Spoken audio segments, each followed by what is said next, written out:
I'm going to give you some solutions on how to deal with it. And this is probably going to change your life forever just by doing this alone. Okay, so the first thing you need to understand about depression is that it exists in your conscious mind. It exists in your thinking mind. So what is inside your thinking mind? You have your body, your name, your reputation, your trauma, your memories, your family, your worries, your interests, your bills, your passion, dislikes, goals, right? Most people identify their lives with this. They identify their lives with their thinking mind. They think they're their name, their job, their reputation, their memories. But this is not who you actually are. Who you actually are is the observer of that. What happens if you stop thinking? What is left? You're left with unconditioned consciousness. You're left with the self, which is what we refer to as I. We are the consciousness, not the thinking consciousness. You are not these labels. You are not your thoughts. You are not your job, your name, your reputation. Okay?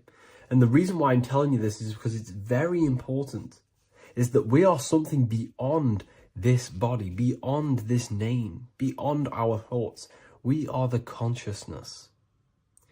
So depression exists inside of the thinking mind, the conscious mind. Okay?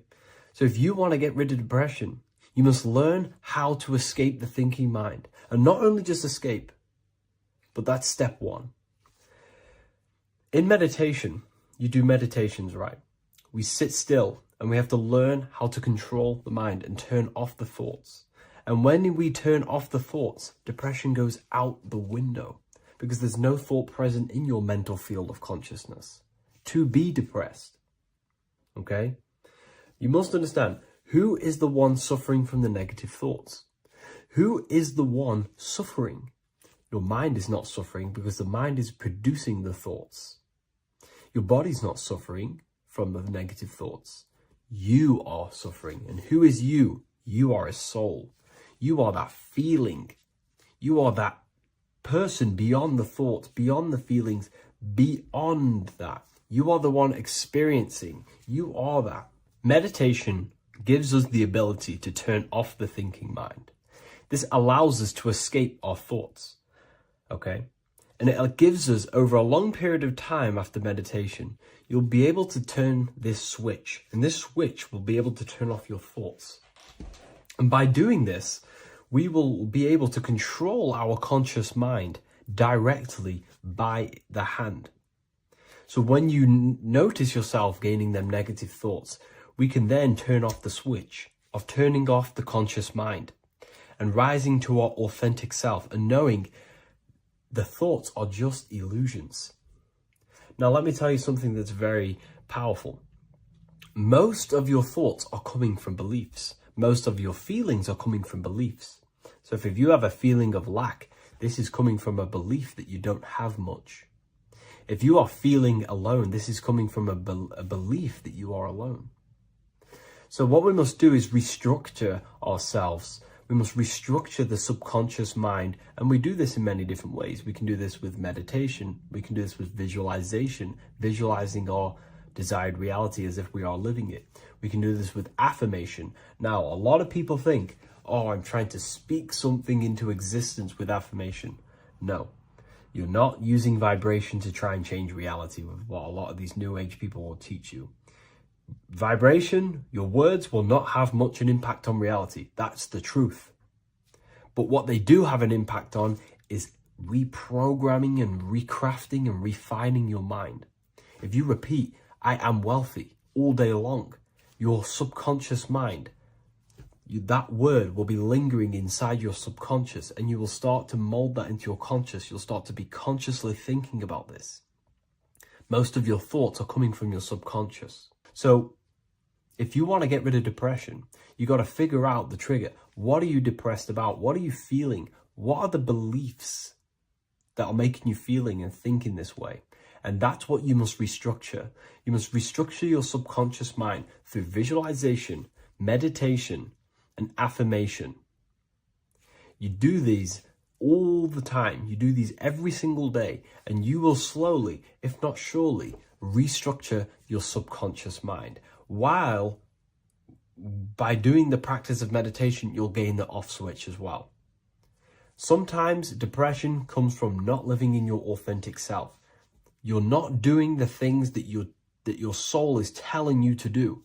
We all know what we should be doing at all times. I don't care what you have on.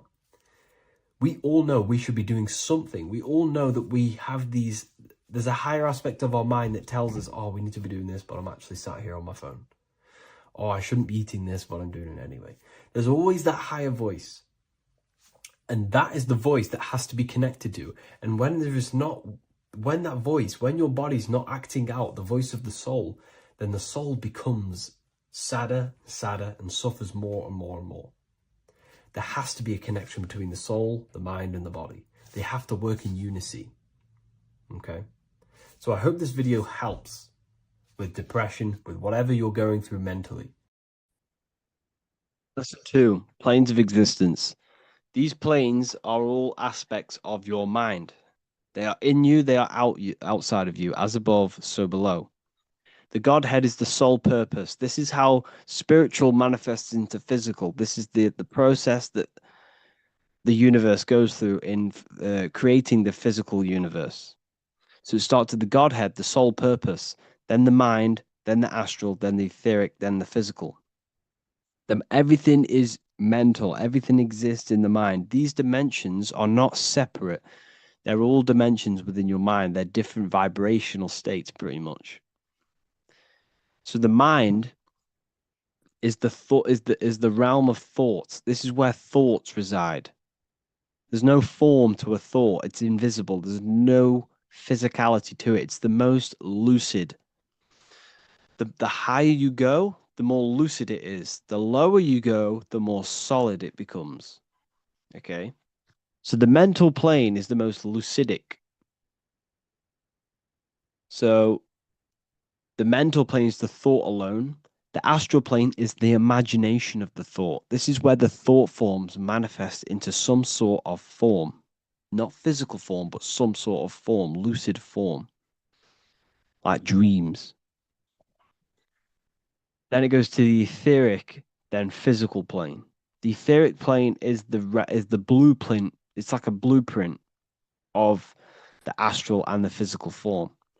It's basically the realm of energy. This is where energy is and frequency.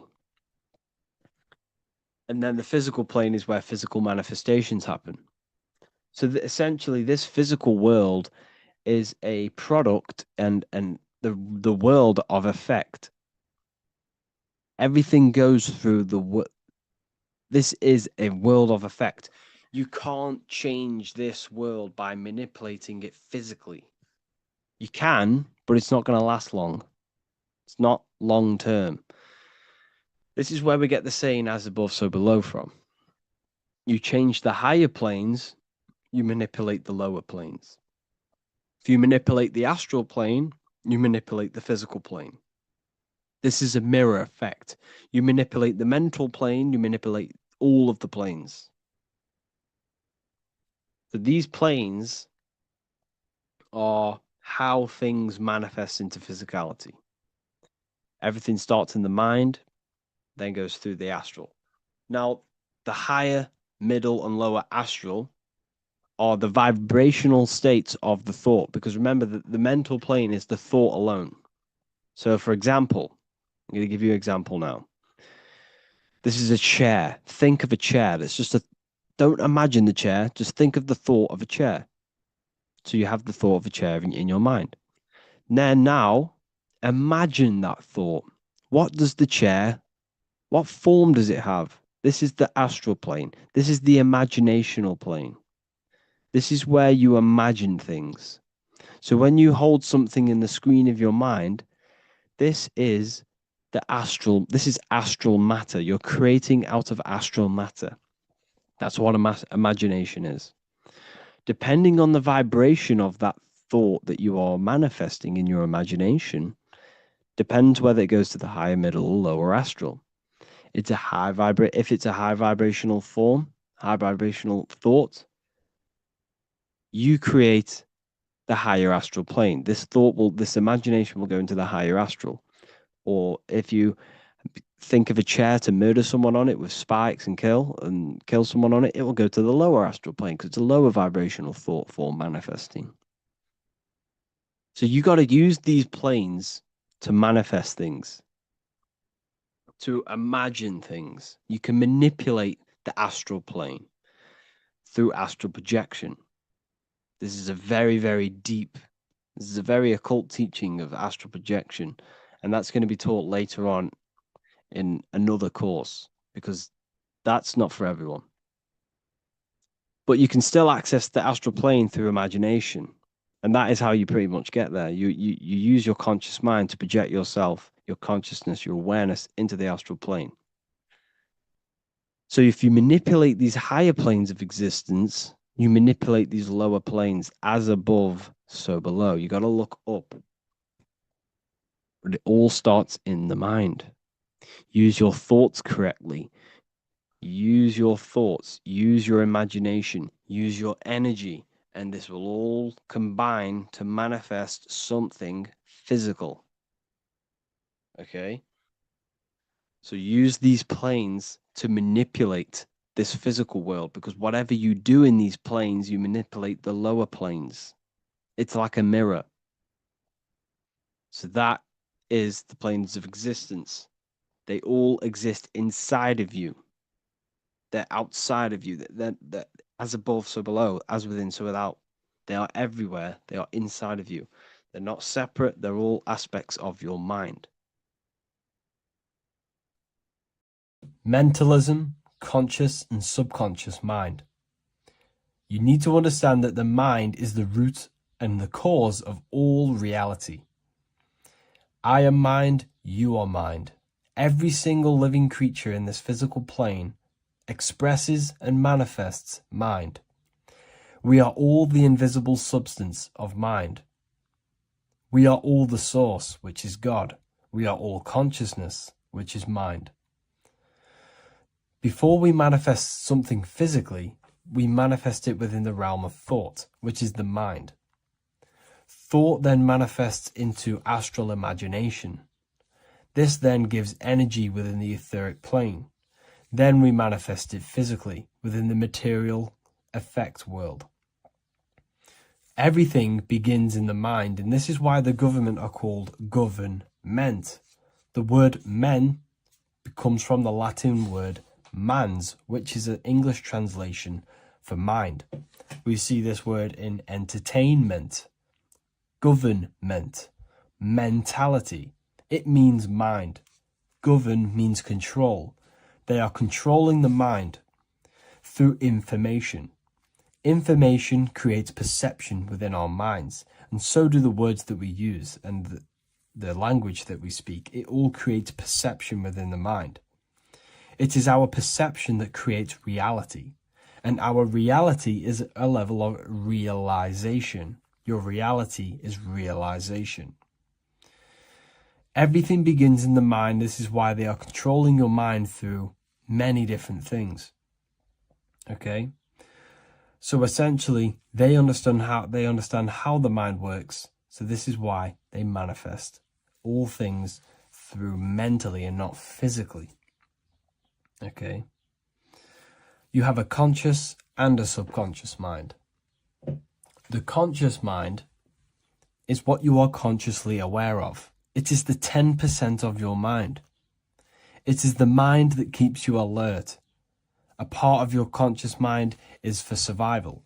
A part of it is your visual field. A part of it is your just five senses. It is basically what you are consciously aware of right now.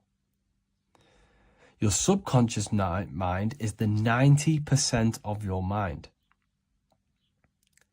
The subconscious mind is what holds all of your memories, your programs, and all things that you have ever experienced is all stored within the subconscious mind. It is this part of you where you draw memories from, where you draw your words from. I am consciously speaking, but the words that are coming out of my mouth are not thought about consciously. They are coming straight from the subconscious mind, where all programs and memories are stored.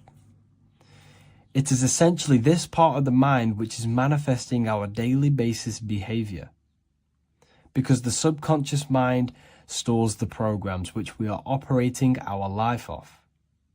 For example, if you tie your laces, you do no longer have to consciously do them. Your hands literally just know exactly what to do because you've done it that many times.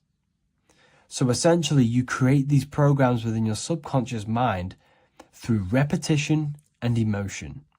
These are the two main ways your subconscious mind is programmed and installs things that you do on autopilot. The subconscious mind, like I said before, manifests 90% of your daily basis actions and 90% of your daily basis thought patterns. For example, if you were in a car crash 10 years ago and you had a very traumatic event, that car crash and that emotion that you felt in that time impressed your subconscious mind with a program. And even to this day, 10 years later, you are still wary about entering cars because of that program. Even though you may be not thinking about the car crash, you are still wary about entering cars because of that program, because of that emotion impressed upon the subconscious mind. You see, everything you say, everything you think, and everything you feel is telling your subconscious mind, that is what I want. The subconscious mind takes everything literally. Even if you are talking about someone else, your subconscious mind only knows you, and it only knows yes, and it only knows the now, the present moment. So this is why the golden rule back in the ancient days was treat others like you want to be treated. Because the way you treat others is telling your subconscious mind that is how you want to be treated. And this will create subconscious programs within you, affecting you. So, before you go to sleep every single night, what you want to do is to impress your subconscious mind with thinking and feeling of something that you want to become. Become that reality. Think and feel that reality. And by doing this, you are impressing your subconscious mind, and you will wake up in the morning with ideas. Because when you install a program within your subconscious mind, like I said before, it manifests into at least 50% of your thought patterns. So let's say I created a program within my subconscious mind of how to become financially free. Well, I created the program that I am financially free.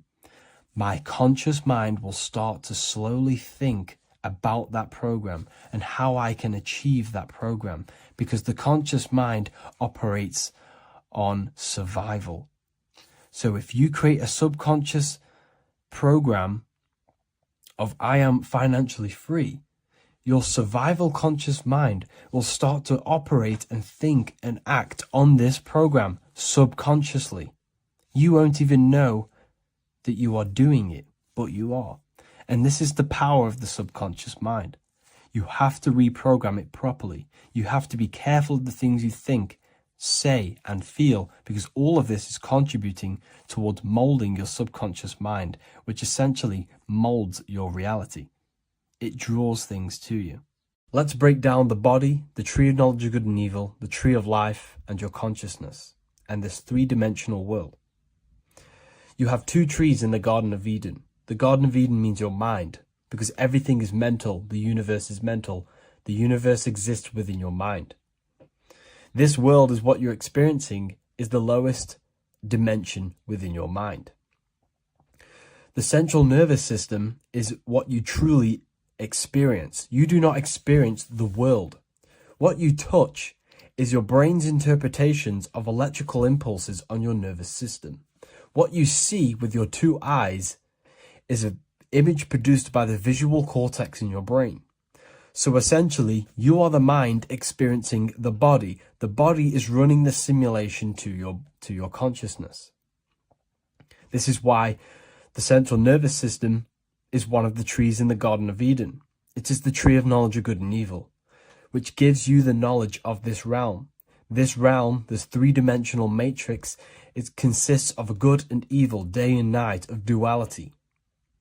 The only way your consciousness can experience duality is through this central nervous system, which produces the simulation to your consciousness. So essentially, your mind or consciousness is experiencing and gaining the knowledge of good and evil through this central nervous system. The tree of life is the cardiovascular system, because without this system, this is what gives life or energy to the physical body. This is what keeps you alive during this experience within the three-dimensional matrix or the three-dimensional world. Your heart rearranged is earth because when you leave the earth, you are actually in fact leaving your body. When the heart stops, you leave earth. So this is why the heart is earth. When you leave the body, you are leaving earth because the body is running the simulation and producing the simulation to your consciousness. Your brain is an electrical computer producing this whole simulation. You do not experience the external world, you experience the body. This is why everything in this world is a manifestation and expression of yourself. This is why you have 5 fingers for the 5 elements of this world. This is why you have 5 points on your body for the 5 elements created in this world. Your body is the temple of Solomon. And this is why in the Bible, in Acts, it says, God does not dwell in houses not made by man. Because the body is the house not made by man, and your consciousness is God. The temple of Solomon is the temple of the soul and the mon. The soul and the mind is inside of this temple. And the ancients used to build temples in alignment with the geometry of the human body, because they understood that this body is the temple. What they have done, religion, has externalized this, so that you no longer find the divinity within yourself. The moon is an external manifestation of your feminine energy within you. The sun is an external manifestation of the soul masculine power within you. Everything outside is within you, as above, so below, as within, so without. You yourself are the universe experiencing itself. You are the center of creation.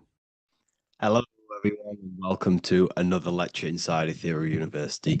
In this lecture, you will learn about the death process and how to prepare for it, and why that preparation is so important. So let's get straight into this. You must understand, as a spiritual creature that you are, you have a visible nature and an invisible nature. You never truly die. You are an eternal soul experiencing a temporary physical world. The inner world of thought and emotion is eternal, while the outer world of matter is mortal. Everything that is seen is mortal. Everything that is unseen by the eyes is immortal. When you die, your external physical world will be stripped away, leaving only your pure consciousness in its raw form, drifting within the astral plane. So here you see your physical external body and your internal world. And your internal world is your state of consciousness. It's your state of consciousness. Your thought and emotion is one overall state. Okay? So you must understand these planes. You have the physical body, the etheric double, an astral body, a mental body, and the Buddhic body. When you die, you leave the physical plane. Then you will more than likely leave the etheric plane, because the ether acts as like a portal. Everything comes out of the ether and returns back to the ether. I can break that down in another video in electromagnetism. But electromagnetism is ether, energy coming in and out of the ether. You will, every single day you die, every single day. There's a cycle of life and death occurring all the time. Every single day, you go to sleep, you go back, your consciousness slips back through the ether. And then when you wake up, your consciousness comes back through the ether into the physical plane. Death is just a bigger macrocosm of the microcosm cycle of life and death. So you will return back to the astral, which is the realm of imagination, infinite possibilities. And this is where thought forms start to manifest. Okay. So depending on how advanced you actually are mentally and emotionally will depend how long you stay in the astral. Now, what we must understand is that there is many different components to the astral. We have the higher astral, the middle astral, and the lower astral. These are all vibrational states. So if your mind and soul is operating in lust, lust, desire, hate, food, physical addiction, smoking addictions, then these are quite heavy. These are quite heavy attachments to your consciousness, and they're quite low level desire, which means they have a low vibration. You will manifest in the lower astral when you're stripped from your physical body. The lower astral is not inherently evil. However, there's just low vibrating things going on there. Low vibration does not mean evil. Okay. So just like bad doesn't mean evil. Okay. In the lower astral, you are going to see lower astral beings. You're going to see spirits, souls with low level desire. Okay. People who are attached to the physical plane, people that lust, people that do these things. Technically, this is hell, but you can escape it by escaping yourself. Now we're going to break all this down. I'll break all this down properly once you understand the full context. So depending on your level of desire, you will manifest in a corresponding layer of the astral plane. If your mind is still attached to the low physical desires, you will find yourself in the lower astral realms. But if you have few desires and have detached from the worldly attachments while you are encased in a body, then you will rise into a higher or middle astral plane, mainly the middle. Okay. The higher astral plane is very formless. So as I broke down here, this is the physical plane is the lowest dimension. This is the most form, the most matter. It's quite heavy. The higher you go, the lighter it becomes. The more fluid, the more formless it becomes.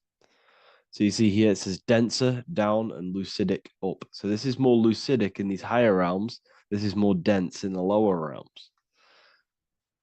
So this is why the ancient Egyptians were always talking about, I'll show you this.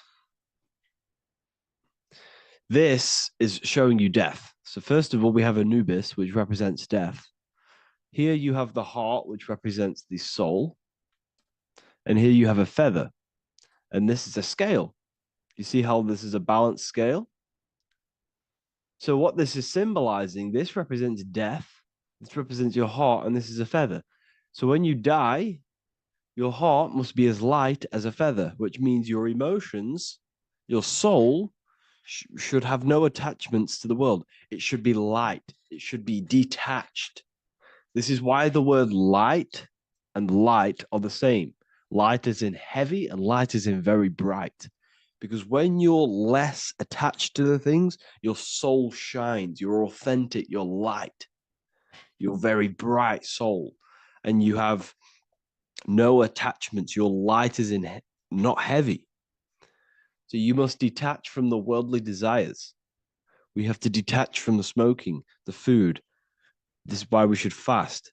Smoking, this is why we should detox. We should also meditate. We should also be able to sit with ourselves for long periods of times. Okay, I'm going to break all this down properly. But that's why the Egyptians show you the symbolism here. Okay.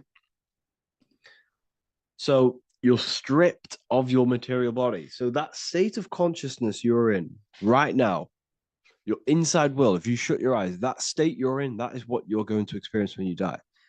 Okay. And you're going to be manifested into the astral. In the physical plane, you can mask or hide almost anything. But in the spiritual realm, you cannot. The astral body, your thoughts and emotions directly shape your spiritual body, your astral body, revealing your true inner state. So your desires that you can hide in the physical plane, your emotions, your thoughts, you can't hide any of that in the physical, in the spiritual plane, in the astral plane. That will directly shape who you are, your color of your astral body, and your astral body as a whole. So here we have Kim Kardashian. If you could see this lady's astral body, you would run so far that you would be horrified for the rest of your life. If you could see their spirit, their astral form, it would be horrific because their mind is so attached to, you know, physical things, so attached to desire, money, fame, worship, power. These people do not want to die. These billionaires and millionaires will never want to die. They will do whatever they can to stay alive because they understand what when they die, they have to face themselves. They have to face their inner world. And their astral body, their true authentic self on the inside, is horrible and horrific and so low vibration.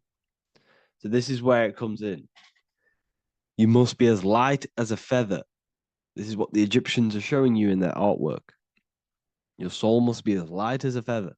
In order for the soul to ascend to a higher plane and not look at that physical plane and say, I want to go back or I want to desire things down there, you must detach now and prepare for death. Hell is not a place, it's your own personal suffering born from within. If your mind and soul are deeply attached to mental fixations, emotional wounds, and physical addictions tied to the material world, that pain will follow you into the astral. This is your true judgment day. You judge yourself when you die. You see your authentic self. There's no hiding. Right.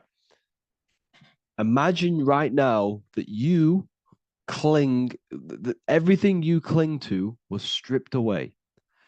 No matrix, no electricity, no food, no TikTok, no phone, no possessions, no distractions, no one else. Could you sit alone with yourself for just 1 hour? Could you sit alone with your thought and emotion? That moment of truth is what you must begin to prepare for. Could you sit alone with yourself? Can you sit alone for long periods of time and just think? And if you cannot, then you're running from your internal world. You're running from your thoughts. You're distracting yourself from your thoughts. This is what we must address. Now, don't feel bad if this is you. We've all have problems. We all have internal problems. But this is what we have to face directly in order to prepare for life after death. We must meditate for long periods of time. Not even meditation. We should be able to sit with ourselves with no distractions and just think.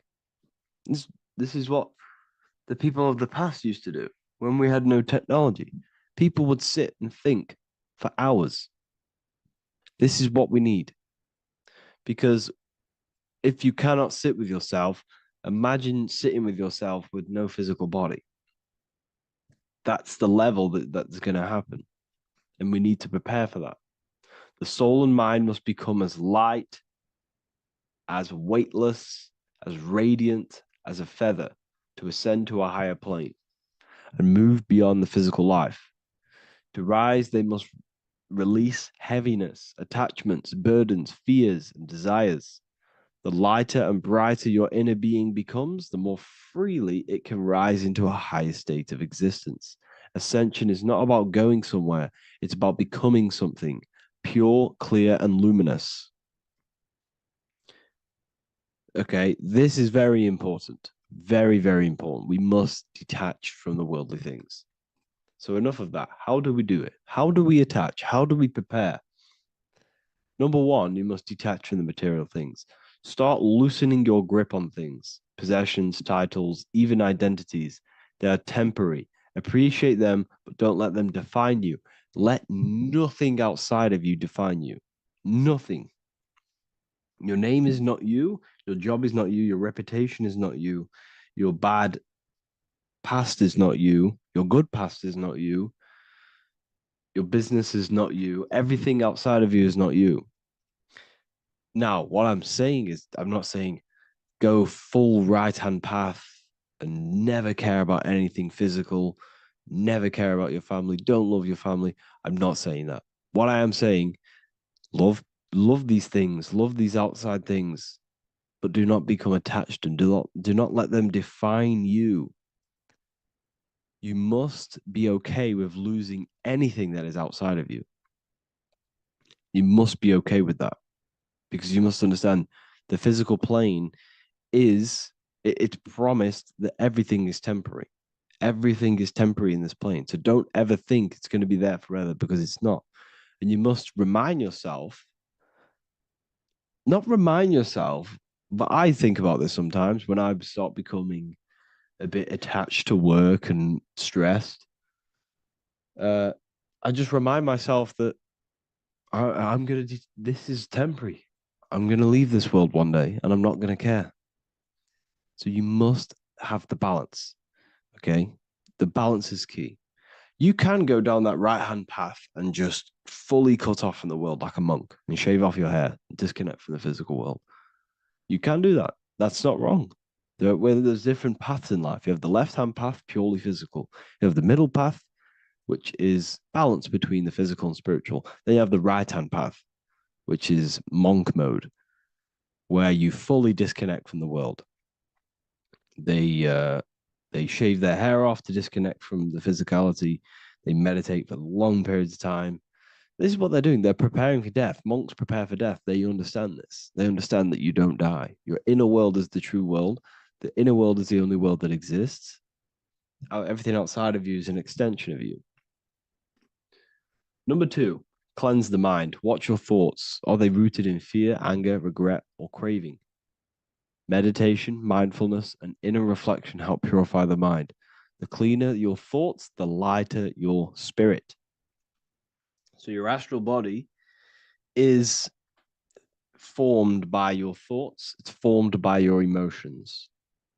If you sit around thinking about eating all day, you're going to have a very heavy astral body. It's going to manifest in the lower planes. But if your mind is thinking about good things with good intentions, love, knowledge, expansion, you're going to manifest even the middle or the higher. And there are ways to even ascend out of your astral body. Yes, you can ascend out of your astral body and out of the mental body, but that's all very advanced, and I'm not going to teach that yet. I'll make another video on that, but you can ascend from them bodies. The astral plane is not the end. You can keep ascending as a soul until you're left with just the pure essence of the soul. But we're going to, anyways, cleanse the mind, reprogram the limiting belief systems, let go of mental attachments. And the way you do this is by getting a piece of paper and writing down every single attachment that you have. And you're going to realize, dude, there's more than you think. Okay. We have to detach from these. We have to. 4, practice presence. Can you sit in silence with yourself? The more at ease you are with your own inner being, the less you'll fear death. The afterlife is just an extension of your inner world. It's so important. This is so, so important.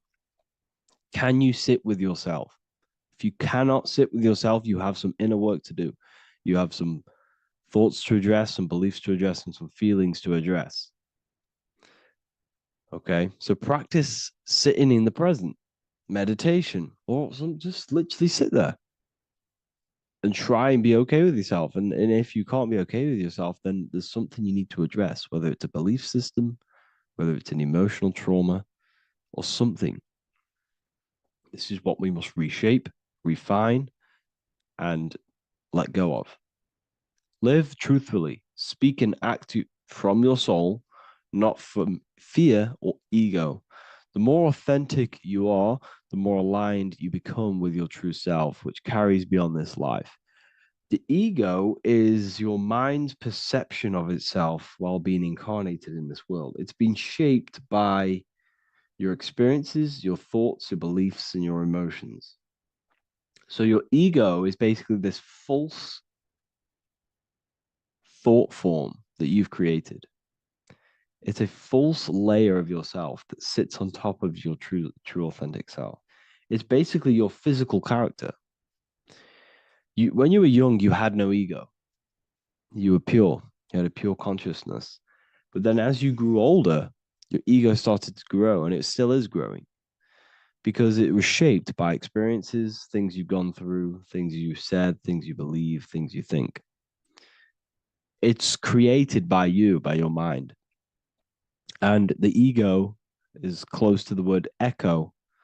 The ego is the echo. It's an echo. It's a layer. It's a false identity. It's a false layer that sits on top of your soul. And if you don't get rid of that ego, if you don't know how, well, not get rid of it, but balance it, if you don't know how to rise above that ego and you die, it's that ego that's going to be pulling down when you die.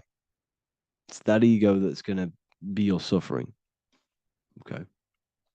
7, connect with the divine, whether through prayer, meditation, tune into something greater than yourself. The connection is the soul's compass beyond this world. If you can meditate and rise above them clouds of thought, that's the soul, that's the observer. We must connect with that. Okay, this will definitely help with just allowing yourself to connect with your true self. Meditation's great because you can just fully detach from the world. And the more you meditate, the more you can prepare for death.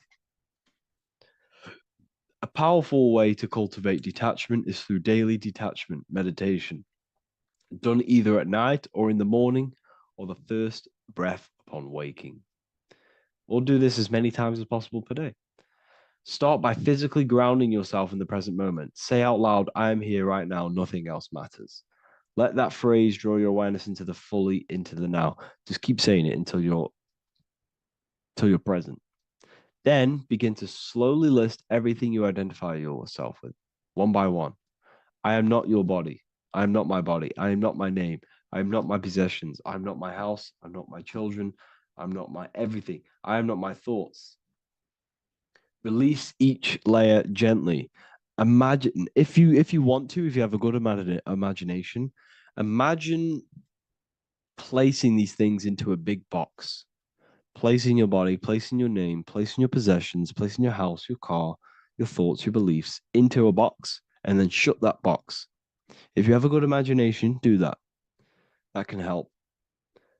And you'll be left with yourself. And you're not even that. It goes even deeper. Eventually, you'll reach the mind itself. Detach from the language that the mind is even using. Now, that's very difficult. And not many people have ever thought about that, and they've ever even been there. Detach from the language that the mind is using. Think about that for a second. Your mind is not what you actually think. It goes very deeper. Your mind is not that little voice. It's that voice that the language is using. So even the language is a spell on your mind. Okay, it's an attachment. Eventually, you'll reach the mind itself, detached from the language it uses, the voice in your head, the need to define. What remains is something beyond thought and beyond words. I can't even describe what's left because words, once the language is gone, it's purely metaphysical. All I can say is pure awareness, and it's symbolized. This is why symbols are so amazing because they can symbolize things that are beyond words. A flame, it's just a flame, and you won't be able to understand that until you've been there. It's just a flame. It's pure cause. Like words can't describe it. You'd have to experience it. Connect with this essence daily. This is truly who you are. So this is a great way to detach. We can do these detachments every single day during meditation. This will definitely help over long periods of time. Of course, you're not going to be ready tomorrow for death, but just try and prepare for these things. This is the whole reason people used to meditate. It's the whole reason why people do these spiritual practices because they understood that this plane is temporary and your soul moves on from this plane. And you'll never truly believe in the soul until you experience it. So I can show you these things, but you must go out and experience it. The soul is real, but you won't understand unless you cast off everything else. Okay. So I hope this video helps. It's a very deep video. I'm going to be making more of these stuff, of more self-mastery. And of course, we've made the self-mastery section now. So I'm going to be start filling up this place with lectures. And I think it's a great time to start this because a lot of people have been asking on how to master yourself, prepare to death. So hope this video helps. See you in the next one. What if I told you that you are under a spell and this spell is controlling you in every aspect of your life and you don't even realize it? Spells are not what you've been taught. They're not fantasy magic wands that are casted over you. No, no, no. Spells are much, much deeper. A spell is a belief system that is installed into your subconscious mind, which holds power over you. Okay. If I install a belief into your mind and that belief holds power over you and controls you, that is you under my spell. A spell is a belief that someone has installed into you. Okay. You have a subconscious mind.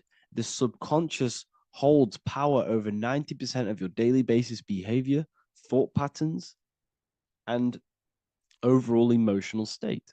Because the subconscious is the back end of our mind, the mind that we don't really have access to. It's the shadow self where all of our programs, all of our memories, all of our traumas, all of our everything that we've ever experienced is recorded and kept in this vast database called the subconscious. Now, the subconscious is the 90% of our mind. We are only aware of 10% of our mind, which is the conscious mind, which is what you're using now, what you're consciously aware of. But there is a subconscious mind that holds power over your conscious decisions, and you don't even realize it. For example, as a child, you had a very, very traumatic event happen. Let's say as a child, you were not loved enough by your parents. And this feeling of you not being enough for your parents and feeling alone as a child implanted this seed.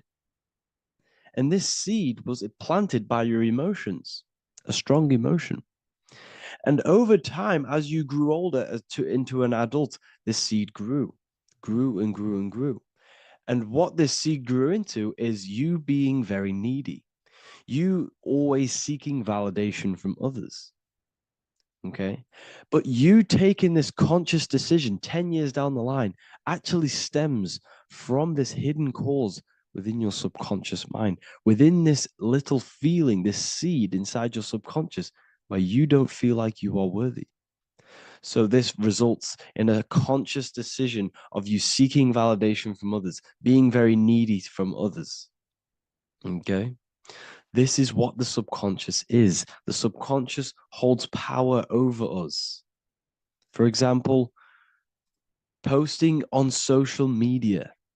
Why are you actually posting on social media? If you take a selfie with your new watch, new car, and you go and post that onto your social media, why are you actually doing that?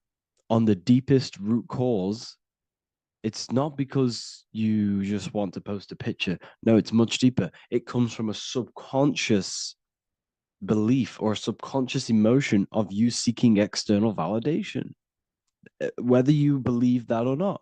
But that's what it is. If you're posting on social media, you're seeking attention, you're seeking validation from others on a deep level, on a subconscious level. You may not even realize this because it's subconscious.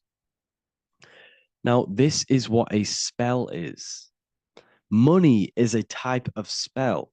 Remember, money doesn't actually exist. Money does not exist. Money is a physical object inside of the material plane. But the physical object has a belief in the mental plane. See, the mind is the highest plane. This is the root cause of reality, the mental plane. Okay. So our belief in our mind has given this piece of paper value and a meaning. But in reality, it's just a piece of paper with a belief behind it. But this subconscious belief behind this piece of paper is controlling your daily basis behavior, is controlling your emotional state and controlling your life without you even realizing it. Without you even realizing that it's all an illusion. Money does not exist. It's the belief that gives the piece of paper a power. And the way we break the spell is by realizing that the money doesn't actually exist. The whole world is under the spell of money and it's controlling all of us. But the spell is the belief. Once we all wake up and realize money has no value, it doesn't actually exist, it's only a belief. There is no actual money. That's how we break the spell. The spell is broken when we figure out that we are under the spell, under the belief, under the illusion of this piece of paper having value, and it's controlling our lives. That's why the word money has mon within it. Mon is moon, and the moon represents our hidden aspect of our mind, our subconscious, and the sun represents our conscious mind. So you have two versions of yourself. You have the self that you show to everyone, the conscious mind, and you have a shadow self called the subconscious, which is the hidden aspect of you. For example, do you really love your partner who you're with, or are you just with them for, is there a subconscious fear of being alone? Do you really want to be with this person, or is it stemming from, are you staying with them because it's stemming from this fear of being alone, of being lonely? Or are you just with them because you have a subconscious sexual addiction? And all of your conscious decisions are actually coming from this little seed of wanting sex or not being alone. You have two versions of yourself, the conscious mind and the subconscious, the shadow self and the self that you show to everyone else. Okay. And the subconscious is what's holding power over you. When you drive your car, you don't consciously have to think about changing gear. You've done it that many times. It's on autopilot. That's the subconscious doing it. You can be walking down the street. Your conscious mind can be thinking about what you're going to cook for tea later, but your subconscious mind is controlling your body and walking your body. You don't have to think about moving the body. You just do it because you've done it that many times. It's a program. It's a belief in the subconscious that's giving this movement power. You see, the subconscious holds a lot of power over you. Our beliefs hold power over our daily basis behaviors and actions. Okay, like I said, posting on social media, this is seeking external validation. There's a subconscious stem, there's a subconscious urge bringing this desire into conscious reality. So we must break the spell of our emotions controlling us, our traumas from a child controlling us. For example, another example of this, let's say you were in a car crash years ago, and this car crash led you to having a very traumatic event, very traumatic emotion you felt in that car crash. You felt a lot of pain. That was impressed into your subconscious. And even to this day, you're probably scared of going into trains, going onto cars, going inside of vehicles. And you might not even be aware that it's actually stemming from this event that happened 10 years ago. That's the spell. That's the spell that's holding power over you. And you don't even realize it. You realize the spell when you realize you're being controlled by this old belief, this old trauma. That's what a spell is. A spell is not something I cast over you with a wand like Harry Potter. Spells much deeper. It's the hidden aspects of our mind that hold power over us, that control us. Okay. So, how do we get rid of the spell? How do we break the spell? By installing new belief systems, by installing new programs into our subconscious. The subconscious is is impressed by repetition and emotion. Everything you do on repeat, for example, tying your shoelaces, you can be looking up into the sky, closing your eyes, thinking about what you're going to create for tea while doing your shoelaces. You've done it that many times, you don't have to think about it. That's the subconscious taking over. Okay. That's the repetition aspect of the subconscious. For example, you could probably run down your stairs. You know exactly how to run down the stairs. If I tried to run down your stairs, every staircase is different. I'd probably fall over. But you've done it that many times, you know exactly how to do it. It's what we call ritual. When you have an evening ritual, when you tidy the house, you do your skincare routine, you wash your teeth, that's a ritual. This is what the ancients called ritual. When we do rituals, we're trying to implant something into our subconscious to either remove an old program, an old seed that is controlling us, for a new one that's going to grow into new light, into a new reality. So you can implant messages, implant new programs into our subconscious, which will then grow into a new reality. Okay. Because if I tell you something over and over and over again every single day, for example, if I say, you do what I say every single day I repeat this statement into your ears, you, about a month or 2 months in, you're going to start to believe in that statement and you're going to start to be under my spell. You're going to start to do everything that I say. So this is what spells are. Spells are subconscious beliefs that hold power over you, and you don't even realize it. So we need to remove these old programs we have that are controlling us for new programs. And we do that through ritual, affirmation, and imagination. Repetition and emotion is key to impressing the subconscious. They are the two ways that spells are created, that programs are created. The subconscious only knows the now and it only knows you.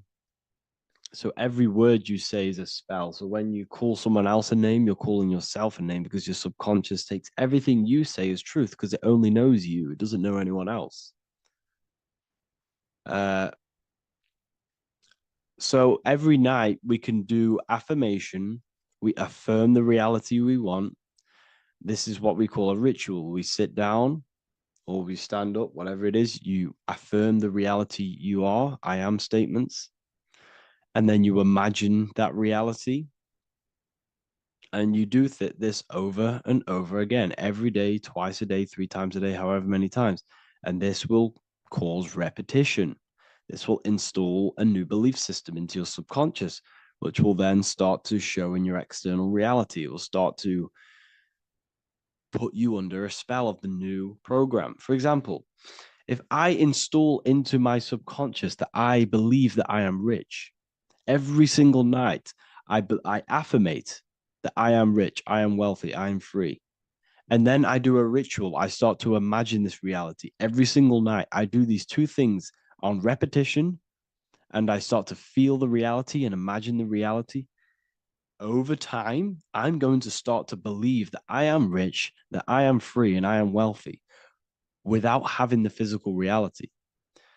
And what this will do is that it'll implant a message deep within your subconscious mind. It will plant the seed of this belief.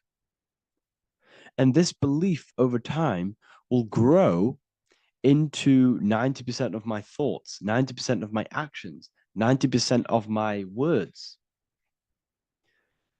My words, my thinking will change due to this new belief. I may not even realize it, but I'm looking for more opportunities to make money. I'm speaking to more people because of this belief that I've installed. This belief has triggered new ways of thinking.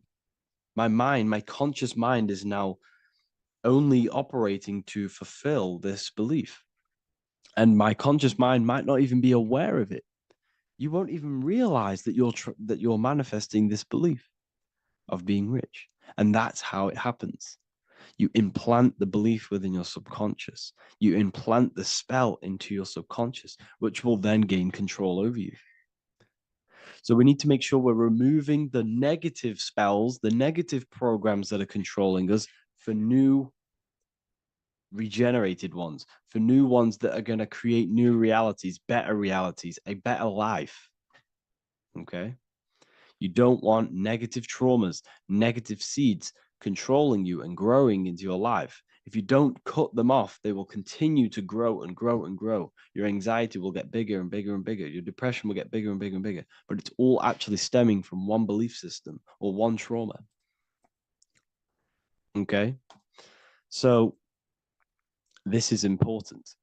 Everything in this physical plane is an effect of the higher planes. It's a shadow of the mind. Everything we think, all physical objects, began as a thought, then an imagination, then energy, then a physical reality. So we must change the mental plane. We must plant seeds into our mind to change down into our physical material life. It's about manipulating this higher plane so we can create change and effect in the physical external material plane. That's what magic is. This is what spellcasting is. This is all what it is. It's not fantasy. This is the manipulation of the higher planes of consciousness, which your mind has access to. You have access to these higher planes. Okay. This is exactly what I teach in my university. I teach different rituals. I teach specific rituals to get rid of certain things, certain belief systems. I teach all different rituals, all different ways for you to create your own reality and live the best reality you want.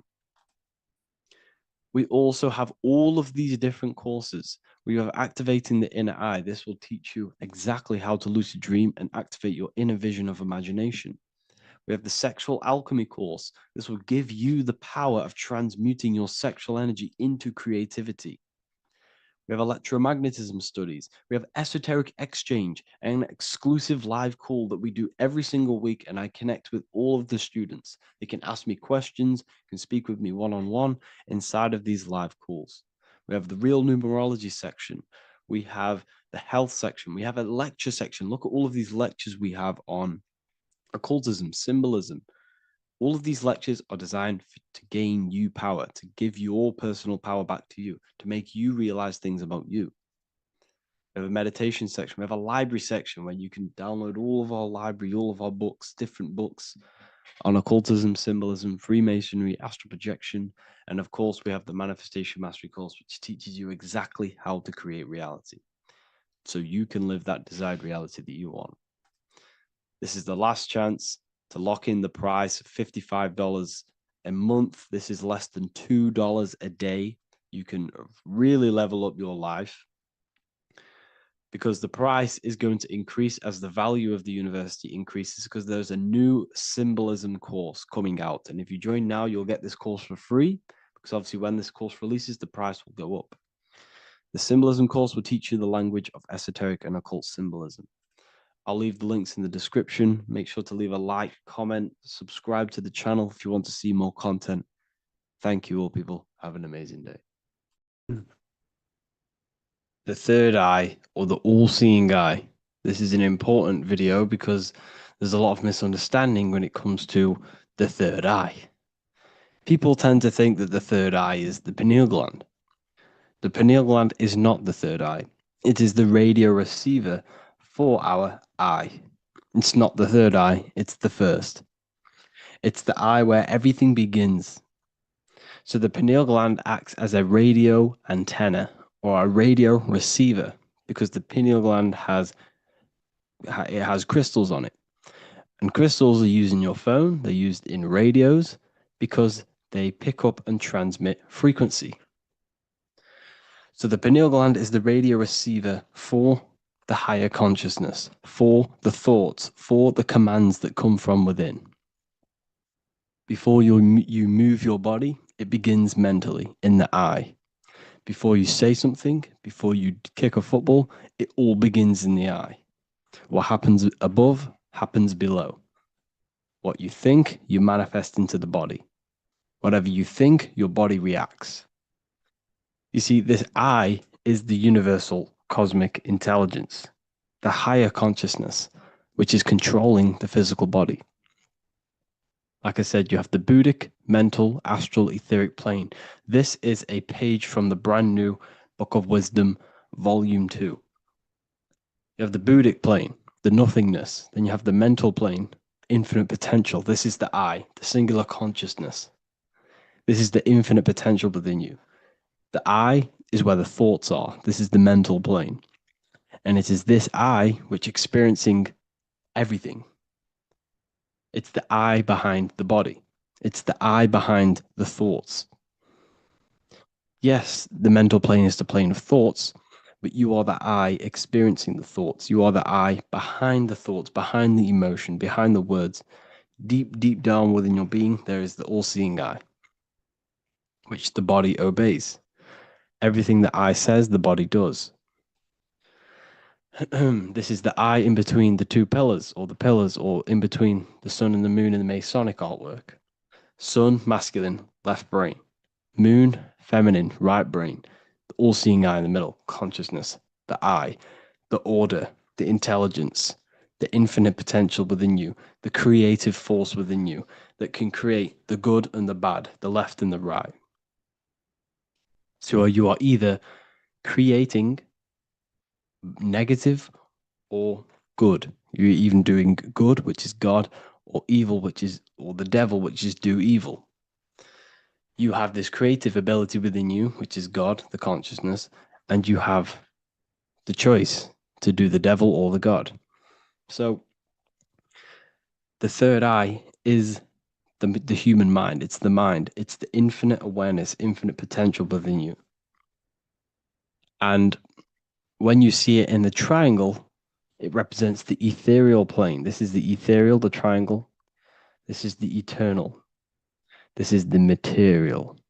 Because the physical plane is the box. It's the square. That's why we say think outside of the box. Because you got to think outside of the box to awaken your divinity. You see, humans have been given the tools to awaken to their true divinity. No other animal on this planet, or whatever you think it is, on the earth, has the ability to have self-awareness.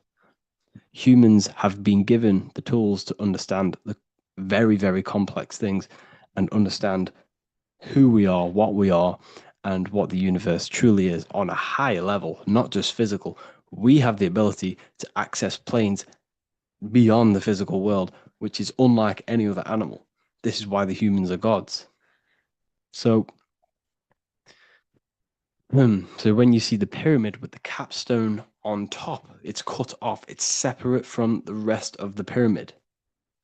This is the consciousness that is looking through the ether into the material plane. It's like I discussed down here with these planes. This is the I, the mental plane. Your consciousness, your I, is looking through the ether. It materialized through the ether into the physical plane, and you are now the I looking into the material realm. And when you come here, you lose that divinity, but you have to awaken. So you don't lose the divinity, you forget your divinity while you are incarnated in physical. So when you see the triangle with the eye in it, this represents the eye looking through the ether. It's materialized, but it also represents when you see it's illuminated like this and it's separate, because this is separate from the physical plane. The consciousness within you, the thoughts within you, that intelligence within you, that voice is separate from this physical world. And everything above manifests below. Everything what happens in this realm of consciousness, of thought, manifests into the physical plane. It's separate. So you see the illumination. This represents the awakened self. because the mind is the third eye. So when you have a closed third eye, this just means that your mind has not experienced things other than physical. When you expand your mind, expand your consciousness from having an out of body experience or a mystical experience where you had experienced a higher plane of consciousness or a higher level of consciousness, this is now an open third eye, which is an opened mind. It's nothing separate. So when people say, working and opening the third eye by imagination and stuff like that, you're working on your mind. And to open your third eye, you do need to work on imagination, mental discipline, and all of these higher faculties, which we'll go over in another video. So that your mind has higher faculties which you need to work on.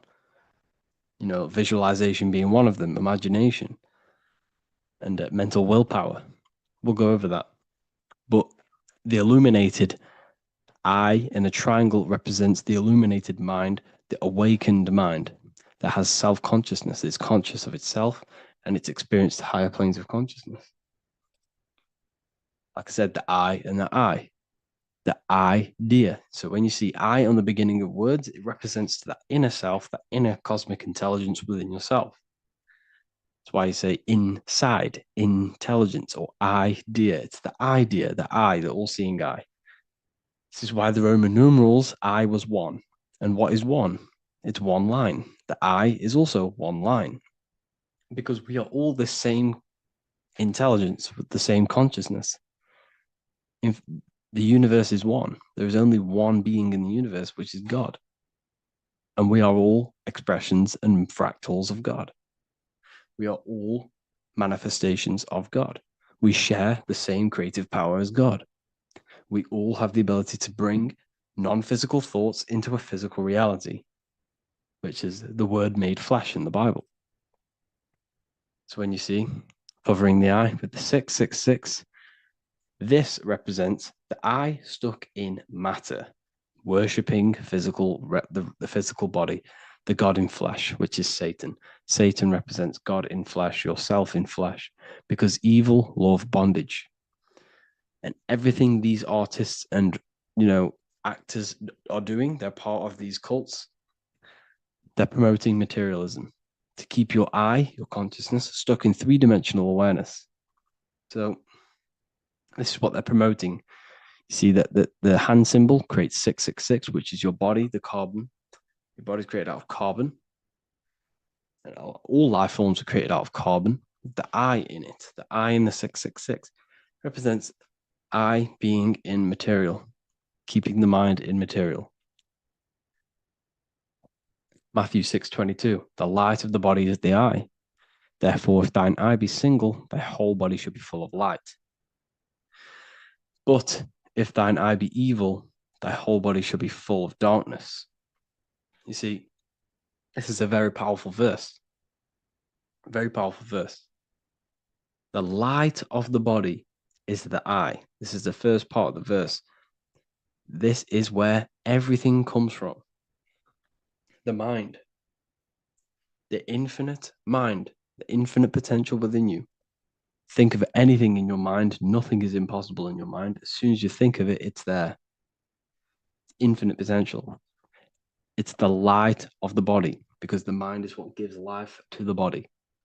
It manifests its will through the body. It's the light. All the things that the body does happens mentally before it happens physically. Before you move your hand, it is a mental power. Just like when you astral project. When you astral project, you use your mind to move your body. It's mental. If therefore thine eye be single, thy whole body should be full of light. So what does that mean? Becoming one with the consciousness within you. The single eye. Instead of being divided between the left and the right, the masculine and the feminine, instead of being divided between the higher and lower self, when you combine all the aspects of yourself to be balanced and connect with the true self, that's when the whole body should be full of light, which is the good, the enlightenment. But if the eye be evil, which means what? Because your eye, your consciousness, your mind has the ability to create positive or negative, devil or the God. And when you think negative, what happens? Darkness goes through the body. Every thought has an effect on the body. What you think goes through the body. For example, become erect. What do? You think of being erect, and it happens, the body becomes erect. What happens in the mind happens in the body. So if your eye is evil, if you are thinking negative, if you feel negative, you're going to produce negative. Your body will be full of darkness. And this is what the all-seeing eyes. It represents you, your consciousness within you that can create anything in this physical world. So yeah, if you have any questions, make sure to contact me, and I will get it created for the university. Thank you all for joining, and see you in the next one.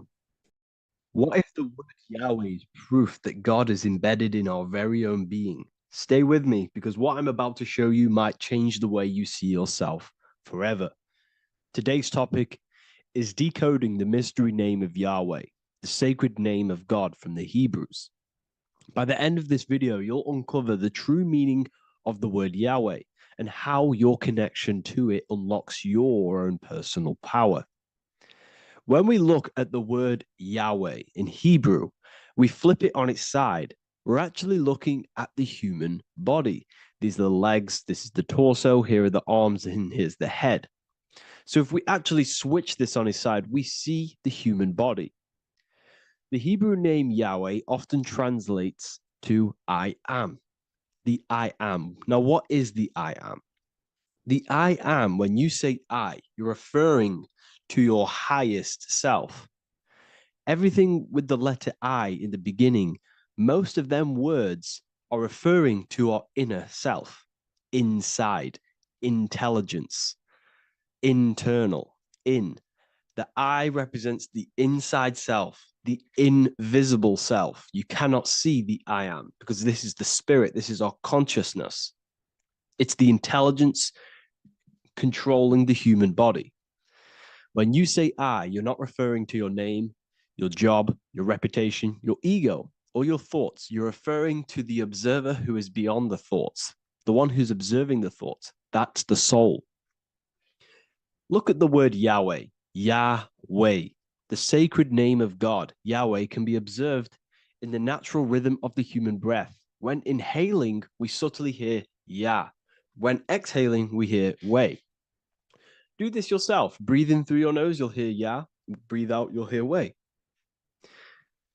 And in fact, the letter H, H, when it's pronounced, it carries the soft sound of wind or breath, a gentle exhale that mirrors the very essence of life, giving air.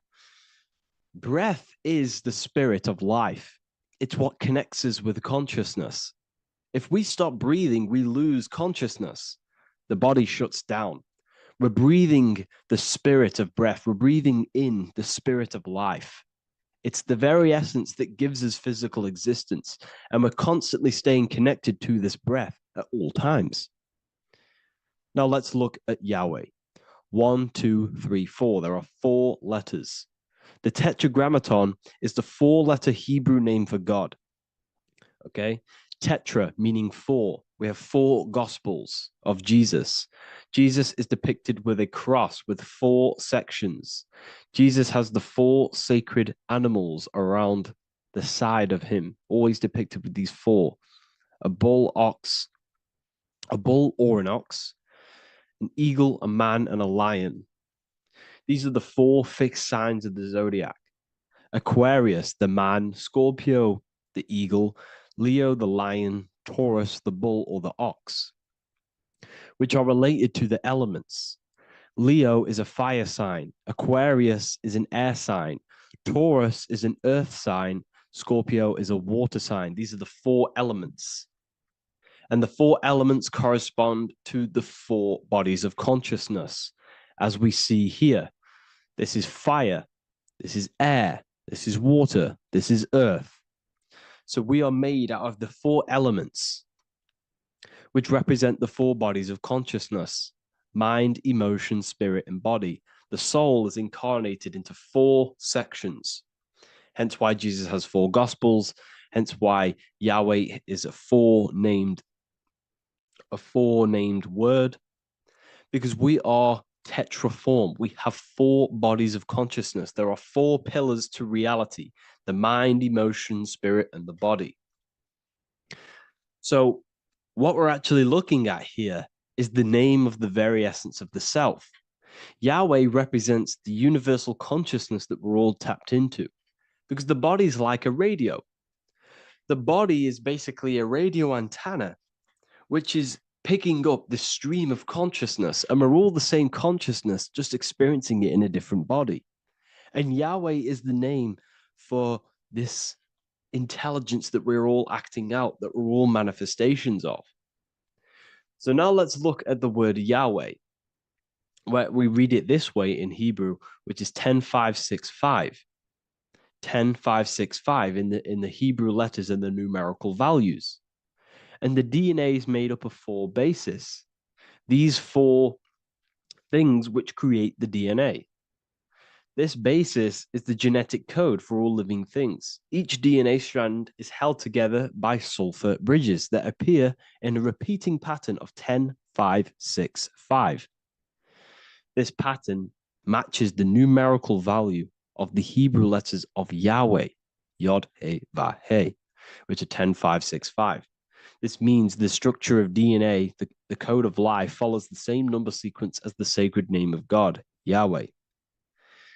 This is a factual observation. So we're looking at 10, 5, 6, 5. So let's look over this one more time. Yahweh represents the breath, Yahweh, inhale, exhale. It translates to I am. It's written in our DNA. The word Yahweh on its side looks like the human body. Now, this is where things get a little bit deeper. 10, 5, 6, 5 adds up to 26. The number God, well, the word God adds up to 26. Allah adds up to 26. There are 206 bones in the human body, 26. 26 adds up to 8. 8 is the number of infinity. We are all the infinite consciousness. Consciousness will never die. It's immortal. It's infinite. We are all infinite. We are not these skeletal structures. We are Yahweh, the universal consciousness. The creator of all things is our essence. We're all God with individual identities, but the highest versions of ourselves is God. The ego is our own personal experience of God. Does this make sense? So in conclusion, Yahweh is not the name of a separate God from us, but rather the reflection of the divine consciousness manifesting through the human form. The human body is like a receiver acting as an antenna that tunes into the infinite intelligence and life force we call consciousness or God. This means that rather than being external, the divine presence is within us, expressed through our very existence. It's very interesting when we look into this, and what religion has done is flipped all of this knowledge. All of this sacred knowledge has been externalized. They've externalized God so that we worship God and we view God as something separate from the human experience. They do this so that we don't find the God within us, so that we don't find that we have the power of creation. The mind is the creative force of God. The body is the will to act out that thought. They don't want us to figure out that we are creators and we're all creating our own earthly experience. We're all projecting this reality. And they don't want us connecting with the divine intelligence within us because they want to be the creators. They want to keep this knowledge. They don't want the masses to wake up to this powerful knowledge. So what they've done is that they've taken the scriptures, they've externalized it so that we start worshiping and giving away our power to these external things. And when God is external, we start to fear God because we start to think that God has power over us. He can send us to hell or heaven. So this is what's going on. They've been externalizing this for thousands of years to keep us in a suppressed state. Okay. Humans are very advanced because we possess self-awareness. We possess the ability to move our awareness and our thoughts outside of the instinctual nature. For example, a cat or a dog. These things can only live in their instinct. They live based on instinct. They smell, they eat. That's pretty much what they do. But humans, we have the ability to rise above that nature and turn to our infinite selves, our higher selves. We can move beyond our instinctual nature and create very advanced things. That's why humans are made in the image of Yahweh. We are literally God in human form. So this is what we all need to realize. And I hope this video has helped. Please leave a like, a comment on inside of the description. I'll have some links to my books and my university. The people who have read them have just absolutely changed their lives. You could probably see that in the comment sections if someone leaves a review of the book. We also have Trustpilot. But yeah, I thank you all. And I'll see you in the next one. There's an ancient symbol hidden in plain sight, one that holds the key to transformation, power, and unlocking your true potential. It's been used for centuries by mystics, rulers, and even modern science, but almost no one understands its true meaning. Once you do, it will change the way you see yourself and the world forever. Stay with me, because this could be the key to your own awakening. The symbol of the snake or the serpent is a very powerful symbol that refers to something within you, that we all are on this journey. So first of all, we see this symbol in ancient Egypt on the top of the pharaoh's head. We also see this with Buddha, with the snake on top of the Buddha's head and below. We also see this in Rome, with the Roman god Mercury holding the staff with the snake. We see this in Adam and Eve's story with the snake tempting Eve. We even see this today on the medical facility. But what does this mean? Why is this symbol being used for thousands and thousands and thousands of years? It has a very deep esoteric meaning. We see this in the caduceus staff. And we even see the snake representing the Kundalini. What does the snake actually mean?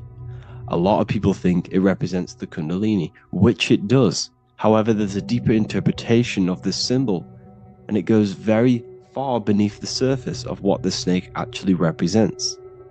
Okay? So first of all, when looking at symbols, we need to observe what the snake does in nature. The serpent sheds its skin. The serpent shedding its skin is a sacred symbol of an inner transformation. It transforms from its old self to a new self. It sheds layers of itself. As the snake discards its old exterior, it mirrors our own journey of realizing outdated beliefs and patterns, paving the way for a renewed, authentic self on the esoteric path of awakening. Essentially, it represents transformation, but not transformation of our physical bodies, transformation of our inner world. Now, this is where things get a little bit tricky and you may become a little bit confused, but I'm going to make this very clear for you. The snake symbol or any symbol can be used for different context. For example, the Kundalini. We see the snake representing the Kundalini. We all know that energy can't be destroyed, only transferred. Like I said, this is a transferring of energy. It's a changing, a transforming, shedding its skin. It represents transformation. Sexual energy is energy, and we can transform the sexual energy into a Kundalini awakening to activate dormant brain cells in our brain and to activate the human light body, which is the spirit. We can cultivate, save, and retain our sexual energy, transmute it up the spine to activate the brain. This is a symbol of transformation, of energy in this context. However, when we go to the emergency services, this does not mean the same thing as the Kundalini. The snake in this context represents transformation of health. When we are picked up by the emergency services, We are looking for a transformation. We are unwell, and now we need to transform to well-being. This is why they use this symbol. It represents transformation, especially with the pole and the snake climbing. It's climbing, it's transforming from the bottom to the top, shedding its skin, shedding old layers. Transformation. We see this in the Bible with the snake tempting Eve to eat the apple of the tree of knowledge of good and evil. Well, what does this mean? Where's the transformation in this? Well, this is a very hidden one. The transformation takes place in Adam and Eve's consciousness and their mind. They go from a pure, whole state of consciousness, from being tempted by the snake, and they eat it and they transform into knowing the good and evil, into the dualistic ways of thinking and the dualistic meaning of this world. Let me rephrase that. They understand the dualism of this world, and they now understand the two good and bad ways of thinking. They know the knowledge of good and evil, of duality. They shifted from a whole state of consciousness into their consciousness being split into good and evil. This represents the journey of every single soul that incarnates into this world, including yourself. When you were a child, you were whole. You had no understanding of good and evil. But as you grew older, you eaten the fruit. You grew to understand the knowledge of good and evil. Your consciousness split from a whole into a separate and divided way of thinking and divided understanding of the world. We suppressed aspects of ourselves to fit in with society norms. And we just limited ourselves with limiting belief systems. We knew the knowledge of good and evil. Our consciousness split from a whole state. This is what Adam and Eve is symbolic of. We see this with the Roman god Mercury, with the snake.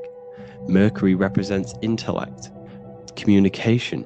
He's always flying in the air, which represents the air, the mind, the intellect.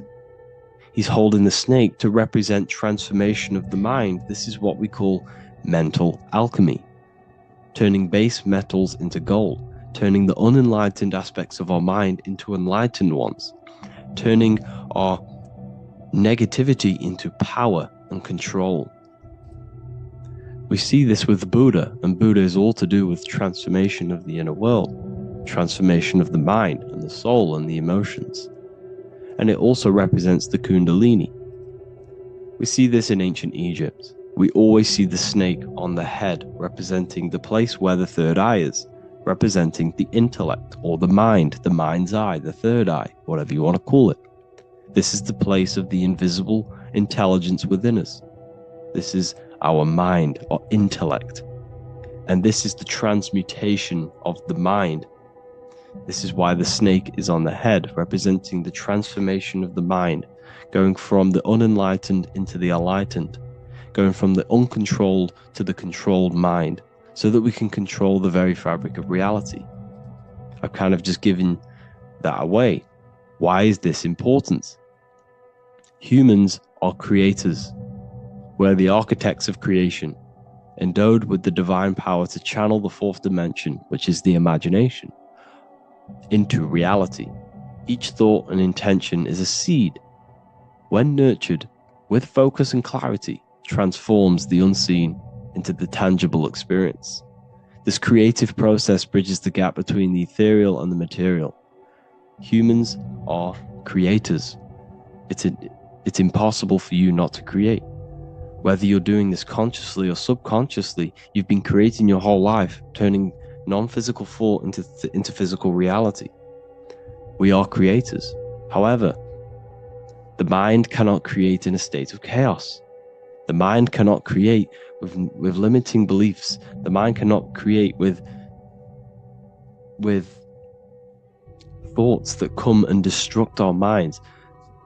The mind cannot create consciously and effectively if there are impulses within our mind and we have no control over the mind.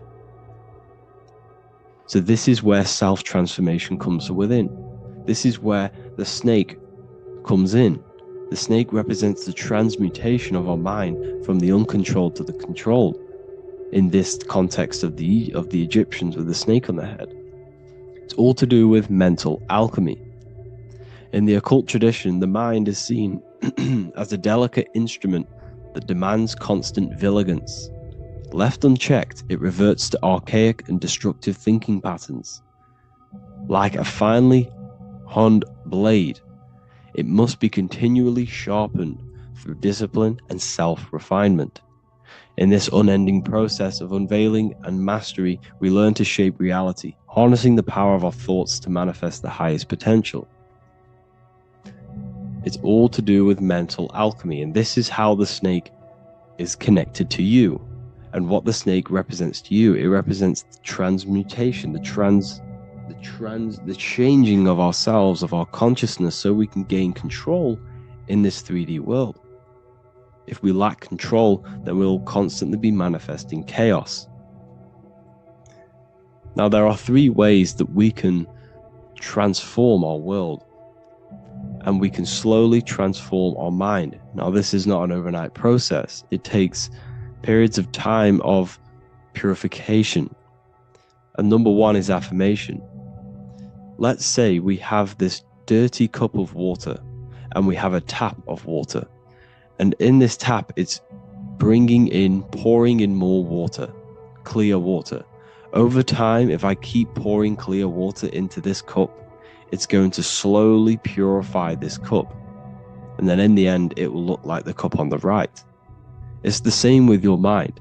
The cup represents the limiting beliefs, the negative thoughts, the negative mind, the uncontrolled mind. But if we keep repeating affirmations over and over and over again, such as I am disciplined, I am powerful, I am limitless, over time this can purify our subconscious and we can gain control over the mind, and we will become conscious of the thoughts that we are giving attention to. The second way is meditation. Meditation allows one to develop an off switch for the mind, providing a sense of control over it. Over time, we gain the ability to filter our thoughts and become more conscious of the ones we choose to engage with. Meditation, over a period of time, will give you this button that allows you to filter out negative thoughts. If you have a negative thought in your mind, you'll be able to become conscious of this and redirect your mind's attention. This is all about self-control, because remember, we become what we think about. The snake represents the transmutation of the self. And another way is visualization. Visualization allows your subconscious mind to experience the reality you desire, accepting it as truth. As the subconscious becomes more immersed in this imagined reality, it works to manifest it into your conscious experience. Your visual eye, visual eye. You're using the mind's eye to see and mold your future. That's what imagination is for, to create in your future. You can become your future now in your imagination. And this can slowly purify your consciousness, slowly purify your mind, which will then, if you do all 3 of these over periods of time, you will see great transformation from the inside out. And your outer world will start to mirror your inner transformation, because it's as within, so without. You change your inner world of consciousness, of thought and emotion, you'll change your external reality and your circumstances. So I hope this lesson has gave you a great understanding of what the snake actually represents. And now that you see it, you will see this everywhere. Every time you see a snake, you know it represents the transformation. So please, if you can, leave a like, comment, and subscribe, and turn on the alerts to make sure you never miss a video. And if you have any video suggestions, feel free to make a comment and I can make a lecture on it. I appreciate you all watching this video today, and I'll see you all inside my university if you're inside, and I'll see you all in my Telegram if you join, and I'll see you in the next video, of course. Thank you and take care. So this is known as the bag of the gods. This symbolism is widely known, but no one knows what it truly symbolizes. We see this in ancient Sumerian artwork. We see this in the Mayans' artwork. We always see this bag with the gods. What does this actually represent? Okay. So the bag itself represents carrying. Carrying what? It represents information, represents knowledge. Your mind is the carrier of the information. So this is why in his left hand, he carries the bag, and the right hand has the pine cone. This represents carrying of information. Why is it a bag? A bag can be passed on to someone else. The information can be taught to someone else. This is the information of activation of the pineal gland or higher consciousness of humans. Because as humans, we all possess an animal nature, the nature that tells us to eat, to steal, to gain material wealth, to survive, to hate. This is our animal self. This is our animal behavior. But we also have a divine nature of consciousness, which we have access to, the higher planes of consciousness, the planes that manipulate this material world and create all things in this material world, the human mind has access to. The animal does not. The animal has no idea he exists. The animal has no inner dialogue, but humans have the inner dialogue. Humans can create infinitely. We can expand our minds infinitely into new realms of thought. So we have this higher divine nature and a lower nature. This bag of the gods is basically just representing the knowledge they possess of higher consciousness, of the higher aspect of life. Okay. Which is the activation of the pineal. The pine cone. The pine cone is in his right hand. The right represents wisdom. The left represents intellect, knowledge. Knowledge and wisdom are two separate things. Wisdom is applied knowledge, it's a feminine aspect. Knowledge is just gained information that you know, which is masculine. So in his right hand, he holds the pine cone. The pine cone can be opened and shut. The shut pine cone represents the asleep human being, the human being that exists in his lower nature, that just basically survives, lives on eating, consumption, material lust, living in chaos with his emotions, living in a place of hell. This is the animal nature. Then we have the awakened human, the one who has consciousness of himself, the one who looks within himself, the one who knows there is more to him when he looks in the mirror. He is far more than just the physical body. He is a divine spiritual being, a divine being who has limitless potential of creation into the material plane. So this represents the awakened. This represents the asleep. This is why he carries the pine cone in his right hand. It represents applied knowledge. This is the information. This is the intellect he possesses. And this is the applied knowledge of the awakening, of activation of the pineal gland. Because remember, the pineal gland is not your consciousness. The pine, pin, pineals, the same root word. Pine cones were always symbolizing the state of consciousness one was living in, whether he was asleep or awake. We see this at the Vatican. We see the pine cone over the two pillars. This is the two pillars of Freemasonry, and the dome. This is the Royal Arch of Freemasonry. This represents your head. This is the two pillars, the two hemispheres, and the pine cone in the middle, which is the pineal gland. What is the pineal gland? The pineal gland is not your consciousness. It is not the third eye, and it is not the mind. It's not the mind's eye. The pineal gland is a radio receiver. This is your body. Your body is an antenna. Most people think they are this body. This body is nothing but a receiver and a downloader of consciousness. Your brain does not produce consciousness. You are not this brain in your head. This brain is a downloader of consciousness. Consciousness comes from a way higher divine plane, which is what this image is showing here with the clouds. The mind is light. Consciousness is light. And this light is coming down into the material plane, and your body is basically a crystal antenna which is receiving and downloading this consciousness. So you can experience a three-dimensional reality. So God can experience himself in a divided, separate state. This is what this represents.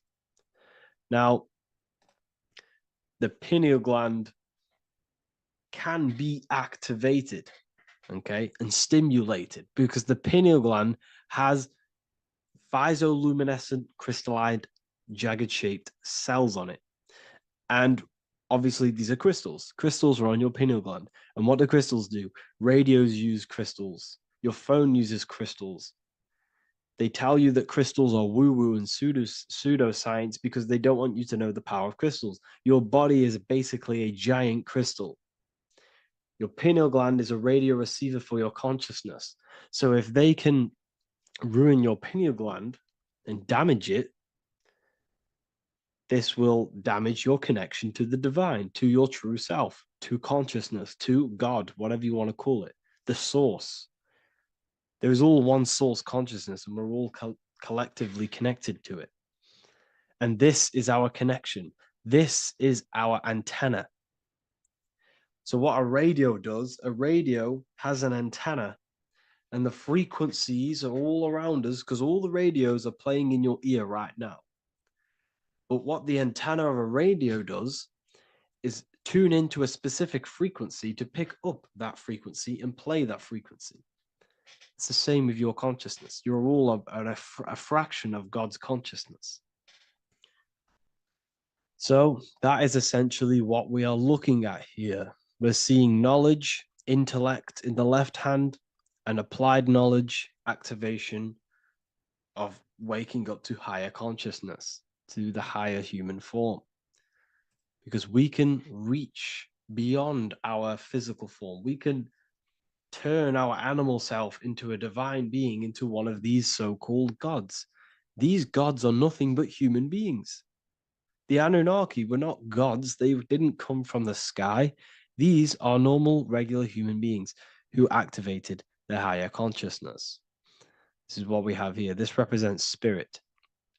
Birds represent spirit. So do we have any questions? I'll take some questions now. That was just a short lecture on what that symbol truly means.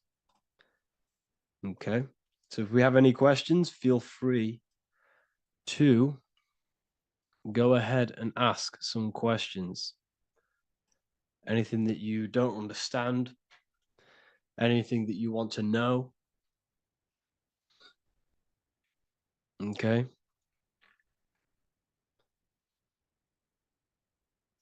So base reality would be where source resides. Yes, the base reality is your consciousness.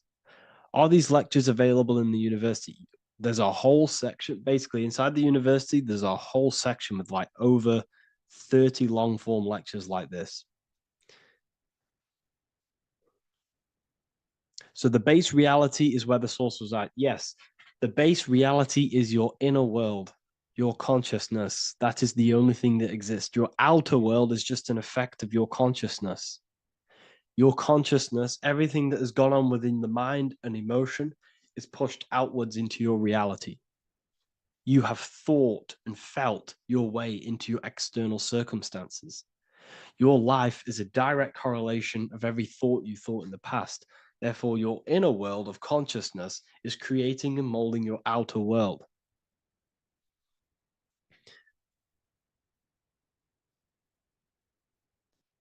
The best way to keep connection consistent, the best way to keep your connection to the divine or the higher planes of consciousness is through meditation and through imagination. Imagination is the fourth dimension. It is the astral plane. That screen that you have in your mind is not a physical screen. That is the divine plane of the astral. And this is essentially where all objects of this material world comes from. The phone that you are holding, the laptop you're watching this on, whatever you're doing, every single object you see in your room that you are in right now began inside of the plane of imagination. This is not a physical plane. This is a metaphysical plane that you have access to. And you have the ability to bring down this plane into physical form. That's what we call manifestation. That's what the ancients called magic. This is what we now call in science metaphysics. It's all the same thing. So, yes, you all have access to the divine planes, unlike animals. This is why humans are so advanced.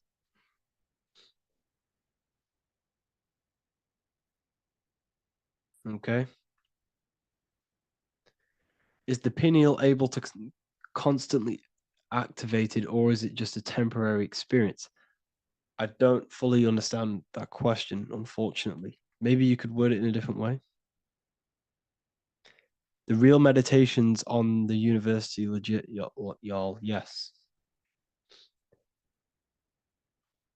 In order to connect to consciousness, you need to sit in meditation and turn off your feelings, and the feeling of unity will come. Do I understand correctly? Yes, that is correct. So when you sit in silence and in stillness, stillness, I highlight the word stillness because stillness, when you are still, no information from your nervous system is being decoded by the brain. So when your body is still and does not move, your nervous system starts to relax and comes to a balanced state. Your brain starts to relax, it comes to a balanced state. The left and the right brain stop working, the nervous system stops working. Then, once the body, the material body, is shut down, you then have access to consciousness. You can't access consciousness if the body's in such a busy state. If electricity is being fired every 2 seconds, your whole body's electrical.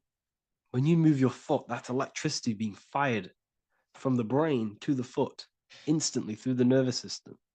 Your brain, your whole body is a technological machine. So you must shut down the technological machine to access the divine that exists beyond the technological machine. Do you understand that? Did we create ourselves from the higher plane? When you say yes, you created yourself, you manifested yourself in this material form for a reason in this specific time and place. Wisdom books, are these available inside the university? Yes, they are. So anyone who joins the university, they all gain 50% off the store. So you can get anything off, anything you want inside the store for 50% off.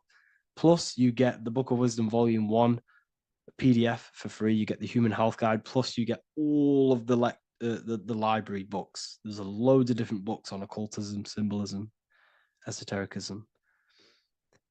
Do you need to place your attention somewhere specific during meditation? You can do. Okay, you can do. So, if you struggle, when you first start to meditate and you struggle to turn off the thoughts, think of the back of the brain, the back of your head. Don't think of it, place your attention on it. Okay. So when you place your attention on the back of the brain, this now shuts off thought because the back of the brain doesn't have any activation to do with thought. The front brain does, the neocortex. That's all to do with activation of thinking. So place your attention on either the back of the brain or your breath. What's more important, creating yourself or finding yourself? It's balance of both. So in order for you to create fully, you must have awareness of self and awareness of thought and control over the mental dialogue, the inner voice inside of you. Okay. When you control that inner voice, that is when you gain power. That inner voice is what brings commands into physical reality. Before you kick a football, there is a change in consciousness. There's a decision made in consciousness before the body takes the action. Therefore, every physical manifestation is a change of inner consciousness before it's a physical reality. You can have the reality you want through consciousness before physically having it. That's the secret to creating. But you must believe it like you know the sun is going to rise in the morning. That's how much you should know that you have that reality in consciousness through feeling and thought and imagination. And that's how you can truly create in your reality. Shrooms help with consciousness or ego. I can't really talk about that because I'm maybe uploading this to YouTube, unfortunately. But we need to clean our pineal gland first from calcification. Yes, definitely. You should go on a detox the body. Because you can't really connect with consciousness if your body is in such a dirty state. Because the brain is your nervous system is in a state of fight or flight, trying to fight off all these toxins. So when you meditate, you're probably going to be having thoughts all the time because your brain's firing, your nervous system's being attacked through toxins. So you must detox to have a true connection with the divine. Your diet plays a big role in your spirituality and mentality. What is the most optimal food for pure consciousness? Fruits and vegetables. They possess consciousness. So when you place them inside of you, they're syncing with your consciousness. How to check the cleanliness of your body, your skin, your teeth, your tongue, your mouth. If your skin has spots, different colors on it, you're not clean because your skin is a reflection of your inner organs. Coffee's not the best for you. Coffee gives you fake energy. Okay.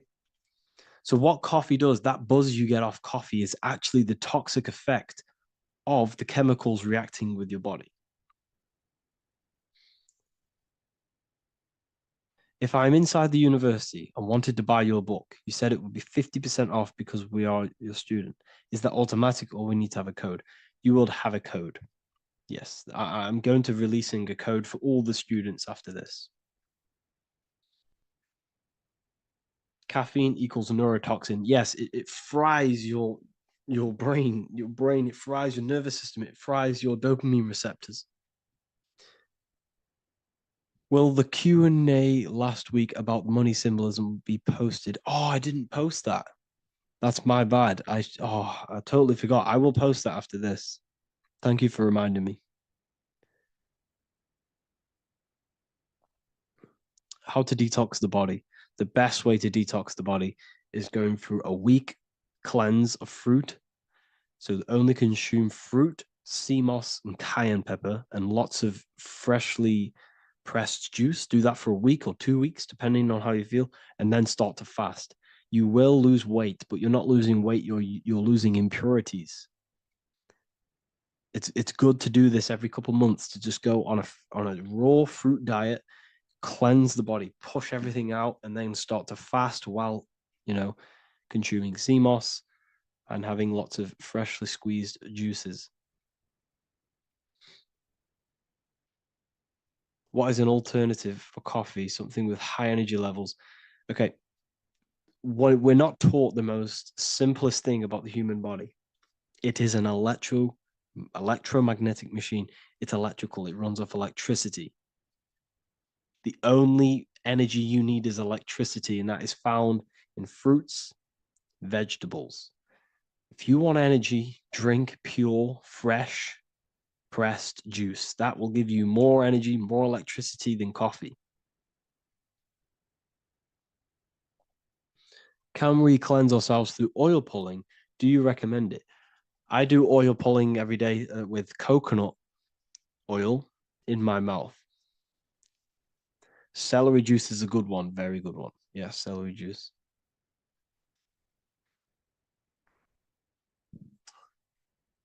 Any more questions? What kind of music do you listen to when lifting? For me, rap, hip hop push me work harder, but I know it's terrible for my subconscious. Yes, very. At least you're aware of it. You should be definitely try and stay away from the hip hop music. Try and stay away from anything that's talking about anything negative because it's all programming your subconscious. And your belief system is your reality, people.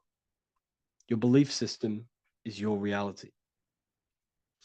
Okay. So look after your subconscious. That's what's controlling your actions. 90% of your actions on a daily basis are controlled through your subconscious beliefs. Okay. I listen to a lot of Pastel Ghost. I listen to a lot of let me get my playlist up. It's all like background music for TikTok. Do you know what I mean? Like Pastel Ghost. That's mainly what I listen to. That sort of music. I don't know what it's kind of called. I don't know what that genre is called. Does anyone know what that genre is actually called? Because there's not much words in it. The reason I listen to it is because there's not much words in it, and it helps the subconscious. And I just love that music.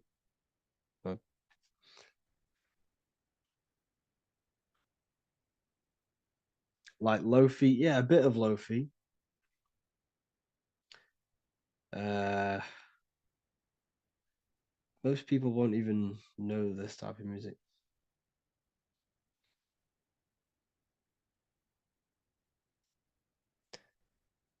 Can you tell us how you use cayenne pepper? So I mix it with freshly squeezed orange juice every morning. So the first thing I have, empty stomach, I have a teaspoon of cayenne pepper, mix it in and just down it every morning and sometimes at night. The feeling you get in your stomach after putting cayenne pepper on an empty stomach is absolutely amazing. It tingles in your stomach. It kills parasites. It kills all horrible organisms.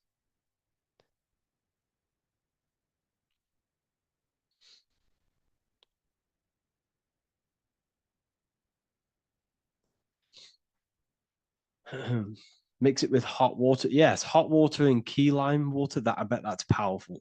If you mixed warm water with key lime with cayenne pepper in first thing in the morning, I can imagine how powerful that is. I've never done that, but I'm going to try that. Do you use sea salt? I don't know what to think about sea salt, to be honest. I try and stay away from it. I don't know whether it's good, don't know whether it's bad. I'm kind of mixed on it, mixed information. Uh, I've heard people have benefits. I've heard other people say stay away from it. So I don't know. I just stay away from it. Just I'm not too sure on it.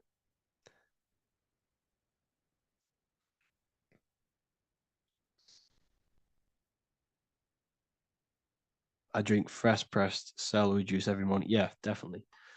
Uh, is there any chance we could like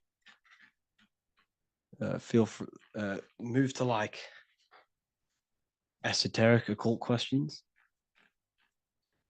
The only reason I say that is because I might be posting this to YouTube, so it's like I don't want them. I don't want them thinking I'm giving health advice because I'm not. This is what I do. I'm not giving anyone medical advice. This is what I would do to myself because I can probably get in trouble for that.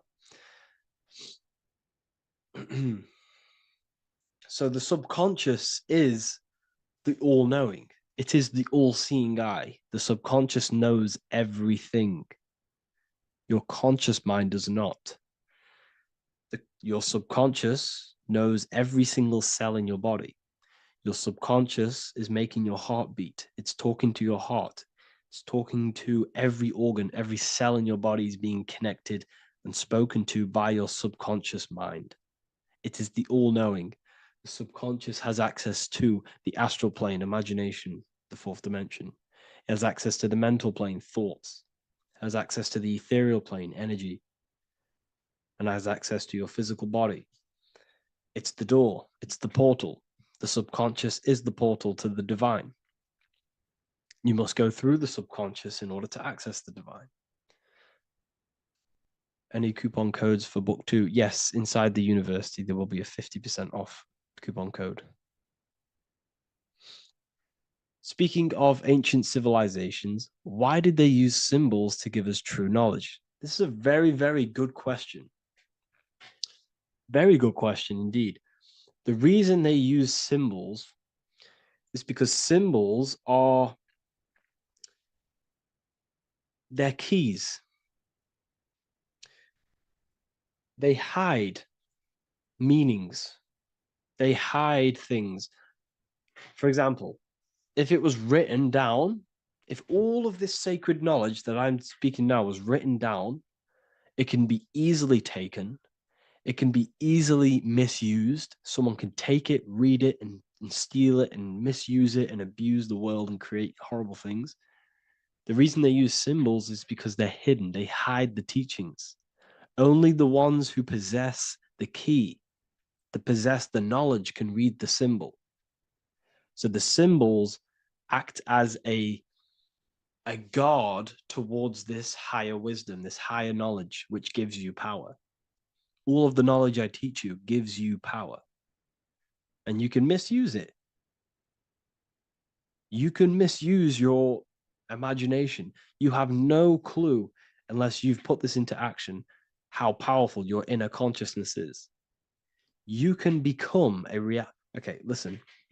If you hate your job, it's not the job that you hate. Think about it.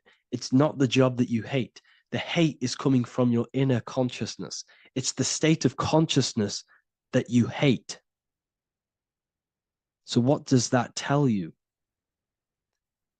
You can change that inner consciousness to another reality, the feeling of another reality. You can become that consciousness within before you actually externally have it.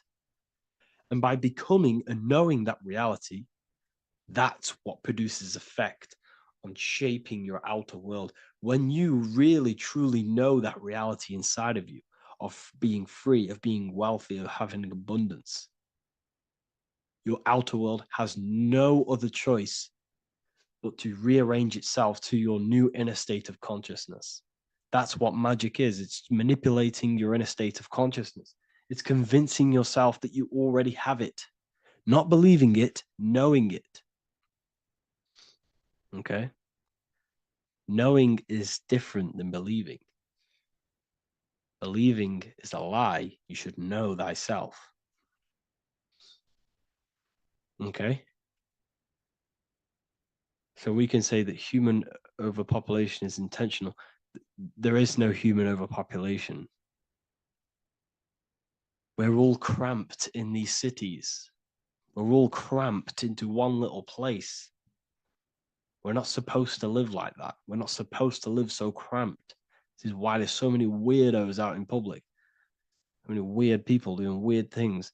This is when things start to go weird, and we shouldn't be living in this state, in this condensed state. We should be spread out. Okay. There is no overpopulation. It's just an illusion because we all lived in such. Have you ever been on a plane? Have you seen how much land there is? It's crazy. There's no overpopulation. And how many people do they say there's in the world? There's not that many people in the world that they say. I think it's like 8 billion. I think they say there's 8 billion people. There's not 8 billion people. There's probably more like 2 billion. And the reason I say that is because I have a friend who only has like 300K followers. So that's a lot of followers. Okay. And he gets recognized everywhere he goes. And he's into all this stuff. And he says, listen, the population is definitely not 8 billion or whatever they say. I think it's like a couple billion. It's probably more like a billion. How to properly manifest intentions. Thought, emotion, and imagination are the key. You must know that you have that reality. Don't believe it. Become that reality within your consciousness all day long, as much as possible. Feel it, imagine it, say it, and have zero doubt. How to have zero doubt? You can't, well, Okay, so the doubt, that little voice that will seep into your mind saying, you can't do that, you can't do this, that's your old voice of your subconscious program. Listen, the reason why most people fail in life is because they have trained their subconscious that they will fail. They have told and believed that they will fail. The reason I will succeed for the rest of my life is because I have trained my subconscious to say, I will win, I will succeed, I will solve any problem. That's my belief system. And if my belief system is that, then my external reality, my conscious mind will seek a way to fulfill that belief. It will seek to control and create that belief in my external world. It will seek to solve any problem. I've trained my subconscious mind to know that I already have the reality, to know that I'm abundant, to know that I have everything that I already need. Therefore, if any problem comes, I can sort it straight away. But most people have a different belief. It's not your fault. We've been kind of manipulated and told this, that they will fail, that they can't do anything, that it's too hard. And that basically casts a spell on the conscious mind, where your conscious mind is just like, no, I can't do that, because of this subconscious belief that you hold. So you must reprogram your subconscious that you can do it, that you will solve any problem, and that you are abundant. That's the reason why successful people succeed. It's because they have a complete different mind state, a complete different belief system in their subconscious.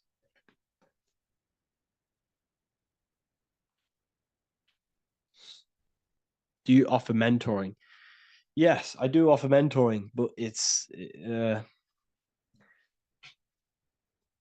mainly for people who want to grow their online presence,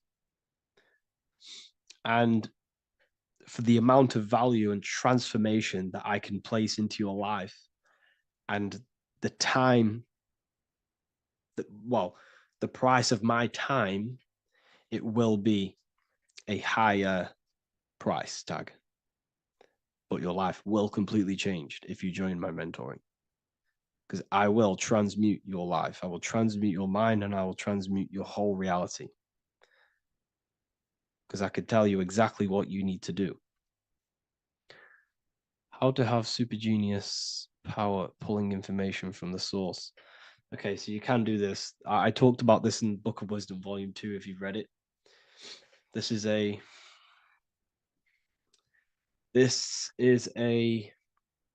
technique that Albert Einstein used. This is a technique that Thomas Edison used.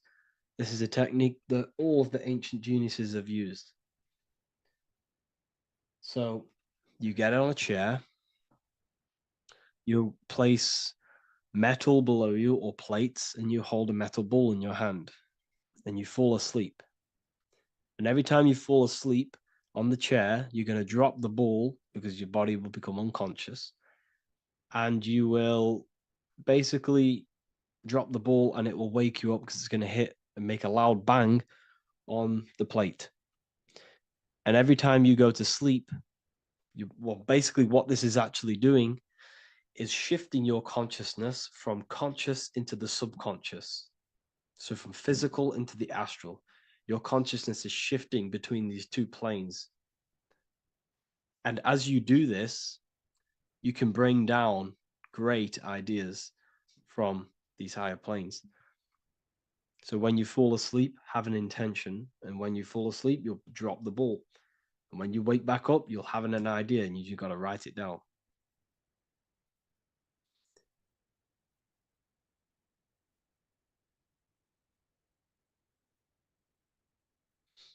How to balance chakras. Don't focus on balancing your chakras. Focus on the mind. The mind is the cause of the chakras being blocked. If you have a blocked throat chakra, this is a problem in your mind, not the chakra. You see, the chakras are a result of the mind. You transmute the mind, you can transmute the chakras and cleanse them.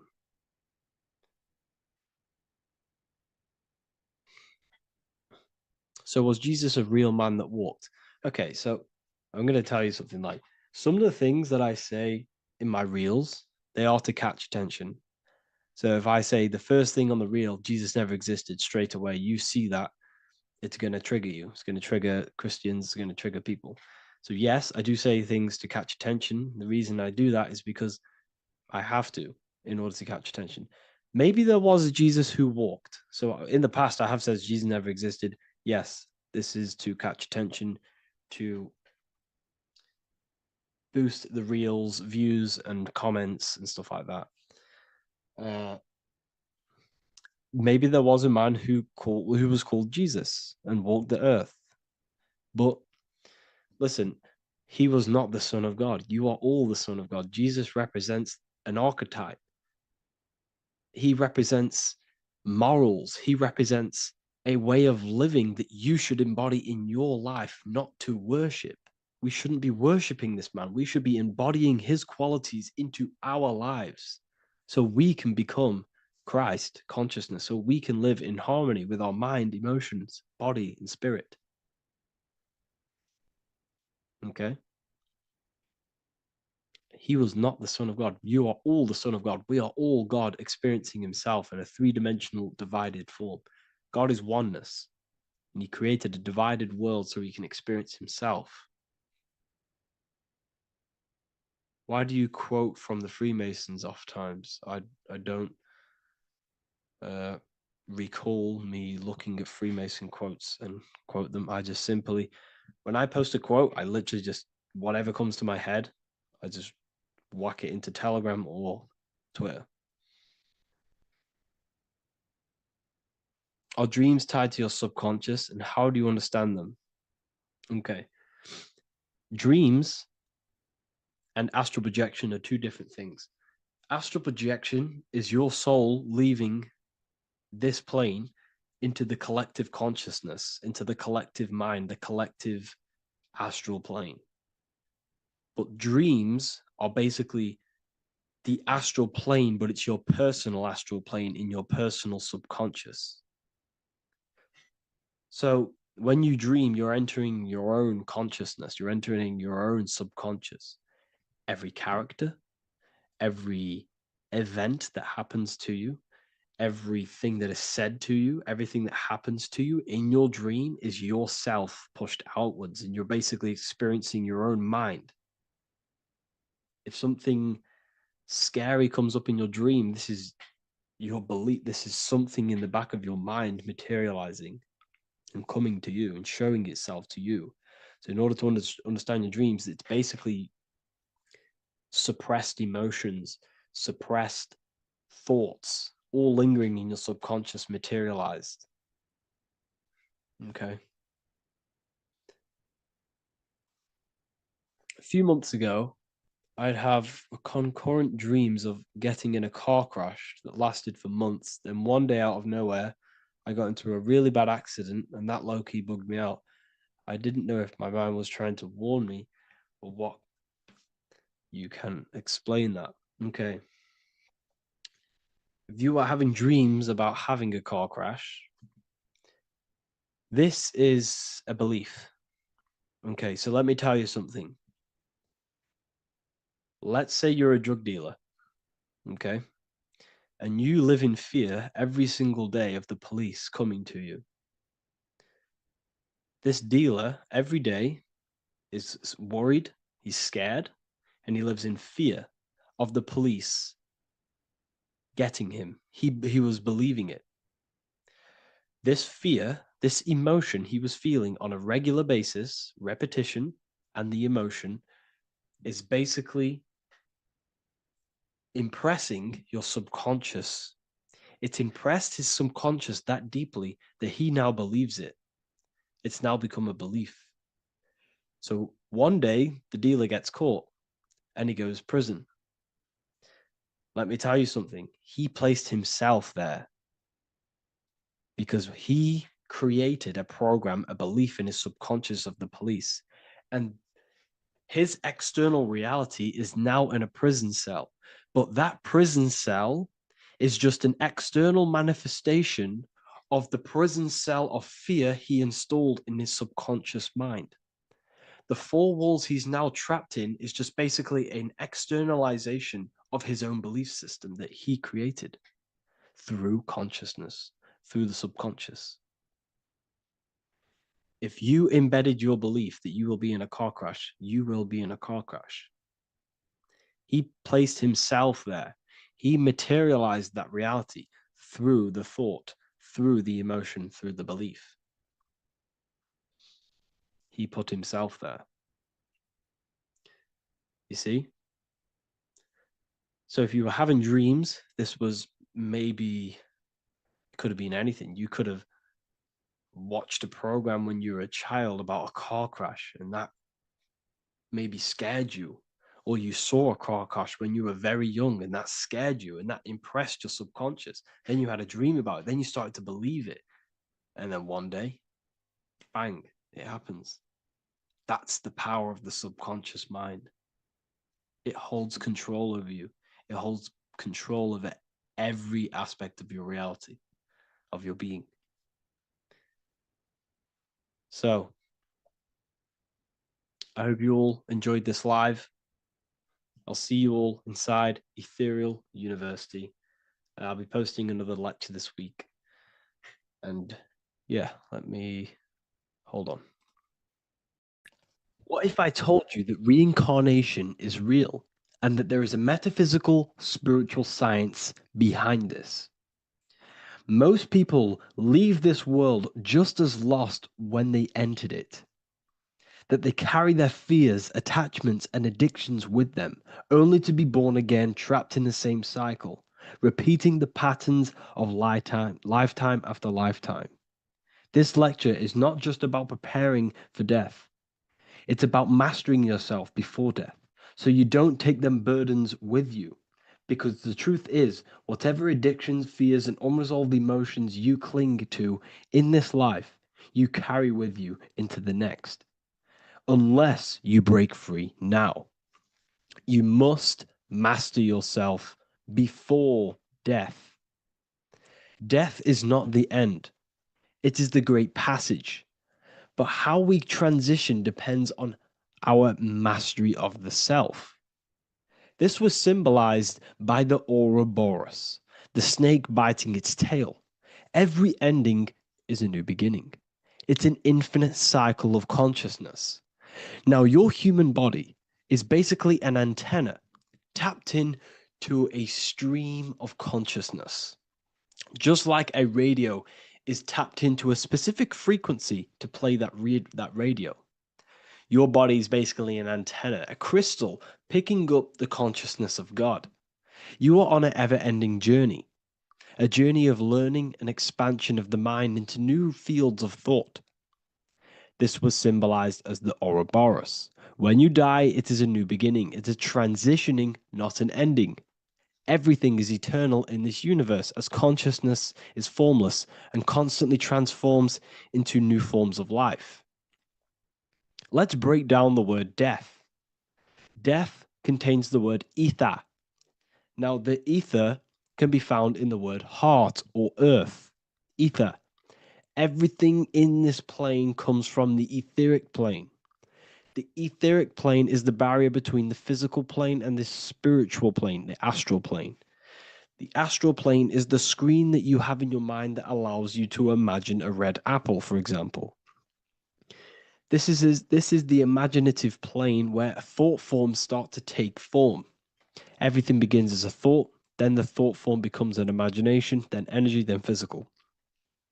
Everything in the physical plane is a shadow of thought. All objects manifested as thought. You came from the astral. You came from the stars. This is why we say reach for the stars. Or this is why you say you are a star. Cis star, miss star, fraud star, stir is star.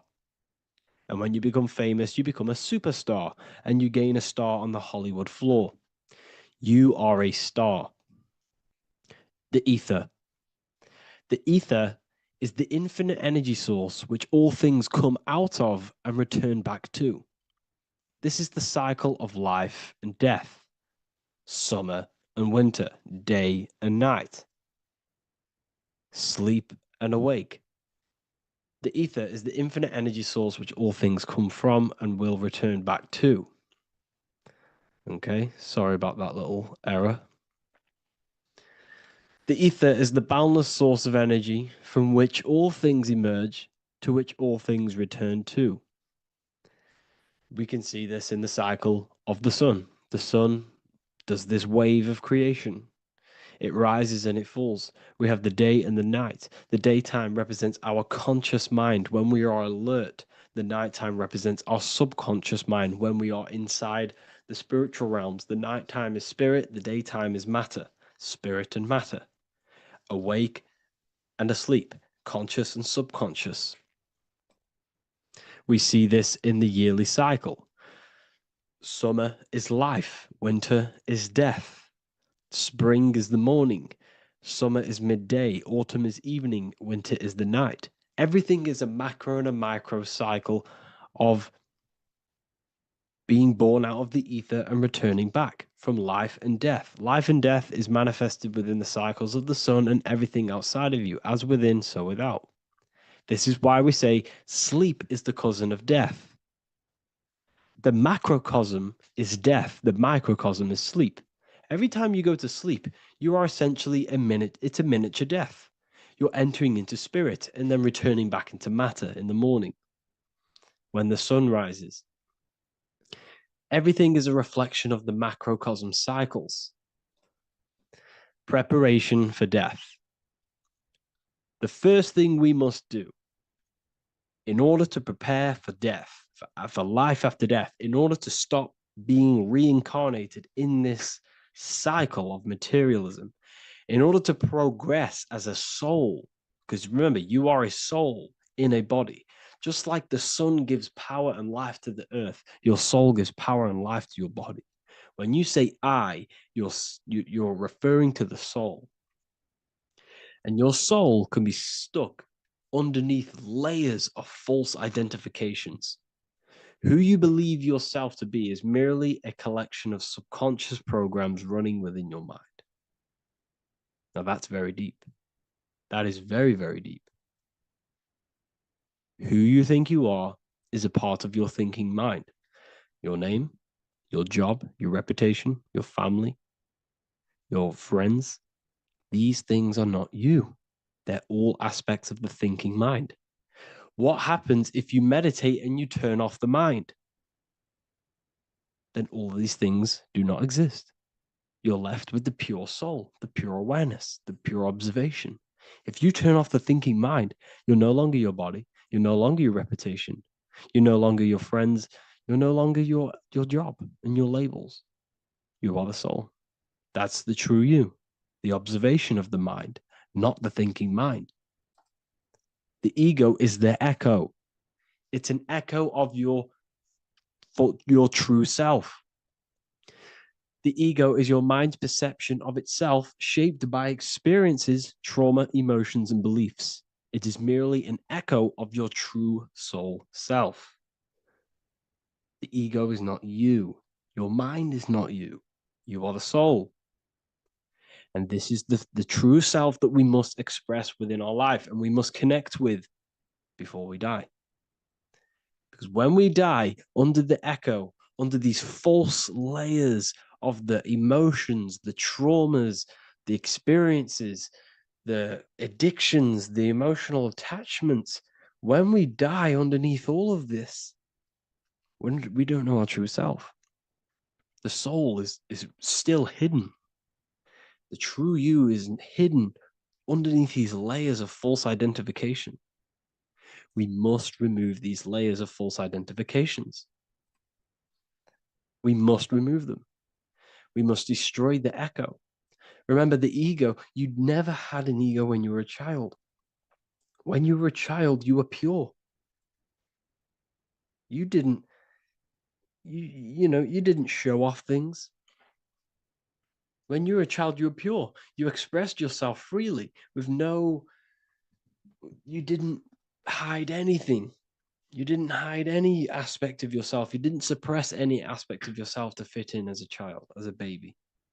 Because the ego was not here when you came here. The ego grows with experience. The ego is a false perception of yourself while being incarnated in this material world. It's your mind's perception of itself and it's created through your experience. Remember, you are unconditioned consciousness, and your experiences, thoughts, traumas, emotions, and beliefs have conditioned your consciousness into believing you're only a physical body, but you are the soul. We have to remove these layers. How do we remove these layers? Like I said, the best thing, meditation. Meditation. There is a great meditation that you can do every single morning and every single night time.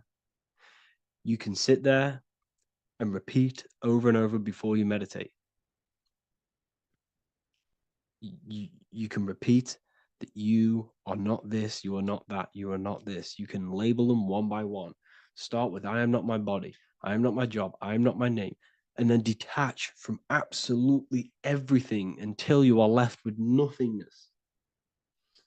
And when you start to meditate, detach from everything. Nothing matters. I am here right now. And what will be left? The only thing that will be left is the language that your mind is using. Now, this is very deep. Not many people will tell you this, but I've lingered in meditation many times. And I can tell you from experience that the only thing left once you detach from everything is the language that your mind is attached to. So whether that's English, Italian, French. Once you detach the language of the mind that that little voice in your head's using, you're left with the soul. Once the mind is switched off, you're left with the soul, and you have detached from all of these external things. You're left with the soul. That's you. That's the power. That's the source of all creation, where everything you've ever done has come from. Every thought, every idea has come from your soul. Number two, that's meant to say number two. Sorry about that. Mental addictions and emotional addictions.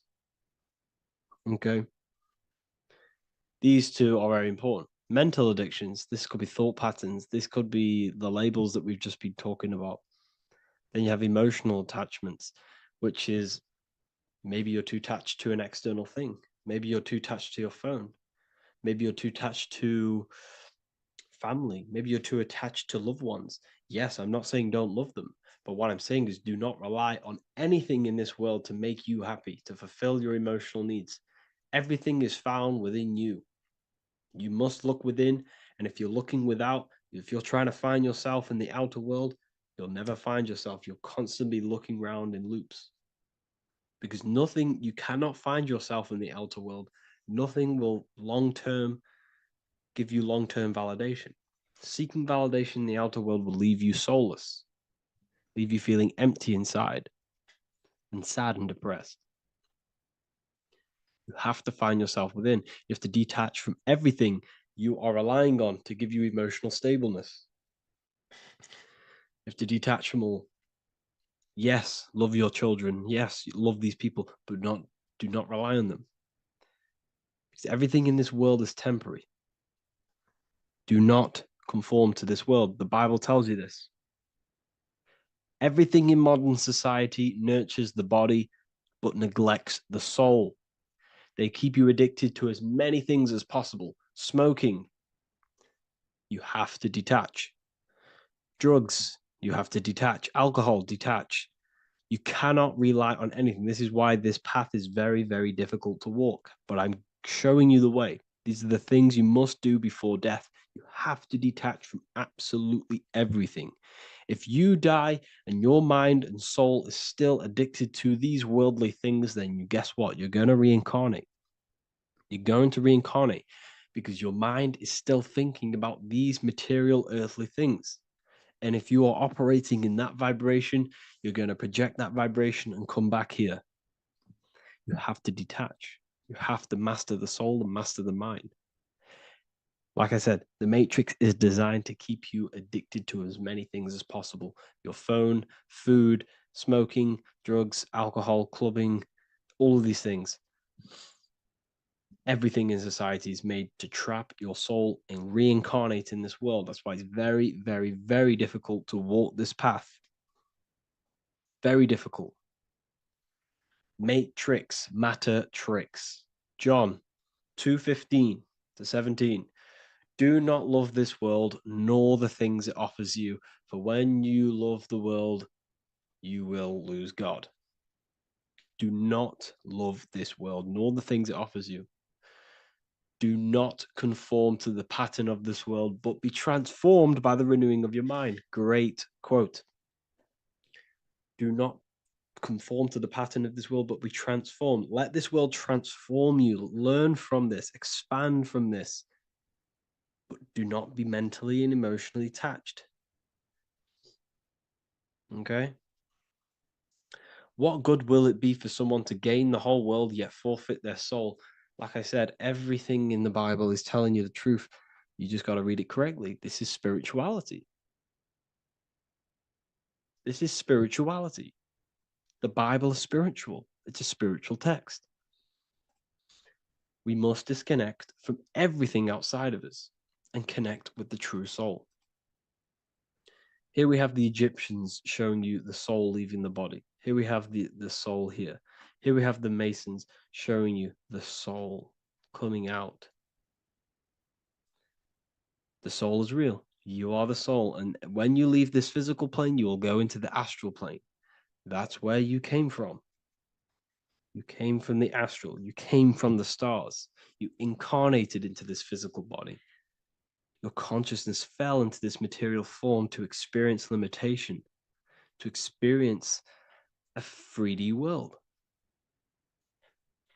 So, in order to ascend properly before we die, we have to let go of all the attachments.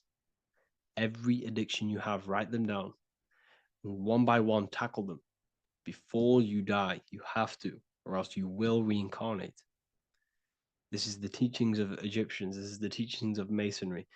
All of these addictions contribute towards life after death.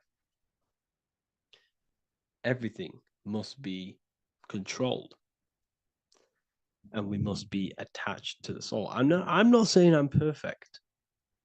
I'm not saying I'm perfect, people. We're all not perfect. We're all under psychological operation by the government. We're all in a very difficult situation with this awakening. I'm simply pointing out what I know from my journey and what I've been learning through occultism and research and reading lots of books and many different things. I'm on this journey just as you are. Maybe I'm further. Maybe you're ahead of me. We don't know. But this is what I'm sharing with the world. This is what I'm sharing with my research. And this is what makes sense. It's common sense. Look at everything around you.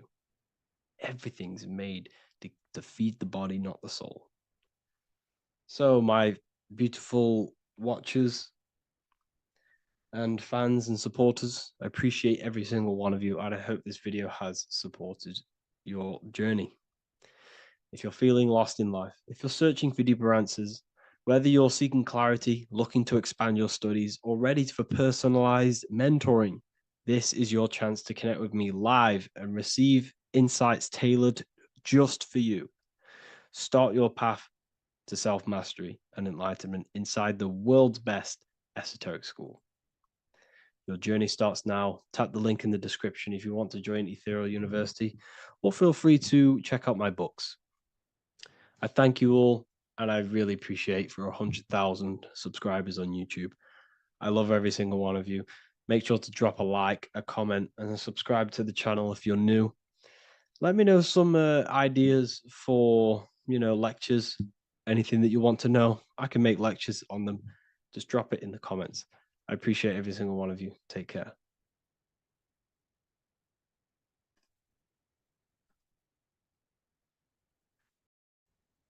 Hello, welcome back to The Real University. Today we're going to be talking about hidden spells within the language, English language. This is why we call it spelling. A lot of people are already aware of this. However, I'm going to go over some words that have double meaning, meanings to them, behind them, which trick your subconscious mind. So the word grammar comes from the word grimoire, which is also known as the book of spells or a magic book on how to create magical objects like wands, amulets, how to perform magic spells, charms, and summoning and invoking supernatural entities such as spirits, which are on the other side of this physical reality. So, what you must understand is what you say in this physical world is also happening in the astral world as well.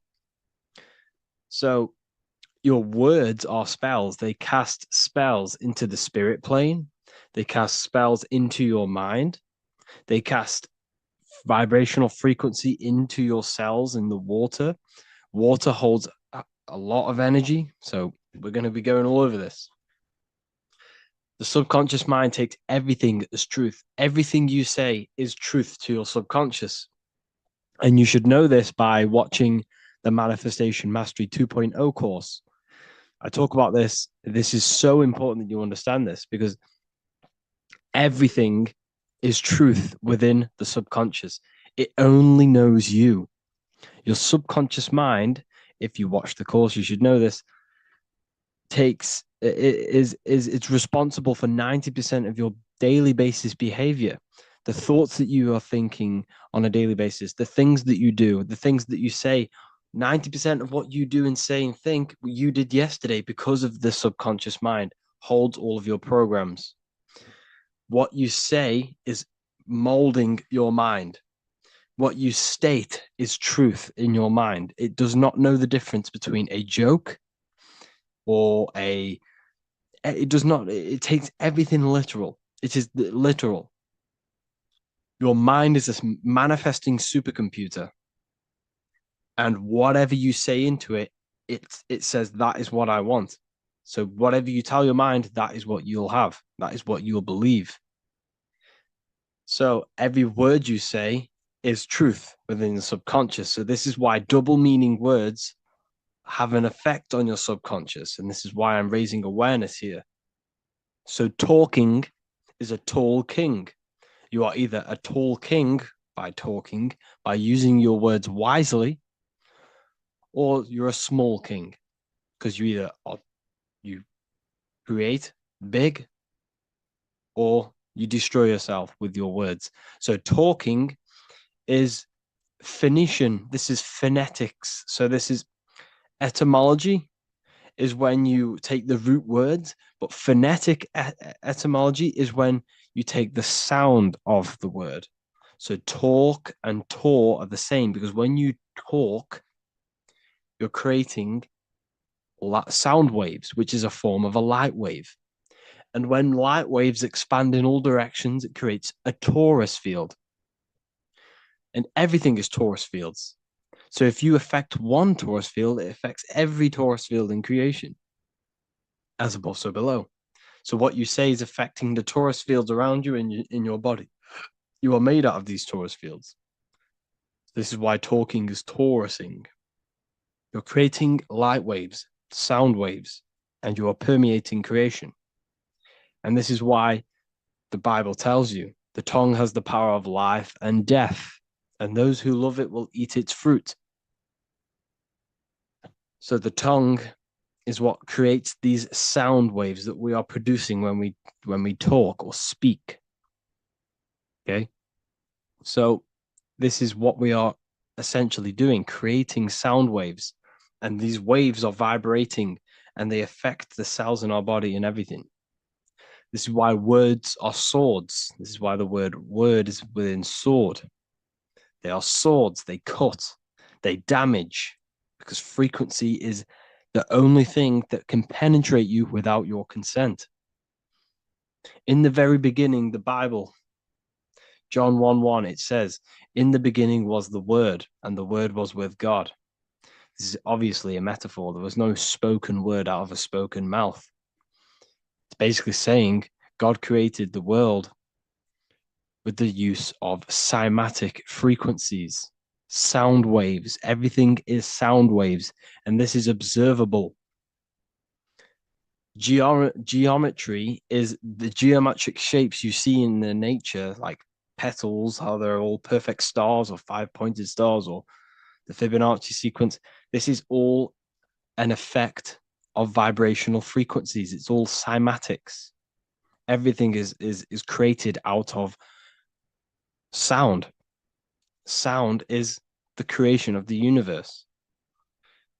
So this is how powerful words are. It's a cymatic frequency. Hello. Hell. When you say hello, you're subconsciously implanting hell into your mind and the people around you's mind. This is why it's casting a spell. Even though you may pick up on it, but your subconscious picks up hell. That is what you're picking up. And that word holds a frequency. The word hell, when you hear the word or see the word, activates thoughts within your subconscious. It activates, it stimulates it. What is everything that resembles hell in your mind? But that goes on within the subconscious without you realizing. Bless, when I bless you, I'm actually saying be less. So you're not blessing someone. You're saying be less. Appreciate. Appreciate. Weekend is when you're weakened. You see, they've casted spells on our cycle of life. The weekend is when you're weekend. You are weakened from the weekdays, when the working days are the weekdays, and the weekend is when you're weakened and you rest. Because in the days, you are in physical or emotional shock, unable to think or react properly. This is the days you're in. You're in a daze in the weekdays. See? Parents are a pair who rents. Because you don't, well, in this, we do own our children, but in the system, we technically don't. You're a pair who rents. Slaughter. They want you to think that slaughter is laughter. You see how it's implanting messages in your subconscious to make these things okay? They want you to think slaughtering is okay. So they put the word laughter in slaughter. I'm telling you, people, the people who made this language are satanic. They are witch. These people are wizards. We're getting ran by wizards, dark occultists, and wizards. That is who we're getting run by. And they've been running for thousands of years and they know exactly what they're doing. They've covered all aspects. They've covered the language, the frequencies, the music, the food, the water. They control everything in every aspect of your life. They have some part in it. And it's all occult knowledge through magic. It's all magic. It's all a form of magic. Awake. Awake is an event where the family and friends of a deceased gather before the funeral. That's awake. Why are we talking? Why is the word funeral? Why is death associated with being awake? See how they are planting subconscious messages in you. They want you to feel death. They want you to be the low vibration. And it's the same with mourning. Mourning is an expression of sorrow for someone's death. They're always associating death because these people they're running a death cult. It's a death cult. It's a satanic cult. A job is Hebrew for prosecution. Soldier is a soul dyer. If you go into the army, you're a soul dyer that they just use your soul to die. And then you just wasted your time in physical incarnation. Because you never die. You will never, ever die. Ever. You're eternal. You never, ever die. This body is just a suit. So you're a soul dyer if you go in the soul, if you're a soldier. SOL means soul or sun, because the sun is a soul. Music. So we say music. See, MEU sick. Music. See how it's me, you sick? Music. Me, you sick, because music is frequency, and frequency penetrates your body without your consent. The music we listen to today is making people sick mentally, emotionally, and physically. What you hear, what you see goes into the mind, it goes into the body and the spirit. It destroys you. It's hypnotism. Music is hypnotic. It's a form of hypnosis. When you listen to music and you can't think. You can't think. It makes your body move without you even being conscious of it. It's hypnosis. It makes you sick. The right music is good, don't get me wrong, but the music they use today is making you, me and you, sick. And that's another one. When we say things are sick, oh, that's really good. So we say sick. It's another spell that you're casting. You're calling yourself sick. Your subconscious mind doesn't know the difference. You're calling yourself sick, ill. Spellcasters will often use the word abracadabra when spellcasting. This is because the word abracadabra in magic means I create when I speak. Every word you say is molding your mind in some form of way. Not only is it molding your mind, you're casting frequency, you're producing frequency, light waves, sound waves into the ether around you. Okay. This is another good one. Look at the 5 vowels A, E, I, O, U. They tell you to speak it in this order as well. They teach you this order, this exact order. A, E, I, O, U. I, O, U. Subconscious spell on yourself without you even realizing it. It's a subliminal message that you will not realize, but your subconscious will pick up. We are taught to speak them in the specific arrangement because the last 3 letters have a double meaning. You were never taught how the history of money, how it works, and how to obtain it, because your role in this system is to remain a slave. So they teach you this, A-E-I-O-U, and they do that when you are very, very, very young, because since the age of 7, so from 0 to 7, that is when your subconscious mind is wide open.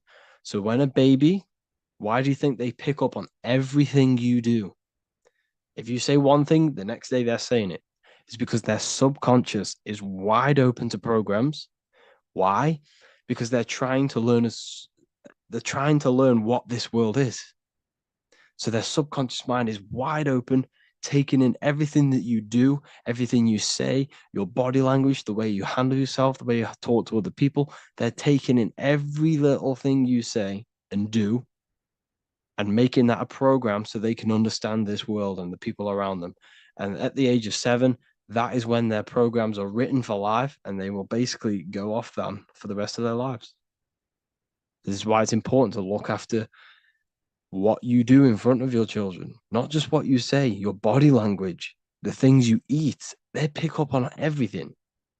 They're trying to make a sense of the world. From the age of 0 to 7 in school, you learn this. I owe you. It belittles you. You owe nothing. No one has right over you. This should not be real. There should be no government. We should not have. No one should be over you. Everyone is equal. Everyone is the I. Everyone is God manifested. So we don't owe anyone anything, but it's a spell in your subconscious. Signature. Sign your nature. Sig is sigil. A sigil is a magic. Is a excuse me. Is a symbol used for magic. A sigil. Sigil nature. So your signature is your sigil. And when you sign that, it gives mental power over you.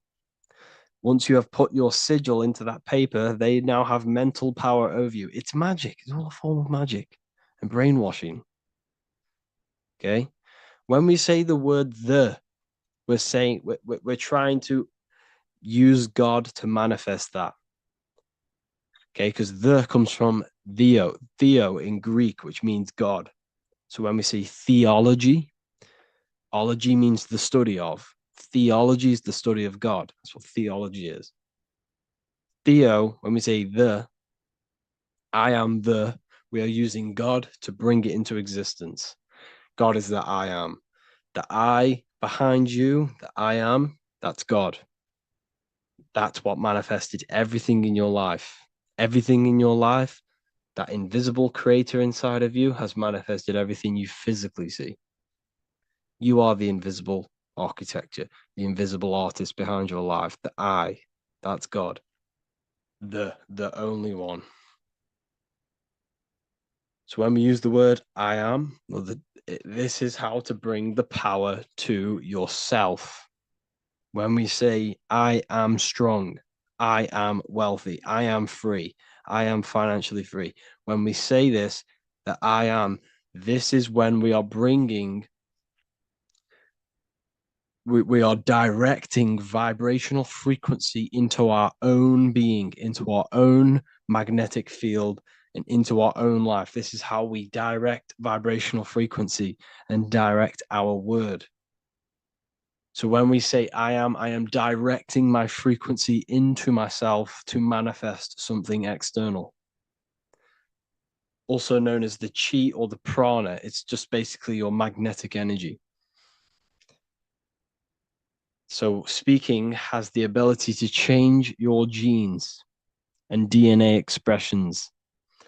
When we listen to affirmations over and over and say them over and over for a long period of time, your genes will change. And your genes are a code for your external world, pretty much. Anything that is written in your genes will manifest into your external world. Okay. All of this is just done by your intentions, thoughts, and what you say. And if you think this is a conspiracy theory was a term invented by the CIA to discredit, confuse, ridicule, and disqualify any alternative information that contradicted the mainstream narrative. That's what a conspiracy theory was. It was created by the CIA for any belief that went against their mainstream narrative. Hollywood, the biggest spell casting scheme cult in the world. Hollywood. I'm going to make a whole lecture on this. Hollywood is Holywood, which comes from a holly tree, which the ancient Phoenicians and magicians used to take the Hollywood, the holy wood. It was called Holywood because it was the best wood to make wands out of and cast spells. That's why they get their name. And what is the films?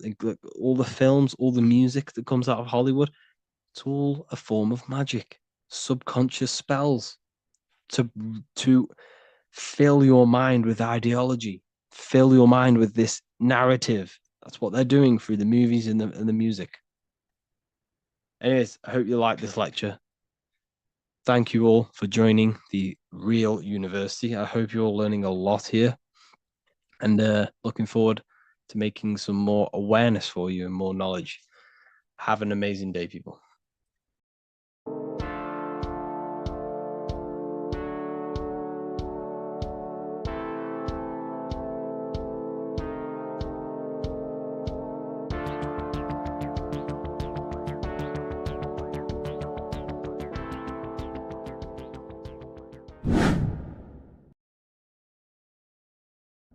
Welcome back, people, to another occult lecture by Revival of Wisdom. Today, we're going to be talking about magic and how it's being used on us for the New World Order. Magic has the word mag within it, which is magnetism. Magnetism is the force. Magic is influencing forces, natural or supernatural forces, and using it for a certain agenda to gain something out of it. Now, magic is not what everyone's being thought. It's not some sort of fantasy thing. It's actually very common, and we all do it, whether you believe it or not. Magic is all to do with the mind. As I said, always say in my lectures, your mind is what creates matter. Your mind is what creates your external world. So it's all about manipulating and planting seeds within the mind, because your mind is a garden, and thoughts and words are seeds which are being planted in that garden. Your your life, your physical life, the people you have in your life, your friends, your car you own, the job you have, is all a reflection of the thoughts that you've been thinking in the past. You are where you are in life because of the thoughts that you've been thinking. Therefore, your life is a direct reflection and manifestation of your mind, the garden, the Garden of Eden. Okay? The mind is what they are targeting. What you see, say, and hear has a direct effect on your mind. Me talking to you is influencing you. The words I'm saying is planting seeds within your mind. Now it's up to you to consciously act on these thoughts or these words, or to maintain these words. As above, so below, as within, so without. What's inside of me is outside of me. What comes into the storehouse comes out of the storehouse. You have the left, you have the right, you have the up, and you have the down. As above, so below. Whatever is in your mind will be expressed in some sort of way, consciously or subconsciously, spiritually or physically. The mind is what manifests everything. And this is what we need to understand. We need to understand is that the mind is not physical.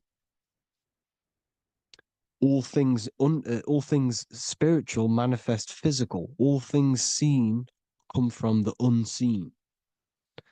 The words you're thinking,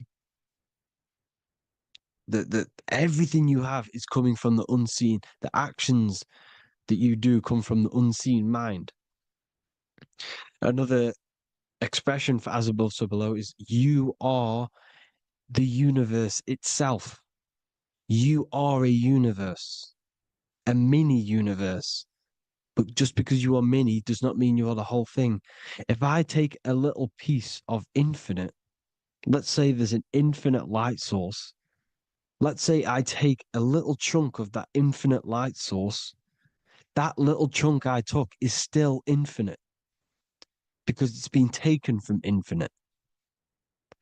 You are the universe. Your awareness, your mind is the universe.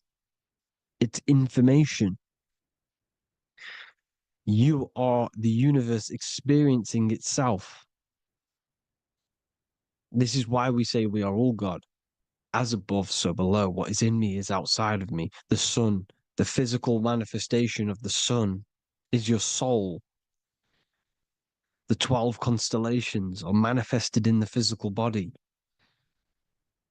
The 5 elements are manifested in the physical body. They're manifested in the 5 fingers you have. As above, so below. This is manifested, well, this is a symbolized in Freemasonry and secret societies as the 2 pillars. The mirroring reflection, the reflection of reality, the mirror, as above, so below. What happens in the mind, what happens in the astral, happens in the physical. This is Aleister Crowley. This is all symbolism. This is the 2 pillars with the all-seeing eye and the triangle at the top. Aleister Crowley was a master magician, very powerful dark magician, black magician. There's 2 types of magic. You have white and black, just like the checkered board, the Masonic checkered board. You have white and black, you have good and evil. White magic is influencing natural forces to gain something that will help the collective consciousness, help the collective, help the earth, help other people. Black magic is something you manipulate something so you can get something personal out of it. Doesn't matter if it's good or bad. It's still considered as black magic because you're being selfish. Everything you do should be contributing towards the collective consciousness and helping others. And this is why The ancients lived in a system where everything was in unity. We understood that I am you and you are me. What I do to you happens to me because I am you and you are me. We are the same mind substance on the inside.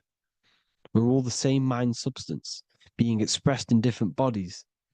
So what I do to your mind will have a ripple effect on my mind because all of our minds are connected within the mental plane. So this is why they know all this knowledge. They know all this knowledge. So yeah, this is the mirroring effect of reality, the two pillars, or symbolizes the number 11. The number 11. We'll go deeper into that. The technology we're using is magic. It's a form of magic. Television is tell a vision. They're telling a vision into your subconscious mind, into your memory. And when you turn on the television, you get a program because they're telling a vision to create a program within your subconscious mind. You see, the conscious mind is only 10% of your mind, which is to do with your, what you're aware of, your five senses. What are you consciously aware of? Well, I'm aware I'm here, I'm talking, I'm aware of what I'm wearing, the five senses, what I can hear, taste, smell, hear, what I'm wearing, I'm aware of what I think of. But the subconscious mind is the 90% of your mind. It's the hidden part of the mind, which is telling your heart to beat, telling your body to breathe. It's storing all of your emotions. It's storing everything you see, storing all the belief systems that you have. Uh, it has everything. It stores all of the habits you have, the values. It stores everyone's name that you know. All the words that I'm speaking right now is all coming out of the subconscious. Everything is subconscious, and it literally manipulates 90% of your daily basis behavior. Most people don't know this. What you did yesterday is what you will do today because of these beliefs and mental programs within the subconscious, stored within the subconscious. So the subconscious is what they're aiming at. They're trying to create programs within the subconscious because the subconscious manifests 90% of your thought patterns, 90% of your actions and words. They know all this stuff. So the subconscious mind is the most powerful part of the mind. Another way the subconscious manifests and influences your life is, let's say you were in a car crash years and years ago, 10 years ago. Let's say you're in this car crash, right? And you really hurt yourself. The emotion you felt in that time when you were injured in that car crash had a great impression on your subconscious mind. You see, the stronger you feel something emotionally, the stronger impact it has on the subconscious. You can remember and recall that moment and very vividly because of the impact it had on the subconscious. Another, for example, you become that terrified of cars that it manifests into your life today that you are wary to go in certain cars. You don't want to go in cars at all, maybe, because of that moment that stood within the subconscious. And it will manifest into anxiety. It will manifest into not going into cars. It will manifest into depression, maybe. These things, these emotional, very emotional, traumatic events have a great impression on our subconscious and they control your life. This is why you need to meditate and let go deep within yourself and let go of these internal, deep emotions that you may have repressed and keep pressing down and ignoring. But you need to address it and let go of these subconscious impressions you have, which are controlling your life, like anxiety, depression. All of these things are stemming from things that are stored within your subconscious years and years ago, more than likely. Broadcasting. They're casting spells to a broad audience, to news, north, east, west, and south. They're casting spells. No, if you watch the news, everything's red. Breaking news in red writing or the red background. Everything's red. Why? Because red's the root chakra, which is all to do with survival. They want to stimulate this root chakra because they want you down there in survival mode. They want you in survival mode because you're easier to control. They control out of fear. And not only they're casting these spells as if because most of the things they cast in the news hasn't already happened. They're constantly bombarding you with there might be a war breaking out, war this, war that, kill here, kill there, murders. It's impressing, it's casting spells on your subconscious mind. So when the event does turn up in real reality, in physical reality, you're less emotional, you're less surprised. You're not as surprised because you've already heard it before. Your subconscious has already heard it all before. If you never heard of a war and then a war broke out, you'd be going crazy. So they subtly program your subconscious mind through the words because the words they say is impressing your mind. It has an effect on your mind, which will have an effect on your behavior, your words, your conversations you have with people. They're casting spells to north, east, west, and south on the tell a vision. They're telling a vision by broadcasting, by saying spells. This is why we call it spelling. Even the word, listen, the words we say cast spells. Bless. Oh, bless you. That's be less. The subconscious mind only picks up literal things. You see, when I say bless you, your conscious mind picks that up as, oh, thank you, you're blessing me. But your subconscious picks up as be less. You see? Because the subconscious it has no filter.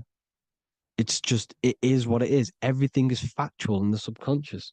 Therefore, if I call you an idiot, your subconscious my subconscious will think I'm talking to myself and calling myself an idiot, and it will take that as true. That is truth. Everything is truth within the subconscious, and the subconscious manifests your behavior. The devices you. This is the biggest one. Black scrying mirrors, device, the devil's vice, the device. Okay. Black scrying mirrors, black screen is scrying. Black scrying mirrors were used to communicate with spirits within the astral plane in the medieval times. They're still being used now by black obsidian mirrors. And look at your phone, it's a black mirror. And there's some sort of, I'm not saying this is facts, but personally, I believe these are portals for spirits and ethereal entities to come into your life, to come into your surroundings. So this is the next big thing: the TVs, your iPhone, your iPod, all black mirrors, and mirrors are very, very powerful. Even just a normal mirror. Mirrors have an effect. Whatever you say into a mirror, what you say is energy. And when you say something into a mirror, you're saying it into yourself. It's an infinite cycle of words of energy because it's being reflected infinite times. When you say something into a mirror, it has a massive effect. You're saying it directly into your eyes, into your mind. So what you say in a mirror should be said with precaution. Never say anything negative into a mirror. because mirrors are very, very powerful ways for you to reprogram your subconscious mind for the good. You can say very positive things into mirrors and it will reprogram your subconscious mind. Okay. Manifesting is all magic. It's all magic. Everything is magic. But consciously doing it is what they're doing. They hid this knowledge. Your phone is magic. It manipulates your mind. The iPhone, I. Okay. See, magic isn't all of this with wands. See, Harry Potter, okay, that was created to give you this perception of a mystical and amazing form of magic with magic wands and all sorts of stuff like that. Yes, that stuff was true when the collective conscious minds were on a higher level and our belief systems believed in these things, because the universal mind, all of our minds contribute to reality. If the masses don't believe in magic, in if the masses don't believe in a certain thing, it's going to have an effect on physical reality. So when the collective minds are higher and have more open minds, things like Harry Potter can come true. See, it's all in the mind. The iPhone, the I is the symbol for the mind, the invisible intelligence. The triangle is the ethereal plane. Okay. So the eye in the triangle is the eye that sees into the beyond the ethereal planes. The square is the physical plane. So the iPhone, your phone is a black box, just like the Saturn black cube. It's a black mirror. It's taking photos of you every 2 seconds. And it's a it's a it's your mind. Your mind is in that phone. Everything you like, everything you text, everything you type in Google, everything you say to someone, every conversation is all recorded on the phone. Therefore, it is a direct reflection of your mind. Your mind is imprinted into your phone because your mind, everything you think in your mind, you're manifesting into typing, saying, taking pictures into the phone, and it's collecting it and storing it. And what they're doing, and this is for all forms of magic, it's manipulating the mind. It's all manipulating the mind. Reels, Instagram, TikTok, this is all dopamine. It's all controlling the mind. Every like you get, every follow you get, every share that you get is dopamine within your brain. They're they're literally targeting your brain and mind. It's all manipulating because what they're pushing through the phones, through the media, through the news, through the televisions is visions and programs. You are the one manifesting the New World Order. They're not doing they're not manifesting the New World Order. They're giving you the information so you can manifest the New World Order.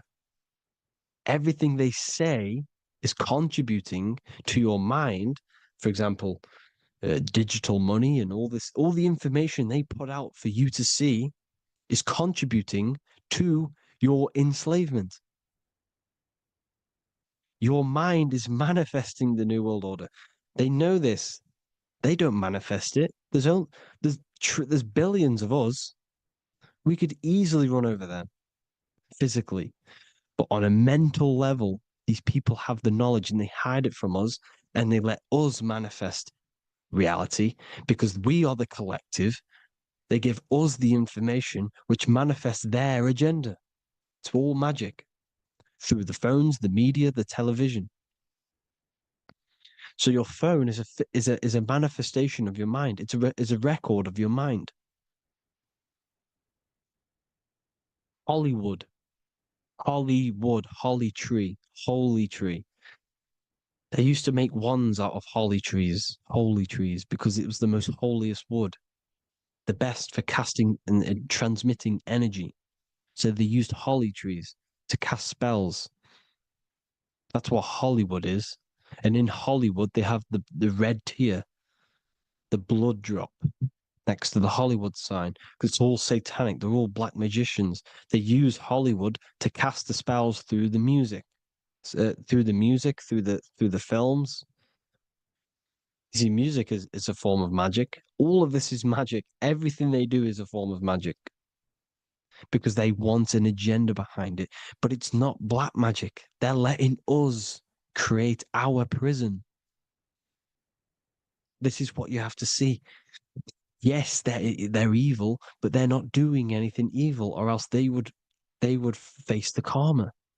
They let us manifest this agenda through giving in the information by telling you what's going to happen in the movies. Everything that happens in a movie, it's all there on purpose to program your subconscious, to plant a seed within your garden, your subconscious, your mind. Because when the mind is already seen something, when it comes up and turns up in physical reality, you will be less shocked and you won't rebel. So they lure you slowly. They make you aware of these things over time. They make you gradually think it's okay. Like the technology, we never used to use these phones. How did we become so addicted and reliant on them? Well, because first they gave you a little flick phone. Well, no, sorry, they gave you a phone in your house, and then once you got used to that, they say, "Oh, here's the newest version of a little flick phone." You started texting your friends. Everyone was loving it in high school. They could now meet up without saying, "Let's meet on the weekend at this point at this time," like your parents probably did, or maybe some of you watching this, you probably had to tell your friend to meet on the weekend at a certain time because you had no way of communicating. So everyone got these phones and got addicted to them. Then they slowly got addicted to the new iPod with the touch screen. Now they invented touch screen. Then everyone got addicted to touch screens. Then because all of this is producing dopamine in the brain, which creates you to become mentally addicted to things and physically addicted, chemically addicted, because dopamine's a chemical. Your subconscious becomes a program within your subconscious, and your body becomes chemically addicted to these phones. And these phones are the enslavement of humanity, technology. Without this, we wouldn't be in this mess without technology. Because they're creating a hive mind. We're creating a hive mind. So back on track anyways, uh they they program you. Look at the films, 9/11, 9/11, all in produced by Hollywood. Here's the 11, like I said at the beginning, the two pillars which reflect reality. What happens in the mind happens in the physical. What happens in the astral happens in the physical. Okay, what happens in the physical happens in the mind. It's the two pillars, the mirrors. 9/11. 9 plus 1 is 11. Flight 11 was hijacked. New York is the 11th state. New York adds up to 111. This is not a coincidence. It's all a form of magic. It's a ritual, energy harvesting ritual, because your mind produces energy. Your mental attention produces energy, and they're feeding off this energy in the astral plane, these demons. Music is the most powerful. Personally, I think the music is one of the most powerful forms of magic they're using. Okay. Music is hypnosis. It puts your brain in a hypnotic state. It influences your electromagnetic field through vibrational energy. It reprograms your subconscious mind. Why do you think you remember the lyrics? You see, your subconscious stores all of the memories. Remember, the subconscious manifests 90% of your behavior. So, therefore, the music you're listening to is manifesting your behavior. You wondered why some people wonder why they have drug addictions and they can't get out of violence and they can't get out of all this negative mind space. It's because the music they're listening to is creating a negative mind space. The words you listen to have plant seeds within your mind. So the reason you remember the lyrics is because that song created a program within your subconscious. Yes, that is what happens. You can use magic to reprogram your mind, but you can use music to reprogram your mind because it's all forms of magic. It's using natural mental energy forces to manipulate the physical reality. You manipulate your mind, you manipulate reality, physical reality. Okay. So the music, another very, very big one. When you turn on the radio, it's just all talks about alcohol, drugs, and sex because they want you down in the lower three chakras. They want your mind attached to matter when it's mind over matter. Your mind's not physical. You see, the word spirituality is the new trend. It's not about your spirit. It's not about your spirit. It's about your mind. It's not about, you know, uh, spirituality and looking after your spirit. And they've got you focused on your spirit. Why? Because they hide your mind from you. You see, a lot of people think their mind is their brain, but the mind is everything. There is no physical reality without mind. You can have a brain. Imagine if you had no mind but a brain. It wouldn't work. The mind is everything. The mind controls your avatar. It begins in the mind before it happens in the brain. Then the brain manifests through the body. The brain's just an electrical computer. So that they've got people scared. Or do I have a soul or not? And all this stuff. Listen, if you have a mind, you have a soul, because you are not the mind.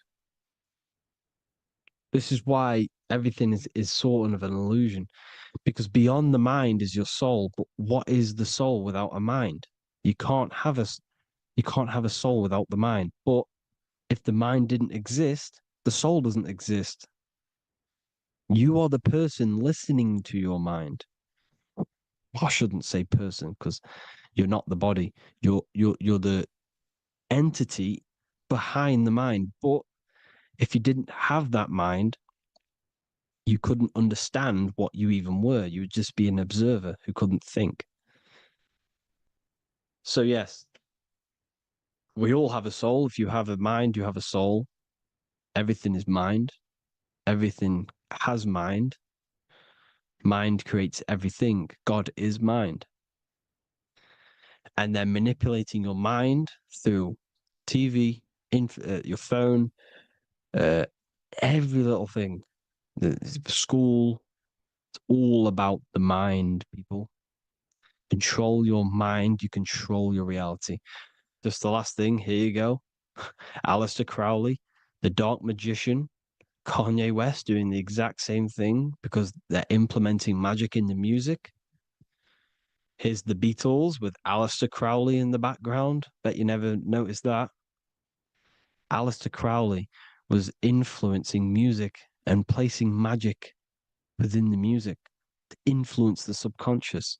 This is what Baal worship was. This is why they kill children. They sacrifice these children. Why?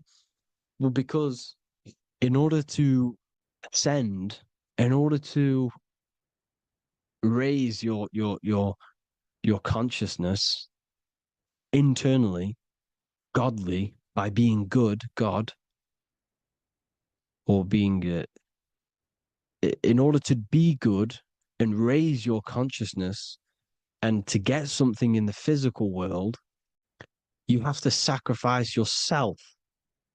And what do I mean by that?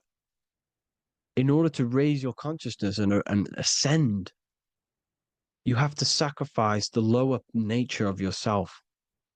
You got to abstain from having sex to retain your sexual energy, to transmute it, or staying away from negative, some poisonous foods like meat, So staying away from blood. We shouldn't be consuming other animals' blood. We should be keeping our blood pure. We are humans. We shouldn't consume chicken blood, chicken germs. We are the most divine creatures on this creation. We are the most intellectual creatures in this creation. Therefore, we should keep our temples pure. We are not animals. If you want to associate yourself with an animal, go out in the wild, go and find a wild boar and go and try rip its guts out with your bare teeth because you can't do it. You're not a cat. You're not a carnivore. Okay? So in order to ascend, you have to kill and sacrifice your lower part of yourself to ascend up to your spirit self, your mind self, the highest version. And the elites don't want to do this. So they sacrifice other things like babies to kill them, to exchange their life over to the astral plane so these demigods in the astral plane can give them something in return in physical. They don't want to sacrifice their lower self, so they sacrifice other things for exchange, for physical pleasure. But the godly person sacrifices their lower self for their higher self to do good and ascend. So this is what all the Baal worship is, people, and this is why they're doing it. Hope you all had an amazing lecture. If you haven't already, go and get the Book of Wisdom for more information. You know, I don't go into dark stuff in this book because all I do is enlighten people in this book. You can get it in Spanish, English, German, Italian, and French. Worldwide shipping, you can get the PDF or paperback. Or there is also a new one called the Human Health Guide 2.0. It gives you a list of all the foods, grains, oils, nuts, everything that's alkaline and positive for the body and not man-made and hybrid. It tells you all the products to stay away from, how to fast, how to improve vision, how to improve everything, literally. So the Human Health Guide has been released. If you want that, I'll pull all the links in the bottom of the description. Hope you all enjoyed the lecture, people. God bless you all.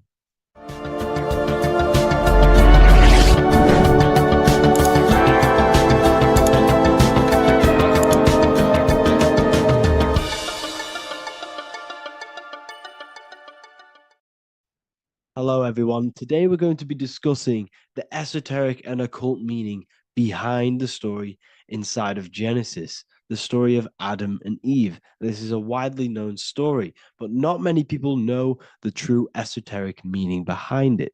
Okay. So today we're going to be breaking this symbolism down. Before we get into this, please leave a like and a subscribe on the channel. I would greatly appreciate it. And please comment below any lectures or anything you wish to know, and I could maybe make it in the future. The first thing we must understand about the Bible is that it is an esoteric and occult book. It is written in allegory. It is written in such a way that we understand the book compared to our level of perception. Now, what do I mean? If a child read the Bible, they would gain a standard meaning and story behind it. They would gain a normal interpretation of the book, of being good, praise God, and be a good person. However, me, who have studied the occult and esoteric and symbolism for a very long time, when I read the Bible, I see a deeper meaning. I can read between the lines of the allegories, which means the Bible is written in such a genius way that it speaks to your level of intelligence.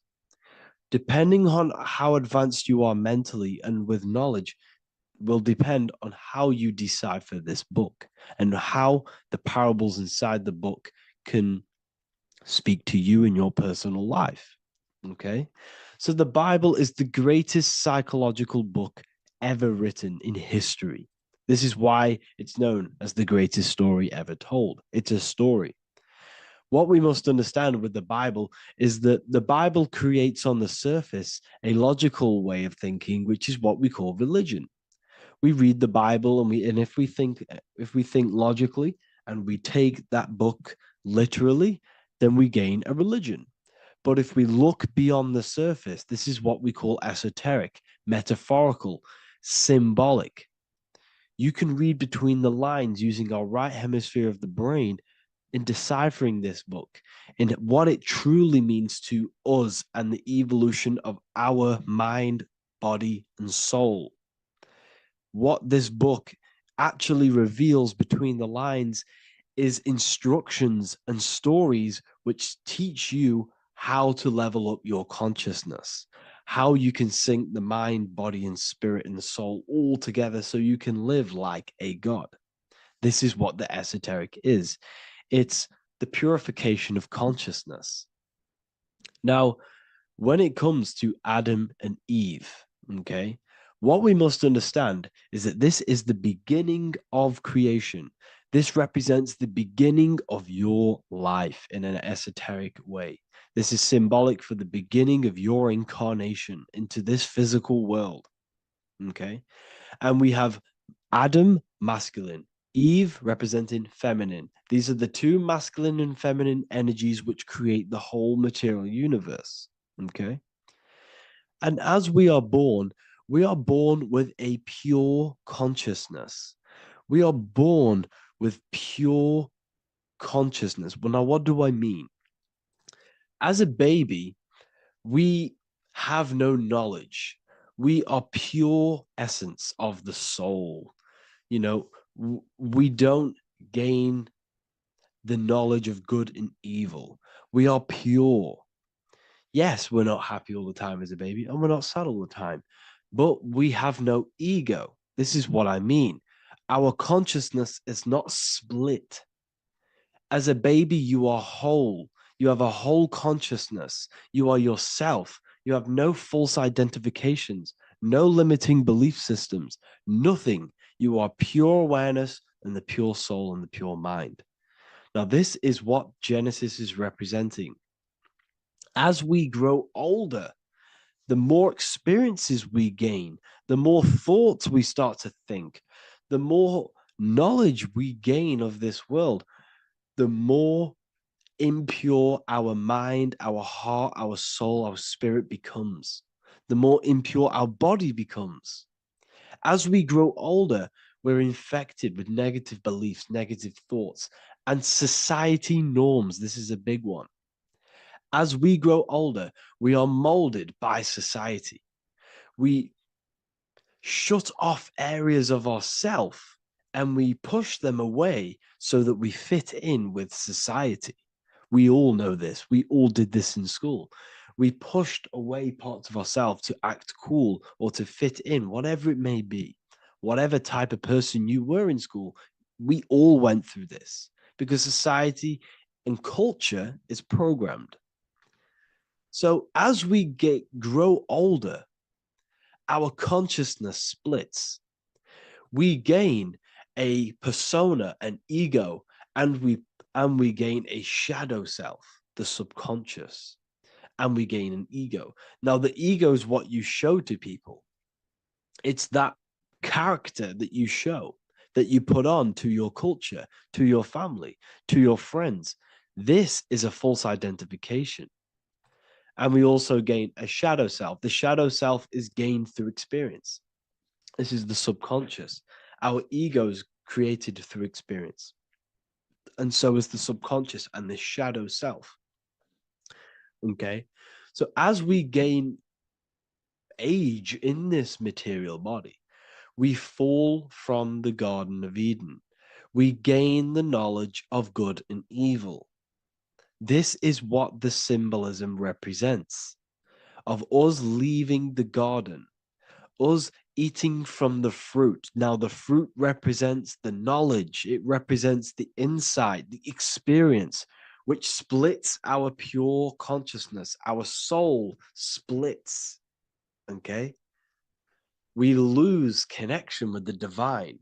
We lose connection with our pure self through material experiences. We may lose ourselves in material experiences. We may lose ourselves in lust and material gain, wealth and all of these lovely things that the material world offers. We lose ourselves in this. Okay. And not only that, there's another symbolic thing that we're missing with being a child. There's another symbolic meaning behind this tree in this story of Adam and Eve. And this is sexual energy. Okay.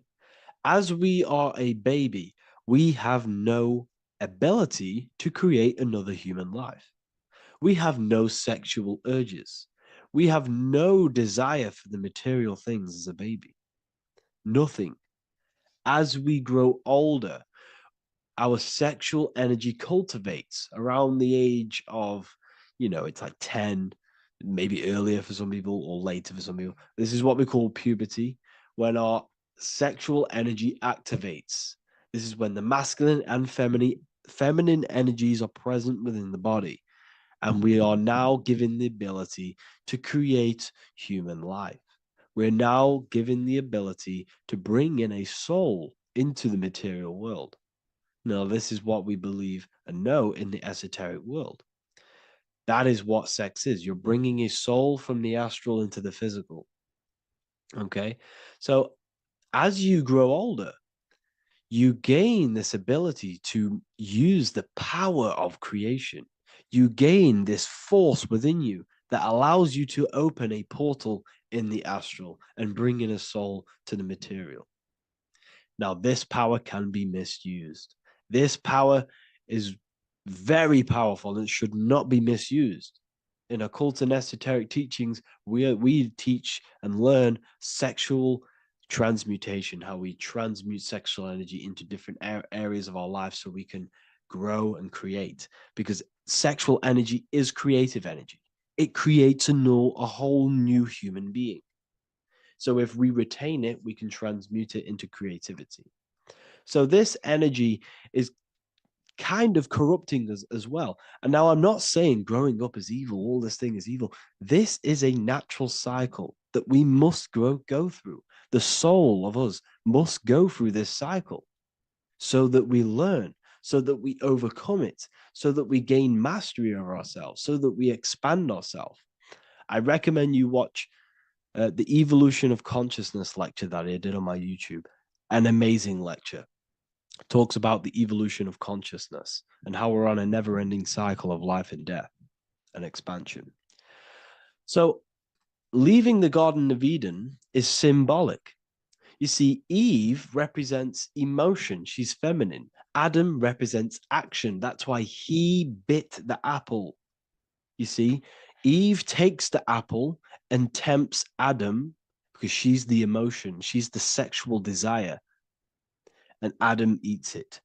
He releases, he misuses the power of his creation, he misuses his consciousness because of material illusions and material desires. This is natural. Okay. As we grow older in this life, our soul has to experience sin. We have to experience negativity. We have to experience evil. Okay. And we have to misuse this power within us to learn about it so we can overcome it and gain control over it. Now, this is why the Bible says in Genesis 3:6, for God doth know that in the day ye eat thereof, then your eyes shall be opened. Ye shall be as gods, knowing good and evil. This is very, very, very symbolic. We come into this world to experience a dualistic way of reality. We come into this world to challenge ourselves so the soul can grow, because the soul comes from pure love from God. But we come into this world so the soul may know what it's like to be evil. You see, we are like a seed. Our soul's like a seed. And when that seed grows, okay, and it's planted, them roots must grow to hell in order for the top of the tree and the roots to grow to heaven. In order for the soul to reach the highest states, it must descend down into the lowest states. Good and evil. This is the story of good and evil. Okay. And this is the story, a psychological story of how the human mind has functioned in this life. This is what this story is representing of how our soul and mind is functioning, how our consciousness is splitting and growing up and evoluting. Okay. Like I said, snakes represent sexual energy. They represent, snake, when you've been snaked. This is why we say you've been snaked, because it represents a temptation of sexual energy. This is why the Kundalini is symbolized as a snake. This is the serpent within us that we can rise to activate dormant brain cells in our brain. And that's called the Kundalini awakening. I'm not going to get into that into this video, but this is what it symbolizes, the tree and the knowledge of good and evil, because our body is the tree. Our central nervous system is the tree. The snake is our sexual urges and this false temptation that tempts us to interact with sin, the material world, okay, and go against our higher divine self. This is what it represents.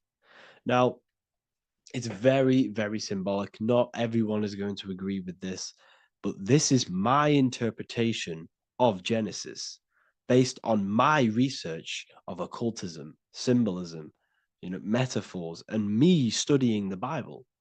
This is my interpretation, and I hope it resonates with you. It might not resonate with you, but this is what makes sense to me, and this is what has made sense to many other occult researchers who are in this space as well. Okay. So please leave a like, leave a comment, leave a subscribe. I'd greatly appreciate if you could, just give me some support on this channel. We're nearly at 100,000 subscribers, which is insane. I just want to say thank you all. And yeah, I will see you inside the university. If you join, I'll look forward to mentoring you, connecting with you on the live calls. There's a new symbolism course which is going to be available very, very soon. And yeah, if you join the university, you also get a 30% discount on all of my products, astrology readings, one-on-one calls, all of my books. Yeah, so I hope you gained some insight on this video, and I'll see you in the next video, and I'll see you inside the university. Have an amazing day. There is a secret meaning behind the number 666. 666 is 3 sixes. The number 3 in occult and esoteric numerology represents the 3 aspects of human consciousness. We see this symbolism in the all-seeing eye with the light and the triangle. The triangle is the number 3. The eye represents consciousness, observation, and the light represents the light of consciousness, because consciousness is pure light. The 3 aspects of our consciousness is thoughts, emotions, and actions. Every thought creates a feeling, and the feeling creates the action. All physical manifestation is driven from these 3 aspects of our consciousness. All physical manifestation comes from thought. Every object you see around you, this screen, the phone you're on, the laptop you're using, or the iPad, was a thought in the invisible realms of consciousness. Then it was brought into physicality through feeling and action. This is because man is made in the image and likeness of God. We are all mini creators. We are all extensions of God's creative consciousness. Therefore, the number 666 represents 3 sixes. 3 is thoughts, emotions, actions. The number 6 represents the cube, because cubes have 6 sides. This material world that we experience, everything has 6 sides. Everything's created by cubes. We can move forward, we can move backwards, we can move left, right, up and down. This is the cube that we are stuck in. Therefore, 666 represents our 3 aspects of our consciousness, thoughts, emotions, actions, all contributing towards our physical self, material world, material pleasures, completely cutting ourselves off from our spiritual, true, divine self, which means 666 is representing a state of consciousness. A state of consciousness where we only operate from a place of material needs and survival things. As humans, we possess a physical material body in the physical material external world, but we also possess an invisible inner world, which is what we call spirit. When we disconnect ourselves from our inner world, we become lost in this materialistic way of thinking and acting, which can lead to no life purpose, a feeling of emptiness and voidness in our hearts. Humans possess the ability to transcend our animal instinctual natures and turn to the divine mind, to the spiritual inner world. It is our inner world that is projecting our outer world. The outer world is just an effect of our inner state of consciousness. It's important as we go through this human life to not lose ourselves and look for our validations outside of ourselves. The external world is simply just a mirror, mirroring with mathematical precision what happens inside our consciousness. When we change our inner world, we produce effect in the outer world. To get back on track about this number, this represents when we are lost in our material self and we are completely cut off from our true divine self. The devil is always having goat horns, which represents a ground animal. This is the lower animal self of man. He's always red. The frequency of red is the lowest vibrational color, and it also represents the root chakra. This is all to do with survival mode and our physical needs and physical self. Red represents chaotic and intense emotions like hatred and anger. This is why the devil is always red, because it represents anger and an uncontrolled state of emotion and consciousness. You see, we've been taught in the church and all through religion indoctrinations that the devil is an external deity which influences humans. And in fact, this is nothing but a metaphorical story. The devil is a character which represents an aspect of the human mind, the lower aspect of the human mind, a facet of our own consciousness and psyche. The voice that we have in our head that tells us to do these negative things is not an external deity pushing us to do something bad. This is an aspect of our own mind. Jesus and Satan are just two characters which represent the two voices that we have in our own consciousness. In fact, the word devil was never present in the early Gospels. Instead, what was mentioned was a spirit of evil. A term spirit of evil was not meant to denote a specific deity or being, but rather any force of negativity, whether it manifests as a destructive thought, emotion, or action. The spirit of evil represents the darker sides of our mind, the part that leads us astray and brings forth negativity in our lives. The reason why they want you to believe in a devil is because they don't want you taking responsibility for your creations. They don't want you to realize that the external world is truly a mirror of your inner state of consciousness. Instead, when something bad happens in your life, you blame it on some external devil or Satan who tempted you. Everything is your creation in your life.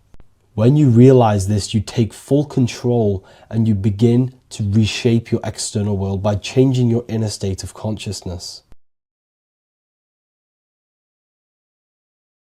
Geometry. This is the study of nature, of the codes, the mathematical codes behind physical reality. So today we're going to be going deep into geometry and the true esoteric internal geometry, the geometry that no one really talks about, and how geometry relates to human consciousness. So essentially, what we must understand when it comes to geometry, the basics of geometry is everything is vibration. And this vibration is vibrating on a certain frequency. And this certain frequency creates a geometric shape, which is why in nature we see all of these different geometric shapes. All matter takes form in shapes. So if we put sand on a plate and we vibrate the plate on a specific frequency, we see that the sand goes into specific geometric shapes and patterns. So essentially, matter is energy condensed. It's energy vibrating on a low frequency, vibrating at a certain frequency. So matter is condensed energy. And each geometric shape is manifesting and showing a specific energy. Some shapes carry more energies than others. For example, the cube is what traps energy. A square is what traps energy. So geometry and the flowers are basically how energy manifests itself into physical matter. We are in a world made out of energy or light. Light is energy. So everything is vibration, everything is frequency, and everything is energy. Even the words, each atom in our body, everything. So everything in nature has these mathematical energetic codes. So geometry is basically the study of nature and the shapes that are in nature and their energetic principles. Because, like I said, matter is energy. So this is what we call cymatics. When we place water in a petri dish and we shine light on top and we vibrate the water, and we can capture. This creates certain patterns. Each frequency, like you see here, has its own pattern. So what we are seeing here in the physical plane is essentially energy condensed into physical reality. We see it in the turtle. We see it in every single form in nature. Now, external geometry and normal geometry, we normally get taught that this is God's way of creating physical reality, which is essentially true. However, it's far more deeper than that. Far, far, far more deeper.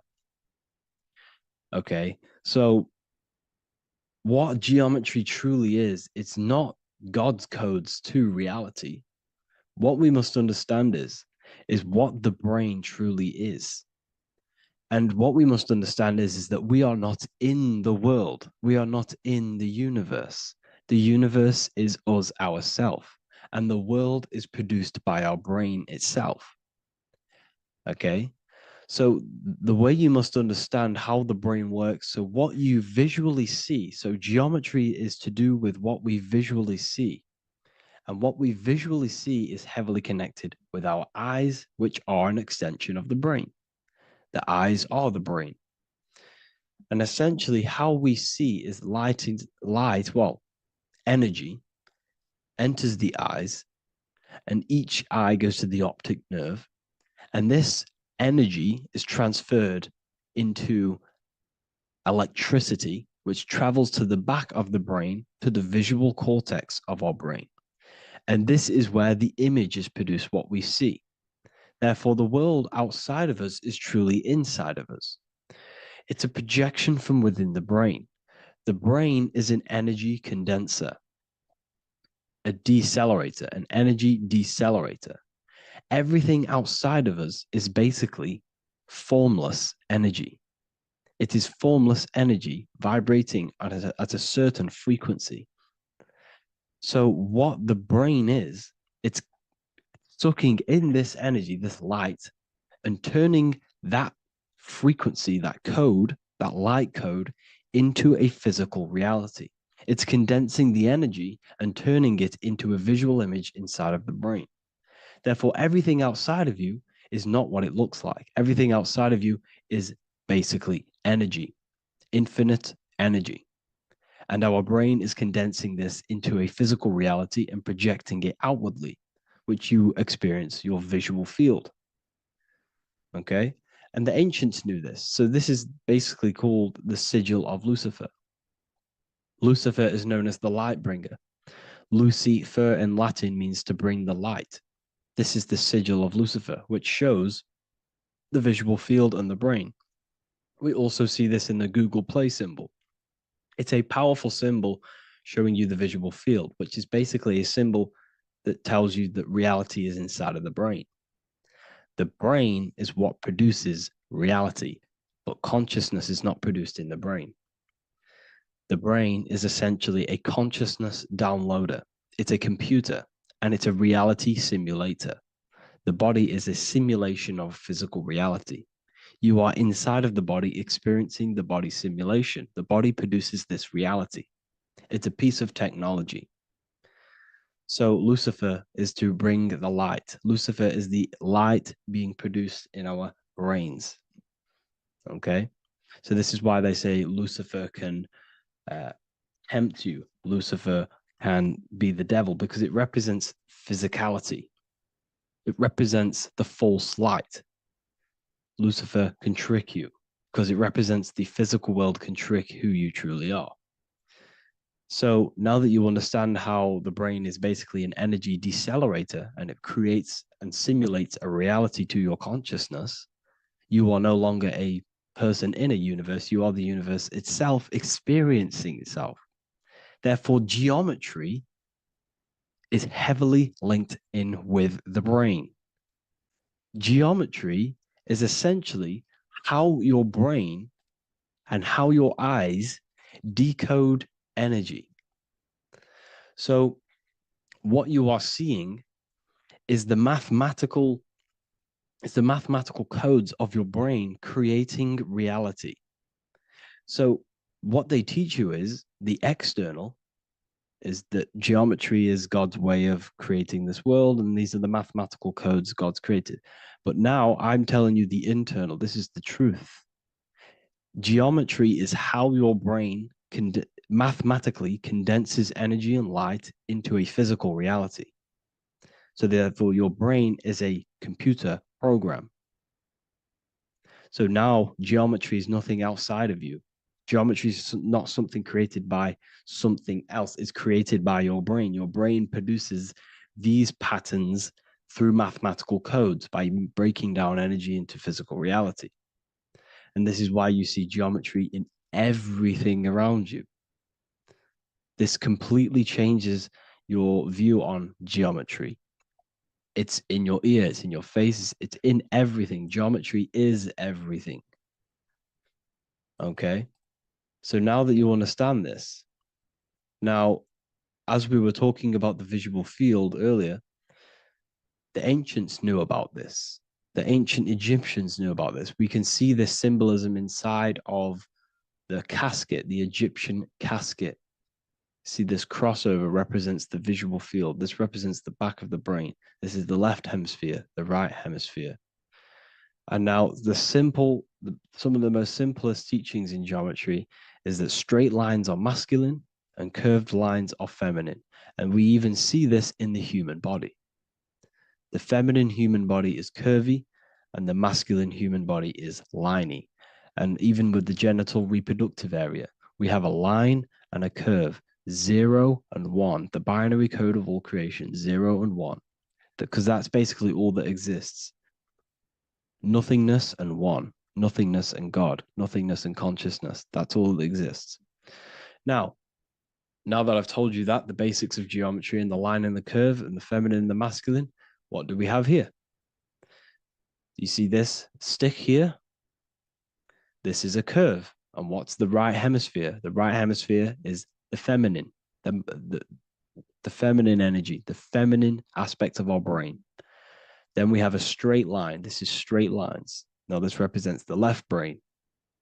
So the Egyptians are showing you the left masculine brain and the right feminine brain because of the curve and the straight line. And this is the visual field, the crossover. So there's a crossover in the brain. The left eye is connected to the right brain. The right eye is connected to the left brain. Okay, so the left eye is connected to the right brain. The right eye is connected to the left brain. The solar and the lunar.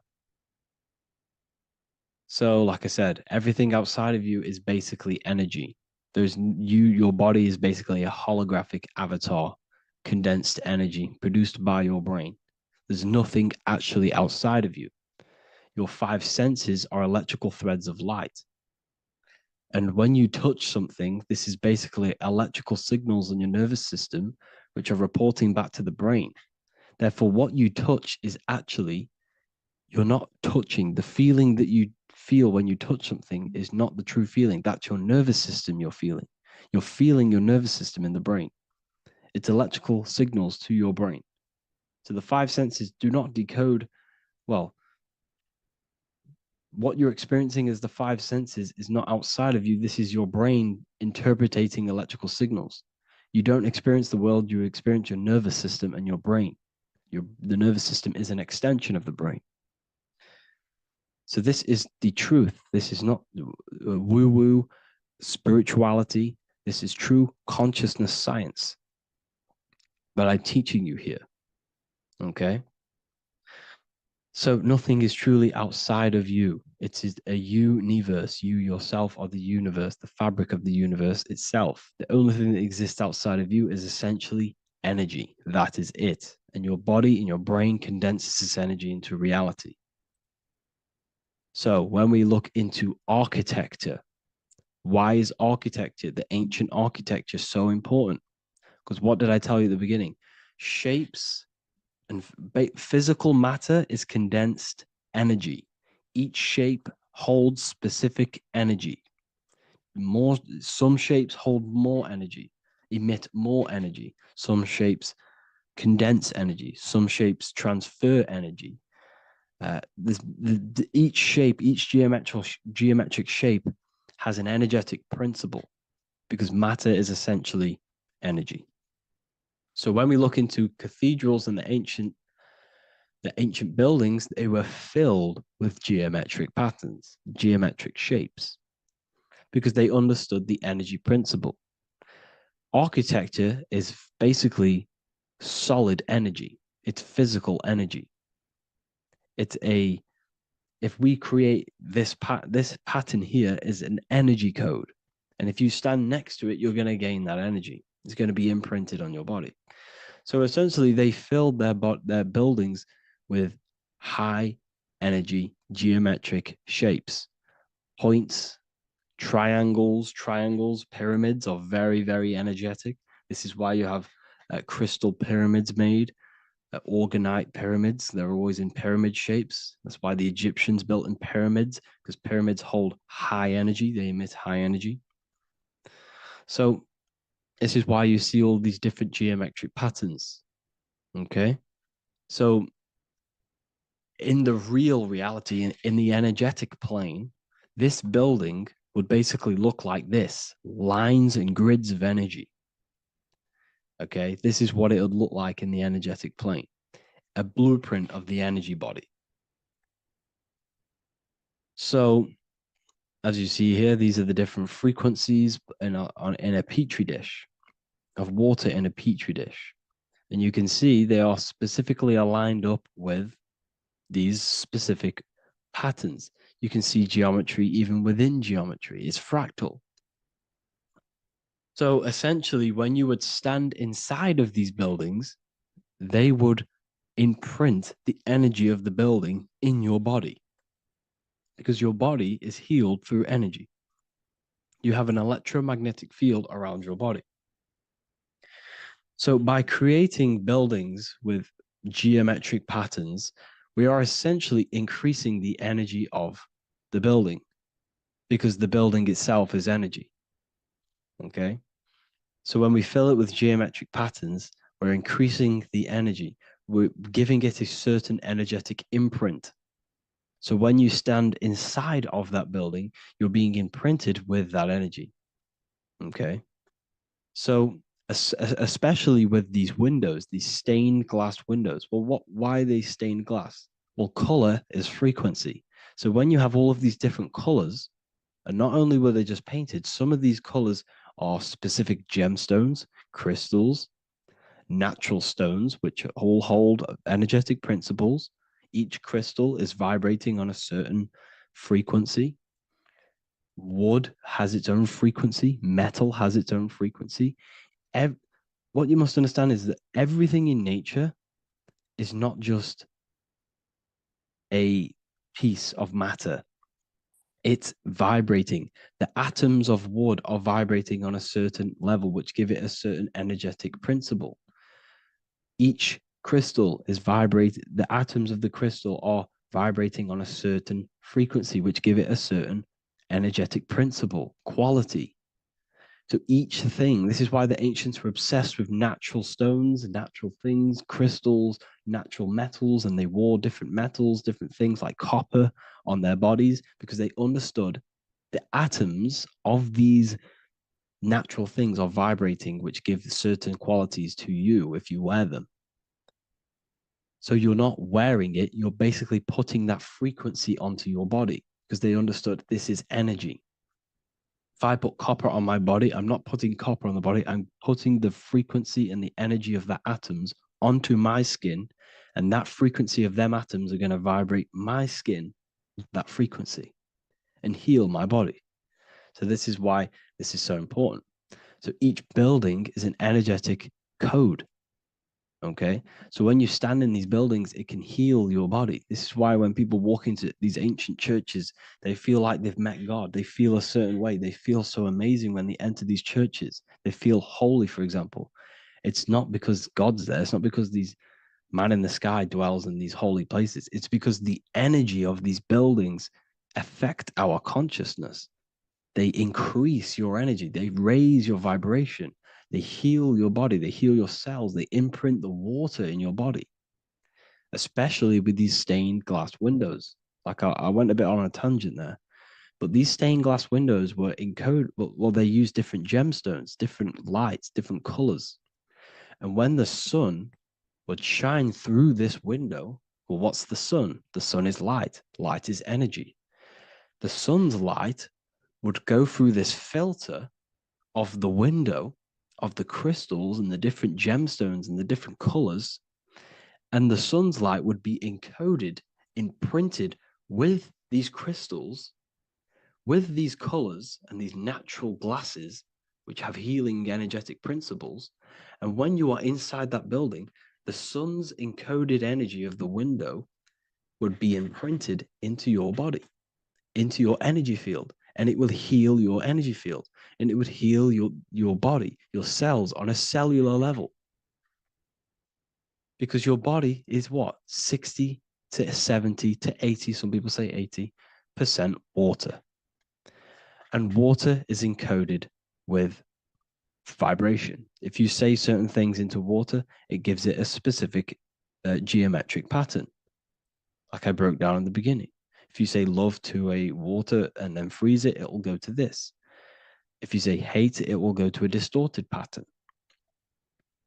So when you are in these buildings, you're being imprinted by the energetic codes of these buildings, the energetic principles of the windows, of the structure itself. The ancients never used to build in squares. Their buildings, their insides were never square rooms because they understood squares trap energy. They always had pointed roofs so energy can escape. So there's many little things that we need to look into geometry. For example, when you see magicians, when you look at ancient magic, why do they stand in circles with different geometric patterns? They use different geometric shapes. Why? Because shapes are energy. They hold specific energy. So when the magician stands in a circle with a pentacle, they're working with the energy of that pentacle. You can work with different energies based upon the different geometric shapes that you draw. And you can use this in your structure, in your architecture, in your work, and it can influence everything. So this is the true geometry. I hope you gained a deeper understanding on geometry and how it relates with you and your consciousness. Like I said earlier, your brain produces geometry. It's basically how your brain decodes energy. It's not God, how God creates this reality. And no, you're in this reality. You are the reality itself. Your body produces the reality. Therefore, geometry is one with you. So therefore, if I play with the geometry of the buildings, for example, like the government have, everything's in squares. If you look outside, everything's a square, everything's a rectangle. You go to a city, every window is a rectangle, every building is a rectangle. You live in a box room, everything is boxed and squared off in this reality, in this modern society. Why? Because they're trapping energy. The cube is the most simple geometric shape, which basically condenses energy and it traps energy. And if you subconsciously see squares all the time, your phone's a square, your TV screen, everything's a square, your keyboard, your desk. Go and look at the ancients. They never used to build in squares and cubes. And if you go into nature, you'll never see squares and cubes. Nature doesn't create squares and cubes. Everything in the modern society is squares and cubes to simple your consciousness down, to dumb your brain down. So the ancients built very, very complex structures. Why? Because they understood what we see affects our brains, because our brains decodes reality and creates reality. If you see a sophisticated building, this is going to give you a sophisticated mind and raise your IQ levels over time, subconsciously. I'm not saying if you look at this building, you're going to become smart. I'm saying if every single building in your environment, ment is mind, mental, every single building in your environment was this complex and complicated, it would increase your IQ on a subconscious level. It'd make you more complex, make you more intelligent. So they've dumbed everything down. They've dulled everything down. Look at everything. Everything is being dulled down. So anyways, I hope you all gained a better understanding on this. If you want to gain more occult knowledge and esoteric knowledge, make sure to read the Book of Wisdom, Volume 2. If you're inside the university, you can get this book for free. Go to the general chat area and follow the instructions, and you can order yours for free. Truly life-changing stuff. Because the issue is with the world is that no one really understands who they are, what they are, and why we are here. That is the issue for people's depression, for people's wrongdoings. They don't understand who they are, what their emotions are, what their mind is, what their body is, what reality is. This book gives you that. This book gives you the sense of understanding, the sense of well-being that will give you a better life because you understand life and what life is. And if you truly want to take your studies to the next level, we have the Ethereal University. This is the place for truth seekers where you can connect with like-minded people so you don't have to feel insane, because not many people think this way. I've been there when you wake up and not many people around you are thinking the same way, and you start to feel a bit insane and you can't really talk to people about these things. That's why I created this, so you can connect with people and learn at the same time and become the best version of yourself by understanding truth and knowledge. If you join, you'll gain access to free live calls every single week, every single Saturday morning.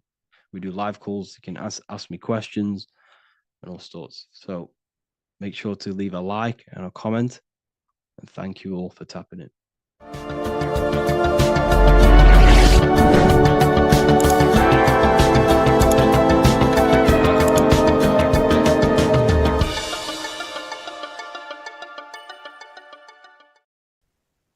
As above, so below. This is one of the most crucial teachings within esotericism, occultism, or what we like to call it today, spirituality. I don't like calling it spirituality because it's not spirituality. I teach human consciousness. I teach the science of you and your consciousness alone and your being. And in order to fully understand you and this world around you, you must understand this number one principle of as above, so below. There is many misconceptions of this, and there is many simple teachings of this, but I'm going to break it down today from the most simplest to the most complex, and you will see the connections between all things. This is the most important lesson you could ever learn, and I'm going to teach it you today. So what you must understand is, with the term as above, so below, it applies with everything you see in this world and about yourself. We have something called the macro, which means the bigger scale. On the bigger scale, we have the whole earth. If we look down from the sky on top of rivers, this is what we see. We see this tree pattern. Then on a smaller scale, we see trees have the same pattern. Then we look even closer. We're going smaller and smaller into the leaves of the tree. We see the same pattern. Then we go even more micro into the human brain and look at the human brain cells, and we see the same pattern. This is proof this is a fractal universe, and everything is in the micro is reflected in the macro. As above, so below. As within, so without. On the macro is a reflection of the micro. So now that you understand this, we can go a bit further. A yearly cycle of spring, summer, fall, winter is a macro. A micro is a daily cycle. So A day is a mini year. The summer is the midday. Autumn is the evening. Night is the winter. And spring is the morning. This is a macro, a reflection. We have a miniature cycle of the zodiac every single day. And this cycle is also reflecting the cycle of life and death. We live, we are born, which is the spring. We live, which is the summer. We then age, which is the autumn. And then we die, which is the winter. And then we are reborn again. This is the cycle of life and death. And you do this every single day. You see, death is a macrocosm of sleep. This is why we say sleep is the cousin of death. Because you die every single night. You do this process of life and death every single day. As above, so below. What's in the micro is in the macro. So when you go to sleep, you are essentially dying. And then in the morning when you wake up, you are then born again. This is a fractal cycle that we live in. Everything in this whole world is fractal. Everything applies to as above, so below. We have the sun, we have the moon, we have the day, we have the night. We have the life, we have the death. We have the conscious, we have sleep. As above, so below. We have the conscious mind, because now we're diving into as within, so without. As above, so below more refers to the external world. As within, so without is referring to your inner world and the outer world. What you must understand is about yourself. You exist in two realms. You're an individual. The dual nature of you. You exist in two realms at once. You have an inner world of your thought, emotion. This is the inner world that no one else can see but yourself. And you have an outer world with a physical body which everyone can see. So you exist in two worlds. You have the inner voice, you have the outer physical voice, which I'm speaking to you with now.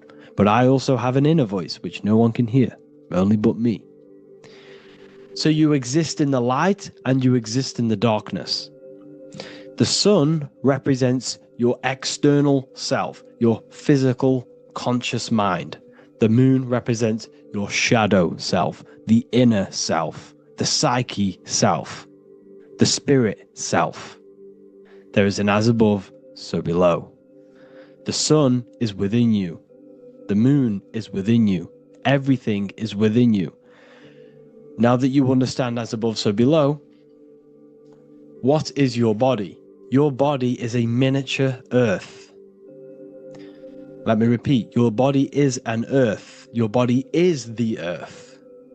Okay? Because like I say many times in all of my videos, you are not in the world. The world is you. You are the universe. Your brain is a computer creating this reality. What you see with your eyes is produced in the back of the brain called the visual cortex. You don't look into the world, the brain produces the world. The body produces the world. When you touch something, you're not actually touching something. This is the electrical nervous system. When you touch something, what you feel is actually electrical signals on your nervous system reporting back to your brain. Therefore, when this body dies, you leave the earth because this body is the earth. Okay? As above, so below. You have the mental plane, the astral plane, the etheric plane, and the physical plane. This is essential for understanding reality and the teaching of as above, so below. Everything in this material plane began in the thinking mind. For example, the microphone I'm speaking into, the phone you're watching this video off, or the laptop or iPad. Where did this begin? It didn't begin in the factory. The first ever place this item begun was in the mind of an individual. The invisible realms of mind is where all physical things and physical items begun. Essentially, this physical plane is the effect of the thinking mind. This world is the world of effect. It's the world of outcomes. When you see something, it is already manifest. It is already being manifested. It is an effect. And in the effect of the cause, which is the thinking mind. Therefore, the mind creates thoughts, which is the mental plane. Then after thoughts creates imagination, which is the astral plane. These two are spiritual. They are non-physical. So spirit kind of means non-physical. Then you have the physical planes, the etheric and the physical plane. As above, so below. What happens in the mind is manifest on the physical plane. Like I said, the phone that you are holding, it was a thought, and then it brought down into a physical reality. As above, so below. You change the mind, you change your reality. Your environment, the word environment has ment in it because your environment is mental. So now that you understand this, so what is the world around you? The world around you was created by the mind of God. It was manifested through God's thought. So you are living in the mind of God. You are a thought in the mind of God. God thought you into existence. But like I said, we are all fractals. Everything is fractal. If God exists, this means that you are God. As above, so below. God created you through the thinking mind, and he gave you a thinking mind. So God created the macrocosm. God created the macro, the whole world. He designed the whole world, the sun, the stars, the moving. He designed this.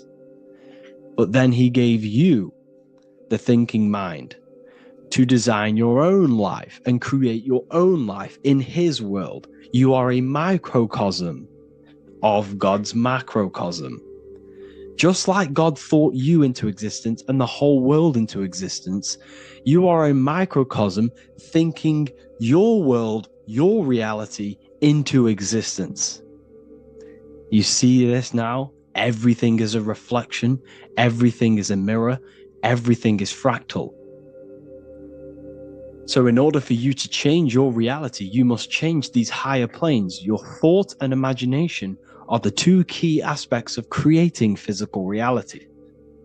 Every object you see around you was begun in these higher planes of the non-physical, and they were brought out of spirit into physical matter through the thinking mind and physical action. So now we're going to get a bit deeper. The brain is not the mind. Now that you understand, we have spirit and matter. As above, so below. You have a non-physical side of reality and a physical side of reality. The mind is the spiritual brain. The brain is a physical manifestation, a physical effect of the mind. The mind uses the brain to operate in the physical world. And it's the same with the heart. The soul manifests itself physically through the heart. The heart is a physical manifestation of the soul, of the emotion, thought and emotion, the mind and the soul, the brain and the heart, heaven and earth. So you have the inner world and the outer world, the spiritual, non-physical, and the physical.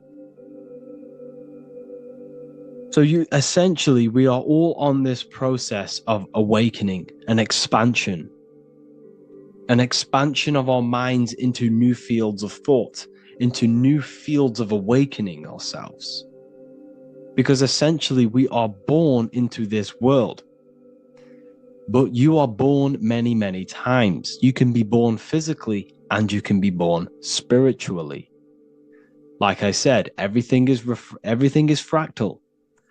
So just like when the baby finds out that there is a world outside of its mother, what does the baby do?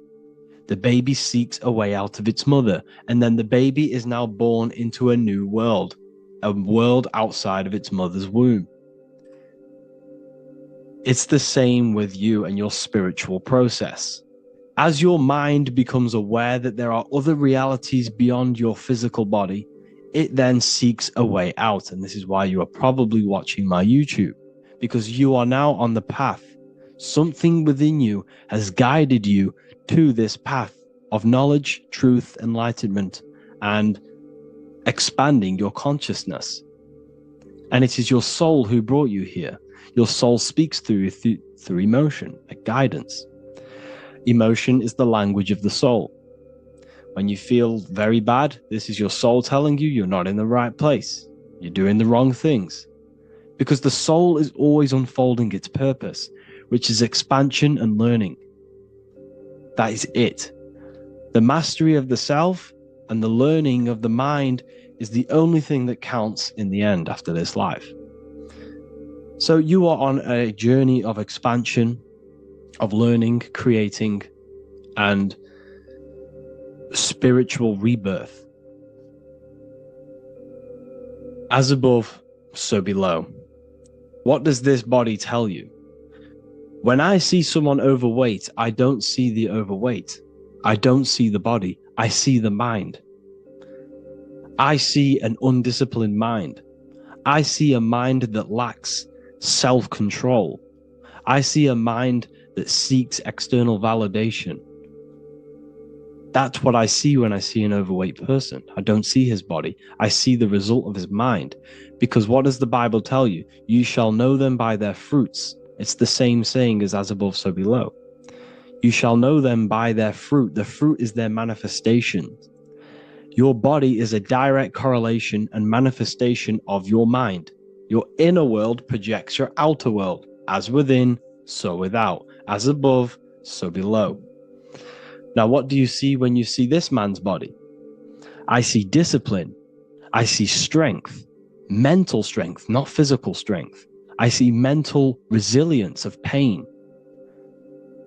Because all of this man's mental energy has been manifested physically within his muscle. This body is a direct manifestation of this man's mind's pain and suffering, and it shows discipline. This is why people instantly respect you if you are in shape. You walk into a room and you are in shape, people will instantly give you respect because they know that you are mentally disciplined. The body is a reflection of your inner world, and it's the same with your friends, your family, your connections with people. If you think about yourself very negatively all the time, and you don't have a good connection with yourself, you don't have a connection with your true self, this will manifest into every single relationship you have in your life. If you don't have a good relationship with your inner self, you don't have a good relationship with the people and the friends around you. Because as within, so without. If you think negative about yourself, you will only pick up the negative in other people. If I think very highly of myself and I think very happy and good things about myself, I will then see the good things in other people. Because it's as above, so below. As the inner world is, so is the outer world. It's the same with your life circumstances. Your life is a direct correlation of every thought you thought in the past. If you possess millions of pounds, millions of dollars, this is because you have thought this into physical reality. You live the life you are deserved. You live the life that you manifest through your thought. If you live a very poor life, this is a reflection of your mind.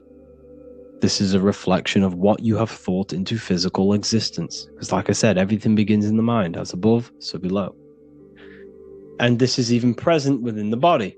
So where is the head? The head is at the very top of the body. And where does all manifestation begin? In the mind. That's where the mind is, in the head. And then the thoughts we think travel down the body into the heart, which is the emotion. Every thought we think is in the emotion. Every thought we think creates an emotion. This emotion then drives the action. Where does the action come from? The feet, because the feet move our body. We move with our feet to take action. Our hands. You see, so the body is even a micro reflection. I can't even say it. Reflection of the order of manifestation. This blew my mind when I figured this out. You see, the head, the thoughts begin here. This is the beginning of all manifestation. Then it comes down to the heart. This is the emotion. Then you take the action. The thought and emotion then sparks the action, which is taken with the hands and the feet. And where's the lowest point on the body? The feet, and that's touching the physical earth. So the head is where the thought is, the non-physical, and the lowest point on the body, which is touching the physical earth. So the head represents spirit, the feet represent matter, spirit and matter. Your room, if I walk into your room and I see a messy room, I don't see the room, I see a messy mind. The room is a reflection of the mind. If you have a messy room, this is your mind. It's an externalization of your unsorted mind, undisciplined mind. So like I said, we are all God, and we must find the God self within us. And I teach all of this inside the Book of Wisdom, Volume 2. This is not just a book, this is a revolution. This is the beginning of a new age with this book. If you have read it, I congratulate you. You should feel very proud of yourself if you have an open mind. You should feel proud of yourself for watching these videos, because not many people have an open mind. Remember this, people. You are special if you're watching these videos. You have the mind. You have the ability to see through the illusion. And I take my hat off to you. You want to take this to the next step? Read the book. Or if you want to take it to the serious levels, join the university. The university, you gain access to every piece of my material that I've ever done, all of my books, all of my lectures that are hidden from YouTube, that are hidden from everywhere else, the lectures that give you real power. And if you feel alone on this journey, we have a conscious community where you can connect with like-minded individuals, because I've been there. I've been there when you feel lonely, because you feel like no one else is thinking the way you are feeling. You can't talk to people about these things because people just think you're crazy. That's why I put together this, so we can connect, so we can unite, so you can connect with people, so you don't feel crazy about thinking about this stuff, learning about this stuff. And if you truly want to level up your life, people, and take your studies serious, this is for you. We do live calls, we do lectures. There's a whole library filled with books you can read. It's the perfect place for the truth seeker. I thank you all for joining. Please leave a like, a comment, a subscribe. Let me know any future videos you want me to make in the comments. Thank you all. Have an amazing day.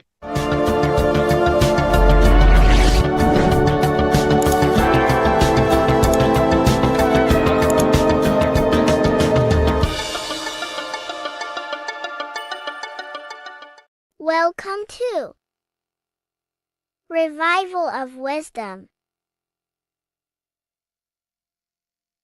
Today we're going to be breaking down Saturn worship and how the occult are linked in with Saturn.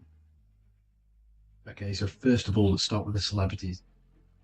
All these celebrities are doing 666. Okay, covering the one eye, which also symbolizes the all-seeing eye, which is another occult symbol. But we're focusing on the 666, the 6 with the 3 fingers. Also, we have CERN with the 666 within their logo. Also Disney, okay, as you can see here, 666 within their logo. Pepsi, Coca-Cola, and even Cadbury's. Monster Energy with the 666 in Hebrew numerals. Unleash the beast. So what is 666 to do with Saturn? Because on Saturn, there is on the north pole of Saturn, there is a six-sided hexagon. Okay, so Saturday is named after Saturn Day, the sixth planet. It is also the sixth day of the week. It has a six-sided polygon on its north pole, 666. Not only that, when you create a star out of the hexagon, you will create a six-pointed star. Okay, with six triangles within the star, and a six-sided hexagon, which all adds up to 666. Okay, so this is why all these symbols contain 666. So why do they worship 666? Saturn. Because Saturn is the god of time and death. Okay, and order and lessons. Okay, Saturn is a very cold and dry being. That is the sixth planet from the sun. Okay, Saturn represents the winter, which symbolizes death. Okay, because all nature dies within winter because the sun's not there. So it represents darkness and death. It rules the zodiac sign of Capricorn. Okay, so in the celestial cycle, Saturn is always opposite the sun. So it's the opposite of the sun. So they're worshipping this energy which is death-like. Okay, this god which is death and does not bring life. Okay, also is the god of time. Okay, also in the Roman and in Greek it's called Chronos. Okay, which is just a translation for time. It's also known as the Father Time, aka the Grim Reaper. Okay, the Grim Reaper. Keep that in mind. We'll come back to this. Here are some more logos with Saturn. Okay, NAG, Internet, Wi-Fi. Okay, all these occult logos all worship Saturn. They are a satanic occult. They worship this death god, this evil god. Okay, this is where the cube now comes in. Okay, because what color is associated with Saturn? It's black, because it's the absence of light. It's opposite the sun. So black is the color associated with Saturn. Each planet has its own color associated with it. Okay, so when you make the cube, okay, as you can see here, the cube out of the polygon, it creates what? A black cube. Okay, and the Kabbalah, okay, Kabbalah means cube, Allah means the god, the cube god. These religions are secretly worshipping this cube god, the god of death, Saturn, Satan. It's the same entity behind it all. Okay, so also we have these black cubes in Australia, Denmark, all around the world, these black cubes, because this occult is worldwide. It's Saturn, Satan taking over this realm. Okay, also with this black cube, they walk around it like the rings of Saturn. It's around the black cube of Saturn with the rings, they walk around in circles. What are circles? Cycles. What is a cycle? Time.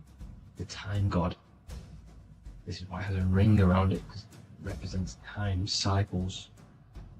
Okay, and this is another depiction. Saturn, always depicted with this Reaper staff. Okay, keep in mind this staff, just like we associated with, aka the Grim Reaper. The Grim Reaper also wears a black robe, representing Saturn with the same staff. Can you see it?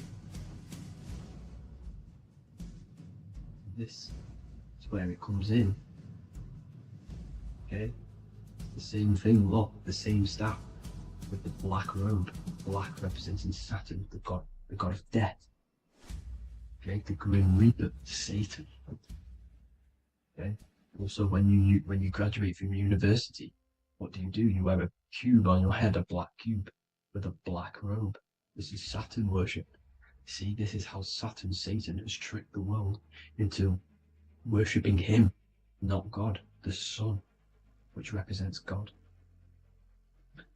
So what is a corona? Because a corona is a crown, a circle, okay? A set of concentric circles of light seen around a luminous body. So Saturn.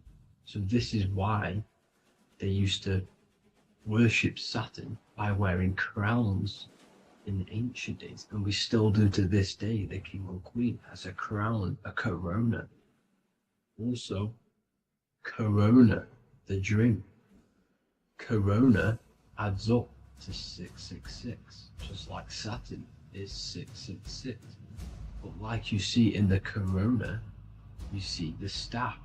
You see this staff, just like the staff of Saturn, the Saturn god, like the Grim Reaper, with the black robe and the staff, just like the Saturn god. What is the Grim Reaper? It's a killer. It represents death, just like Saturn, the god of death and time. So all these occults and secret societies all worship the 666 god, which is Saturn, Satan. All of our energy is being put into Saturn, okay? And Saturn, Satan, is harnessing all of this energy. So gradually, this is what the mark of the beast is. Like it says in the Bible, the mark of the beast, or the name of the beast. Here is wisdom, let him know that he hath understand and count the number of the beast, for it is 6. It is the number 6 of a man, and is 600, 6, 666. So this is what the mark of the beast is. They are going to eventually put green chips, just like Neuralink, which is what Elon Musk is pushing. Okay, so this chip is the mark of the beast, and it's going to be implanted to our hands or brains.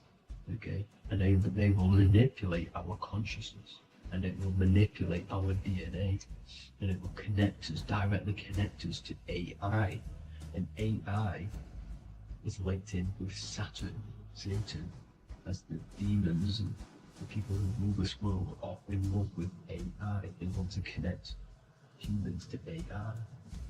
And this will control our consciousness completely and give all of our energy back to Saturn, Satan, this deity that they worship. Just like when you get married, you wear a wedding ring, the rings of Saturn, over the finger, which represents the sun. So you're basically seeing Saturn over the sun. The sun is the son of God. It represents the sun, represents God. So you're putting Saturn over the sun.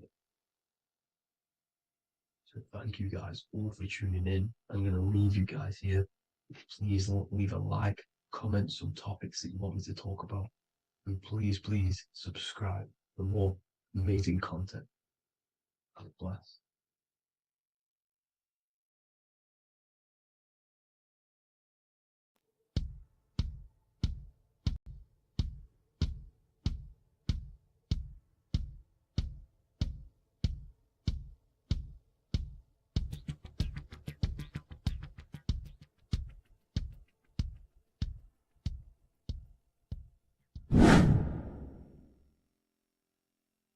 What is good, people? How we all doing? Today we're going to be talking about the different planes of existence, the occult side of the world, the things they don't teach you in school.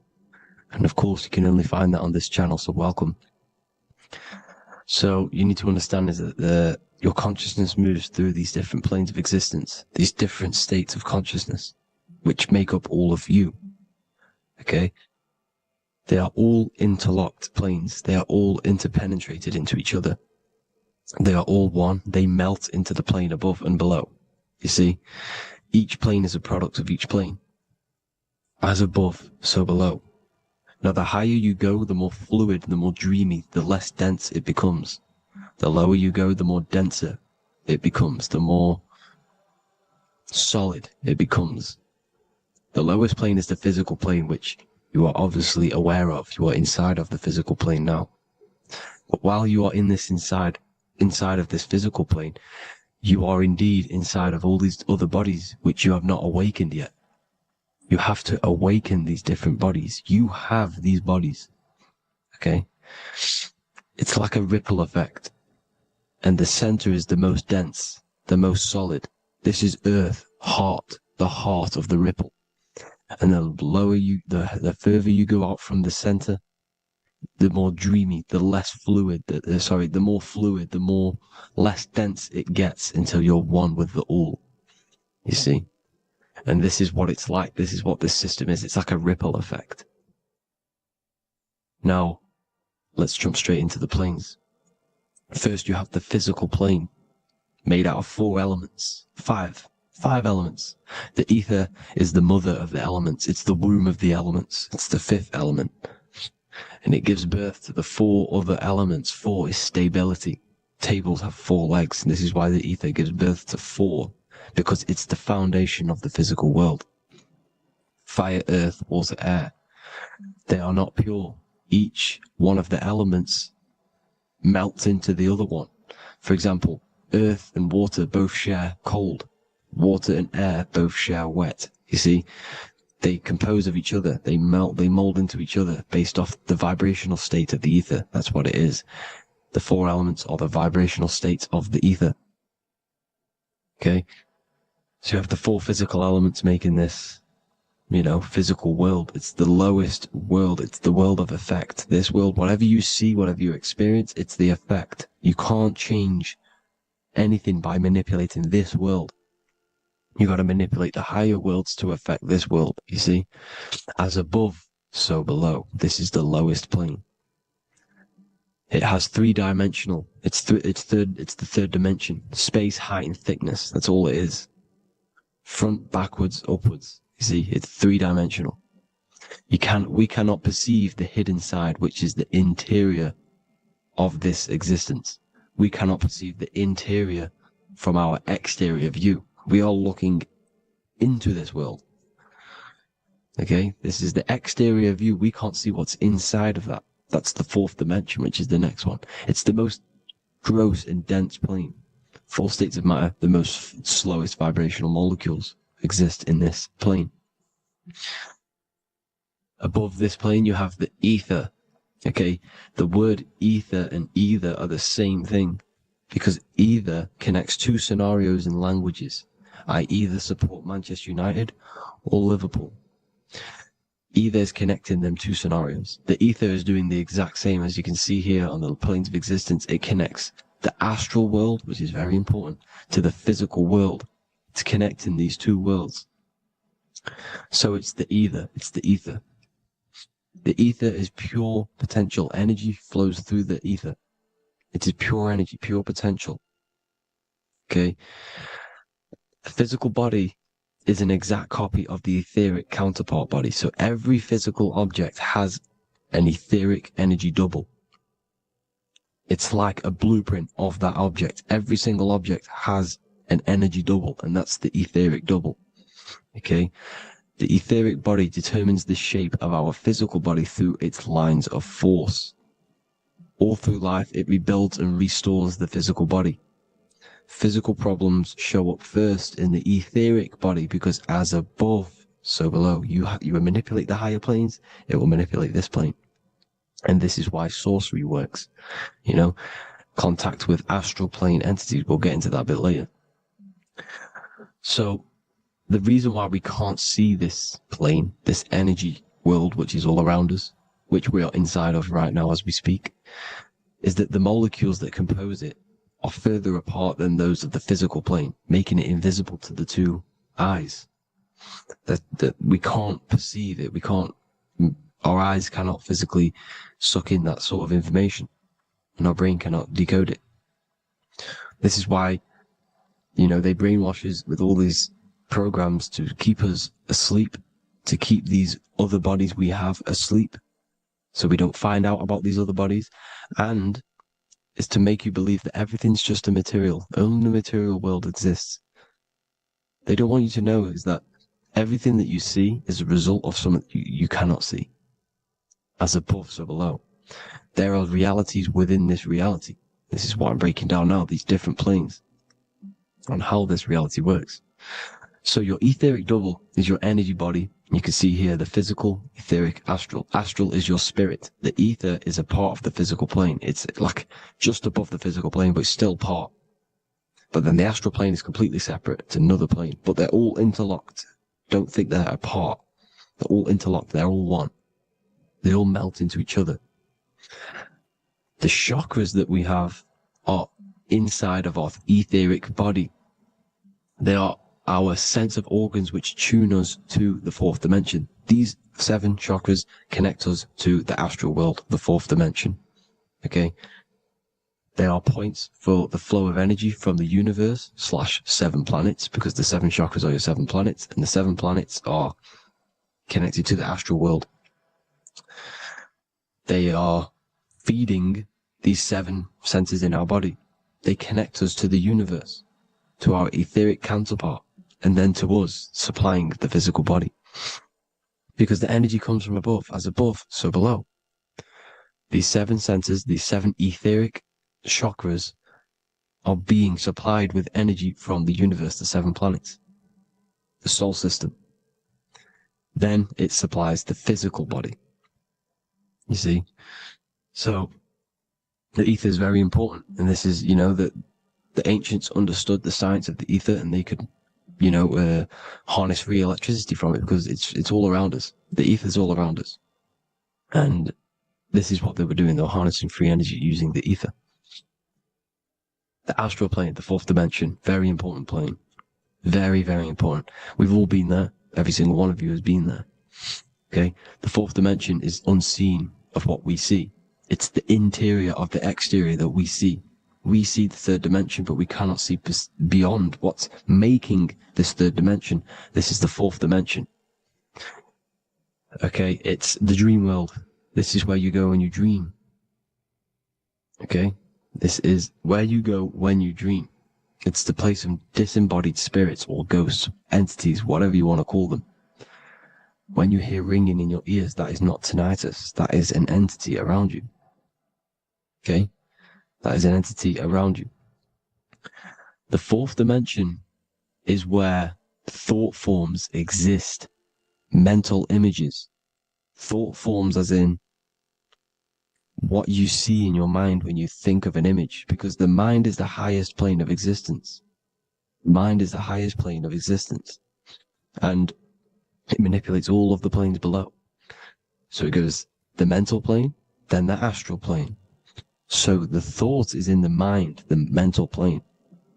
That just the thought alone, no image, but then the form depiction, the thought form exists. It manifests in the astral plane as a sort of image, an entity, a living conscious being. So this is why thoughts are things. You see, thought forms exist within the fourth dimension. So when you imagine something, when you are, for example, right now, look into your hand and imagine there's an apple in your hand. If you can see that, you are seeing into this fourth dimension. You can only see into this fourth dimension using the mind's eye, not the 2 eyes, the mind's eye. When you shut off the 2 eyes into darkness, the third eye opens. The mind's eye is open. And you can see, this is astral travel. You got to work on astral travel. And you will see this astral plane, this fourth dimension. And there are 3 different sections to this astral plane. Higher, middle, or lower. So yes, there is a kind of a heaven and hell. And a mid-God. Heaven being the higher vibrational entities manifesting higher vibrational thought forms existing there. The lower vibrational thought forms existing in the astral plane. But these thought forms are beings. You can create these beings. They're called elementals. Okay? If you entertain specific thoughts for long enough, this will plant a seed and it will grow. If you keep, so for example, you have a bad feeling or whatever, what's a good example? Unforgiving someone. You keep that energy inside of you for long enough, it will manifest in the fourth dimension. You entertain that thought long enough, it will manifest. And it will create an etheric body, and it will be an entity which will harm you. It will feed off you, this low vibrational energy. Your mind is so powerful. It creates thought forms, and these thought forms can take consciousness, can take bodies, etheric bodies. Now, that's why it's very important that you master your mind, master your thought patterns. So this fourth dimension is the astral world. So when you have a nightmare, this is the lower astral plane. You're in the lower astral plane. Whilst this physical body rests at night, your consciousness, you awaken this other body, your consciousness goes inside of this other body, whilst the physical body lays asleep. You see? So it's all inside of you. This is what you need to understand. You just haven't awakened these bodies yet. You can awaken them. You just got to awaken them. Okay? The next is the mental plane. This is the mind, the source, pure cause, pure motion, the most less dense, the most fluid. No form. There's no form to the mind. Astral plane is the first plane where a form takes existence, pretty much. The mental world has no form. It's pure mind, pure intelligence. Thoughts alone exist here without any images or manifestation. The most fluid, the most dreamy, the most causal plane. All of the rest take the effects of this plane. That's why it's mind over matter. Your thoughts they create vibrations. Each vibration is vibrating on a specific frequency, which creates mental images, creates effects down here on this physical plane. This is why it's so important to master your mind. Master what you think. Master your mind. It's the hardest thing to master. You could conquer the world, but it's probably harder to conquer your own mind than to conquer the whole world. I can promise you that, because the mind can play tricks on you. You got to listen to that inner guide within you that will constantly manifest the good things. So anyways, people, hope you learned a lot from this. Please work on trying to activate these other bodies. I will maybe do another video on trying to activate these bodies if you wish. Please comment down below if you would like to see that. And have an amazing day. Please like, subscribe, comment down below any video ideas you want me to do, any information you want me to spit. Thank you all. Have an amazing day.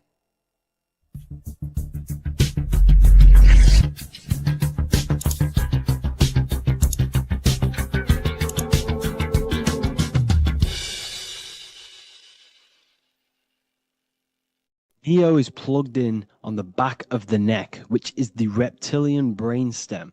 The reptilian brain is all to do with survival mode, survival state.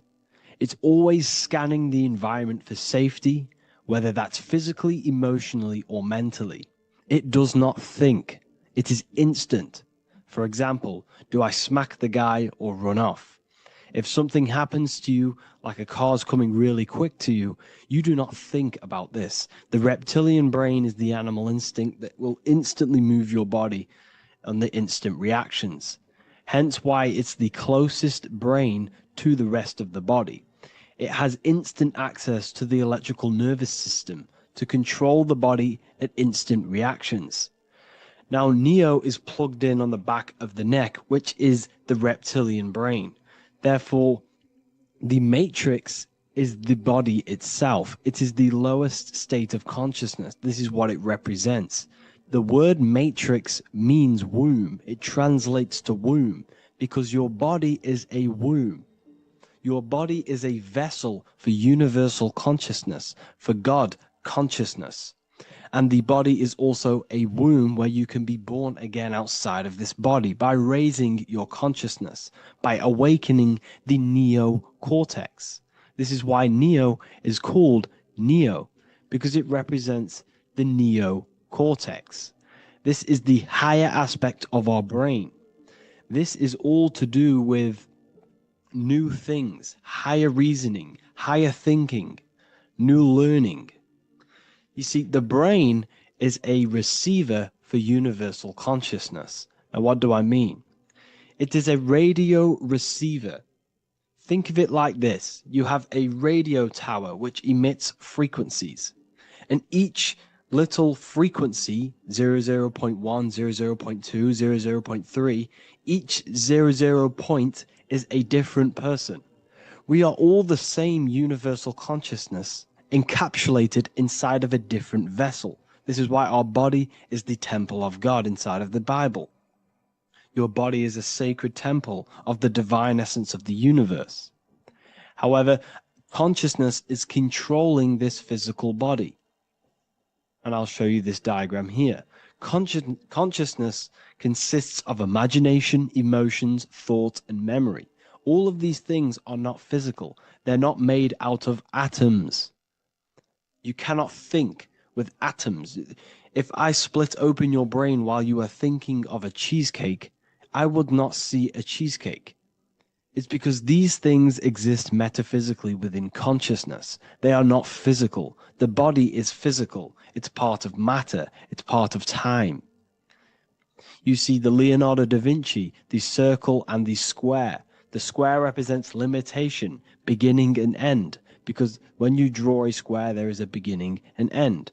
It represents the body, the mortal self, the ego, the echo.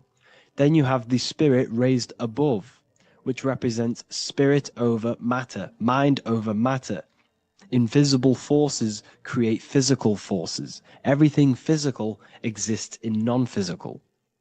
This is also the Freemasonic square and compass, why the square is below the compass, because the compass creates the circle, which is spirit or mind. Then you have the square, which is matter. Mind and matter are the same substance. Mind creates matter through thought. Everything in this physical universe manifested through thought. Everything began as thought. So you are spirit and matter. You have a material body and a spiritual body. And you are right in the middle. This is why humans are very, very important. Because we have an animal nature, the reptilian brain, and a higher consciousness, the neocortex. And we must awaken out of the matrix, which means womb, which is the body. And Neo is waken up from the lower self, the reptilian brain, and moves into the neocortex. Because the brain is a radio receiver for consciousness. Now, what do I mean? I went over this before.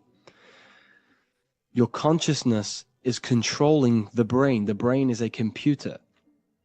And when our consciousness, our imagination, our emotion, our thoughts, and our memories are all contributing towards just survival things, food, safety, fear, all of these things, and our consciousness is locked into a survival state, we are using the reptilian brain. We're no longer thinking. You don't think with the brain, but the consciousness is thinking, which activates the different parts of the brain. When we think for higher reasoning, we use the neocortex. It stimulates the neocortex. When we think about survival, we're using the reptilian brain. So therefore, when Neo wakes up, he wakes up to the higher aspects of consciousness, which is only utilized by the neocortex, by learning new things, and expansion of the mind and expansions of consciousness. Okay? So the whole matrix is to keep you designed, well, the whole matrix is designed to keep you in a survival state, in the three-dimensional awareness. They want you constantly scanning for safety, scanning for food, scanning for emotional safety in relationships, in other people. You see, they do not want you to think. They want you stuck in that reptile, that animal state, that beastly state that most people are in. Most people, all they do is eat, listen to music, consume, have sex, lust, desire. This is all the reptilian brain. So when we say the world's being ran by reptilians, it's symbolic. There is no physical reptilian humanoid beings controlling, manipulating human consciousness. We are all the same consciousness. However, there is a corrupted state of consciousness running this world. And this consciousness worships the physical plane. and they control the physical plane. So by doing that, they keep you stuck in a reptilian way of thinking, the animal state, to keep you stuck in the lowest state of consciousness. Now, this is the god Osiris, which represents the reptilian brain. None of the Egyptian gods ever existed. They are all symbolic for the brain and anatomy of the human body. Osiris represents the reptilian brain. As you can see, this anatomy compare to the brain stem and Osiris statue found in Egypt. And we also see an ancient artwork of Osiris with green skin and two reptile crocodile alligators next to him, which also symbolizes the reptilian survival state of human consciousness and the activation of the reptilian brain. This is what it symbolizes. Now, this is what the Matrix is all talking about. It's talking about the awakening, the expansion of consciousness. The word divine is dive in because you connect with the divine by diving inward. There is no man in the sky going to save you. You must connect with the self. Know thyself. Truth comes from within. All of these things I'm telling you comes from within you. I'm just pointing it out. All of this is self-realization. A lot of people say, well, what are my sources? My sources is knowing thyself, observing thyself, using the neocortex of critically thinking, sitting down and thinking about yourself and having deep realization of yourself. You can realize that your thoughts are not of this physical world. It's quite simple. The brain does not think. The brain does not imagine. The brain does not hold memory. All of these things exist in consciousness, the one consciousness, but we are all fractal, infinite parts of. This is the eye on the triangle, consciousness being given down to the rest. This is separate. Consciousness is separate from the rest of the pyramid. The pyramid is your body. Neo is the one consciousness. This is the Egyptians symbolizing the one consciousness giving Ankh, which is life, to all the different life forms. However, you can see that the central sphere is giving a big Ankh to the humans, because humans, like I said, possess the advanced consciousness, an advanced brain that allows us to turn above our reptilian animal self. For example, we can go against our reptilian lower animal nature and turn to our godly nature. Animals cannot do that. They are stuck in instinct. They are stuck in a reptilian animal way of thinking and operating. Everything they create is to survive. We can turn against our lower nature and create for amazing things like buildings, architecture, technology. We can use our creative consciousness for anything we wish, not just survival needs. And it's the same with your spiritual journey. You can raise your consciousness beyond this animal state that they try to keep you in through fear, consumption, food, and the reptilian brain. We must awaken, start to think critically, and awaken to our divinity, because the mind, the consciousness within you has infinite potential to expand. There are infinite fields of knowledge that you can explore. The mind can never be filled. It can never ever be full of knowledge. It always expands, and that's why you are alive. That's why you are part of this universe. That's why the science always says the universe is always expanding, because the universe exists in your mind, and the mind is always expanding into new fields of thought, new fields of knowledge and information. And that is your whole sole purpose, of expansion of mind and expansion of consciousness, and the exploration of the mind of God. We are living in the mind of God. You are a thought in the mind of God. You must awaken out of this body. This is why Jesus says you must be born again to see the kingdom of God. You must be born again. You must raise your consciousness beyond physical limitation and awaken to your divinity. And this is pretty much it for this video. I hope you all understand this, that this is all symbolic for consciousness.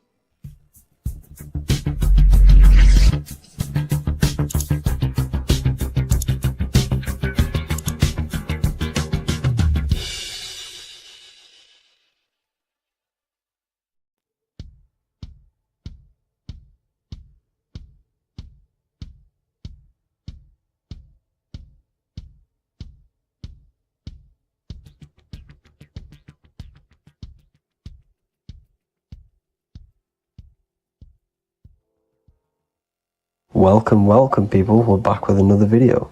I will now be keeping track of my YouTube and trying to upload every week. In this video, we'll be talking about the chakras. The chakras are the 7 attributes of God, and they are the 7 planets. These are literally vortex portals within us that connect us to these vices and characteristics of God. Each one of these energy centers are a spinning wheel of energy which controls the cells and organs in that particular area of the body. For example, it's literally a mini brain for that area of the body. Each chakra has a vice which you need to turn to a virtue in order to climb up through the system. They work like a stairway system. You have to go through each chakra in order to unlock the one above. This process is turning matter into spirit as you descended from spirit to matter. Saturn is Satan, that's why it's the lowest chakra, and that's why the devil is red, because red is the lowest vibrational color. When you are in these lower states of consciousness, you are in your animal nature. This is your physical side of your nature, and you are mainly being driven by your animal instincts or your ego. Moving back to your higher self or your spirit self is not an easy process. It takes a while. However, with discipline, consistency, and motivation, you can achieve this, and this is what the ancients called Christ consciousness. Once you have achieved this, it is basically a state of mastery of the mind. You no longer lust for the lower animal nature things. Now, let's start with the root chakra. This is located at the base of your spine, and you can feel this chakra by tensing your anus. This energy center is in control of your survival needs, your vitality, stability, and security. Now, if this chakra is unbalanced, you will feel insecure, fear, anxiety, unstable, low self-esteem, anemia, over or underweight, and constipation. In order to balance this chakra, you need to feel grounded, embodied, stable, calm, centered, a sense of safety, and trust in yourself and the world around you. The next chakra is the sacral chakra, which is located around the belly button area. You can feel this chakra just by sucking in your belly. This chakra is to do with relationships, self-worth, creativity, empathy, and most importantly, sexuality. This is the most important one in order to start to raise your vibration overall, is giving up the over-sexualized nature. In order to balance this chakra, you need to come into harmony with all the toxic relationships that you have. Get rid of the fear, the anxiety, the isolation, and 100% get rid of the over-sexualized nature. Lust is one of the most lowest vibrations you could possibly feel. It is literally manifesting hell. In order to work on this chakra, you need to feel self-worth. You need to do creative things, empathy, healthy relationships, and 100% being confident. The next chakra is the solar plexus. This is to do with personal power, will, metabolism, eating, happiness, and your self-esteem and self-identification. You can feel this chakra just above your belly, below your ribs, and you can suck in this area. If this chakra is blocked, you will feel lack of confidence, difficulty in manifesting your desires, low self-esteem, misuse of power, misuse of dominance, weak will, and shame in yourself. Biggest one for this chakra is overeating, as it's to do with metabolism. If you are overeating, you are literally unbalancing a lot of your lower chakras, not just the solar plexus. In order to work on this chakra and balance it, you want to have a positive self-identification. You want to feel happy, a happy self-esteem, effectiveness to people, not overeating, and a strong willpower. Now for the heart chakra, one of the most important chakras. Chakra is to do with love, understanding, trust, hope, openness, compassion, balance, and forgiveness. The most important because your heart is the tree of life in the body. It is the center of the toroidal field. It is the most powerful chakra. Your heart is 5,000 times stronger magnetically than your brain. Once you have hit the heart chakra and you start surpassing the heart chakra, you are now turning matter into spirit. as the lower three chakras are dense and physical, and the above the heart chakra are turning to spirit. As you can see already, this is a hard and long process of working on yourself physically and internally. The symptoms of a blocked heart chakra would be lack of love or too much love, difficulty to accepting or giving love, lack of compassion, loneliness, and lack of emotional fulfillment. Finally, a lack of connection with a divine or to nature. In order to balance this chakra, the most important thing and the most powerful thing you can do is loving people, accepting and giving lots of love. Second most important thing to balance the heart chakra is balance. You need a balanced life. You need balance in all aspects of your life. Now for the throat chakra. This is a very important chakra as it's to do with communication. A symptom of this being unbalanced is a lack of self-expression and putting on a front all the time, acting with the ego. In order to balance this chakra, you need to constantly self-express yourself. You can't be putting on a front. That voice inside your head, you have to let it come outward. Don't just block it off with a wall. Self-expression will lead to you gaining friends who actually like you for being you, and not these fake friends that you have to put on an ego for. In order to balance this chakra, you need to express yourself, express the word that's within you. Don't be lying to people, don't deceive or be deceptive. The next chakra is the third eye chakra. This is starting to get very advanced and you are coming very close to spirit. Just before we head on, I want to announce the PDF is now available, containing all the presentations I've ever made, all into a condensed 38-page PDF. The link will be below this video for you to access.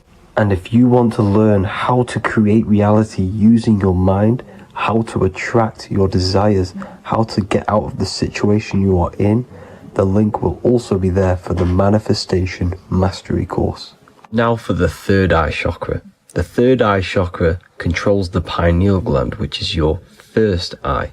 It's to do with your psychic abilities, channeling, telepathy, astral travel, visions, and connection to the higher self. You need all of the chakras aligned to get the full potential out of your third eye or pineal gland chakra. For example, if you're astral traveling and you fear something, you will be instantly shot back to your body.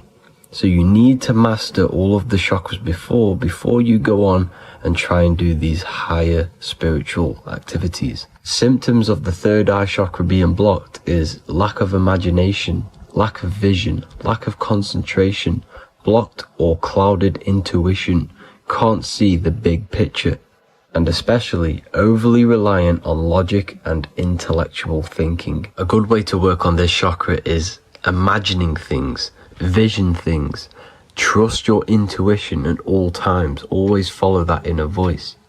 Cut out the tap water which contains fluoride. Fluoride blocks the pineal gland. And cut out all junk food because all of this is affecting your pineal gland. When in meditation, you want to focus your eyes and your attention to the center of your head between the two eyebrows. This is where the pineal gland is located.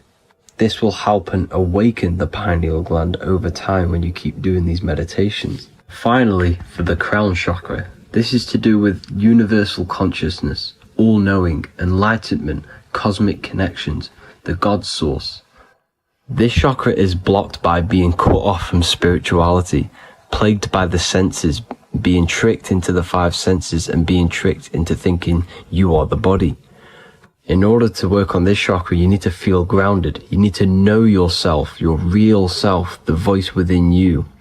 Have common sense, have specific decisions that you're making, be very direct. Now we've got out of the way all of the chakras, I can now introduce methods and meditations which will help you unblock them spiritually. When meditating, you want to get into the present moment in a nice, comfortable position.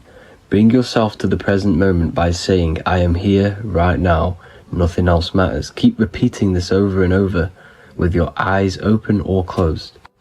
After a couple minutes of bringing your attention to the present moment, you can now start to Breathe in through the nose deeply and breathe out through the mouth slower than you breathed in. Place your attention on the chakra that you want to balance. Think of a high vibrational emotion like love, and think of this while placing your attention on that chakra. You can do this exercise every day for 10 to 20 to 30 minutes. The longer the better. Another practice you can do is by chanting the Bijis for each chakra. They are here starting from the root chakra all the way to the crown chakra. Or you can chant the 7 vowels. There are not 5, there are actually 7. A, I, A, O, U, M.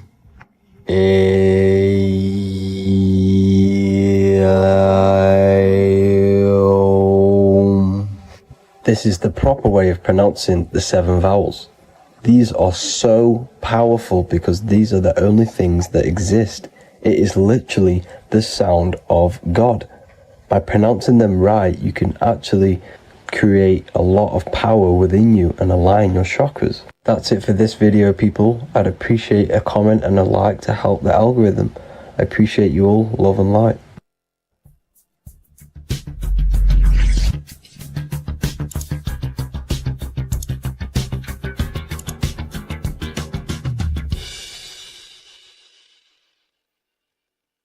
Welcome to Revival of Wisdom. Welcome people. We're back with another video. Please make sure to hit that like button, subscribe, and turn on notifications to never miss a video. The Earth is a giant torus field consisting of a positive and a negative pole. The Sun being the cathode with a positive charge and the Moon being the anode with a negative charge. This is why the Sun rules over the day, giving you lots of energy, and the Moon taking your energy from you, making you go to sleep. Now, the plane that we live on is called the plane of inertia, and at the center of this plane of inertia is the North Pole. This is where the two electromagnetical energies meet. Now, this is where the most electromagnetic energy is stored. This is why all compasses will point north, because it's the most magnetic place in this reality. So the Sun and the Moon is spinning around this center point, which is stirring the ether of this reality and making everything move in circles, meaning this is a cycle. Everything's recycling itself.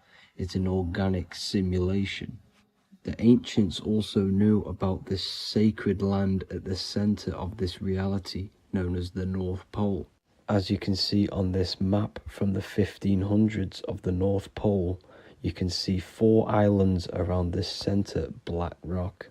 Ancient civilizations like the Mayans, the Buddhists, and ancient Chinese also depict these 4 islands. The endless symbology of these sacred lands at the center has been going on for thousands of years. These sort of secrets are now kept by the elites, but as always they have to show the truth in plain sight, and this is what they are doing with the Windows symbol and also the Wizard of Oz. Now in the Wizard of Oz, as you can see, there's something called Munchkin Land. Munchkins are these unusually short people. Then on the ancient 1500s map, it says pygmy. And then the pygmy people in mythology are also these unusually short people. Just like Santa and his elves, they come from the North Pole. And elves are these unusually short people. These stories that we are told about Santa and Munchkins are putting truth in plain sight about this sacred land.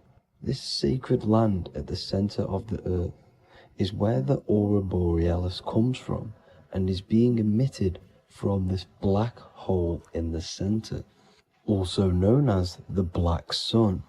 The aurora borealis is the earth's aura, hence why it has the word aura inside of it. It is the life-giving essence to all life within this realm. As this dualistic reality we live in consists of both physical and spiritual, the black sun is like our sun for the spirit. It's our spiritual umbilical cord, connecting us to the spirit realm. And the rising sun is the opposite. It's our sun for our physical 666 carbon suits, known as our human body, our physical aspect. As it states in the 40,000-year-old emerald tablets, deep in Earth's heart lies the flower, the source of the spirit. The flower of life is as thine own place of spirit, and streams through the earth as thine flows through thy form, giving off life to the earth and its children. So the North Pole is the core of this spiritual reality, and the closer you get to it, the more spiritual and lucid it becomes. So the elites have covered this up in order for us to forget the true nature of this reality. And they did this cover-up by introducing the globe model.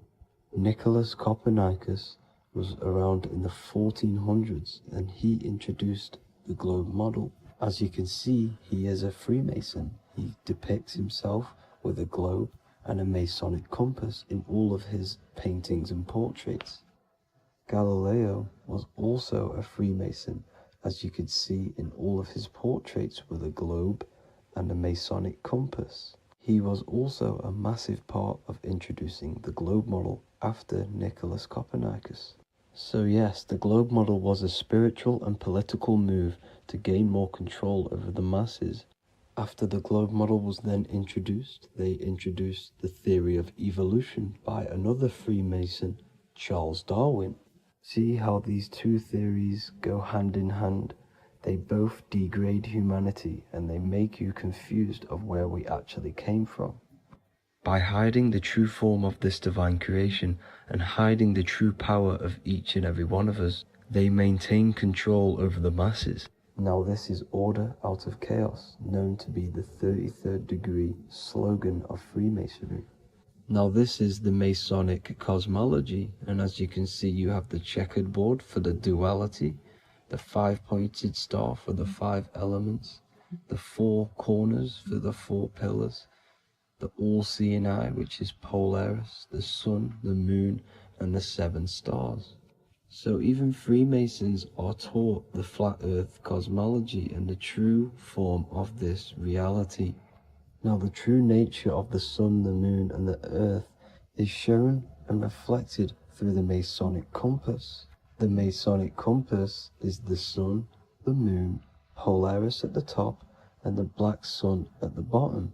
It makes sense why all the scientists who introduced the globe model all used the compass and the globe together, because it's truth in plain sight.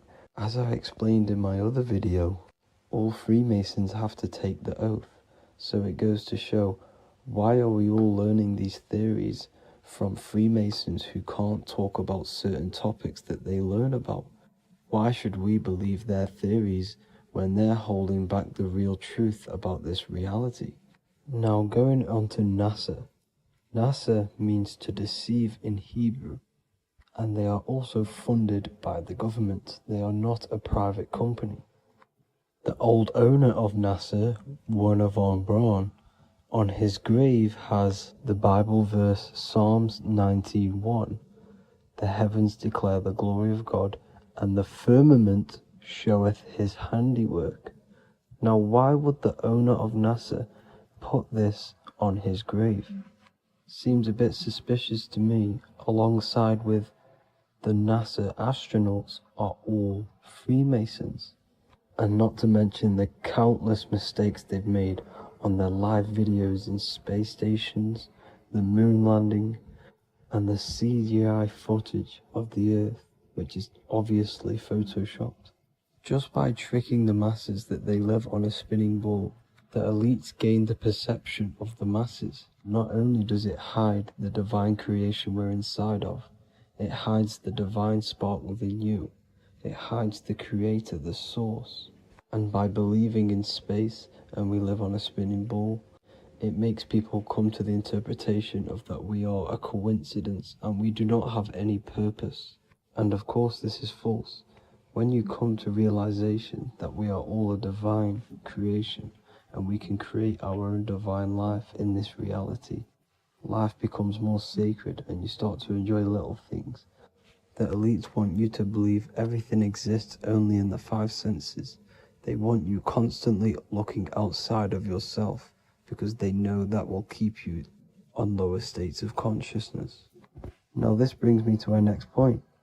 By tricking the masses into the heliocentric model, the elites started to advertise aliens in the movies, in cartoons and magazines in the late 1940s.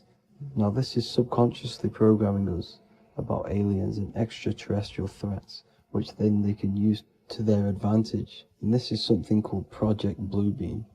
They are more than likely going to fake an alien invasion to push this 2040 agenda, which is for one government and one ruling currency.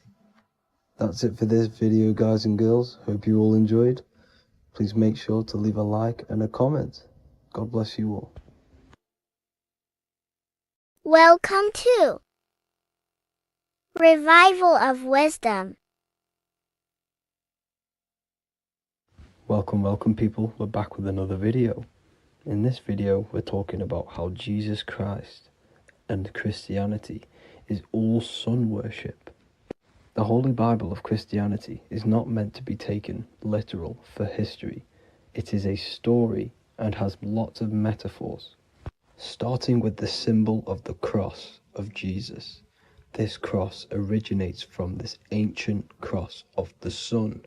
This symbol has been used for thousands of years, way before Jesus was a thing, in Europe, America, Asia, and all around the world. In fact, this symbol is still being used by Christians today, not knowing it represents the sun. This is a 4,500-year-old artifact, a golden plate with an equal-armed cross found in England. The gold to symbolize the sun, and the equal-armed cross for the 4 equal seasons of the year. So this is why in the Bible you have Matthew, Mark, Luke, and John, symbolizing the yearly cycle of the sun and the 4 equal seasons. Also in the Bible, Jesus is referred to as the light of the world. So yes, Jesus represents the sun. He is a metaphor for the sun. Hence why in all of these pictures and images and paintings of Jesus, there's always a sun behind his head, and some even with the sun cross behind his head. Jesus also has 12 disciples, which represent the 12 zodiac signs and the 12 months of the year. This is the Last Supper by Leonardo da Vinci. As you can see, the sun, being Jesus, is in the center, because the sun is in the center of the zodiac signs. There are 4 groups which symbolize the 4 equal seasons. Each group contains 3 people symbolizing the 3 months and the 3 zodiac signs in that season. There is only 1 female in the painting, which is Virgin Mary, who symbolizes Virgo, the astrological sign. So yes, Jesus symbolizes the sun with his 12 zodiac signs and 4 gospels for the 4 seasons of the year. However, there is another phenomenon. The 25th of December is known as the birth of Jesus Christ, which is known as Christmas today. Jesus symbolizing the sun and is born on December 25th. This is the day the sun moves 1 degree northward, bringing back the warmth, the growth of crops, the life and light back to the northern hemisphere. Everything is springing back to life, as we call it, spring. So it is said that the sun is born again on the 25th of December, and Jesus is known as the risen Savior, because the sun is our risen Savior, because it gives life to the whole of this realm, the warmth, the crops, and without the sun rising in the morning, we'd all die in about 2 weeks. And we all know how Jesus died on a cross. The sun also dies on a cross in the southern hemisphere, It dies on the Southern Crux constellation. And on December the 22nd, 23rd, and 24th, the sun remains in the same position. So the sun dies for 3 days and it is born again on December 25th, when it moves 1 degree northward. And this is when the sun is born again, or resurrected, just like Jesus. Constellation Virgo is prominent in the spring sky in the northern hemisphere. So therefore, the sun is born a virgin, Virgo. And as you see in this image, you see Virgin Mary holding the sun. Us as humans do not own the sun, so therefore God owns the sun. So yes, the sun is the Son of God, and this is what Jesus is symbolizing. And just how Jesus sacrifices himself for humanity, that's what the sun does. The sun gives out all of its energy so we can live. There are many other Bible verses which represent Jesus as the sun. Now in Matthew 8:23-27, his disciples are in a boat and there is a massive storm. Jesus is asleep, meaning the sun has not arose. And the disciples say, "Save us, Lord, we are perishing." Quote, "Then he rose and rebuked the winds and the sea, and there was a great calm." End quote. Now this is a metaphor for the sun rising and calming the storm, because in the ocean, when the sun is down, that's when there are great storms. The worship of celestial bodies go back thousands of years, and it's called astrotheology, and it can pretty much be traced back to all ancient civilizations. Now going back to the ancient Egyptians, the god Horus, the god of war, and he symbolized the sun in the morning. Ancients used to say that he walked over the sky in 12 steps. Yes, this could symbolize the 12 zodiac signs. It also symbolizes the 12 hours of daylight. So we have 12 hours of Horus, but now they've rearranged the word to hours. Horus and hours. And when the sun rises, Horus rises, we say horizon, which is Horus is rising. That's the etymology of horizon. Another Egyptian god called Amun-Ra was known as the god of all creation. He was the first god of them all. Amun was also a sun god. Therefore, after every Christian's prayer, they say Amen, sending their prayer through the sun to God. So this all goes back to the worshipping of the sun. Sun worship was around way before the Romans. However, in the Roman times, their sun god was called Mithra. Mithraism was the main religion before Christianity came into play. Mithra was the son of God. He died on a cross, and he was dead for 3 days and resurrected, just like Jesus. So the Catholic Church was not made in heaven.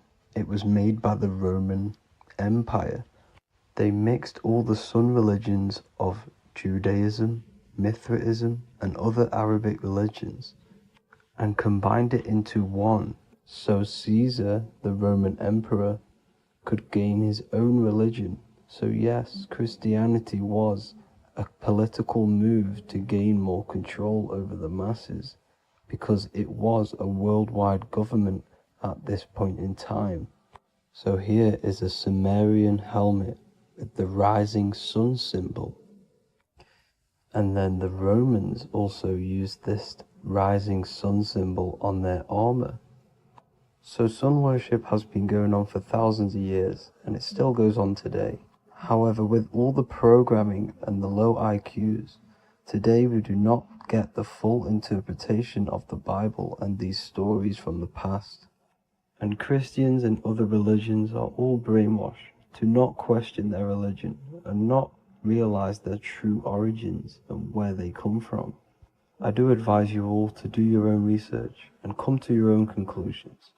However, I'm just pointing out the facts and connecting dots for you all to see. That's it for this video, guys and girls. Thank you all for tapping in. God bless.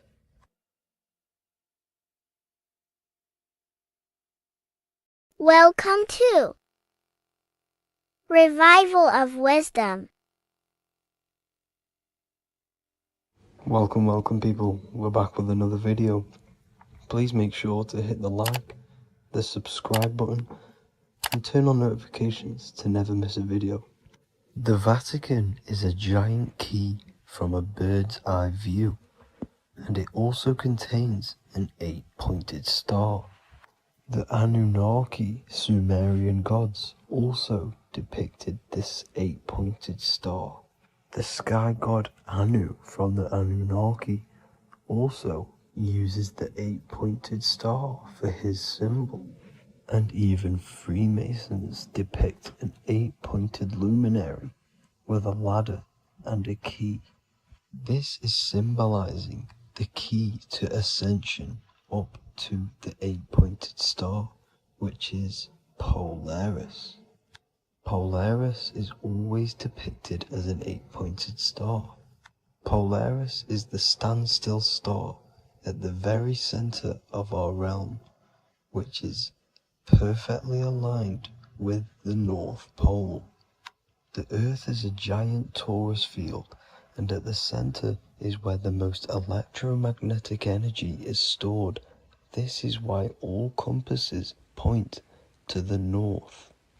Hence why a compass is an 8-pointed star, because it points you to Polaris, which is the North Pole, the center of this realm.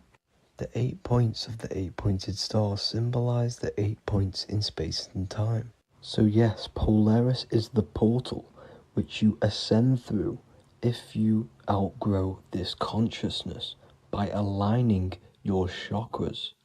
Our earthly realm is a macrocosmic reflection of us, and we as humans are the micro reflection, with the earth containing its 7 chakras as well as us. The North Pole is the 7th chakra, which is the crown chakra. So the key to ascension is held by the Vatican, hence why it's a giant key, because they mislead the masses through their religions, which teaches the masses to look outside of themselves. As stated in the 20,000-year-old emerald tablets, written by the Egyptian god Thoth. On Earth, man is in bondage, bound by space and time to the Earth plane. Encircling each planet, a wave of vibration binds him to his plane of unfoldment. Yet within man is the key to releasement. Within man may freedom be found. So the 7 planets are associated with each 7 chakras. The lowest chakra being the root chakra, which is associated with Saturn. This is why the elites love Saturn and reflect it in all of their symbols, because the chakras are an ascension of spiritual principles, starting from the material and ascending up to the spiritual, the crown chakra. However, evil love bondage, and they are trapping souls in the physical realm by stopping and provoking the ascension process. They do this by abusing the energy of Saturn, and Saturn is associated with the lowest chakra. The lower 3 chakras are associated with survival mode, which keeps the consciousness in a constant state of fear and only aware of its surroundings. Once you start to ascend up your chakras, you become more consciously aware of spiritual deeds. And this is the process of returning back to your true spiritual form. Going back to Polaris and its connection to ascension, Kanye West symbolizes this on his music video 24. As you see him rise up into the sky, you see an 8-pointed shape around him, which symbolizes the 8-pointed star, as you see the beam of light. And even NASA symbolized this in their Space Delta logos, a bear holding a key with an arrow up to Polaris, the 8-pointed star.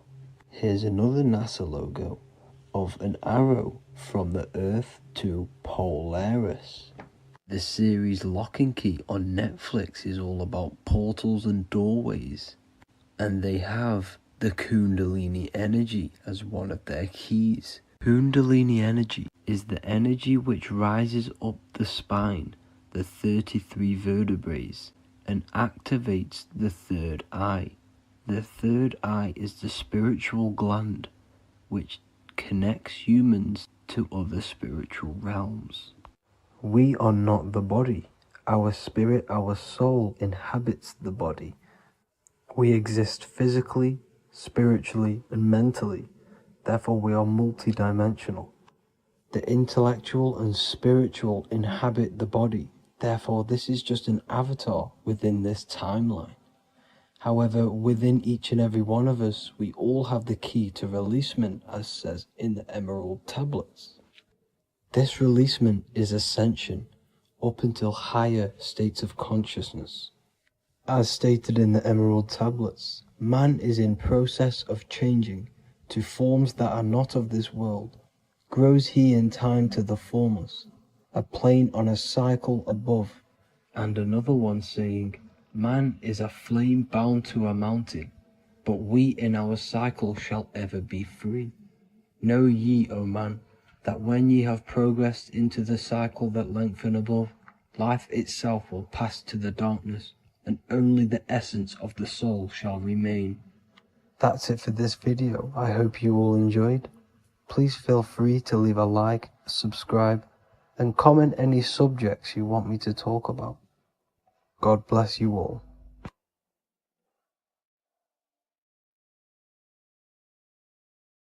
Welcome to Revival of Wisdom.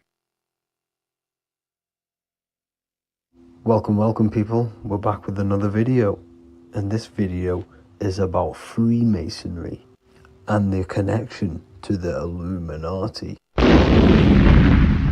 Please, as always, to make sure to hit that like and the subscribe button and turn on the notifications to never miss a video. On May the 1st, 1776, the founder of the Illuminati, Adam Weishaupt, founded this secret organization, and this date can be found in Roman numerals underneath the all-seeing eye pyramid on the $1 bill.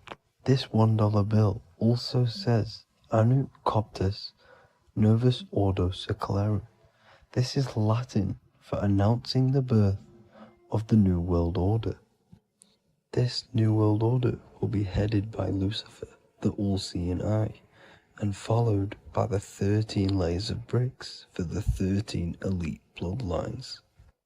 So your Orsini's, Rockefellers, Rothschilds, Soroses, and the other 9 elite families.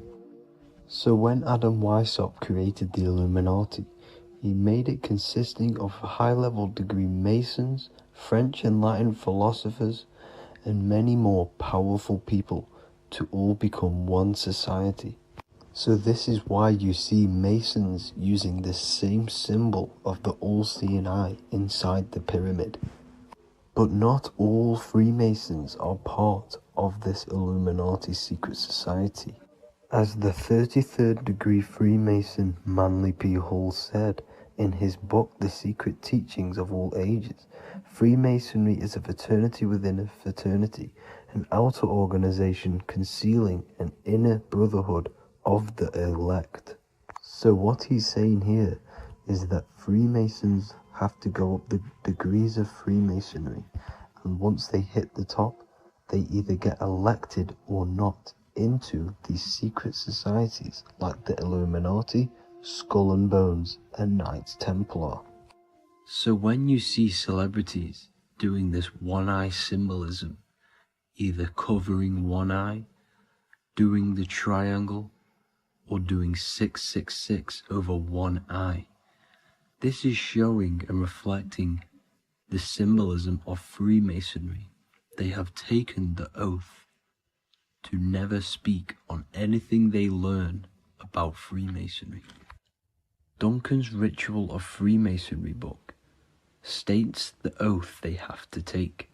Quote, I ... of my own free will and accord, that I will hail, ever conceal, or never reveal any of the secrets, arts, points of Master Mason's degree to any person whomsoever. All this most solemnly, sincerely promise and swear. Now, this is what happens when they break the oath, stated in this book, quote, myself severed in two, my bowels taken from thence, and burnt to ashes. So this states that Freemasonry comes first, before any law of the land. It has the right to kill you if you break your oath. This is the hand gesture they have to do every time they enter the ritual room inside the Masonic lodge. This is the cutthroat symbol, showing you and reminding you of the oath and what will happen if you break it. Now in this book, Richardson's Monitor of Freemasonry, it states, if you break your oath, binding myself under no less penalty than to have my throat cut across, my tongue torn out by the roots, and my body buried in the rough sands of the sea. If they do not decide to kill you, this book states this by pointing him out to the world as an unworthy vagabond, by opposing his interest, by dearranging his business. In other words, they have the power to frame you and destroy your reputation to the world and destroy your business if you break this oath. So yes, they do kill to keep this truth hidden, because this truth of this reality is what keeps them in power.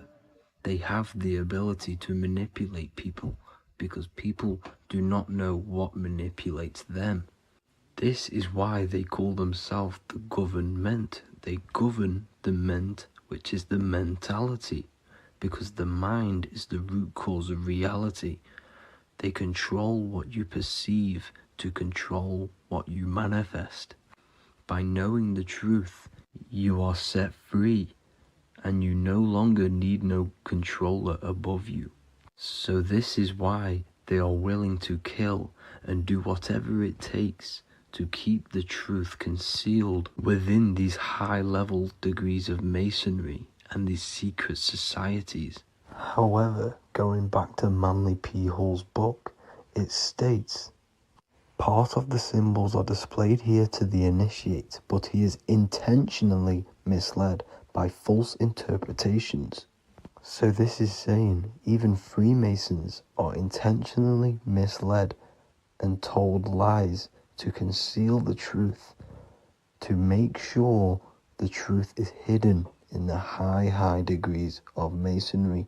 So that's it for this video, guys. Thank you all for tapping in. Please leave a like and a subscribe. God bless.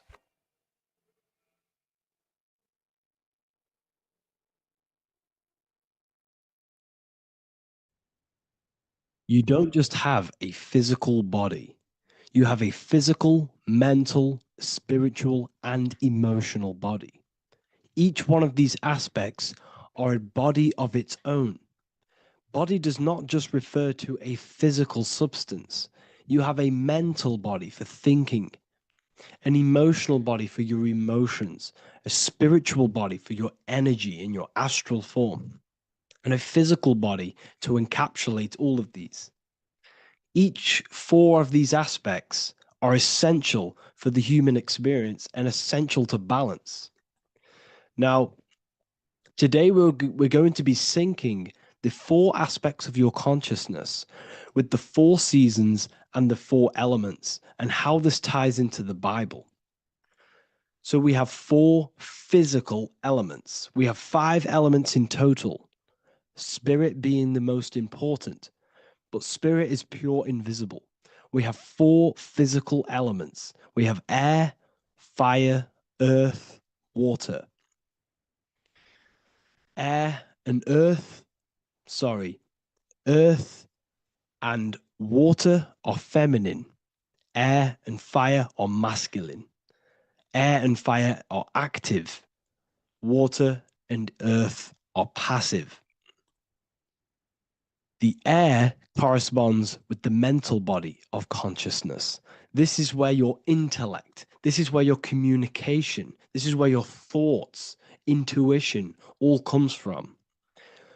This is the mental body of consciousness that allows you to think, allows you to process, figure things out, and have intellect and gain knowledge.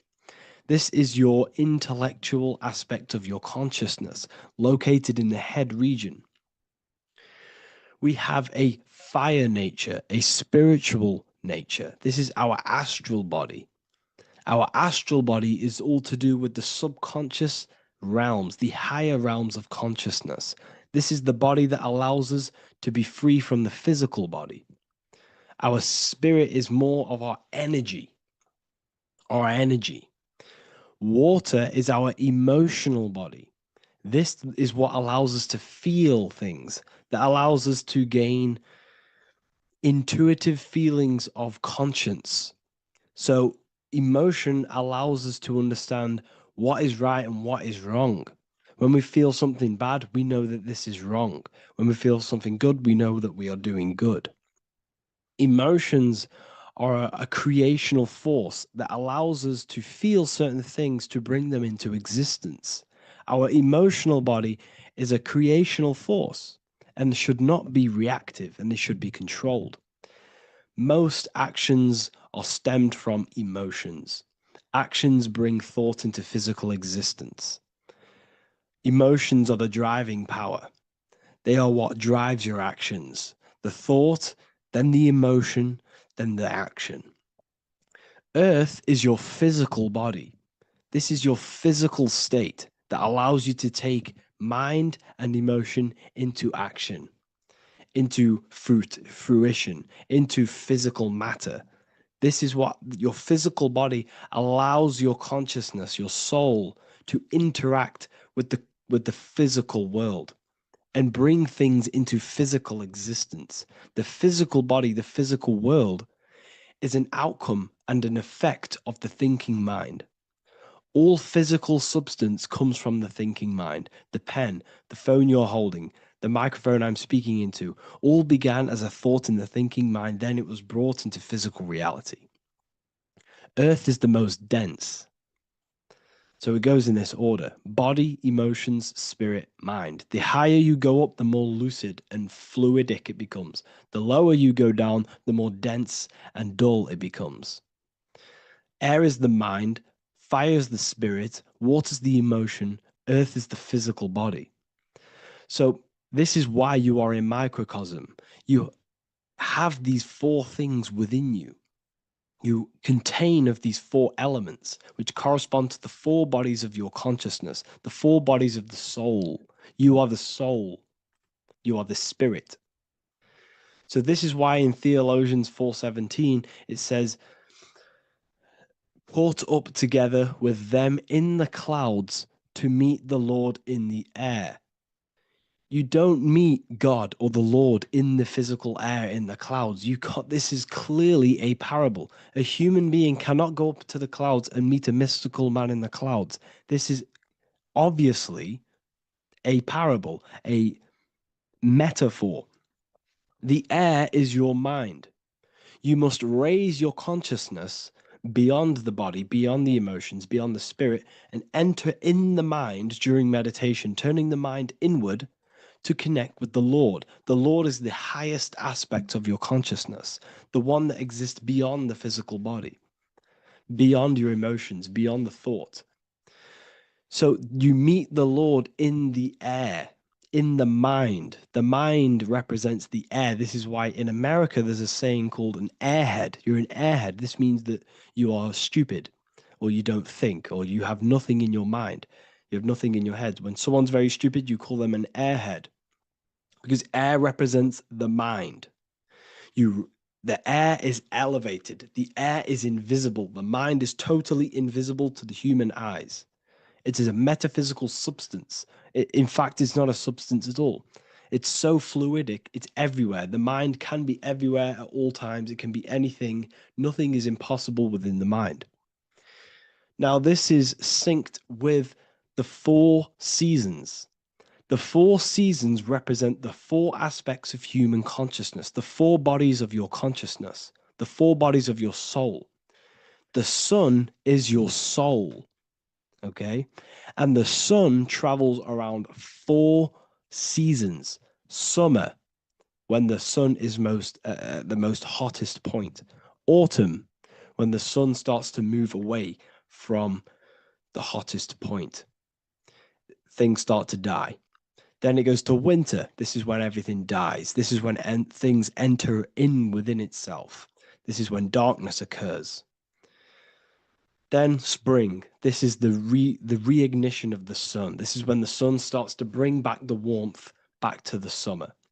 You have 4 seasons, which correspond to the 4 bodies of consciousness. Fire is the spirit. This is when you are passionate. This is when you are taking action. This is when you are fiery. The sun is blazing. You're taking action. You're very passionate. You're very spirit. You're in the spirit. Autumn is water, emotion. This is when you start to become very reflecting. This is when you start to feel emotional. Because in autumn, there's lots of water. This represents the emotional body of consciousness. Winter is the mind. This is air. Winter, what happens in winter? Everything enters within itself. The leaves die, the trees die, everything dies and goes within. This is the mind. The mind is the darkness, remember. You close your eyes to enter within the mind. The winter represents meditation. In the winter, what do people do? They stay inside of their house. They research more. They read more books. They become more intellectual. They think more in the winter because we are so we're stuck inside. So we're more reflective. We're thinking more. We're more communicative. We're more intellectual. In the spring, this represents the earth, the body. This is when we start to come out of the mind and we awaken to the body. And things start to grow again. The plants start to grow. The earth is growing again and reborn again. This is the body. This is when you become more active in the spring. And then the summer, back to the summer, we then take action on these thoughts and these thoughts that we gained over the winter. Essentially, this is just a massive cycle. And this is a daily cycle also. The nighttime is the winter. The morning is the spring. The midday is the summer.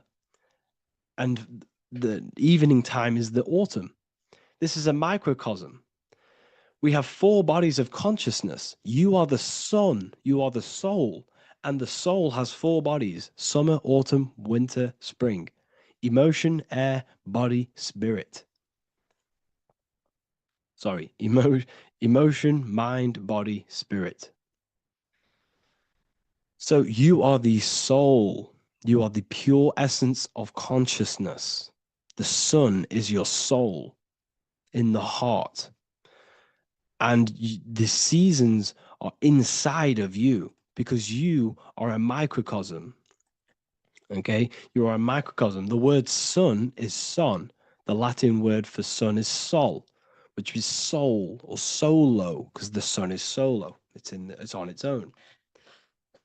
You are the soul, and the soul has the 4 different bodies of consciousness. So before we move on any further, if I've blown your mind, please, if you can, leave a like, a comment, a share, and a subscribe. Let me know what videos you want me to make in the future. Please drop a like. It definitely will help me. You are a microcosm of the macrocosm. Man is a miniature universe that goes through its own cycles. The seasons of the summer, winter, spring, and autumn do not occur merely outside of him, but within him as well. The summer is within you. You feel different in the summer. You feel different in the winter. You feel, depending on the body of consciousness, it's your soul's interacting with. So the sun in the sky is your soul inside, and the sun goes through these cycles, which is affecting your bodies of consciousness, because the cycles represent your bodies of consciousness. Now, this ties in with the Bible. This is why we have 4 Gospels. This is why Matthew, Mark, Luke, and John are always seen with the 4 different zodiac sign animals or symbols. So you always see each one of the Gospels. If you just type in on Google Matthew, Mark, Luke, and John, type in ancient pictures, paintings, or pictures of them, and you will find these 4 zodiac signs are always standing with each one. Taurus, the bull; Leo, the lion; Scorpio, the eagle. An old symbol for Scorpio was the eagle, and a man for Aquarius. Here you see very, very ancient paintings and artwork. Here we see Matthew, the man, Aquarius. Here we see John, the Scorpio. Same here. We also see it on the tarot cards, on the world card. We see the 4 fixed zodiac signs. Here we see it as well. These are called the 4 fixed zodiac signs. Now, when we look at the zodiac, we're no longer looking at the sky, because what you must understand is as above, so below. What is above you is inside of you. What is above is what is below. What is outside of you is within you. The zodiac is inside of you. The zodiac revolves around the sun. The sun is your soul. These are different energies of your soul. Like I said earlier, the 4 seasons are the 4 bodies of your consciousness. And in each body of consciousness, you have these different energetic energies that you can work with. Okay, so this is the true astrology. This is the true astrology, the internal esoteric astrology. You can't find much information on this at all. Very hard to find. So what we're looking at are the 4 bodies of consciousness. Obviously, when we look in the middle of each season, spring, the middle of spring is Taurus. The middle of winter is Aquarius. The middle of autumn is Scorpio. The middle of summer is Leo. These 4 signs are known as the 4 fixed signs. Okay, Scorpio is fixed. It's the middle of autumn. Scorpio is a water sign, emotion. Aquarius is the air sign, the mind. Taurus is an earth sign, the body. Leo is a fire sign, the spirit. This is why we see Matthew, Mark, Luke, and John with the 4 fixed signs of the zodiac, which represent the 4 bodies of consciousness. Leo, the spirit, fire. Luke, Taurus, earth, body. Matthew, Aquarius, air, mind. John, Scorpio, water, emotion. Each gospel is depicting Jesus and showing Jesus in each gospel. Each one of these gospels is showing and depicting Jesus according to the different body of consciousness. In John, this is when Jesus starts to turn water into wine. Water is emotion. Wine is transmuted emotion. This is when he does miracles with his emotions, water into wine. Aquarius, which is Matthew, air, the mind. Inside of the Gospel of Matthew, this depicts Jesus as an intellectual person, a person who's communicating and using his mind, his mental body a lot inside of the Gospel of Matthew. Go and read it, and you will see this. Luke, Taurus, earth, the body. Luke shows and depicts Jesus according to the body of consciousness, the physical body. He shows Jesus as a human, being a human being, helping people physically and helping people's physical needs, like giving away food and doing all sorts of good things for other people. Leo, Mark, inside of the Gospel of Mark, this shows Jesus as a spiritual teacher, a passionate person who is taking action. Each gospel is showing Jesus according to the different body of consciousness, and Jesus represents you, the sun. That's why it's called the Son of God, the light of the world. Jesus represents your soul, and your soul has these four gospels, the four bodies of consciousness, the four fixed signs, the four elements, and the four seasons. These things all correspond to your consciousness. So this is Leonardo da Vinci showing you the exact same thing. Jesus is the I am, the sun, the soul, in the middle, on his own. Luke, spring, earth, body. There are three people in each group. There are four groups, and there are three people in each group. 1, 2, 3. 1, 2, 3, 1, 2, 3, 1, 2, 3. Fall, winter, summer, spring. These are according to the four bodies of consciousness. Here we see Aries, which rules the head region. He's on the head of the table. Gemini, he's holding up the two hands because Gemini rules the two hands, the two arms. Gemini is the two twins, which is the two arms and two hands, and the two lungs. Here we see the beginning of summer, which is Cancer. You see the big knife here. Cancer, him here, this gray-haired guy, holding a knife for the crab. Cancer, they pinch. You have a knife, symbolizing the crab. Leo, the middle of summer, showing dominance. The sun is very dominant. He's got his elbow on the table, showing dominance. Virgo has no Adam's apple. Cancer here is pointing at this woman's neck, saying there's no Adam's apple. This is Virgo, the virgin, the only woman. Jesus, the sun.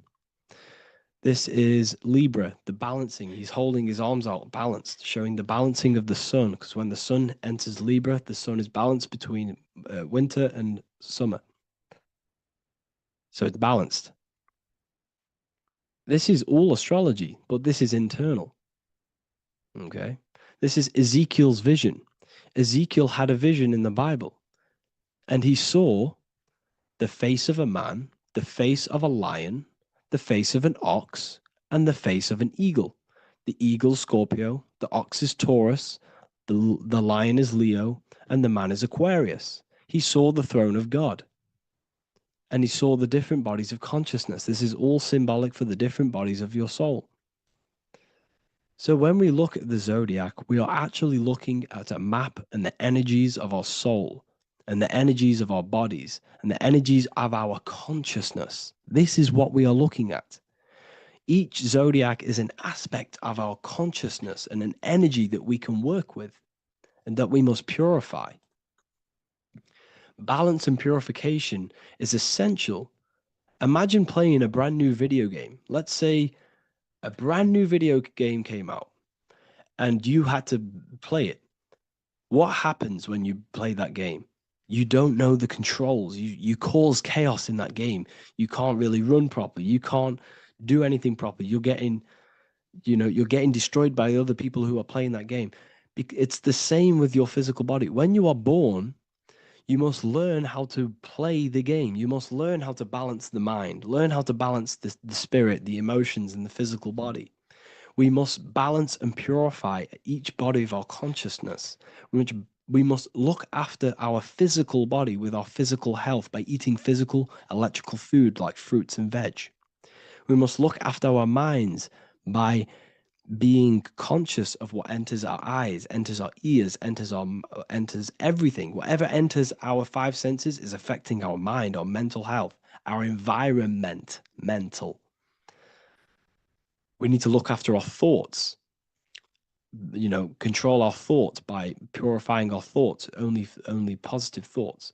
Then we must purify our emotions, feeling only gratitude and love and not feeling these negative, dull emotions.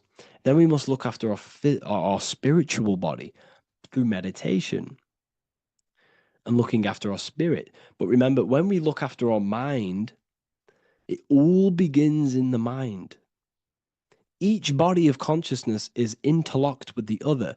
If you have an unhealthy body, you have an unhealthy mind, spirit, and emotions. If you have an unhealthy mind, you have an unhealthy body, spirit, and emotions.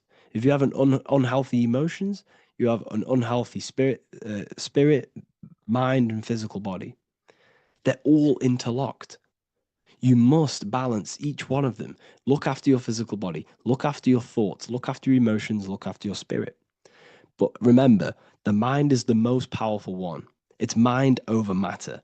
Once we look after the mind, because once we start to control our minds and control every thought we think, this will then turn into discipline in our physical body. Because once we learn how to discipline the mind, we learn how to discipline what we eat, we learn how to discipline what we feel, we learn how to discipline our spirit. This is all interlocked, but work on the mind first.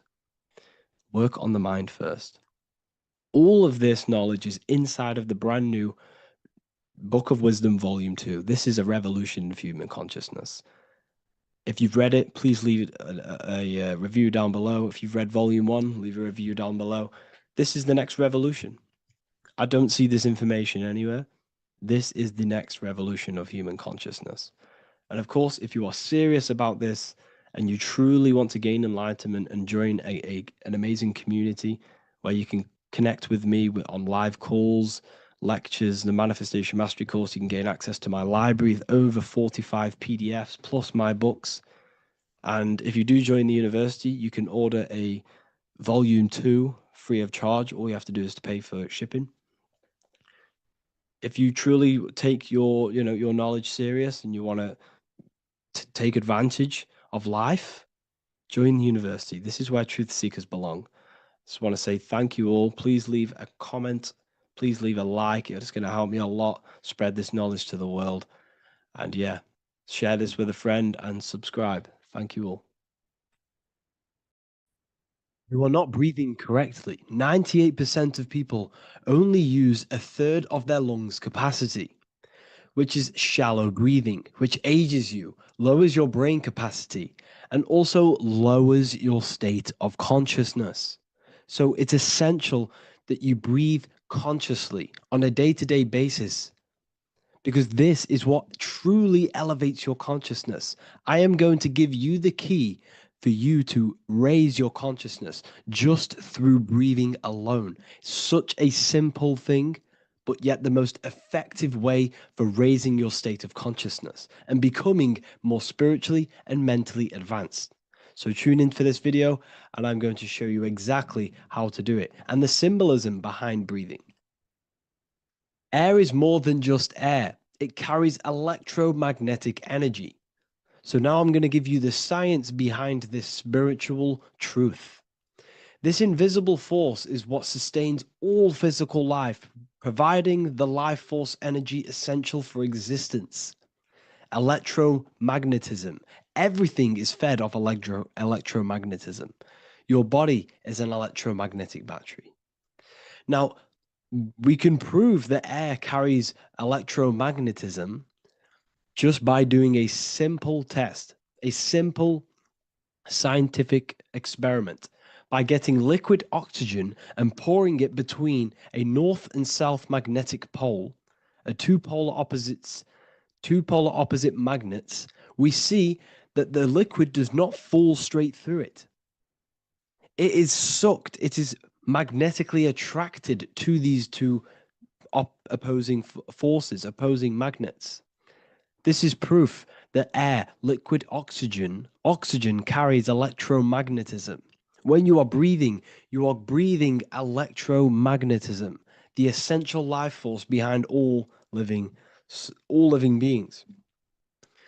This is known as energy or prana, chi, ether, or spirit. This is all the same thing.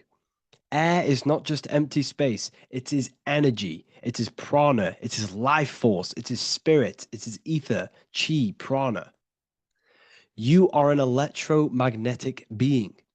Your consciousness is in direct correlation with your electromagnetic aura or biofield around your body. Your state of consciousness is mirrored within this field around your body. Now, your breath, when you breathe in, you're breathing electromagnetism or life force. Breath is the vital link between the physical and the spiritual, bridging the body with the soul. Through breath, we connect with both tangible world and deeper, the unseen realms of energy and consciousness. Breathing deeply and properly elevates our consciousness, enhancing the brain's functions, heightening the sensitivity of our five senses, It also brings a profound calmness to the mind, creating a state of clarity and inner peace. Like I said earlier, breathing properly is the fastest way to elevate your consciousness. It is the fastest way because breathing, when you stop breathing, what happens? You lose physical consciousness. Your body will shut down if you do not breathe in this vital electromagnetic energy in the oxygen. If your body does not get this for 5 minutes or however you can last without breathing, this makes you lose physical consciousness. Your body will not survive without this essential life force energy. Therefore, air is one of the most overlooked things. This is why we see the symbolism of Buddha having a big belly. Why does he have a big belly? Because it's symbolizing breath work, proper spiritual breath work, the certain teachings of breath work, of when you breathe in through the nose, you have to breathe in through the nose. You don't want to breathe in through the mouth because the nose acts as a filter which catches dust particles and filters out the air before it enters the lungs. The mouth does not do that. The nose is for breathing inward. We breathe in through the nose, and when we breathe in, we breathe into our belly, not our lungs. When we breathe into our belly and our belly expands outwards, we are then moving this energy down from the nose down the spinal column. And when we breathe back out, the belly goes in, which is raising the energy up the spinal column, back out through the mouth. This is the true way of breathing because when we breathe, we are moving energy. We are moving electromagnetic energy. When we breathe in through the nose, the energy travels down the spinal column. And when we breathe out, we are raising this energy back up the spine, some of it going out the mouth and some of it reaching the brain, activating dormant brain cells in the brain. But when we breathe, we need to make sure we are using 100% of our lungs capacity because the lungs is what transforms this special energy into consciousness, physical consciousness. So this is why Buddha has a big belly. It's not because he was fat. It's not because he was overweight. It's symbolism. It's symbolism of breath work. So try this. Do this for 2 minutes while you watch this video. Breathe in through the mouth as hard as you can until you no longer can fill any more air into your lungs and belly. Breathe it into your belly, not your lungs. And breathe out through the mouth. Do this for 5 minutes or 2 minutes, however long. I promise you, breath affects your consciousness. You will notice the difference. If you do it quicker, the quicker it'll affect your consciousness and you might go lightheaded. But that lightheaded is you activating your spirit, your energy body. So try this just when watching this video. When you breathe consciously, you are renewing both your energy body and astral body, aligning your consciousness with a higher state. This practice feeds new life force energy into the body, revitalizing and enhancing your overall well-being. Like I said, your brain requires the most amount of oxygen. When we have shallow breathing, this is reducing the brain's capacity. Because when we are not breathing properly, which 98% of people are only using a third of their lungs capacity, we are essentially only using a third of our consciousness because your breath is directly correlated to your consciousness, your state of consciousness. When you breathe in through the mouth, out through the mouth, out in through the nose, out through the mouth, consciously and deeply for 5 minutes, you will notice that your senses are more powerful and sensitive. Your brain is quicker.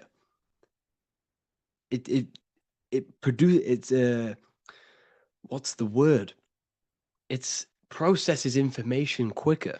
You become quicker. You become a superhuman, and you feel more spiritual because it activates your spirit, your astral and energy body. So when we meditate, it's definitely important to breathe in through the nose and out through the mouth as deeply as possible to align with a higher state of consciousness. And this is the easiest way to separate your consciousness from the body. When you breathe in deeply for long periods of time, while meditating, while taking no thought, when no thought is present and you gain a rhythm of deep breathing, this is the gateway. This is the gateway to opening your consciousness. Because when you stop thinking, other aspects of your consciousness can open up. All of our lives we've been thinking, which is blocked off the higher states of consciousness. So breathing is very, very important. It affects our overall well-being. And this is Yahweh, the in and the out of breathing. When we breathe in, this is Yah. You can hear it. It sounds like Yah. And when we breathe out, that is Way. This is the name of God, apparently. But God is within you. You can connect with God. You can connect with source consciousness within you by breathing, by raising your state of consciousness through breathing and meditation. This is why the Bible tells you the Spirit of God has made me, and the breath of the Almighty gives me life. You are consciousness. You are God. You're an extension of God's consciousness. Job 27:3. As long as my breath is in me and the Spirit of God is in my nostrils. The Spirit of God is through breath. John 20:22. And when he said this, he breathed on them and said to them, receive the Holy Spirit. The word spirit means breath. In Greek, Hebrew, Latin, it all means breath or wind or air. The Holy Spirit is a certain way of breathing, a breathing technique that elevates your consciousness, that syncs you up to a holy consciousness, an elevated state. That is the Holy Spirit. That's why it tells you in the Bible, when he said this, he breathed onto them. He breathed onto them and said, receive the Holy Spirit. You must breathe to receive the Holy Spirit. When you breathe, you are renewing the body's energy. You're taking in new life force, which is regenerating your cells, regenerating your brain, nervous system, and also connecting with consciousness, pure consciousness. This is not something that we should be doing during meditation. Yes, it is. We should be doing it during meditation, but this is something that we need to apply all of the time. This is the fastest way you can raise your consciousness. I just want to say, all of this knowledge is inside of the Book of Wisdom, Volume 2. Make sure to give a like and a comment on this video to help the algorithm.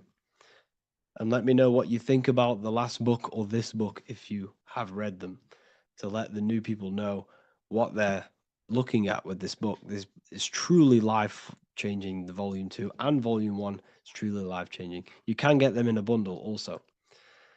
Learn hidden knowledge inside of the Ethereal University. This is where truth seekers belong. I'm not here to try sell you this, but this is the place for truth seekers. And if you are serious about your spiritual journey and serious about gaining knowledge, which gives you the advantage over life, join Ethereal University. This will definitely help you.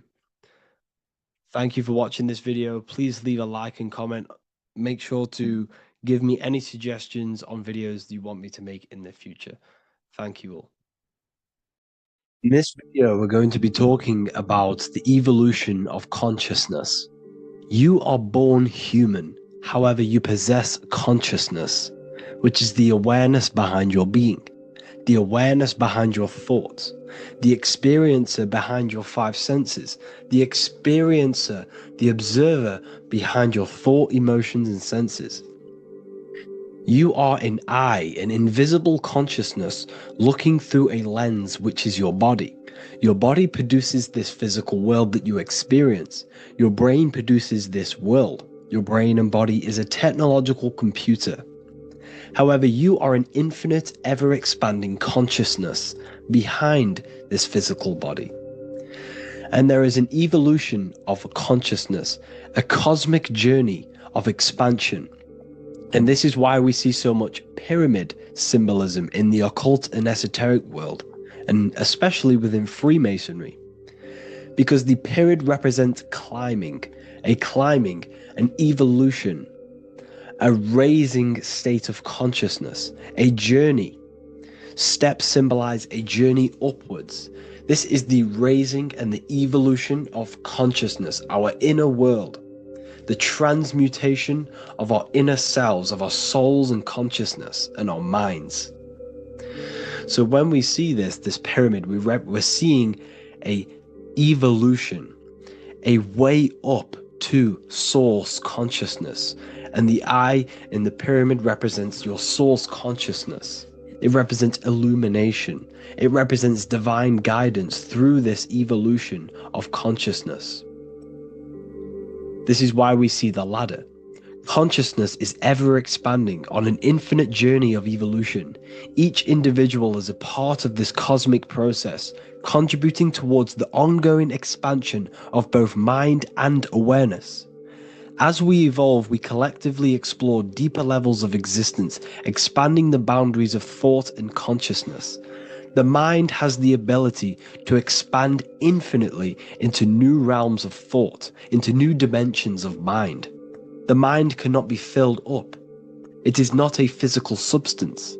The body can be filled up because it is a physical thing, but you cannot fill the mind. Therefore, the mind is constantly expanding, ever expanding into new fields of thought. So what we see in Freemasonry, the ladder, is again a journey, an elevation of consciousness. When we are born with an infant consciousness, and as we gain older, we gain an adult consciousness. Our inner world, our inner mind, and our emotional intellect changes and evolves. We are significantly different from when we were very young as an infant. It's because our consciousness evolutes, it changes, it alters like water. So, just like this evolution of your own consciousness as growing up, there is consciousness of beings existing in cycles beyond our own. And their consciousness is unimaginably different from ours. They operate on a higher level of understanding and knowing, experiencing reality in ways that transcend our current comprehension. Our minds right now cannot comprehend the highest states of consciousness. There are entities, there are beings beyond our own, existing in higher dimensions of consciousness that we cannot comprehend because they have expanded. They are on a further way up the ladder of consciousness. However, we are all on the same journey. None of us can take the same journey. There is one ultimate goal, reaching source consciousness. However, this is always ever expanding. However, we are all on a different journey. There is one truth, one source, one goal. However, there are billions in different ways of reaching it, and we are all on these different paths to source consciousness, to this ladder, this evolution of universal evolution. Okay? Their awareness is attuned to new dimensions of existence, reflecting a more advanced stage in the cosmic journey of consciousness evolution. So when you take DMT, you are shot into these higher realms of consciousness where you meet these beings who look similar to these images. They are not speaking to you physically. They don't speak to you three-dimensionally through vibration and words. They speak to you mentally. If you have done DMT, then you know this. And if you have met these beings, then you know this. You might have even met some of these types of beings on mushrooms or any psychedelic drugs. Because ultimately, when you take these mind-altering substances, it's altering your consciousness. It's merging your consciousness with the spirit of that substance. And you are essentially attuning your mind to higher dimensions of consciousness. That's why we say we're getting high when we take these substances. Therefore, when you meet these beings on DMT, you are essentially meeting beings who are attuned to higher dimensions of consciousness, and they speak to you mentally. They speak to you telepathically through thought, because the universe is mental. Everything exists within the mind. The way you are now, your physical existence, is a state of mind. Mind, thought creates matter. Spirit and matter are two opposing ways of thinking. If we have a very spiritual mind, we have an expanded mind, we are a spiritual person through the mind. However, if we have a very low state of consciousness where we think about food, sex, lust, and all physical things, then we have a physical consciousness. Matter and spirit are two opposing forces, two ways of thinking. The mind attunes itself to different levels of understanding in different dimensions. So, essentially, this is what we're looking at. The body is a vessel for the fluidic, formless consciousness, a temple that houses the essence of our awareness. While the five senses are limited to perceiving only the physical plane, the mind transcends these limitations, capable of perceiving the full scope of reality. It is through the mind that we access deeper truths beyond the material, tapping into boundless nature of existence. Physical existence is a thin band, a thin layer of reality. It's like 0.001% of reality. And your five senses are only tuned into this layer of reality. But the five senses are, by design, only allowed to perceive physicality. But the mind has the power to expand beyond this physical five sense state. The mind has the power to expand and evolute. It is a conscious decision whether you want to take this path or not. You can stay in a three-dimensional way of thinking, or you can expand your consciousness from within. It's not an external journey. There is no God going to save you. You must save yourself. Therefore, behind every single one of these eyes is the same source consciousness. However, we are all different cells in a different journey. The organs in your body, the cells in your body are all alive. They all possess same consciousness, universal consciousness. However, we are all on a different journey of evolution. As above, so below. As the baby is in the mother's womb, when the baby becomes conscious, there is a world outside of its mother. What does it do? It presses and seeks a way out to be born in the other world outside of its mother. It is the same with your consciousness, your mind. When your mind becomes aware that there is realities beyond the immediate surroundings, it seeks a way out. And this is exactly what I'm doing to you now. I am now expanding your mind and telling you there is other ways of reality. There is other dimensions of consciousness which you can access through inner transmutation, through different ways of thinking, spiritualism, and meditating and connecting with yourself and detaching from external things. We can upgrade our consciousness. Your body is a womb. Why Jesus says you must be born again to see the kingdom of God, because you are born physically and then you must be born again spiritually, awakening your inner consciousness. So like I said, as the baby is in the womb, it's the same principle. As above, so below. You were a baby, you were in your mother's womb, and you figured out there is a world outside of your mother, so you seek to weigh out your mother to be born in another world. It's the same now. You must do this now. This is your spiritual evolution. This is the evolution of consciousness. It's ever expanding. When you die, this is a transition. You must learn to not fear death. This is another part of your spiritual journey. You must master death. Therefore, like I said before, the mind has limitless capacity to expand into new realms of thought, continuously exploring uncharted ideas and concepts without boundaries. The mind can ever expand. It can never be filled. It can never, ever know everything. There is infinite fields of knowledge, infinite fields of thought. Your current state is just one stage on an infinite pathway. You won't remain human forever. The human experience is a crucial phase where we learn to balance polarities, master the fundamental laws of the cosmos. It is a period of growth and transformation, preparing us for the next stages in our cosmic evolution. The goal is to strive for perfection, yet the true perfection is unattainable. It's like a tunnel, and there is a light at the end of the tunnel. And as you walk through this tunnel, the light is ever moving backwards. You should forever seek to meet that light, but you will never meet that light because consciousness is ever expanding. You should strive for perfection, yet knowing that perfection is forever unattainable.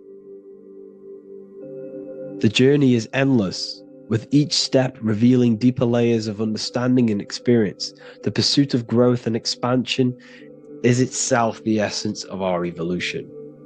You can find all of this knowledge in the amazing book that I have read for years. I have read this book, The Emerald Tablets of Thoth, the Atlantean, by M. Dorial, translated by M. Dorial. I'm telling you now, this book, now that I've told you this, you have some context on the book. The whole book is about evolution of consciousness. He's talking about higher dimensions beings. He's talking about how you can transcend this physical plane. It is truly the most amazing book you will probably read. One of the best spiritual texts you'll see.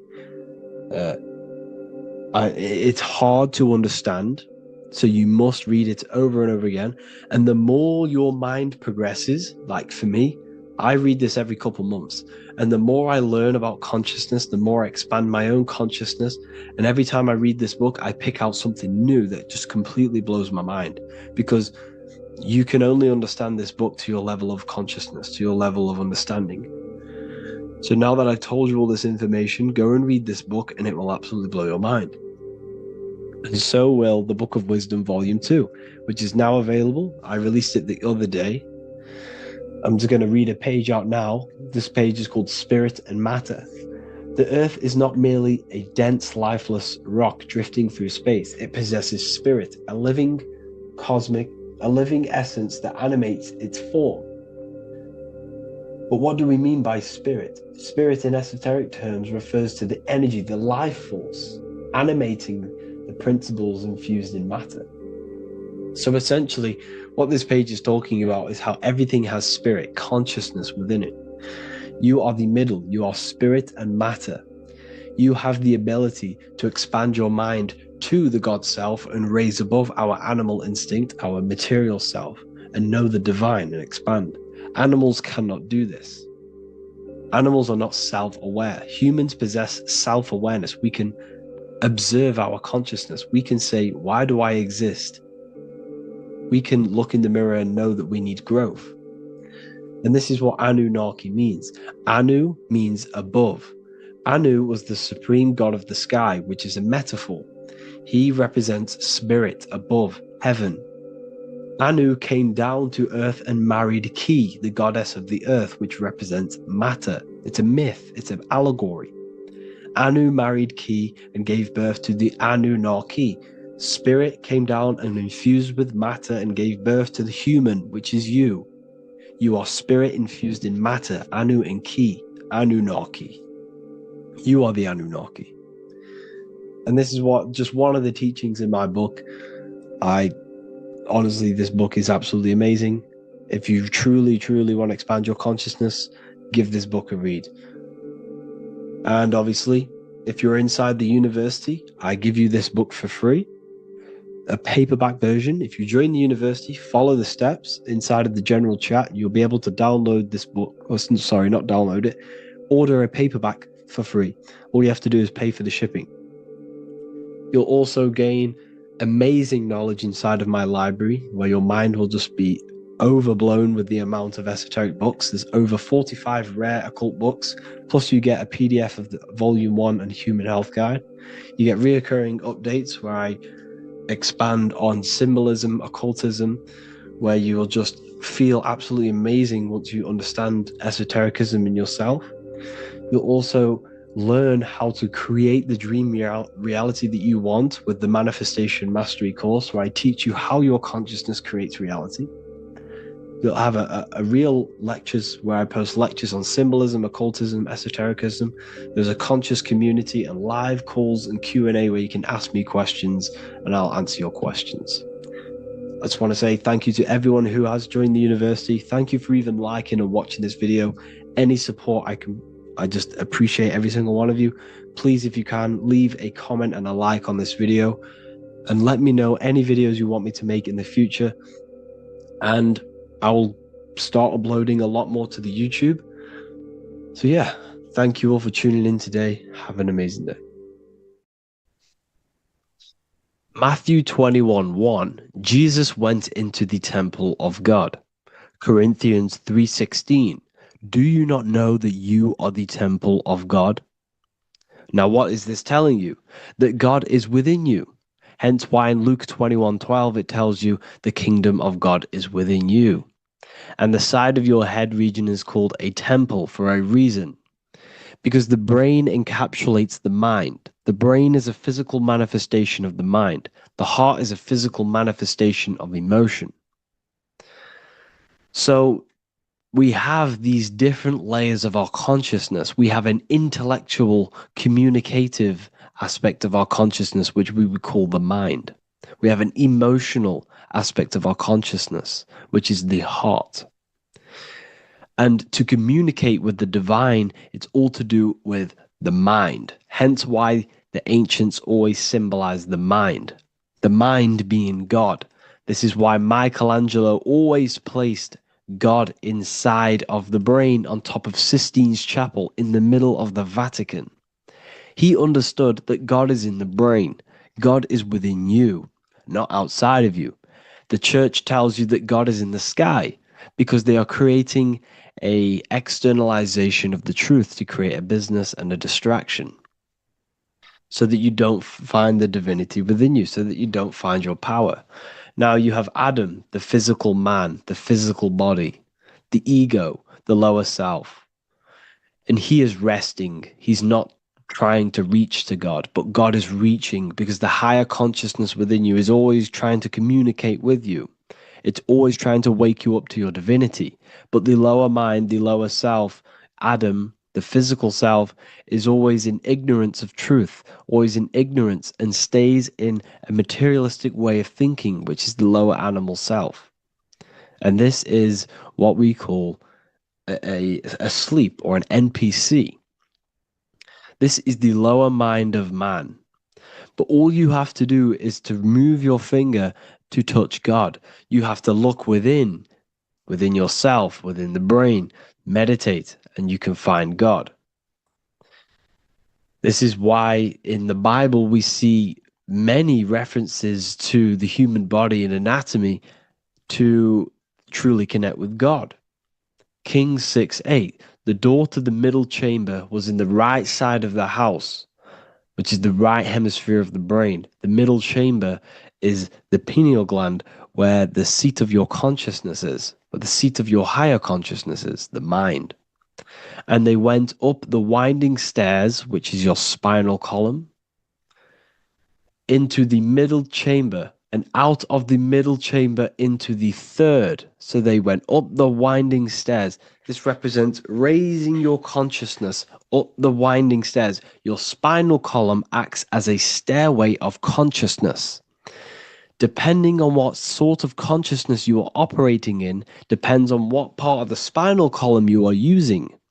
Because the spinal column ascends and descends consciousness. What do I mean?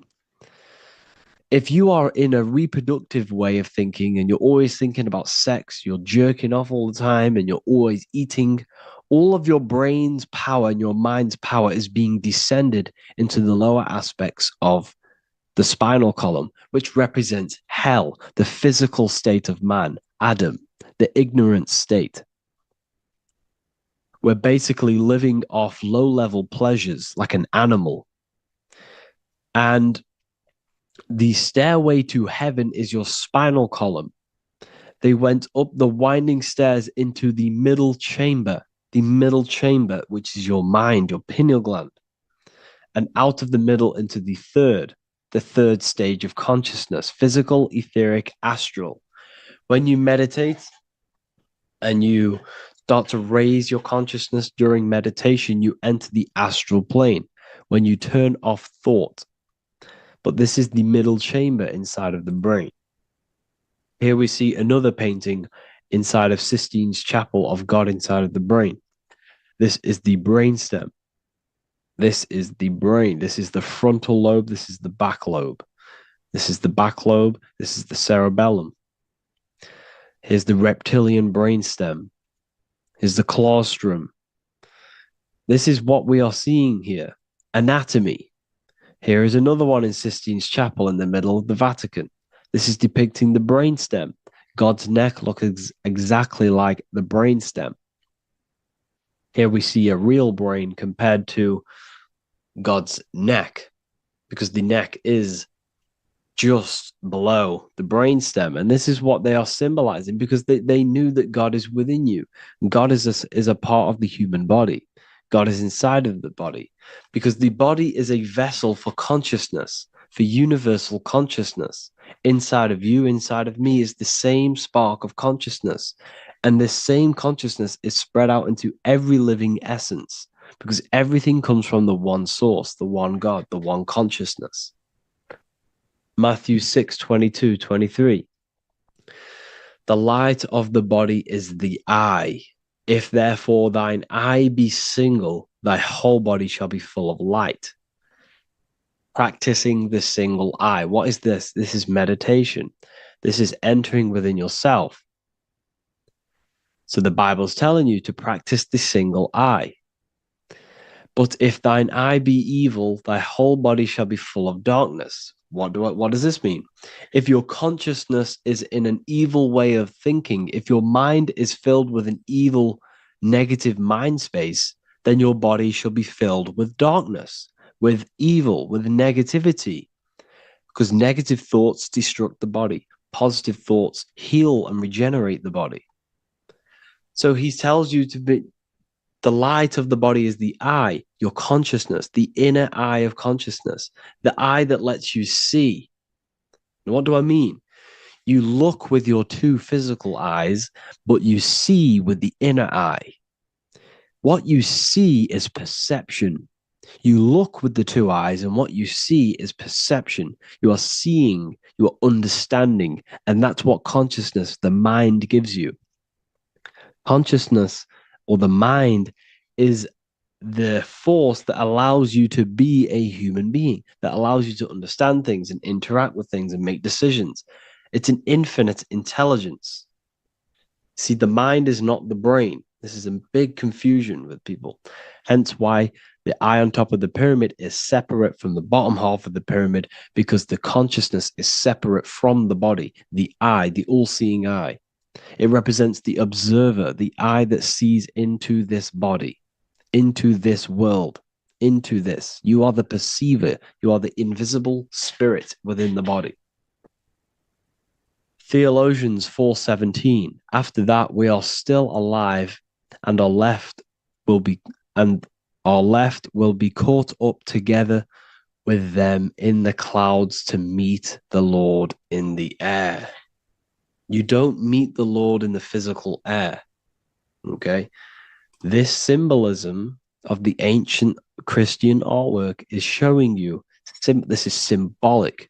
These things never happened. There's no man in the sky. Moses didn't go on a mountain to meet with God. The air represents the mind. This is why you say you're an airhead when someone's very stupid. Earth is your body. Water is your emotions. Fire is your spirit. Air is your mind, the invisible mind. So Anton Mengs, an ancient Christian art worker, is showing you anatomy of God in the clouds. But this is the anatomy of the human body. Raising yourself to the mind and turning the mind inwards on itself during meditation. And that's how you meet the Lord in the air. You meet the Lord in a elevated state of consciousness. The air represents an elevated state of consciousness because the air is up. You have to raise your consciousness to meet the Lord in the air. This is why Moses went on a mountain to meet with God.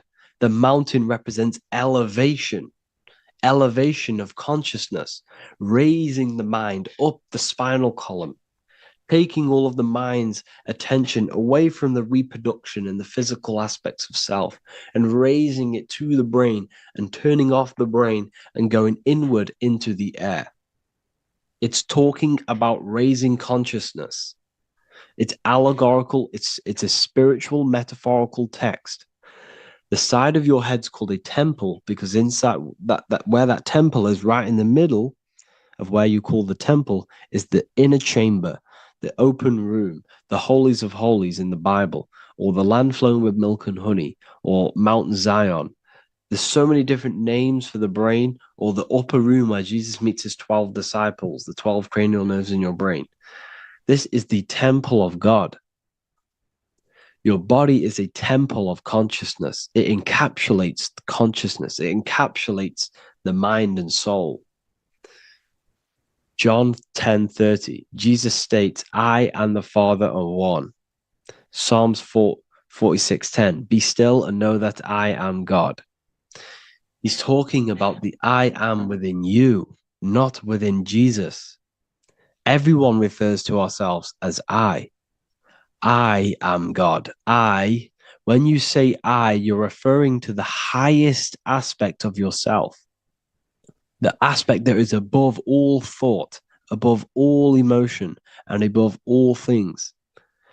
When you say I, you're referring to your pure awareness, your pure consciousness, the highest aspect of yourself.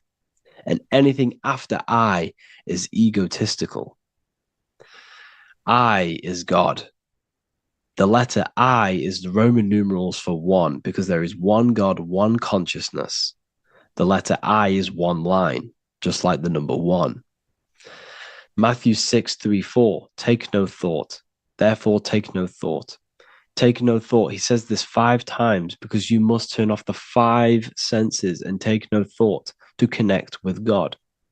Be still. This is telling you to meditate and know that I am God. The I am within you. I and the Father are one. I and God are one. You, who you think you are, is a completely wrong. The body is matter. Your name isn't you. Your job isn't you. Your reputation, your trauma, your memories, your friends, family, worries, bills, interests, dislikes, goals, passions, anything to do with the thinking mind is not you. Who you think you are is a part of your thinking aspect of consciousness. But once you remove thought, you are no longer your name. You are no longer your body. You're no longer your reputation. You are the I. You are pure awareness, pure consciousness. Pure consciousness. And this pure consciousness has latched on to this name, this job, the body, and your traumas. Your pure consciousness has attached itself to this character who you're playing in the physical world. And this is essentially who you think you are, but you are not. You are the I, you are the self, you are pure awareness. So, in order for you to detach from these things, you must learn how to detach from your name, your job, your reputation. And you do this through meditation by turning off the thinking mind. Turning off the thinking mind allows other aspects of your consciousness to open up. What do I mean? Your whole life you've been thinking, and all of these thoughts has attached you to this physical body. You haven't allowed your consciousness to open up.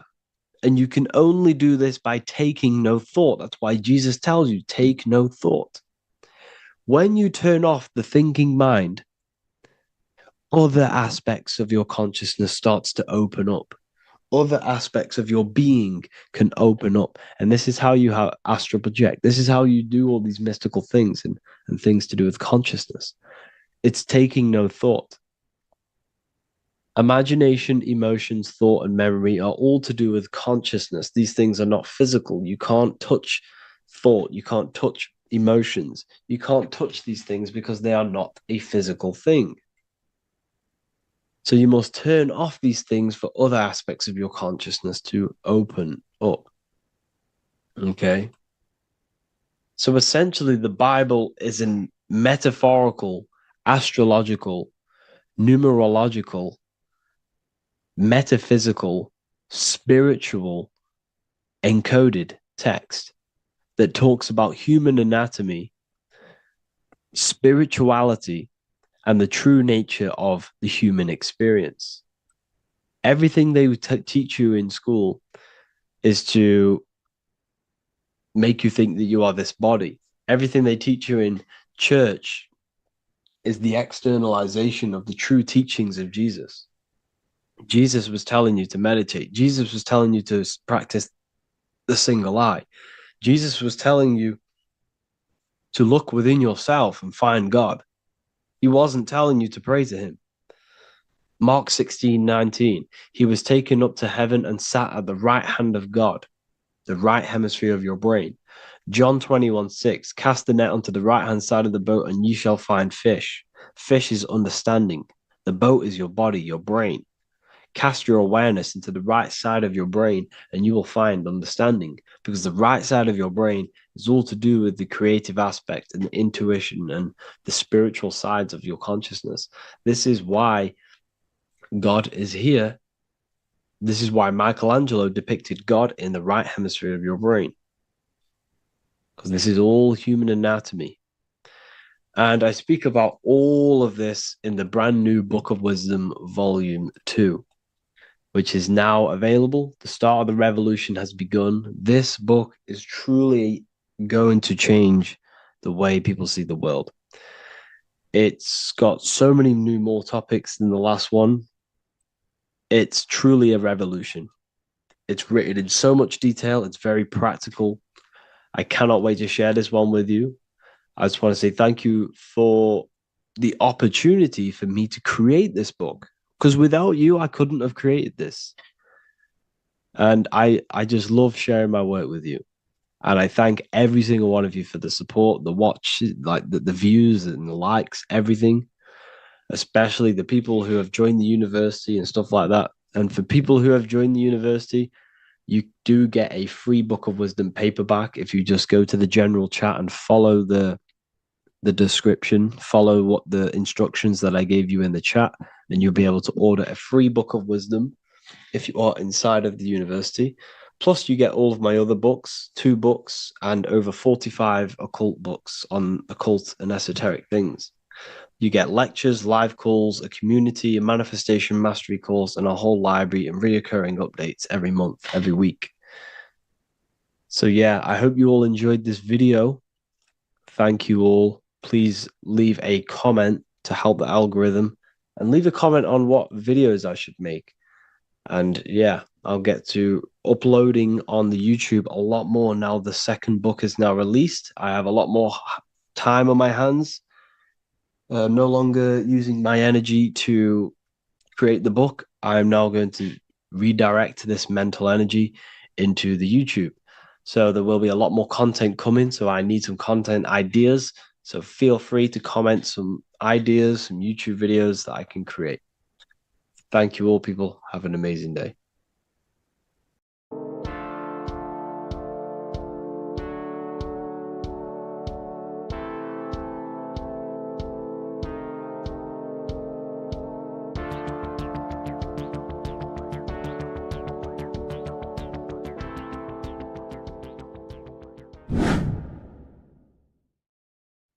What is up, people? How are we all doing? Today, we're talking about the flat earth cosmology. So let's jump straight into this.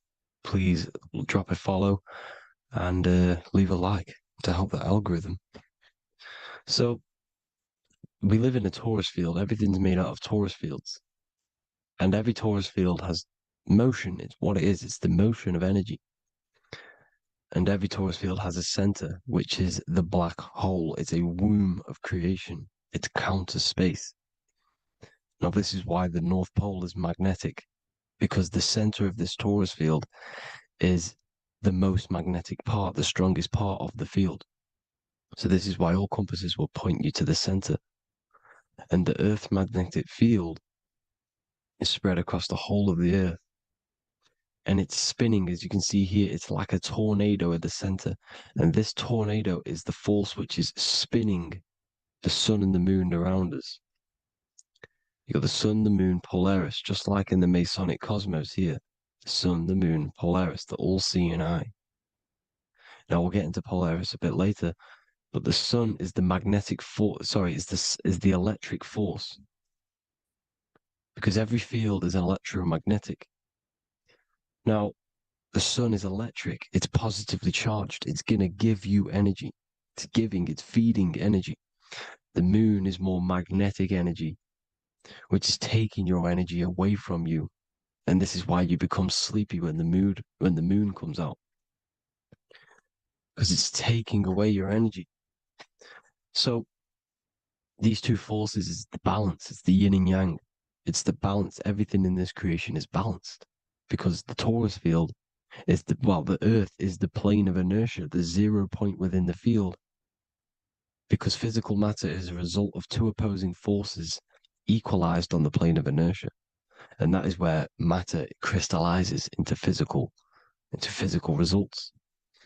And this physical plane is the plane of inertia, planet Earth. And at the center of this plane is the black hole, the womb of creation. And outside of this black hole gives birth to light. So the torus field is constantly rotating, going into counter space, the black hole, and then out of counter space gives birth to the white hole, white light. You see? So it's going around, black hole, birth again, black hole, birth again. And it just keeps going around. It's an infinite cycle of energy. And this is where the infinity sign comes from. This is the motion, this is the force which is creating everything to spin inside of this circle. Okay? And it's making the stars spin. It's making the sun and moon spin around us, around this center point. Now here you see Horus and Set. Horus and Set putting their feet inside of this dome. This is the royal arch, the arch of the dome above us, which is like you see in the Masonic cosmos, the royal arch of Freemasonry. This is the dome above us, the firmament that the Bible talks about. You see, they're putting their feet in because Set symbolizes the moon and Horus is the sun. Horizon, Horus. Horus is rising, the sun. So they're both putting their feet around this center magnetic pole, which is the pole, North Pole. And above the North Pole, you have Polaris, the pole of electromagnetic energy. You see? And this is how we get the sun and the seasons. Because the sun, for us, when it becomes summer, it's on the Tropic of Cancer. Then it spirals outwards, going out and out and out, then goes to the Tropic of Capricorn. That's winter for us. Then it comes back in and creates summer again. So it's constantly spiraling around this center magnetic North Pole. You see? So this roof above our heads is the firmament, and this is what they've taken off of us. They haven't physically taken it, but mentally they have taken this away from you. It's a female energy, and this is what the Egyptians called Nut, the sky god Nut. And this is the womb. We are inside God's creation, God's womb. And the woman's womb, when she has a baby, is a microcosm of this, because everything inside of this creation is macro. It's a reflection of the bigger things, as above, so below. So the dome above our heads is the dome we are in when we are a baby. And you can see the sacred geometry of it is the exact same. It's the dome. And when we are inside of the womb, the woman, the sacred maker, which is the M, the Masonic M, this is the G male symbol. The Masonic M is maker, mason, matter, male. She delivers the male, you see? She delivers the male because it's the maker, the female, the magnetic, The woman is magnetic in nature, the male is electric in nature. So when we are in this womb, the female, we are being fed by the center umbilical cord, by the center of the mother's stomach. We're connected to the center of the woman's stomach, just like we are when we are in the earth. The center is where the aurora borealis is being emitted from, the electromagnetic aurora borealis, the northern lights. This is our spiritual umbilical cord, connecting us to counter space, connecting us to the realms beyond this world. Because at the center of every torus field is counter space. And at the center of the earth is our spiritual umbilical cord. And this is the earth's belly button, as you see. As above, so below. We had a physical umbilical cord. We have a spiritual umbilical cord. And this gets cut when we die, when we're cut away from the physical reality. You see, here's the ancient Egyptian tablet showing this female. You can see the hair, it's a female above us, because the female energy is nurturing, helping, looking after. And that's exactly what the dome is. It's protecting us. It's the Ark of the Covenant, the Ark covering us. You see? And this is what they've taken away from us. By you believing in space, it completely destroys the idea of this being a sacred creation. They've taken the roof off your head, whether if you believe in space, you believe that there's chaos, there's planets, there's asteroids that could kill us at any moment. But this isn't true. They've made you fear your own creation that you're inside of. They've made you fear what's above you. You see, and it's to hide the power of astrology, the power of the lights in the firmament, which are constantly flowing through the ether. These powers which are above us are sending rays down to the earth, which are influencing our psychology and how we behave. And this is what astrology is. It affects human consciousness. It interacts with our consciousness. And there's a different energy every day because the planets are in different houses, different alignments. And this is, we'll go into this a bit deeper later on. So the world tree, this magnetic north pole, the pole of electromagnetic energy, was symbolized as a tree, the great tree at the center of the earth. You see? And this tree is symbolized everywhere. You can see here how the center person, this Egyptian person, is holding up the sky. This is the North Pole, the hyperboloid, at the center of every torus field. And this tree was in the Mayan cosmology. This is an ancient depiction. This is the torus field. There's the plane of inertia. Here's the center tree. Here's the tree in the center, the magnetic North Pole, the woman holding the stars. Here's the Hindu with the two birds symbolizing the sun and the moon revolving around this center tree. The Mayan tree, his Horus and Set around the North Pole. They all knew this flat earth cosmology. They knew these secrets. It's so sacred you understand the creation that you're inside of. Because if you don't, you'll be led astray. You don't know where you are. You're lost. You see? And here's the Masonic art with the rays of the stars coming down with the tree in the center. So it was personified as a tree. And we are in Asgard, Midgard, the middle garden, where there's good and evil. So the 7 layers of heaven, which is talked about in the Quran. Each planet has a different layer of the firmament, and this is the 7 layers of heaven, and these are our 7 layers of the energy centers in our body. So we start in the stars, so we are stars in a physical body. And this is why we say Mr., sister, fraudster, sinister. Stir is star, and we are in the stars, and our star descends into the soul system, not solar system. And as we descend into the soul system, we enter Satan's kingdom, Satan's world. As it says in the Bible, Satan is the god of this world. Well, if you've been into my research for a while, you know Satan is Saturn. Saturn's world, because Saturn's the outermost ring. He's the Lord of the Rings.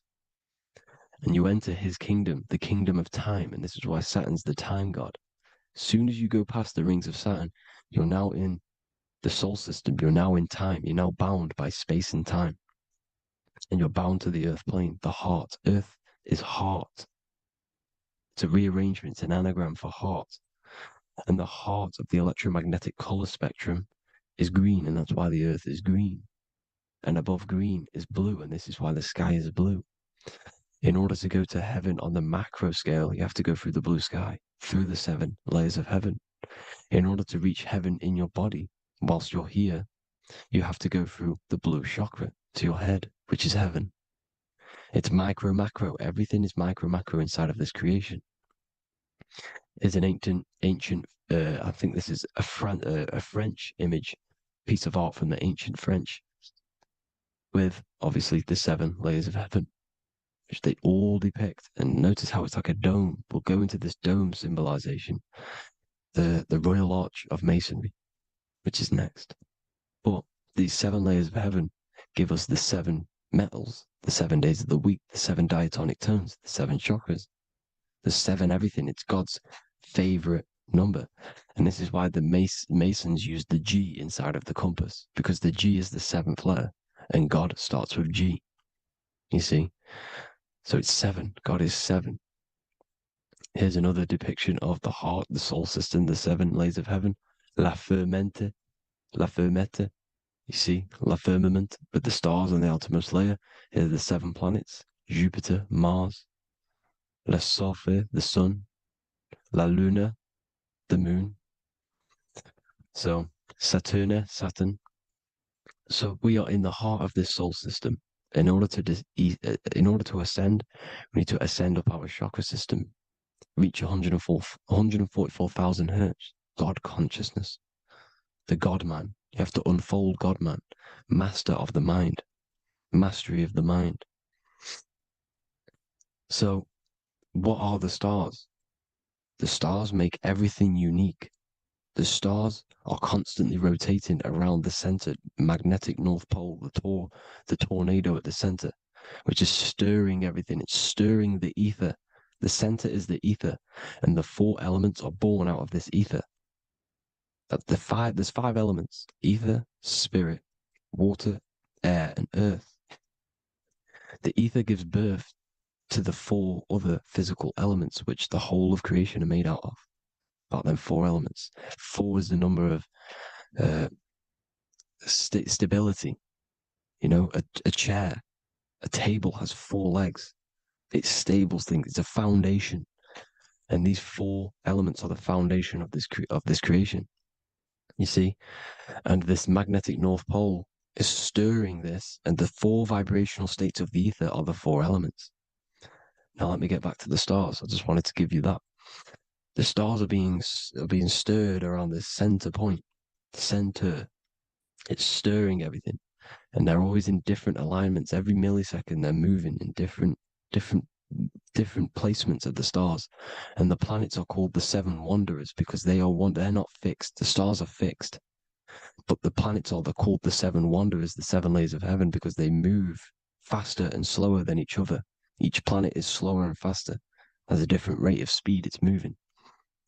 So these alignments are mixing in with the energies of the different 12 constellations. And this is why you have a unique characteristic. You have a unique look, a unique energy, a unique personality. This is because when you were born and you took your first breath, that energy which was in the ether, because the ether is all around you, and energy travels through the ether. The energy that the stars were casting down and the energy that the planets was mixing in with the 12 constellations was in the ether. So when you came out of the womb and you your first breath, because breath is spirit, okay? So that first breath you took, that is the energy that is imprinted within your DNA, your soul. And you reflect that energy, you emit that energy.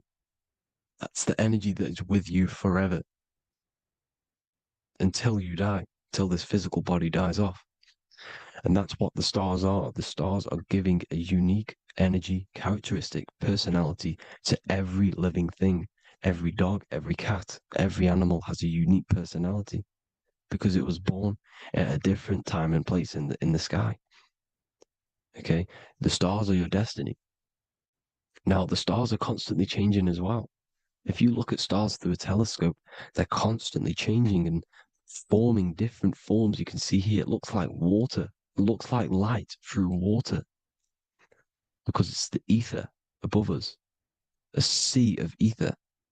And this light is being emitted through it, and it's just constantly changing, giving different energies, each star. So this is why this is what the zodiac is. It's the expression of energy. It's the expression of the stars. And each constellation has many different personality, different energies, different traits. Each planet has different traits, depending where your planets are, depending what energies you hold. No same person, no two person have the same energy. There's no one. It could be similar, but no one's the exact same. It's because of the stars. The stars are never in the exact same split place. The planet's always in different houses. So here's some Royal Arch symbolism. Here's the Royal Arch of Masonry, as it says here. The sun and the moon, the constellations. Here's Cancer, the 7 planets, the 7 stars. Here's the Royal Arch. This is the firmament. Here's the duality. Black and white, duality, good and evil, rest and motion, dielectricity, magnetism. See? So this is what the Royal Arch is. It's symbolizing the cosmic dome above us. The womb we're in. We're inside God's womb. And here's George Washington, the Freemason, inside of the Royal Arch. You see? With the G, the Masonic G, God, 7. Here you see another depiction of George Washington with the stars in the dome above his head, his Polaris, the sky vault, Polaris. We'll get into that later.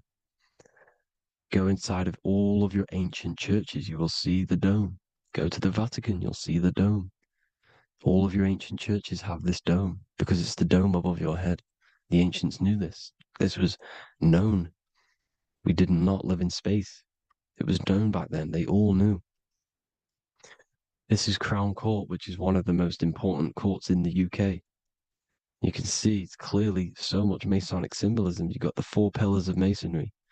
The Royal Arch is like an arrow pointing upwards to Polaris. As the Disney World is under a dome. In his Polaris, the sky vault. You see? And also 666 in the symbol. Here's more 7 layers of heaven. Here's an ancient depiction. The firmament. Here's the astral plane outside of the firmament. The Royal Arch. You see? It's everywhere. Here's Polaris, the 8-pointed star. Polaris is in between the sun and the moon. It's at the center of the Taurus field. And Polaris corresponds with the pineal gland as well because it's the all-seeing eye. See? So is Polaris, the 8-pointed star, which is at the very top. It's the very center. It's on top of the North Pole. And it's an 8-pointed star that's always symbolized as an 8-pointed star. Here you see the Vatican. The Vatican is a giant key with an 8-pointed star. See, it's a key. Here's the dome. Here's the Space Delta, the USA Space Delta logos. Here you see the Egyptian god looking from the center of the North Pole, looking upward to an 8-pointed star, Polaris. An arrow pointing up to Polaris. Here's another, the bear holding a key with an arrow up to Polaris, 7. Holds the key to Polaris. Here's an eagle holding a key above the North Pole to Polaris. Polaris, and here's another one. There's another bird, like a dragon, holding a key to Polaris. Because Polaris is definitely something to do with leaving this creation. Okay, maybe, I can't say for sure, but maybe it's to do with ascension, and this is why the Vatican hold the key to the 8-pointed star. And this is why the space, well, we all know space is a lie, but they're showing Polaris and its sacred symbology. Maybe it's to do with something leaving this creation, going to another. Here's some North Pole symbolism. As above, so below. You see the four seasons of the Big Dipper constellation going around Polaris. This is Polaris, this is the Big Dipper constellation, and this is the swastika, this image gives us the swastika, because all the symbols we use are created in nature. They're created somehow in nature. This is how we get them. As above, so below. This is the map of the North Pole with the 4 rivers, looking like the Big Dipper constellation.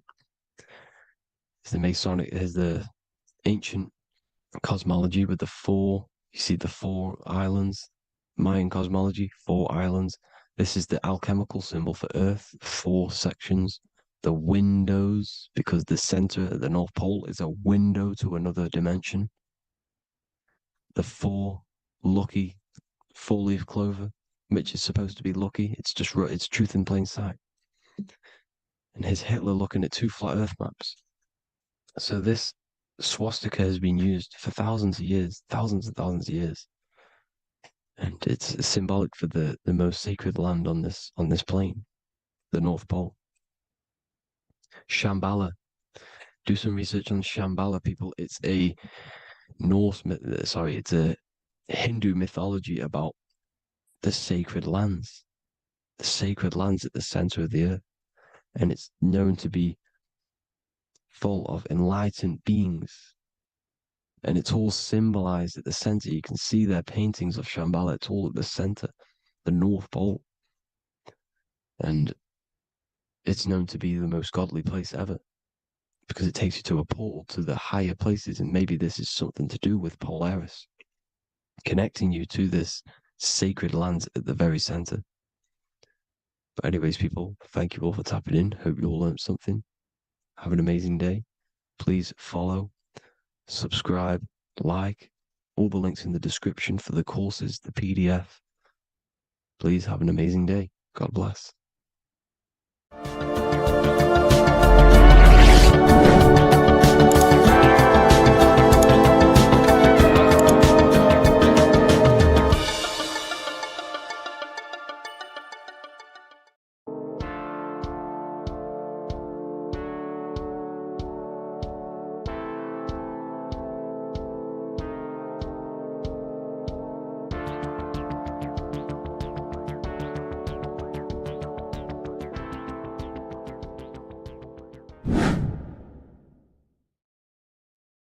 How are we all doing today, people? It's Revival of Wisdom, and today we're going to get real deep.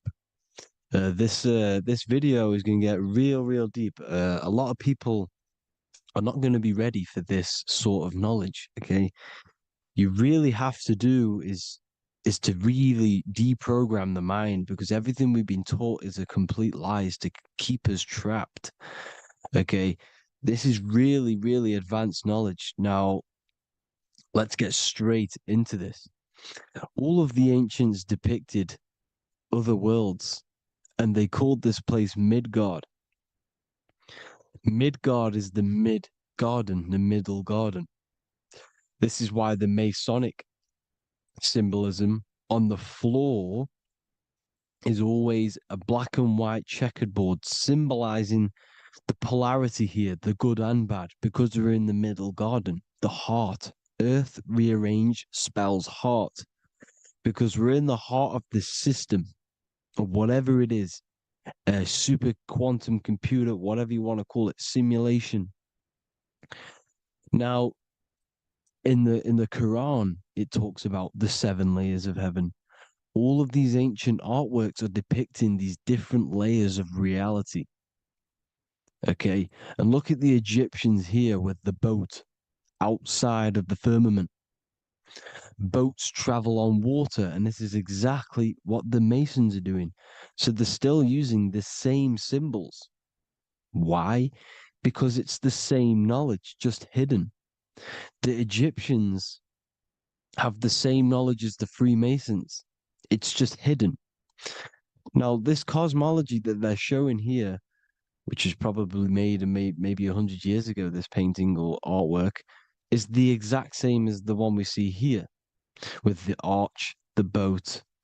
You know, it's similar, because the boat is symbolizing traveling these other worlds, because the ether is also symbolized as water, because if you look up at the stars through a telescope, it looks like it's water. It's shining through water, because this ether, whatever this substance is outside of this world, was symbolized as water. Okay. And look at all these ancient depictions showing these different layers of reality. Now, we are being trapped within this 3D dimensional world, which is the cube, the Saturn cube, because there are 6 sides to everything in this world: front, back, left, right, up, and down.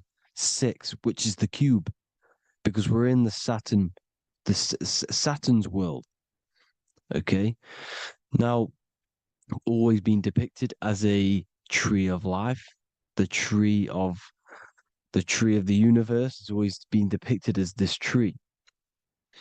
Because let's get a bit deeper. Now, the cosmology of this reality is the sun, the moon, and Polaris, always in the Masonic art. The sun, the moon, and Polaris, the all-seeing eye. If you go inside of the temples, of the Masonic temples, they always have this star in the middle, shining light beams. Okay? Look here. The light beams coming from the big star in the middle, which is Polaris. This eye is God. It's God's light shining down from his abundance. Now, when you astral travel, you will see this big ball of light above you, and this big ball of light is God. But you cannot travel towards it until you are pure. It doesn't work like that. You have to become formless. You have to become pure before you can become one with the light. In all these Masonic artworks, it's all depicting the star in the center.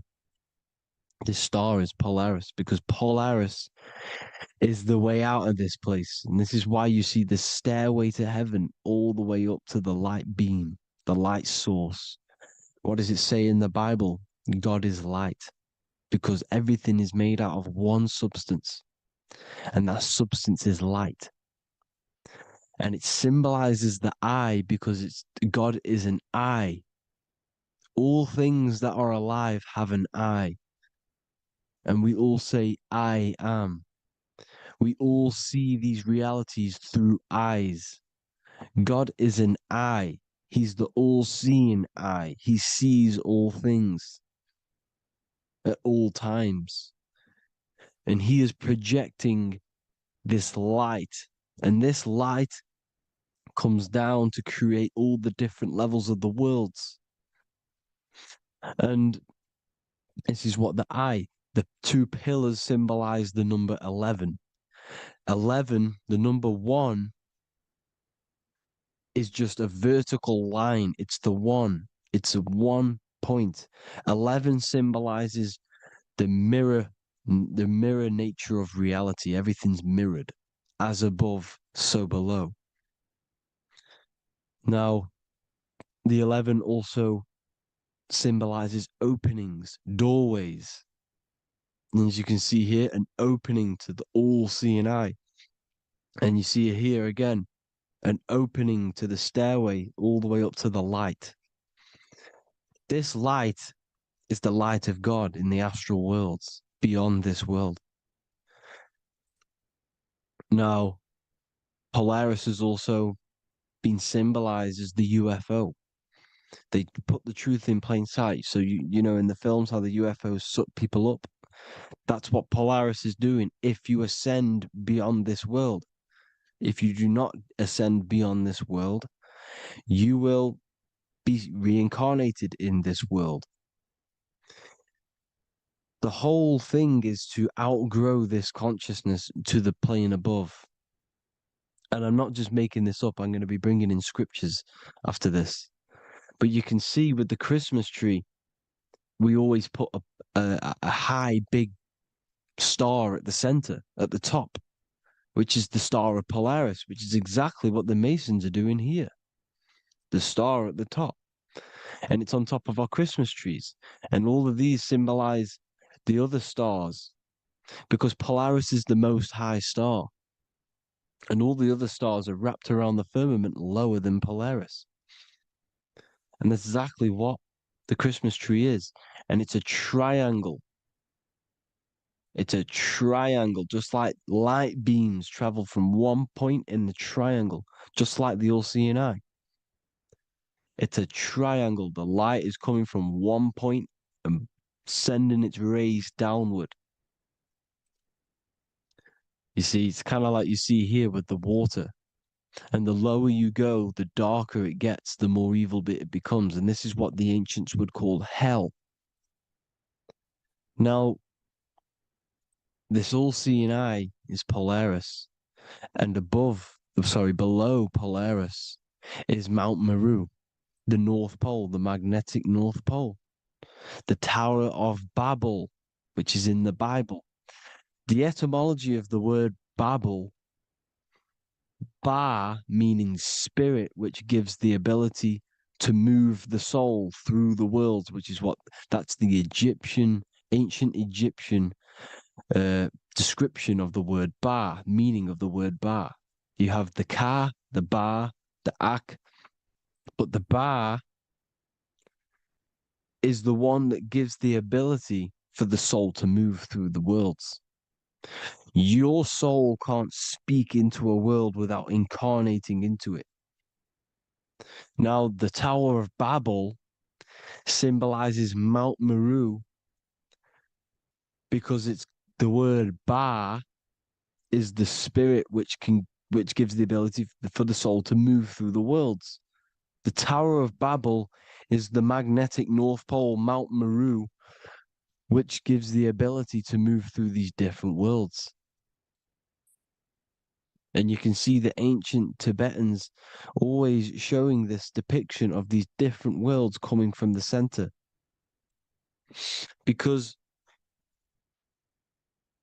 we have to ascend our consciousness. It's not about how good you are to reach heaven. It's about how you expand your consciousness, you expand your mind. So they teach now that you have to be good in order to reach to heaven. It's about expanding the mind, expanding your consciousness to these different planes, these different realms. So that's what it's about. And Jesus was known as the fisher of man. Now, Jesus is a massive part of this. He was known as the fisher of man because he was fishing. He could have been fishing. He could have been one of these deities that had come down from these different higher realities and pull people up. So they would so they called Jesus the fisher of man. And he says unto them, follow me and I will make you fishers of men. So these deities that we see in the past, like Buddha, Krishna, Hermes, Thoth, Jesus, could all be these entities who were coming down to pick up the minds that were worthy enough to see the higher planes of reality. And this is why they called him the fisher of man. Now, when Jesus walks on water, there is a parable with Paul. And he says, but Jesus immediately said unto them, take courage, it is I, don't be afraid. He's talking about astral travel here. He's talking about leaving the body. Because when you leave the body in astral travel to see these alternative realities, you can't be afraid because fear is a bondage, which is what the Emerald Tablets talks about.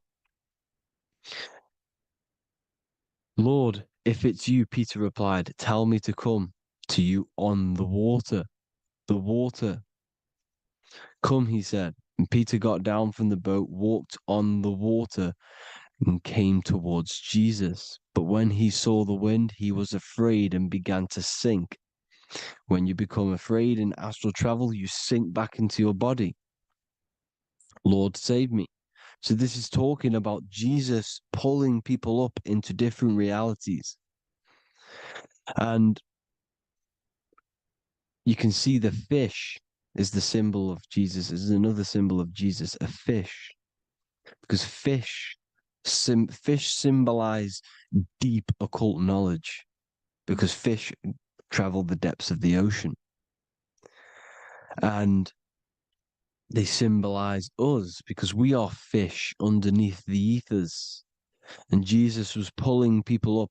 You see, so the Bible is a people today believe the Bible is a book telling you how to reach to heaven, how to become godly and reach heaven. But you've got to become the Jesus Christ to see these alternative realities. Now look at the Emerald Tablets is a massive part, and it speaks so much about these different realities. Look what it says here. This is in Emerald Tablet 3. Then in my heart grew a great longing to conquer the pathway that led to the stars, which is exactly what the Masons depict in all of their art. Look, the ladder to the stars. And then he goes on to say, years after years, I sought after wisdom, seeking new knowledge, following the way, until at last my soul, in great travail, broke from its bondage and bounded away, broke from the bondage of the body. Free was I from the bondage of earth men. Free from the body, I flashed through the night. The stars. The stars are a massive part in the astral world. Each star is a different reality. And the true astrology is the star that you came from. You came through a star to reach this, to reach here. There is a reason why you are here. There's a reason why you have the personality traits, because your soul came from a specific star. This is why we call them stargates, because they are gates in and out of this reality. And Polaris is the way out to the higher worlds. Now look, far into space, my soul traveled freely into the infinite circles of light. Beyond knowledge were some planets and great gigantic beyond dreams of men. Then he goes to say, lift up your flame from out of the darkness, fly from the night and ye shall be free. Lift up your flame. Your flame is your soul, because it has to be lifted up out of the darkness. This is the darkness, this world, this body's the darkness. Because it's a bondage. You need to break free. You need to learn how to astral travel, people. You have to learn this. If you want to get out of this world, you have to learn how to astral travel and see the other realities. Traveled I through space-time, knowing my soul at last was set free, knowing that now I must pursue wisdom until at last I pass to a plane hidden from knowledge, known not to wisdom, extension beyond all that we know. So he's talking about he went to a place where we cannot even comprehend here, a place that is not even known to earth men. He's telling you he's ascended out of this world to the planes that are beyond. And it says here in the Emerald Tablets, man is in process of changing to forms that are not of this world. Grows he in time to the formless, a plane on the cycle above. Know ye must be one, ye must become formless before ye are one with the light. The light, the same light that I was talking about, the Masonic light, with the triangle, God, the one source. Ye must become formless before ye are with the light. Formless, you have to leave the body. You have to leave the body. You have to gain the ability to leave this body and travel to these other worlds. Now, it says here, not as man am I, for free have I become of dimensions and planes. In each I take on a new body. In each I change my form. Know I now that the formless is all there is of form. You see, all things created come from the things that, all things that you see come from the things that you cannot see. All of us have the same spark of consciousness, the same I am. Every dog, every animal, every human has this same I, this same thing which sees through the eye. It's formless. It It takes this formless entity is the same entity of us. We are all the same entity in different bodies. And this entity it was represented as the flame, the cosmic flame, which is inside of all of us. And this is why the Masons depicted your spine as a candle or the Holy Grail. You would either see this or a candle with a flame on the top, because the Holy Grail is your consciousness, which is on top of your spine, which is the candle. Now, Jesus, Thoth, Buddha were all these deities which were coming down to lift people up because they were fishermen of men. And he would lift you up to the higher worlds, out of this world, to the ones above. Now, Thoth, you can see him here, he's leading the way. He's holding someone and he's leading the way with knowledge and power. He was leading the way to other worlds, out of this world. There's no point trying to change this world. This world will stay the same. It will stay the same. You have to get out of this world. And that's what they're telling you. That's what they're keeping you from. They're keeping you stuck within this thin layer of reality.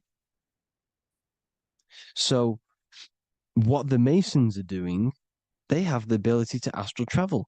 They're living not stuck and bound to one reality, but living within the different layers of reality. And this is what Morpheus was doing in the Matrix. Morpheus was going into the Matrix to go and get Neo, which is exactly what Jesus was doing, pulling up people out of this world to the ones higher. And that's exactly what Morpheus is doing in the Matrix. If you haven't watched the Matrix, go and watch it. It will blow your mind. Everything I'm saying in this video, you will see it. Except that you don't need to use a machine to enter the Matrix. You just use your body. Well, you use your consciousness to leave this body. You see, Neo was also uploading himself into the simulation to pull people out of the simulation. And this is exactly what all of these gods were doing. The fisher of man. Look, he was pulling people up out of this reality with the knowledge. Now, Jesus was always depicted with the mushrooms. Look at all this mushroom art. Mushrooms were literally the origin of Christianity. You can see it everywhere. There's mushrooms in all of the ancient art. Every single one of these paintings you see here, there's mushrooms on them. Mushrooms have the ability to see alternative states of consciousness. Now, if you go and do them and you go to sleep, if you pop mushrooms, you go to sleep and you will wake up in another reality. You will wake up in another reality. Don't try it if you don't want to do it. But if you've got the heart to do it, do it. Eat them and go to sleep. You'll wake up in another reality. And Jesus was handing out mushrooms to the bright minds, to the minds that he wanted to fish out and pull up to the higher realities. He was giving them mushrooms to see themselves in an alternative state, in an alternative reality. This is why there was so much mushroom art, and it's not just ancient Christians; it's Sumerians, it's the Mayans, the Celtics, the Egyptians.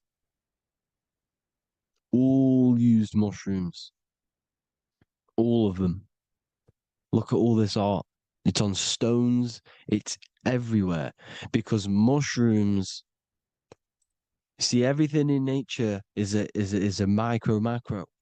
Look at the form of a mushroom. It's literally your spine and brain because they alter your consciousness. Your body is just a radio receiver Everything that you're experiencing is a program being ran by the central nervous system, and your consciousness is experiencing this program, these electrical impulses of the nervous system, because it's all feeding back to one point, which is the pineal gland. And this is the candle with the light on it. Type in Masonic candle and you'll see it. It's your spine with your spark of consciousness on top of the spine. And it's a mushroom because this sends you to alternative states of consciousness, alternative realities. Now, they were all doing this, the Egyptians, the Mayans. Now, there's more symbolism which goes into this. Look at the Christmas trees we use. The Christmas tree with the presents underneath them. Magic mushrooms grow under trees. And these are the presents under the trees that we symbolize today with Christmas. Santa's red and yellow for the red and yellow mushrooms. The same mushrooms Mario has to collect. And when he gets enough mushrooms, he levels up. And then what does he do when he go past the world?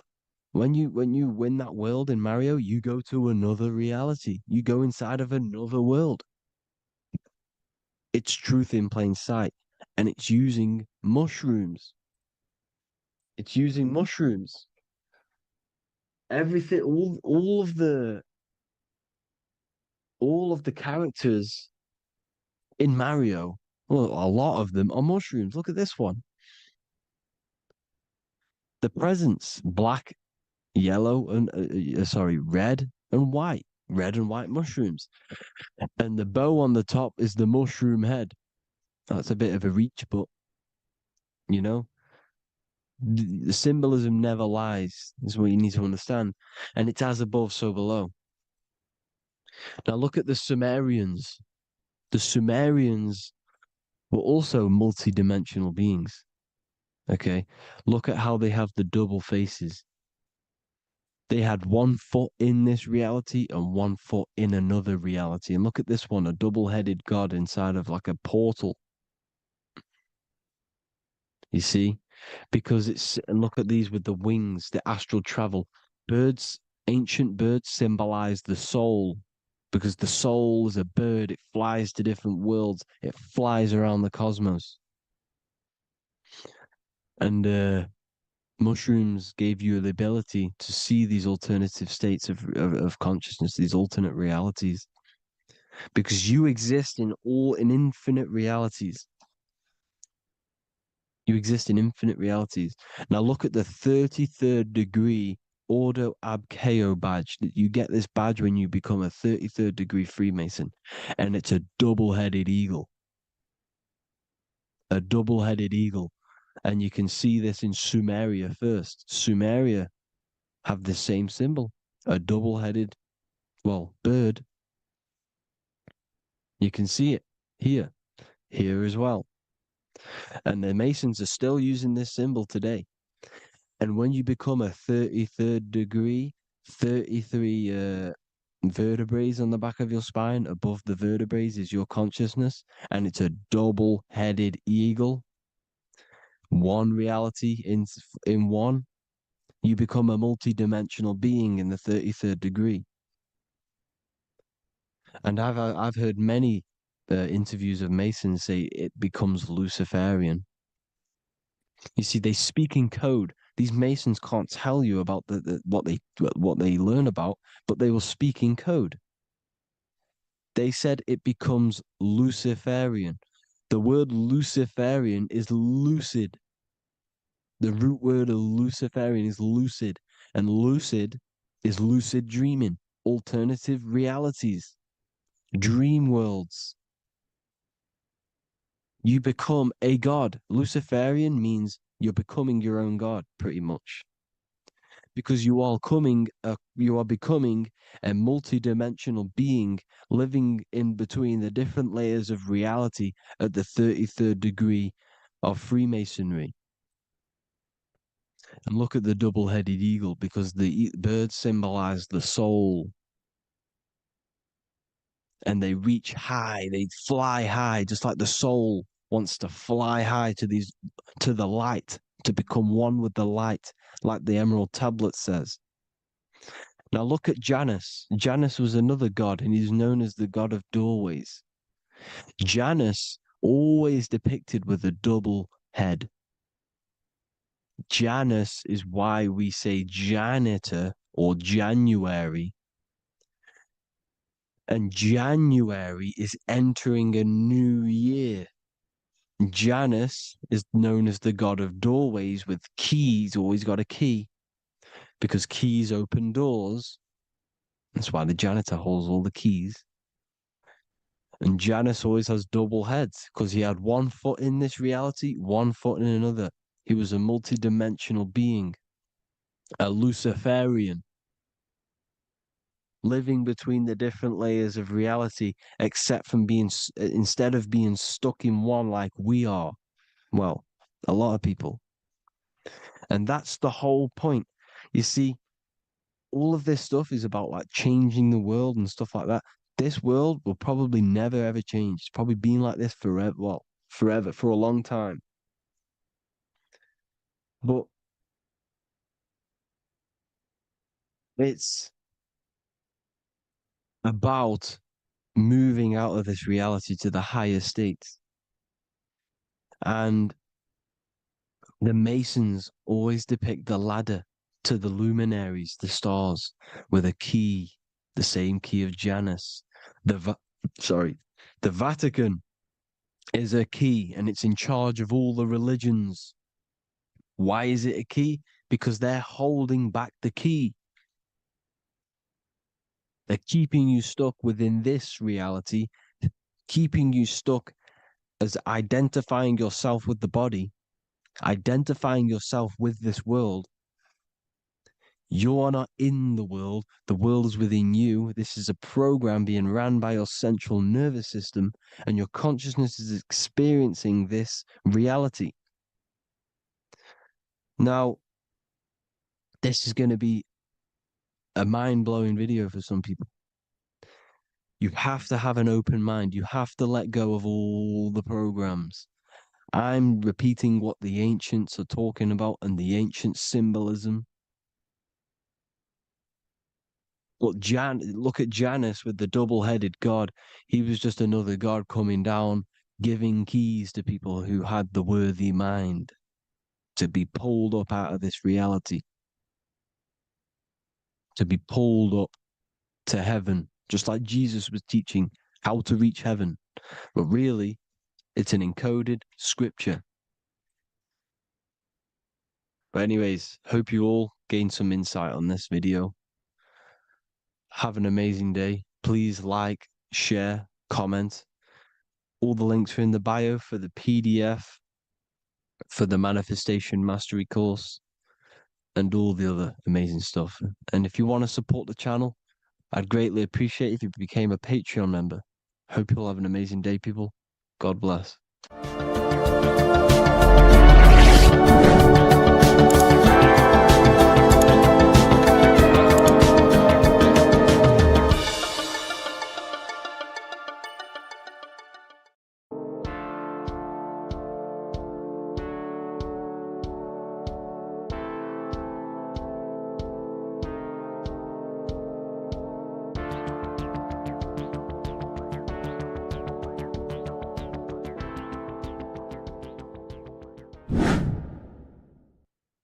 Left and right hemisphere, and what are they doing? How does it contribute towards your perception in this world? And this is what we're going to be talking about in today's video. We're going to be breaking down the two hemispheres of the brain and how they function in your life. So first, we have the left hemisphere.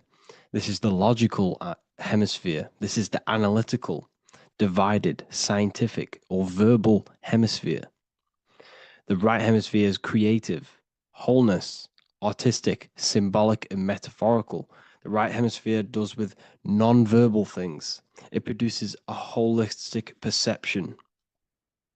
It is more to do with creativity. Because what you must understand is that we are not in the external world. The world is produced by our brain. we see with our brain. Our eyes are a part of the brain. What we touch is the brain's interpretation of electrical signals on the nervous system. What we smell is the brain's interpretation of smell through the nose. What you taste is your brain's interpretation of chemical reactions on your taste buds. So what you are experiencing is the brain. The brain is a computer creating a simulation. And you have two hemispheres which breaks down this reality. So essentially the brain is the perception creator. It creates perception. So if the brain is creating this, who is the one experiencing the brain? Well, that is you, the consciousness, the mind, the all-seeing eye. You are the all-seeing eye experiencing the brain, the observer behind the brain, behind reality, behind the emotions.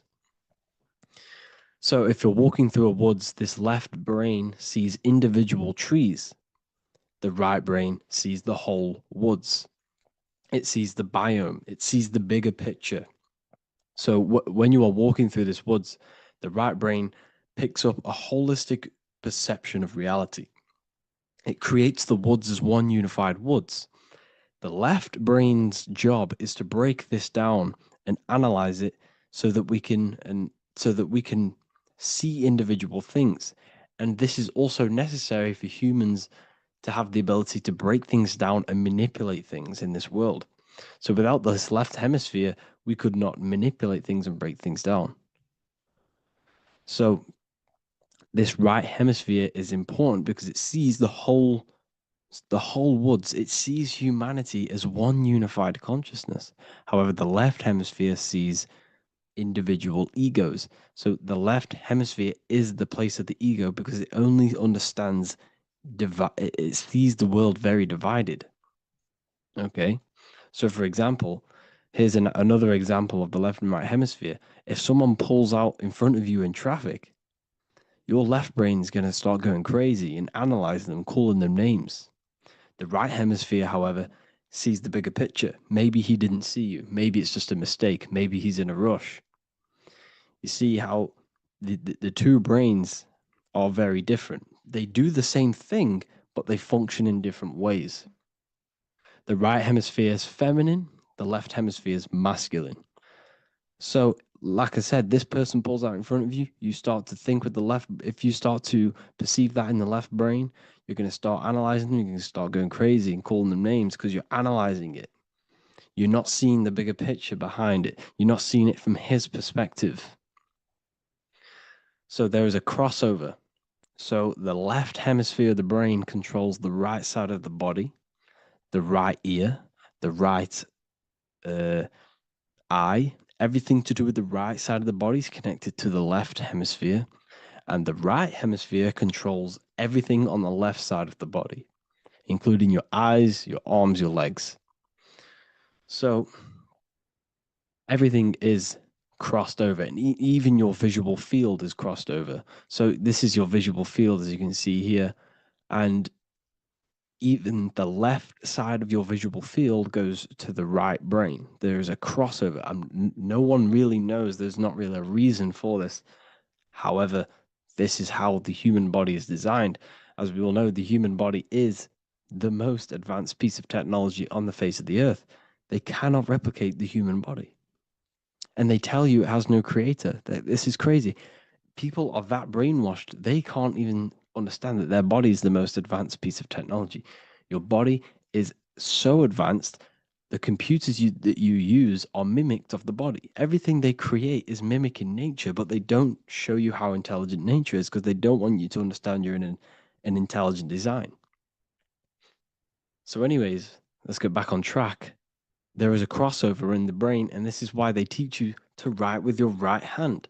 And I was speaking to someone who's in a nunnery, or whatever you want to call it. They were a nun, or they knew someone who was who was a nun, and they forced these people, these nuns, to write with their right hand. You had to write with your right hand.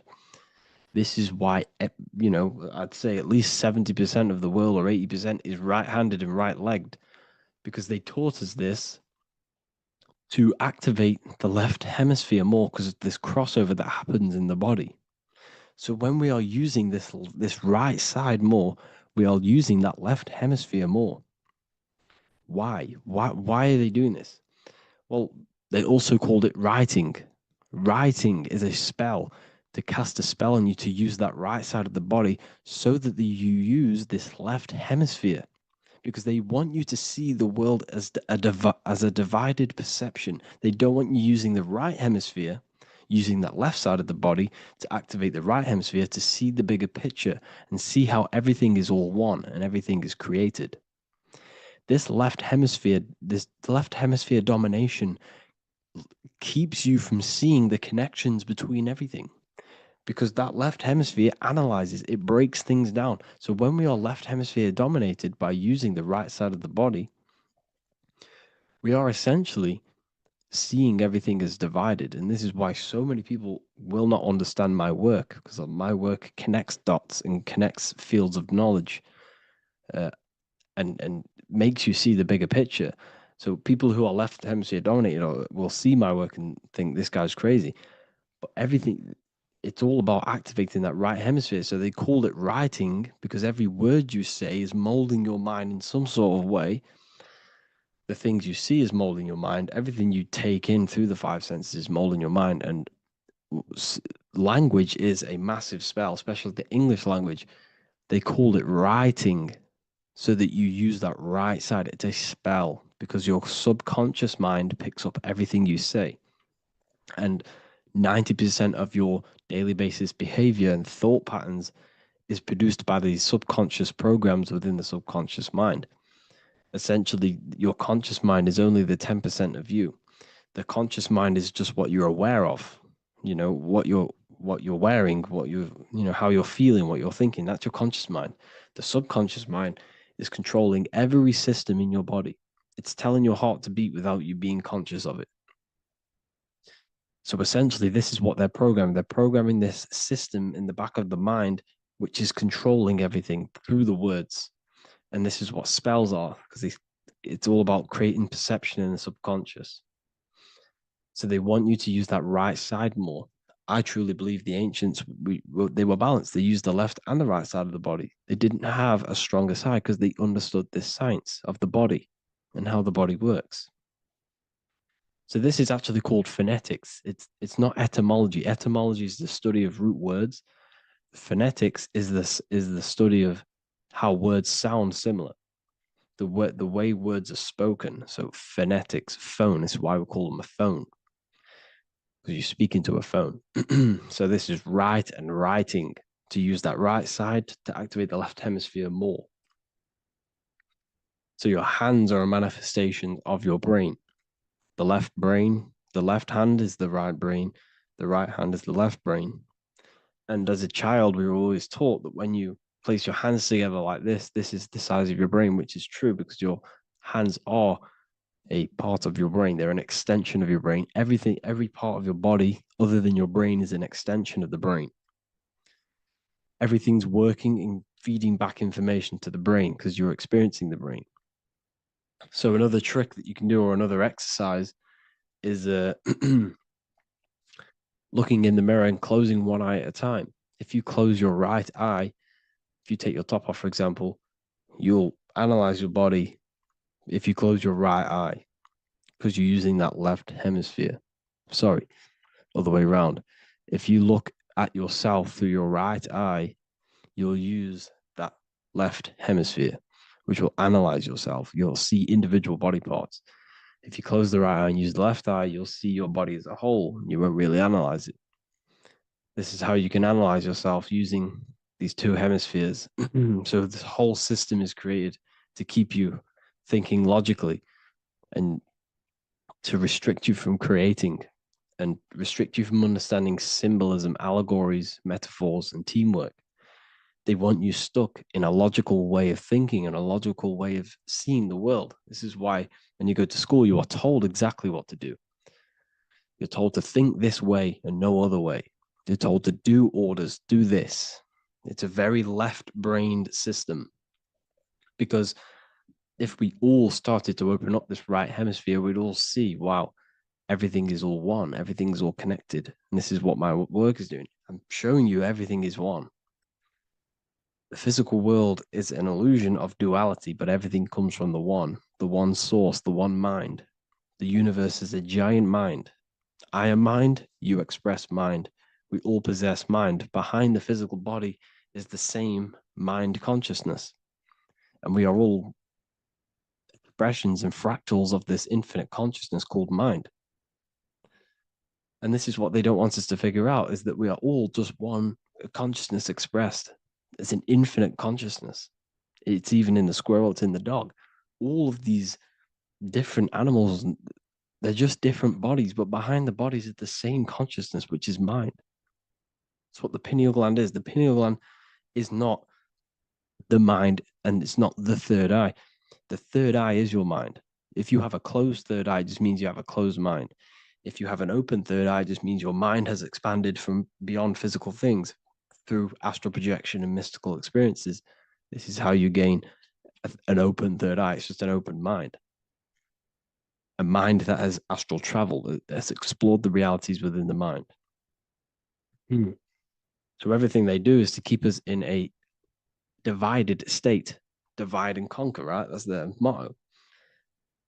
All to keep you thinking how everything is divided. Everything they've done is division. Postcodes, countries, everything is divided. Like football teams and all this stuff. It's also a natural process when you grow up, because as you grow up, your brain is constantly analyzing the world. So this is sort of a natural process of how you become more left hemisphere dominated, because your brain is always analyzing. And unless something awakens you, you can awaken that right hemisphere where you can start to see the bigger picture. Even the music, all tuned to 440 hertz, shuts down the right hemisphere of the brain. 440 hertz, Spotify, Apple Music, the radio. Every time you turn on the radio, it's tuned to 440 hertz. This was specifically tuned. It never used to be tuned to this. It was in the 1950s. It was changed. The standard music tuning was changed to 440 hertz because it shuts down that right hemisphere of the brain. They don't want you thinking, seeing the world in this way and perceiving things as one. And I'm going to show you. It tells you this in the Bible. Cast the net onto the right-hand side of the boat and you will find the fish. What was Jesus saying? You see, people read the Bible and they don't understand it. If the Bible is not talking about you, then it has no meaning. The Bible, everything you read in the Bible is about you and how it can better your life. It occurs to you. So if Jesus says, cast the net onto the right-hand side of the boat, this is an allegory. The boat is your body. Cast the net. It's the awareness, the perception onto the right hemisphere of the brain, and you will find the fish. What's fish? What do fish do? They swim deep in the ocean. It represents the knowledge, deep knowledge. Cast the net onto the right-hand side of the boat and you will find fish. You will find the wisdom. You'll gain understanding when you cast that your awareness into that right hemisphere. You will see that I am you and you are me. We are all one consciousness. You will see everything. You'll see that the trees are the same patterns as the nerves in your body. You'll see everything is connected. Everything is a fractal of the one infinite consciousness. And how many fish did they catch? 153. That adds up to 9. This is now numerology. The Bible's filled with numerology. Adds up to 9. What's 9? Human consciousness. It represents consciousness. You're in the womb for 9 months. Feminine. It's all about consciousness. And in Revelation 14, and I looked and behold, the Lamb standing on Mount Zion. That's the spine. It's the mountain. With him, 144,000. 144 adds up to 9. It represents consciousness on top of the spine. You see? And he had his name the name of his father written on the forehead. What's the father? The higher mind, the higher consciousness within you. Where is that? In the forehead, the pineal gland. The pineal gland is the radio receiver for the higher consciousness. Because every body part of the body has consciousness. Your heart has consciousness. Your gut has consciousness. You are thinking with these different consciousnesses. You think with the gut. You think with your penis. You are thinking with all these consciousness, and it's about raising your consciousness to the higher consciousness, which is the Father, the mind, in the head. Don't think with the lower parts of the body, because that is your animal nature. Think with the higher parts of the body. It's all representing consciousness. How to activate the right hemisphere of the brain? Well, it's all to do with non-verbal things. So music will activate the right hemisphere. Make sure it's tuned to the right frequency though, 432 hertz, 528 hertz. Any frequency that adds up to 3, 6, or 9 is good for you. Meditation, turning off the thoughts, and you raise yourself to the higher brain. Symbolism. Symbolism is all right hemisphere. Reading between lines, metaphors, determining the Bible, it's all right hemisphere. Seeing the bigger picture, it's reading between the lines. So tithing in the Bible. These people in the churches are giving 10% of their money to the church. It's nothing but a scam. What these people have done is they have externalized the Bible. They have taken the Bible and literalized it so that they can make a business out of it. So what they're doing is a tenth of the produce of what it says in the Bible, a tenth of the produce of the land, whether grain or fruit, is the Lord's and is holy. So what's that saying? The tenth of it's basically saying give the 10% to the Lord, to God. What does that mean? Well, what's the land and the fruit? This represents physical things, the physical things that you have. The tenth of the physical things that you have. What's that? That's your ego. All the physical things that you have is all to do with your ego. That's the lower self. The ego, what is the ego? It's the mind's perception of the physical self. You had no ego when you were a child. Okay, when you were a child, you had no ego. As you grew older, you created the ego. But the ego is the full self. It's the echo. Ego, echo. It's the echo of the full self. So it's saying give the ego over. Take away the animal self. In that left hemisphere, that's all to do with the left hemisphere. That left hemisphere sees the ego. It sees individuality. It's divided. So it's saying give that 10%, give that 10% of you over to the right hemisphere, the 90%. The 90% of you is in that right hemisphere, the higher self. Now, I'm not saying the left hemisphere is bad.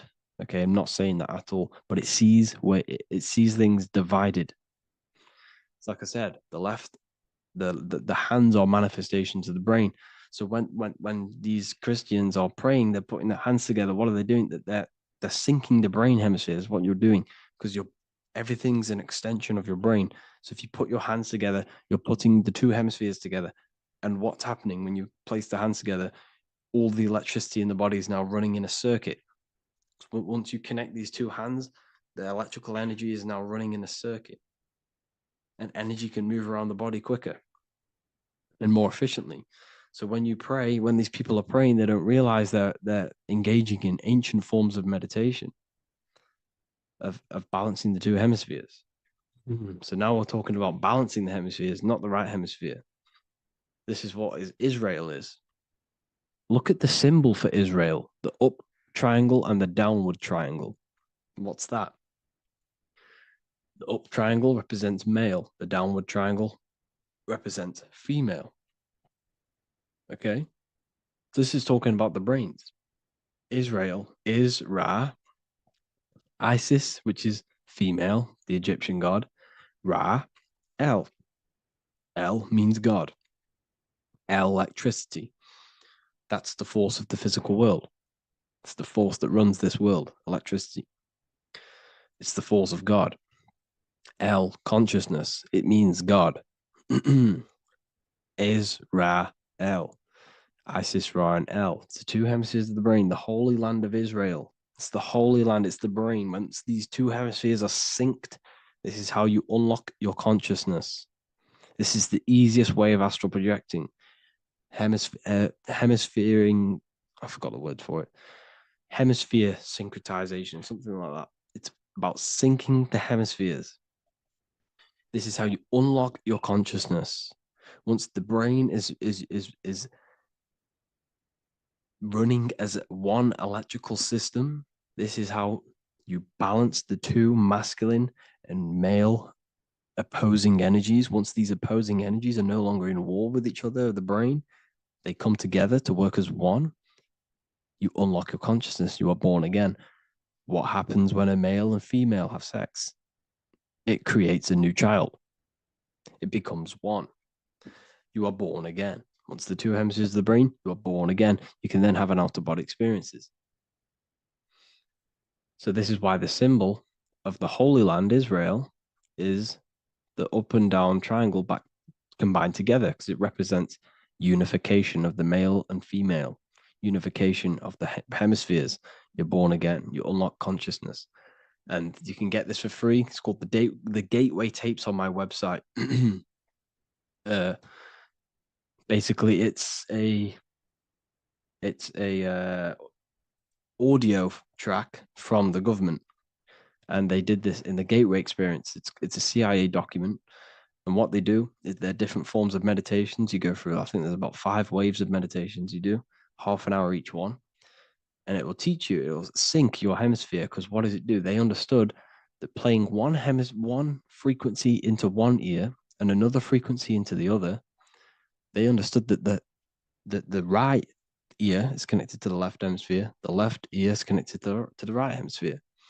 So when you play 2 different frequencies into both ears, what happens? The brain picks this up, the 2 hemispheres of the brain picks this up, and it syncs it. It syncs these 2 hemispheres, these 2 frequencies together. So now the brain is working as one to sync this frequency. So this is how you can sync your hemispheres, through listening to these frequencies. Okay, you can get them for free and do the meditations yourself. This will definitely help you. This is an easy way to astral project. So it's all about syncing the hemisphere and seeing reality from a unified perception. We should all aim to get out of that left hemisphere. I'm not saying don't use it, but we should now start to see, we should now start to read between the lines of the Bible, read between the lines of the symbolism they're showing, study symbolism, study allegories and myths. What are they trying to tell us through these allegories? And, this is how we start seeing things in a better way. Once we understand that we are all microcosms of an infinite consciousness, we can all come to one, because love is the unifying force of this infinite consciousness. We are all divided. We are all disconnected from our hearts. Once we all connect with our hearts and see that everything is one, we can all start to love and come together as one, because love is the unifying force of consciousness. So if you haven't already seen, I now have launched the Ethereal University. I will be doing lectures like this one, but even better, deeper, and even releasing knowledge that I can't talk about online, as they are censored. I'll be doing lectures every single week. I'll be doing live calls every single week. You also gain access to my library, which is filled with over 45 occult books, filled with knowledge. Okay, I'll show you now. Plus, you get my book, The Book of Wisdom, PDF form, and the Human Health Guide, PDF form. You also get all of this stuff, the health section, Q&As, ethereal meditations.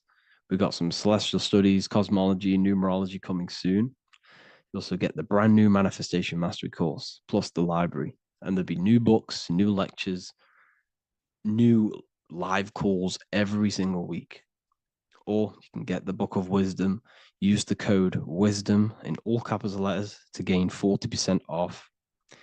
This sale will be ending very, very soon. So if you're watching this, be very quick to get yourself a physical version or a PDF of my book. You can get it in all these languages.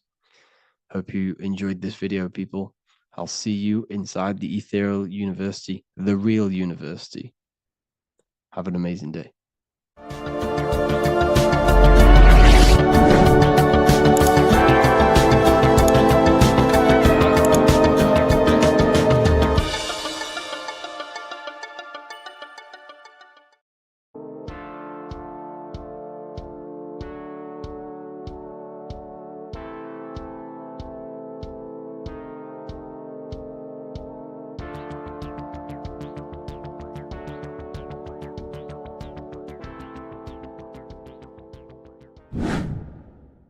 Hello and welcome to another video, people.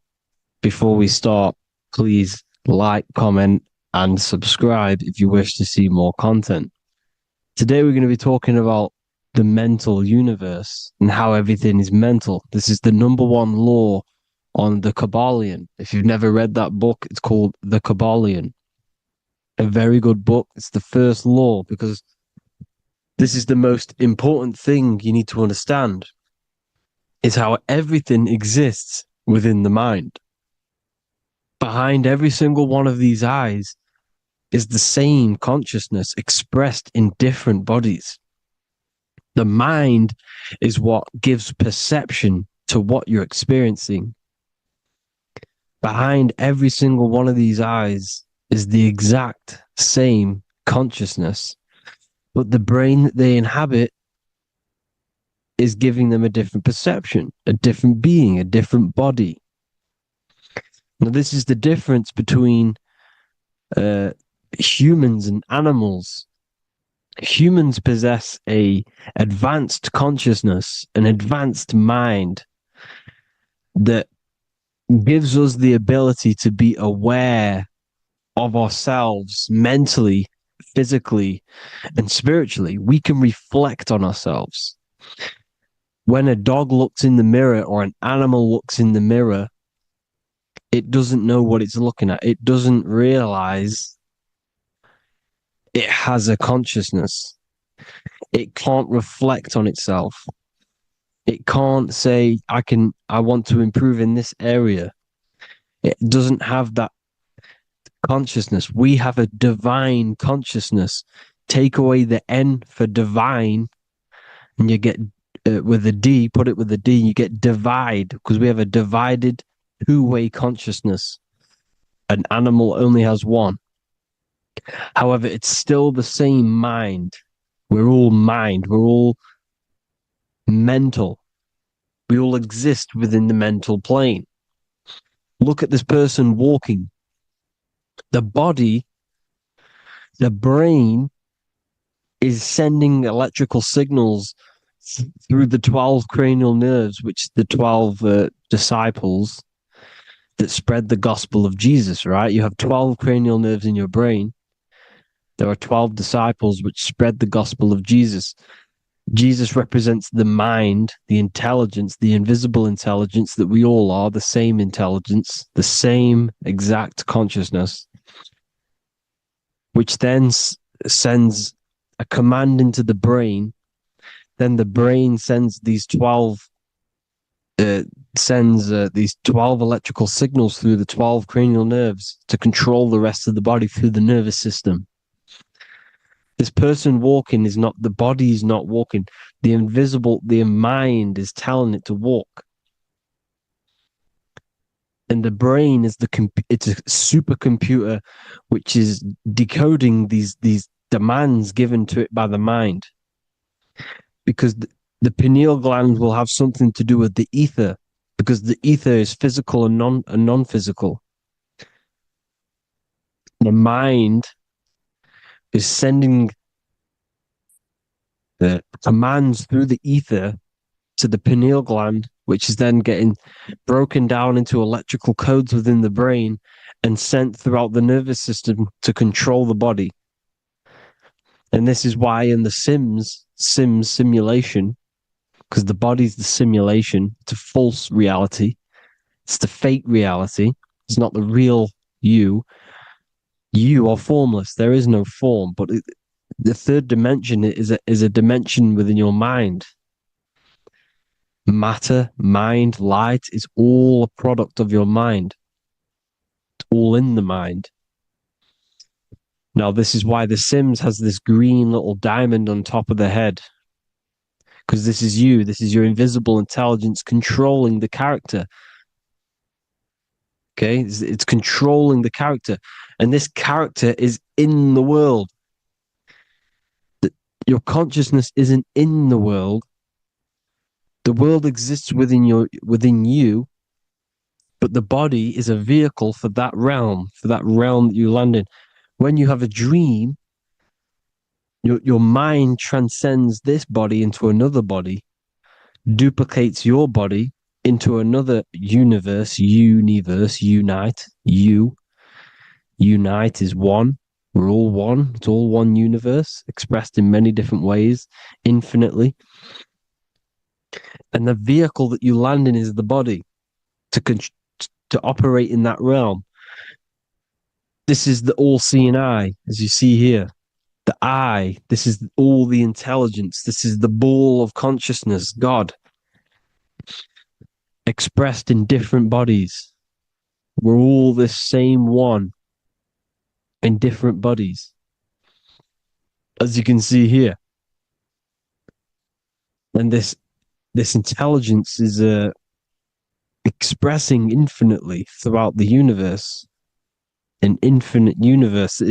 There's no beginning, no end. There was no beginning of the universe. There is no end. It's infinite. Always has and always will. But the mind is what gives you the ability to explore the universe, to make perception of it. We are God in disguise. We are God in disguise. We are God in flesh. But the body can become attached to the mind can become attached to the body if the mind is not aware of itself. When the mind is that blinded by matter, and we lack knowledge and understanding of what we truly are, a formless, infinite being, a traveler. This is why Freemasons are called Freemasons. Mason means traveler. Free. You're a free traveler because your consciousness is a traveler of the universe. When we lack understanding, our mind bounds to the body because we don't separate the body with our different layers of consciousness. When we separate them and identify that we are mind, body, emotion, you then can apply this knowledge to when you want to astral travel and explore the different realms of your mind, because the mind is the universe. People, this is what we need to understand. The mind is the universe. I am you and you are me. This is the Egyptians showing you this. The Ankh is the symbol of life. This is the one ball of consciousness, mind, giving it the Ankh life to all the different life forms. The cows, the birds, the snakes, and the big Ankh given to the humans, because the humans are the most intelligent. We have the most advanced consciousness. We have the most advanced consciousness. This is why the one is giving a big Ankh to the humans here. Here you see again, this is not the sun. This is also showing Ankh giving out its life to all things infinitely. And this is the Most High. We are the Most High in disguise. When we strip off the body, we strip off the desires for the physical world, we strip off all of these fake identities that the mind gets attached to. That is God. The universe. You are the universe experiencing itself. I and I. The letter I and the number one is just one line. The letter I is the number one. Because your I am, when you refer to yourself as I, every single one of you who's watching this video refers to yourself as I, which is the one. We are all the one. We are all intelligence. We are all invisible. We are all the one. One is the only number. 1, 2, 3. Everything goes up in ones because there is only one. Doesn't matter how far you go down the line with numbers, all of their numbers are created by one, because there is only one. It's me and you are the exact same consciousness expressed in different bodies. Mind, cause. There is only one cause. There is only one mind. There is only one being. But because we lack understanding of this, we think we are the bodies. And this causes division, because the physical world's the most illusionary world. It's an illusion. It's all an illusion. Now you see with the two, you look with the two eyes, but you see with the inner eye, the mind. Okay, the mind is the mental plane is a shared plane, and it gives perception to what you're looking at. The mind. I'm affecting you when I speak, because the mental plane is shared. We all share mind. We all express mind. When I'm speaking to you, I'm affecting you because we are mind. So the words that I'm saying, which are being manifested from my mind, are being manifested through my body into vibration, is affecting you. I'm affecting you with what I'm saying. And these words are having an effect on your mind, because we're all mind. This is why you need to be careful what you're listening to, music and all sorts. Because music can also create thought loops within your mind. Because the chorus, we shouldn't be listening to choruses. Choruses are loops. And what they're saying in the chorus is being looped. And this can create thought loops within your mind. Go and listen to an old song that you used to listen to about 5 years ago, 10 years ago, 20 years ago. Go and listen to an old song, and you guess what? You will get nostalgia. Why will you get nostalgia? Because that song will trigger the thoughts that you were thinking in that time of listening to that song. So songs with choruses create thought loops, and they reprogram your subconscious mind. It's important why music is very powerful. Mind and mind, same word.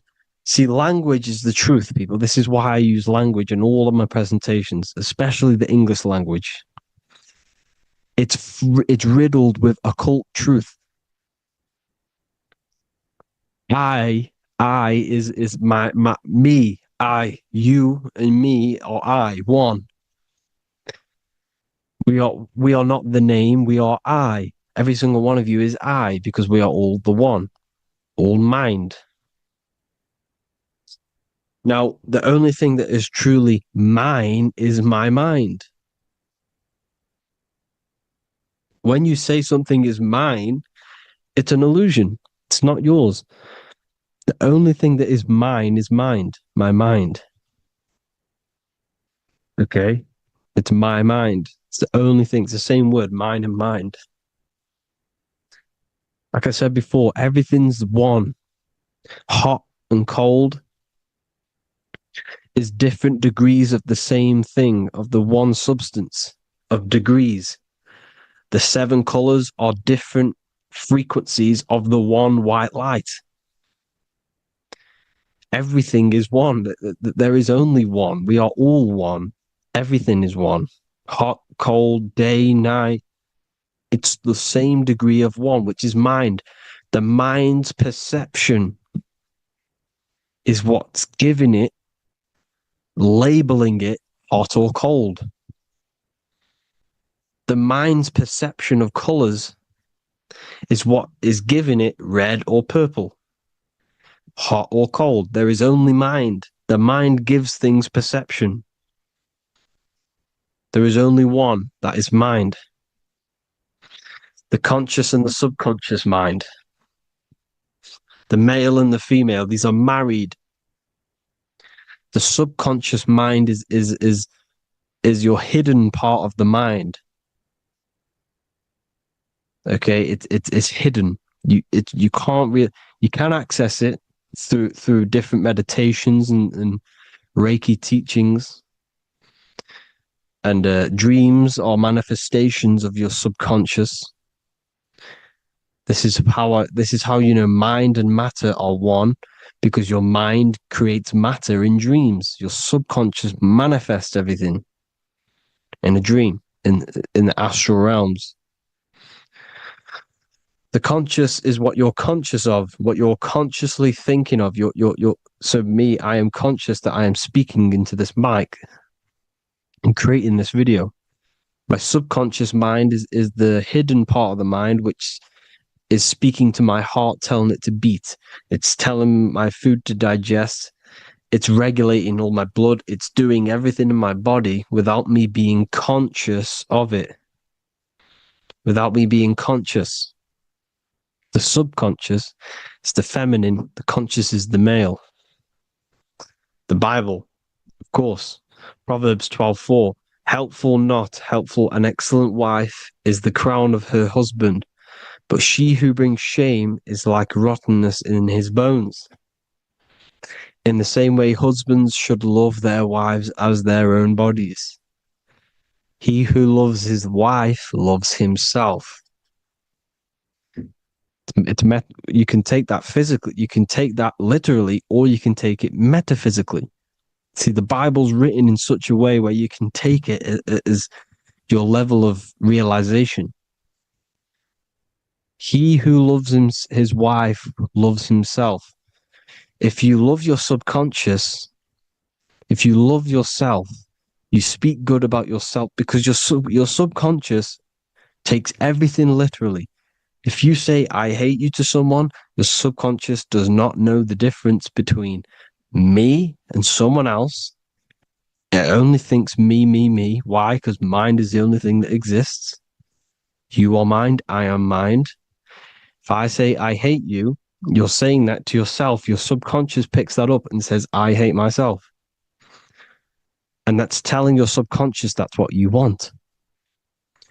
Because your subconscious manifests 90% of your behavior. The programs within your subconscious. Tying your shoelace is a program. You don't need to be conscious of it. You can just do it because it's a program. It's deeply interwoven in the subconscious. Driving your car, texting on your phone. You don't have to think about what letter. You just do it because you know where the letters are. It's a program. Therefore, if you look after your subconscious, they are a married couple. It's your wife. Your subconscious is your wife. And it manifests 90% of your daily basis thought patterns, actions, behaviors, emotions, all the things that you all the trauma that you've experienced is stored within your subconscious, which is affecting you. So let's say you were in a car crash 10 years ago and you had a really traumatic event, you really hurt yourself, and you had a very, very, very strong emotion that you felt of pain. That will still affect you today. And why? Because it will manifest into your behavior. How? Well, you'll be cautious of what cars to go in and who. You'll be cautious because of that event that stored within your subconscious, because of that feeling you felt was so painful and so strong. It's still manifesting into your behavior today. For example, you won't go in certain cars, you won't go with certain drivers. Subconscious stores everything, all your memories, the programs, and everything. So if you trick the subconscious, that's how you manifest your life. If you trick the subconscious, you already have something. And therefore it will manifest into your life and into your behavior, thoughts, and actions. This is why the golden rule is to treat others like you want to be treated. Because I am you and you are me. We are all subconscious. We all have subconscious. Whatever I do to you, I do to me. Because my subconscious picks that up and thinks I'm speaking to me. Mind is very powerful.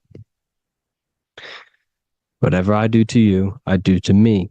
Treat others like you want to be treated. The golden rule. That is the only rule we need in this realm, in the universe.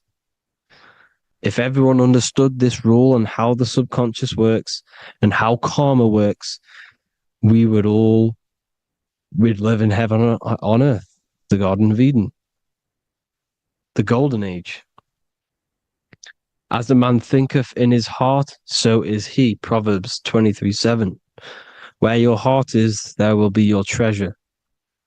Your heart's the emotions. The storehouse of emotions is where you feel emotions. You have to let your emotions move through you, not become you. You can't let your emotions become you. But accept, be like the sky and let them pass through you. Be like the clouds and the stars passing over. Let them pass through you. Do not let them become you. And this is how emotions can take over your mind. We are driven by, when a man is driven by emotions, he has no self to control. You must control the mind, because the mind can be corrupted. Because your thoughts are electrical in the brain. Your thoughts come from the mental plane. So how the mind works is that you place your attentions on something in the mind, and infinite information just flows in. Think about it. When you think of a certain topic, as soon as you think of that topic, information comes flying into your mind. Different ideas, ping, ping, ping. It's all connected. It's why we call it a mindset, because your mind sets itself to frequencies. And when we think of something, we tap into that frequency, and just the universe, the mind, the mental plane just flows in information based on that frequency and that thought. The universe is just information. All of the information out there, nothing is new. It's all there. You just have to tap into it. You can tap into these different thoughts, and it's all there. Everything already exists within the mental plane. You don't think anything, you receive thoughts. We all share the mental plane. We affect each other. I'm affecting you. Listening to me is affecting your mental plane, your mind. The physical plane is the lowest plane. It's the world of effect. Everything you see in the physical plane is the effect of mind. Like I said, the person walking is the effect of their mind telling the body to walk. The physical plane is the lowest dimension of your mind. Mother Earth, we are in a mother. We're in the womb still. The Earth is feminine. It looks after you. It provides you with food for free. It grows on trees with water. It's Mother Earth. It's the womb. The dome above your head is your mother's belly. Okay? Is your mother's belly. You're in the womb still. You're forever in the womb because your mind's constantly expanding.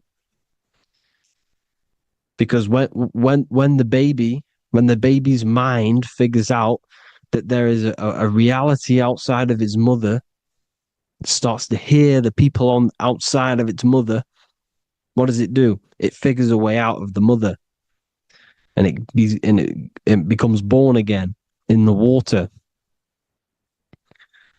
in a hospital, into the other world. It's the same with our minds.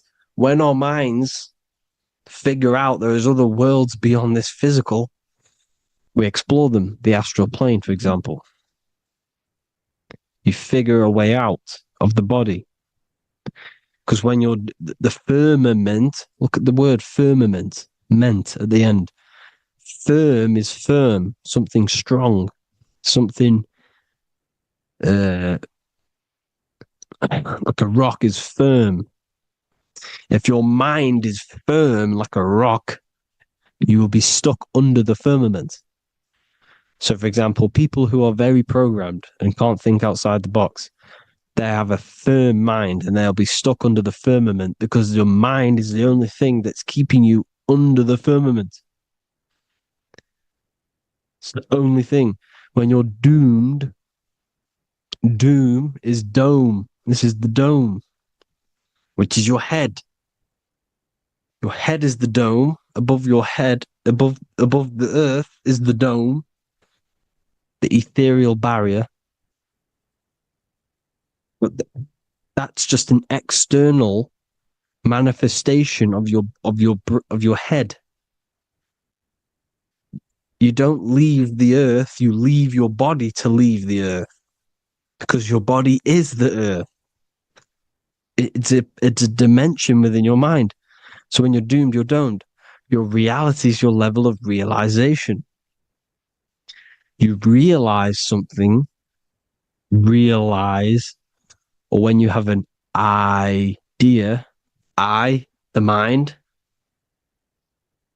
in the EYE or I. Same thing, mind. It's all mind. Reality is your level of realization. You realize there's other worlds. That's your reality. Your perception's your reality. Mind in Latin is mens. Jesus was known as the fisher of men, which is the fisher of minds. He was fishing minds worthy of knowing the higher truth, the deeper occult knowledge. Jesus figured out that we are all God. And he got killed for it because in that age they were trying to suppress this information. Jesus figured out he was God because we are all God, every single one of you, and they killed him because we're all mind. We are not the body. We're the invisible intelligence, which is God.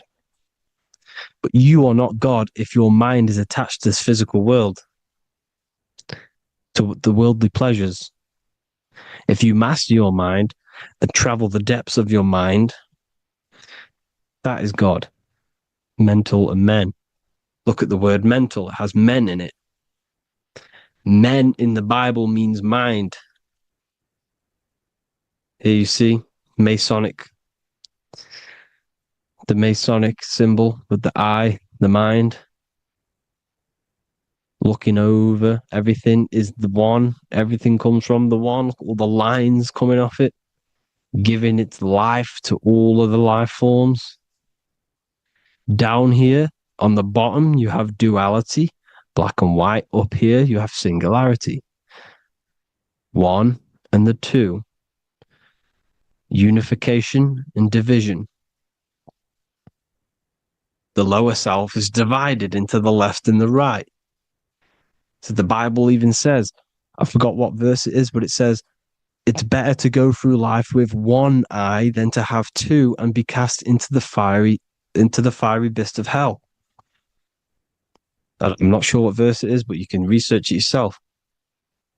It's better to go through life with one eye, to be unified consciousness, dimension. No brainer. The language tells you the truth, people. Dimension. The dimensions are in your mind. Entertainment. Entertain the mind. Disappointment. It's all in the mind. Environment. The environment that you are in is a product of your mind. Within, rearranged spells high twinned. Within is your mind, and your external world is mirrored from the decisions you make in your mind.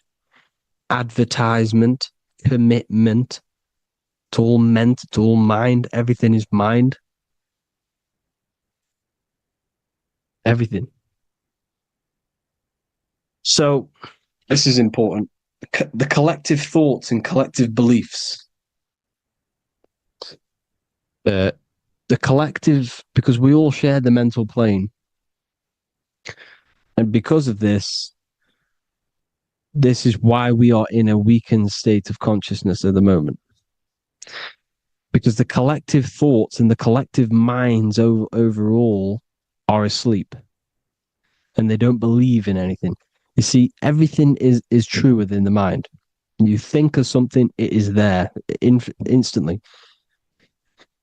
You think of a chair, it's there in your mind. You think of anything, it's there instantly. So everything's true within the mind. Anything can happen in the mind. Anything can happen on the physical plane if the collective consciousness, the collective minds believe it to be true. This is why back in the days, in the ancient days, you look at all the old world stuff, you see all this crazy technology, and it's because as a collective, as humanity back then, they believed that they had much more open minds. Therefore, the things manifested in the physical world were a lot more out of the box, so to say, compared to today. For example, magic is not as powerful today because the masses don't believe in it. It's still powerful, don't get me wrong. But if the masses believed, or if everyone knew magic could be real, because it is, anything's real in the mind, it would be a lot more powerful. You see? So and what they're trying to do is create a hive mind worldwide. They're trying to make one religion, an external God. What happens when you worship something external? You give energy to it, because where attention goes, energy flows. Where your mind gives attention to, energy goes there. And when we all believe in external gods and give our worship and our power to these external things, we all give energy to it, which will manifest as a demon in the astral planes. It's a hive mind. They're trying to make a hive mind to summon our energy. Trying to summon our energy. And it through mind, through collective thoughts, the hive mind. They want one religion, one government, one currency, one belief system. And that will create a hive mind, which will limit our consciousness, which will limit what we can do in the physical world. Because if everyone doesn't believe in certain things, it cannot happen, because it's all in mind. Mind is so powerful. I am you and you are me. I hope you all enjoyed this video, people. If you haven't already, join the Wisdom Academy. The Wisdom Academy, we have many occult lectures just like this one. Also, we have just launched Mindwave Hub. If you want genuine frequencies, genuine binaural beats, because the ones on YouTube, the ones on Spotify, Apple Music, they're all tuned to A440 hertz, which shuts down the right hemisphere of the brain. If you want to gain access to your true consciousness, your mind, you need to balance the two hemispheres and balance the chakras. You can do that externally by listening to binaural beats. If you want true frequencies, true binaural beats to hemisync the chakras, hemisync the brain, to gain access to the different dimensions of your mind, well, you can gain access anyway, but it's going to help you if you're trying to learn this. Join Mindwave Hub. The link will be in the description. Listen to the binaural beats, meditate to them, listen to when you go to sleep. They'll massively benefit you. Thank you all, people. Hope you had an amazing, lesson. Hope you learned a lot. And please subscribe. God bless you all.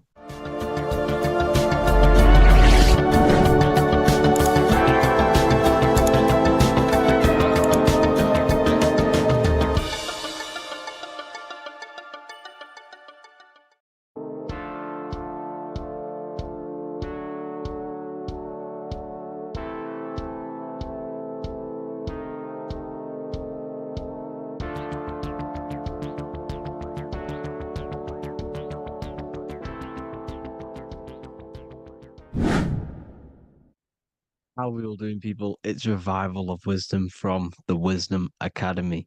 Today we're going to be breaking down God, consciousness and the higher and the lower self, and how to overcome the lower self.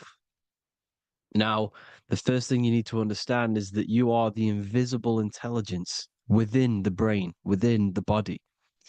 This invisible intelligence is known as the mind, but you are not the mind. You are the observer of the mind, which is the soul, the invisible entity.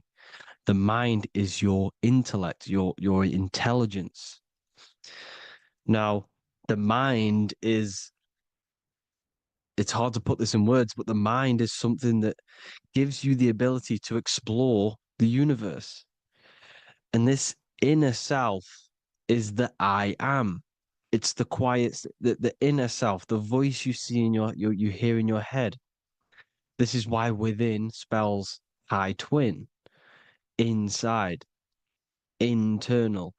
The I is also the number one, which is one line. Because the one and only, is the inner self, which is the I am. This is why you say, my name is Harry. You are not Harry, you are the I, the inner self, the intelligence. Okay, this is why Jesus in French is I am. You look with the two eyes and you see with the inner eye. I and I, the same thing. Okay, because the I inside is what gives you the perception of what you're looking at. So when someone's trying to explain something and then you catch on saying, I see now, it's because you're seeing with your inner eye, the one that gives you perception, gives you intelligence, gives you the ability to understand things. This is the internal eye, the invisible self, which the physical body is nowhere near as complicated as this inner self. Is in infinite potential, infinite potential. God, God, generator, operator, destroyer, soul, mind, and body. Brahma, Vishnu, Shiva, the Father, the Holy Spirit, and the Son. They're all the reason why you see God is always a triad is because it represents yourself. Your invisible intelligence is God. Me and you are the same invisible intelligence. We are the invisible intelligence experiencing the program being ran by the central nervous system and the brain. I always say this in my videos, but I have to, in order for you to understand the things that I'm going to say later on in the video, you need to understand this concept, is that you are the consciousness experiencing the nervous system, the tree of knowledge of good and evil, which is you here. You would be in this invisible intelligence right here in the center of the brain. Now, this is why the ancient Christians show God is in the brain. This is the brain stem. This is the brain. This is also the brain stem and the brain. The brain stem and the brain. It's all depictions of the brain because the brain's the computer, the electromagnetic computer, which decodes the demands created by the invisible intelligence, the I, the inner self, you, your true self.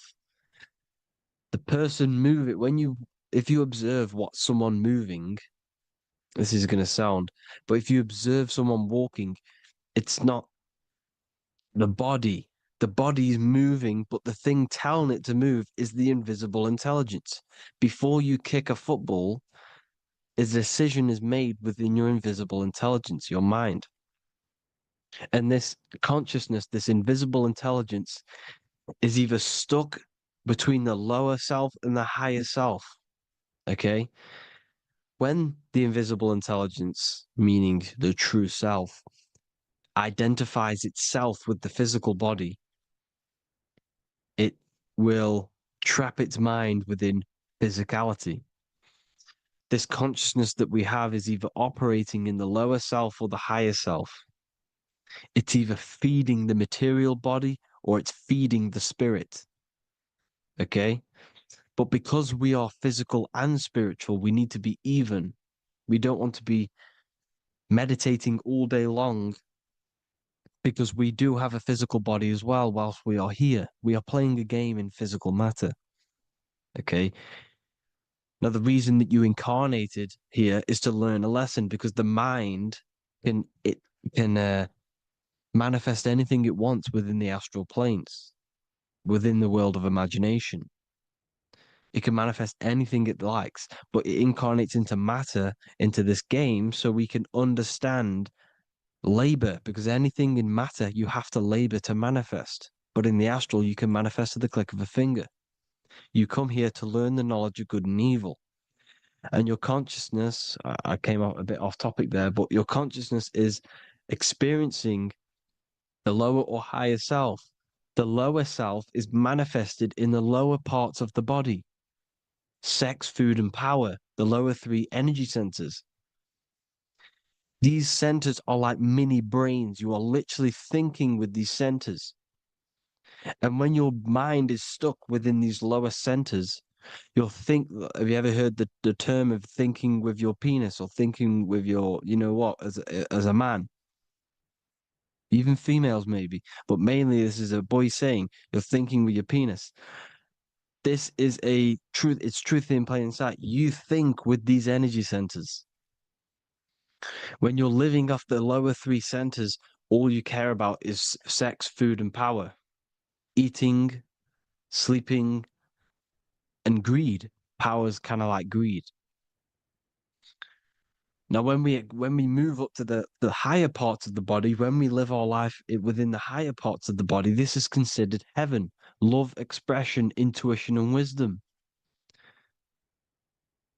This is what we need to be aiming to do, moving out of the lower half of the body and living our life within the higher self, the higher parts of the body, thinking with the higher energy centers, thinking with love, expression, intuition, and wisdom, spreading love, expression, intuition, and wisdom to others. Heaven is even. This is why Jesus is pointing at the heart chakra, always pointing at the heart. Earth rearranged his heart, because in earth you're manifested as a physical being. You're in the heart, good and bad. You need to be balanced between the good and bad, because love can be a demon too. That's a whole nother video, but love can be a demon. Now, the seven chakras are known as the seven seals in the Bible. When the Lamb opened the seventh seal, there was silence in the heaven for about half an hour. This is a verse from the Bible. The Lamb is Aries, which is the higher brain, the cerebrum, the cerebram. Ram, Aries. Because when the Ram opens the seven seals, you enter the kingdom of heaven. Because these chakras seal your invisible intelligence. They seal your true self. You are behind these seven seals, your true invisible self, your true consciousness. Because behind these seven seals, you do not think about anything materialistic.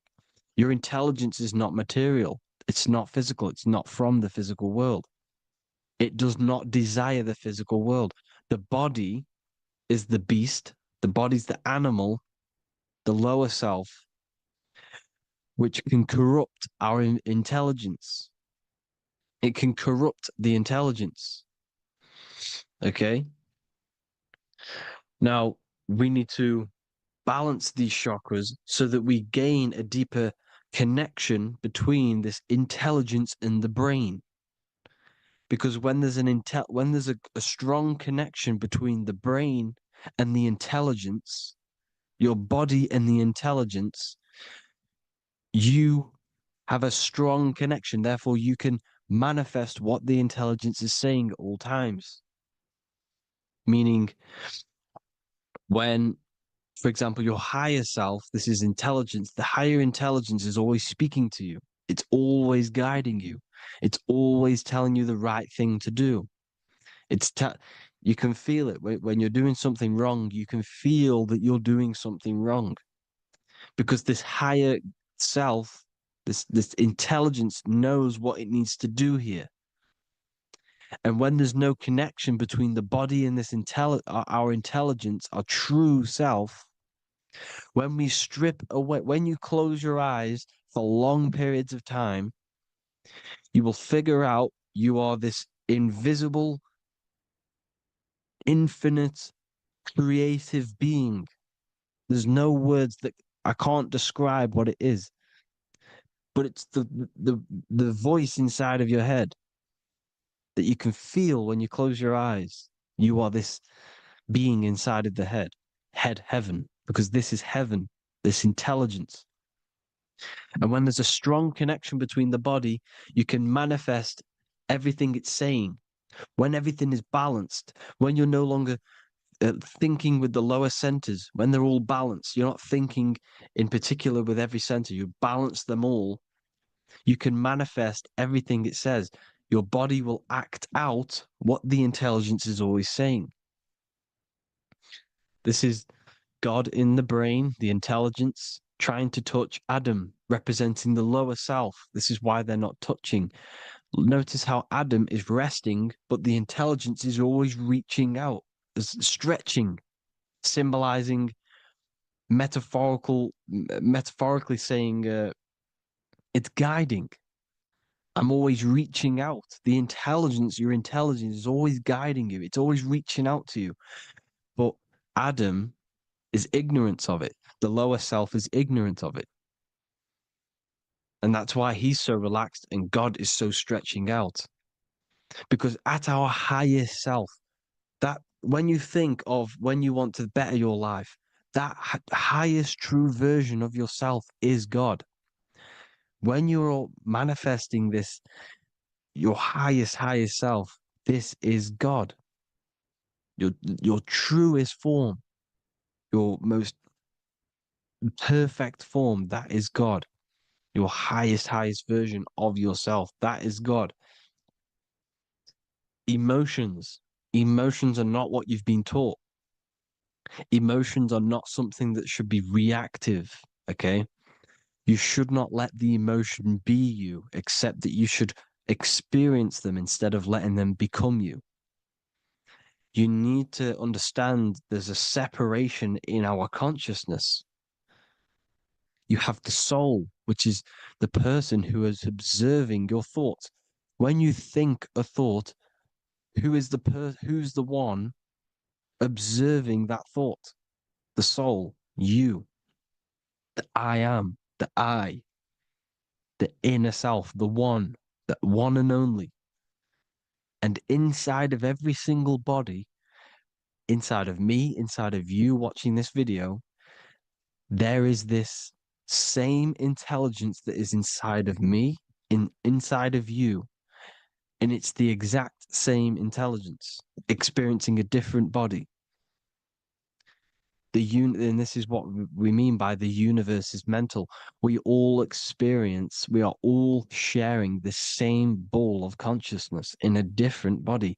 The animals, the fish, the cells, all expressing this one consciousness. Me and you are the same. This is why the golden rule is treat others like others should be treated, because I am you and you are me in a different body. Now, going back, you need to identify that there's different levels of consciousness: soul, mind, emotion, and body. Okay? Your emotions are on a separate layer than the body, the mind, and the soul.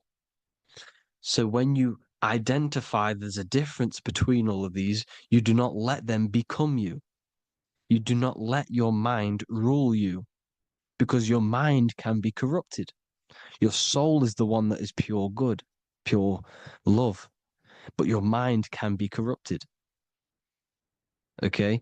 Your emotions can be corrupted. The body can be corrupted, but the soul can never be corrupted, only layered on top. You can only throw piles of programs within the subconscious, layering the soul down, but deep down inside of every single one of you, there is a loving being. Because love comes from the heart. Love is the universal emotion, expression. Now, your thoughts can become bondage, your emotions can become bondage. Now, what do I mean by bondage? By conquering the lower self, we need to conquer our own mind, because the mind is what's manifesting the lower self. When you're thinking with the lower half of the body, when you're becoming your emotions, you need to experience the emotion, not become the emotion. Do not let the emotion become you. Do not let your thoughts become you, because your thoughts are tools that you can manifest. Your thoughts are the idea. Your emotion is the energy that you can use to manifest that thought. Your emotion is energy in motion, emotion. You use emotion to manifest, to feel as if you already have the thought. Therefore, you become that vibration. Therefore, your emotions are actually a creational force that is given to you to manifest things, because you're a human, a manifester. You're here to manifest things. You're a creator. You are a god. Your inner self, your intelligence, your I am, the one and only inside of you, the inner self, the quiet one, the one that's deep, deep down, the invisible intelligence, is it's creating things all the time. All the time. Speak no evil, see no evil, hear no evil. This is the astronauts, they're Freemasons, but they understand this, because thinking, seeing, and hearing can corrupt your mind. And when you have a corrupted mind, you'll have a corrupted subconscious. The subconscious will manifest into the body, because 90% of your behavior comes from the subconscious mind. So you got to speak, see, and hear no evil. A sin, what is a sin? To overcome our lower self, to overcome our lower self, the 7 deadly sins are not something that goes against an external God. A sin is something that goes against your inner guide, your inner conscience, the inner self that's always speaking to you. It's always telling you the right thing to do. A sin is something that goes against this inner guide. And this is why you can feel something where you can feel you're doing something wrong, because the inner guide is speaking constantly. And when you commit these 7 deadly sins, which are 7 internal states which keep your invisible intelligence bound to your physical body. Because evil, right? Evil love bondage. This is why they stay in this realm and they control this realm, because they love the bondage of the body. They like matter. They want to stay in matter for eternal life. They don't want to ascend back into the heavenly realms where you do not have a physical body. You can explore the universe within the astral planes. They stay bounded to the body, bounded to the 3D construct of the physical world. They have greed, lust, envy, gluttony, wrath, sloth, pride. They want all of this. And if you want that, that's okay. But deep, deep down, you don't want that, because your soul is always telling you the right thing to do. Your soul knows what to do to get out of here. It needs to detach from the external world. Detach from all of these 7 internal states which bound you to your lower self, your lower centers. That's what a sin is. You know, you have a left and right brain. The left brain is always analytic. The right brain is metaphorical. So the right brain is producing a holistic view of reality. Now, what do I mean? And not view, perception.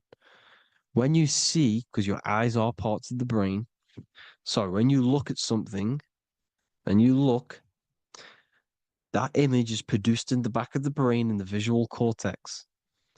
And then the right brain produces a perception, a holistic, it breaks down what you're seeing into a holistic image, a holistic perception. So, for example, if you're in a woods, the right brain sees the whole woods as one big woods. The left brain is breaking that perception down into individual trees, branches, and leaves. So the left brain's to do with duality, the right brain's to do with wholeness, unified. The left brain's dualistic, analytic. This is necessary so that we can pick things up and manipulate them and break things down. We need the left brain, we need the right brain. I'm not saying any of them's bad, but the left brain, sinister in Latin, means left. Because when you're left brained, you see everything in dualistic. You see everything is dual, when everything's actually one. We need to be focusing and strengthening our right hemisphere. I'm not saying sit in the right hemisphere all the time, but we need to be strengthening our right hemisphere. And this is why left is sin and right is right. Because when you focus on the right hemisphere, you see the holistic perception of creation. The right hemisphere sees humanity as one unified consciousness. The left hemisphere sees everyone as individual persons and egos. Because the left hemisphere is dualistic. And this is why the Bible says, cast the net onto the right side of the ship and ye shall find. John 21:6. What does that mean? Cast your energy, cast your perception into the right hemisphere of the brain, and ye shall find unified consciousness. You shall find your higher self, the one and only. If then you have been raised with Christ, seek the things that are above, where Christ is seated at the right hand of God. Wow. Powerful. What does this mean? Seek the things that are above, where the Christ is seated at the right hand of God. God is your consciousness, your invisible intelligence between the two hemispheres. The right hand of God is the right hemisphere. Seek the things that are above the heart. Love, intuition, expression, and wisdom. Seek the things that are above the heart, the higher self, the higher part of the body. Because when you seek the things of love, expression, intuition, and wisdom, you create a strong aura. You attract the same frequency. And this frequency is heaven, God. This is the Sumerian artwork showing the lamb. This is a step symbolizing stepping upwards, raising up. He's stepping over the lamb up to the bird. His hand is going to the bird. The lamb symbolizes the lower self. Okay? The bird with the wings is in the sky. It represents the higher self. This is why angels always have wings, because it represents the higher self in the sky. The lamb is a ground animal, symbolizing the lower self. He's stepping over the lamb to the bird, his higher self, his invisible intelligence. Horus and Set, Jesus and Satan. Look, Horus has an evil brother, Set, just like Jesus and Satan. Horus is a bird, higher self. Set is a ground animal, lower self, which is the devil and the angel on your shoulder. You see? The right and the left hemisphere, the two wings. So the devil and angels always speaking to you.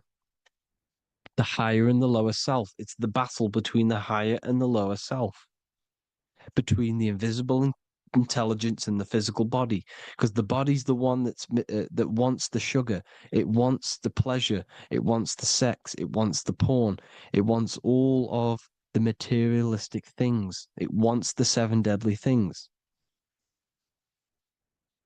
Okay, it wants this. There's a battle between the higher and the lower self, your intelligence and the body. This is why you need to become balanced, so that there's a deep connection between the body and the invisible intelligence that I am. You need to master your mind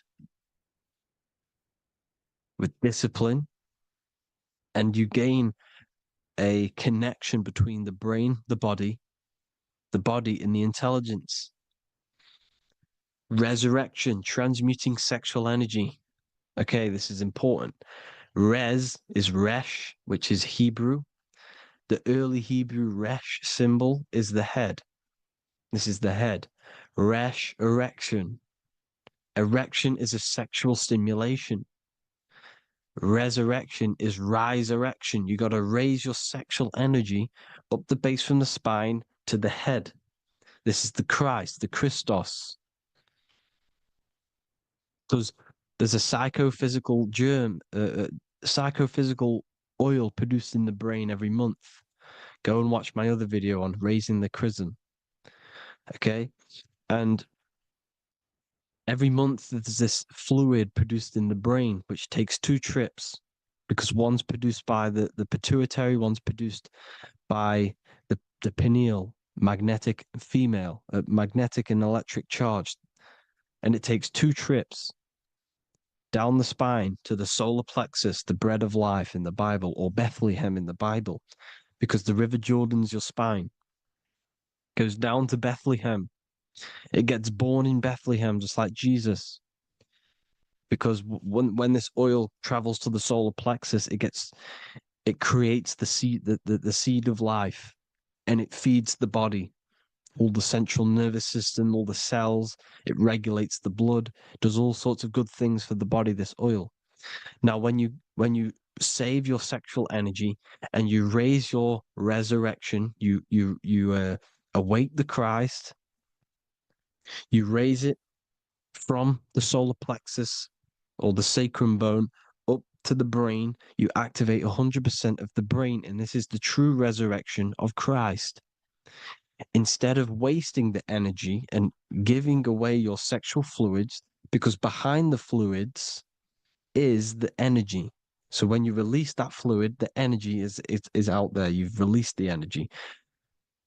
Your sexual energy is the most potent emotional force a human could possibly feel.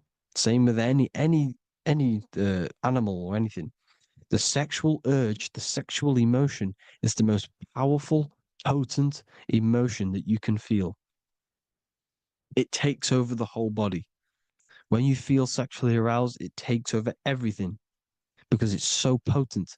And when you fight the serpent, when you fight the sexual energy, which is shown here in the Egyptians, the cat cutting off the head of the serpent, or Hercules fighting the serpent, or in the Greek mythology fighting the 7-headed dragon, the 7 chakras.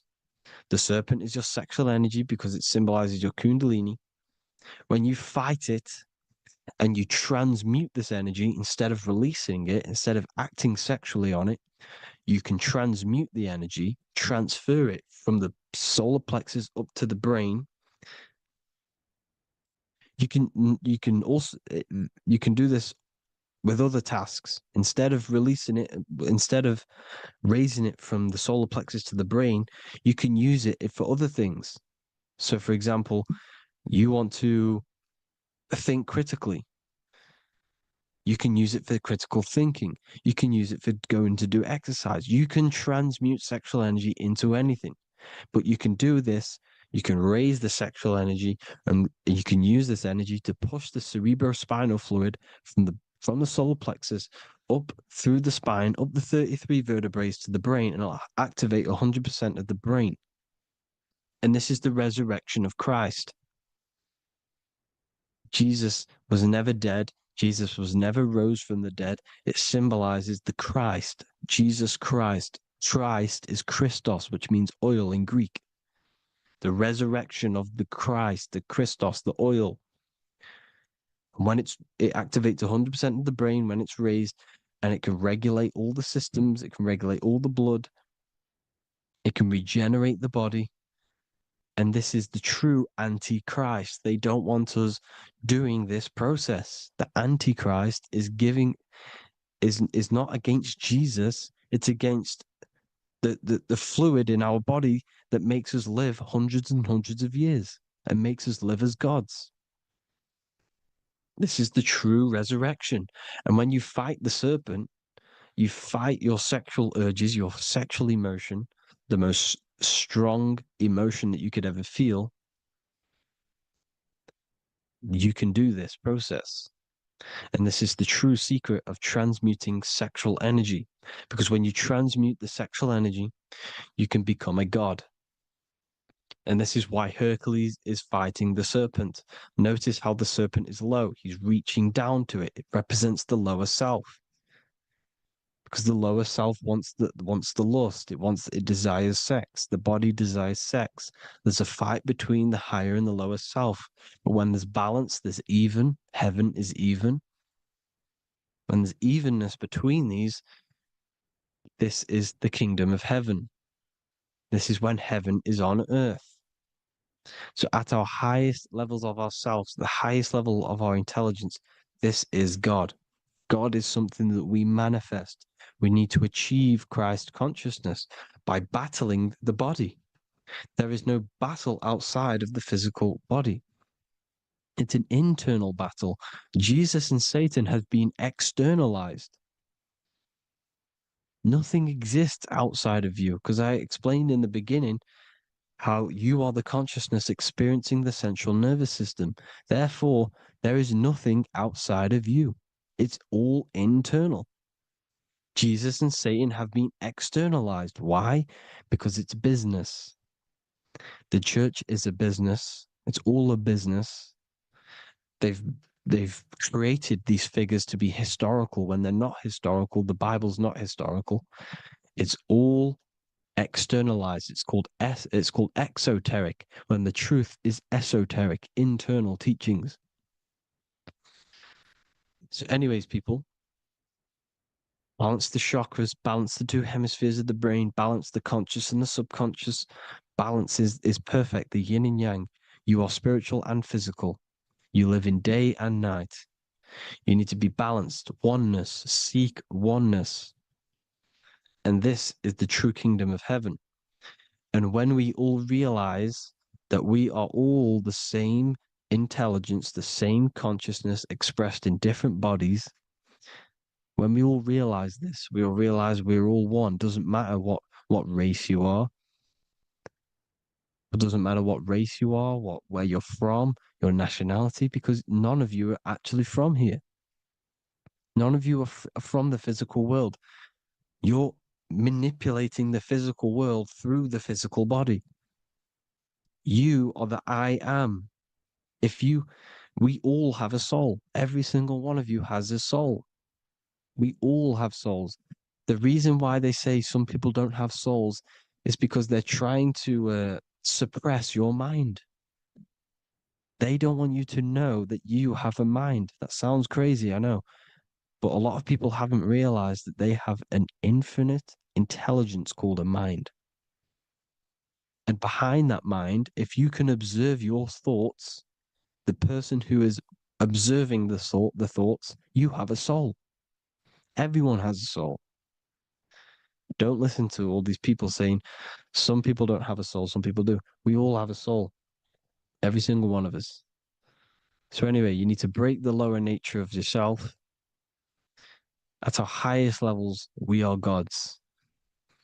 Our intelligence, our universal intelligence, the I am, the intelligence that's inside of the brain, is God.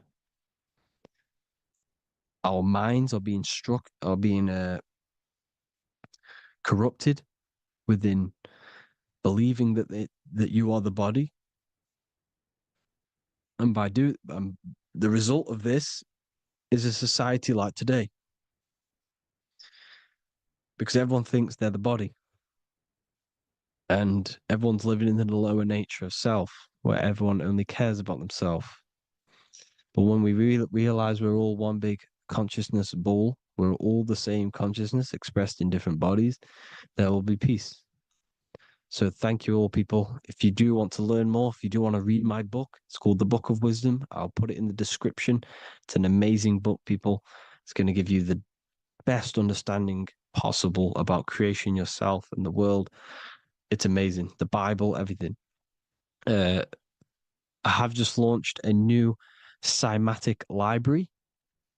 A friend of mine has just added this to the website. He creates beats and he creates the purest beats. So they are actually the frequency that it tells you. Most of the stuff on YouTube and Spotify and Apple Music is all, it says it's a certain frequency, but we know these major platforms are all playing with the frequencies of the apps. So if you want a real binaural beats, solfeggio scale frequencies to meditate on or listen to throughout the day, join the Occult Library. You can get a 2-day free trial. I'll put the link in the description. Thank you all, people. Hope you all enjoyed this video. God bless you all.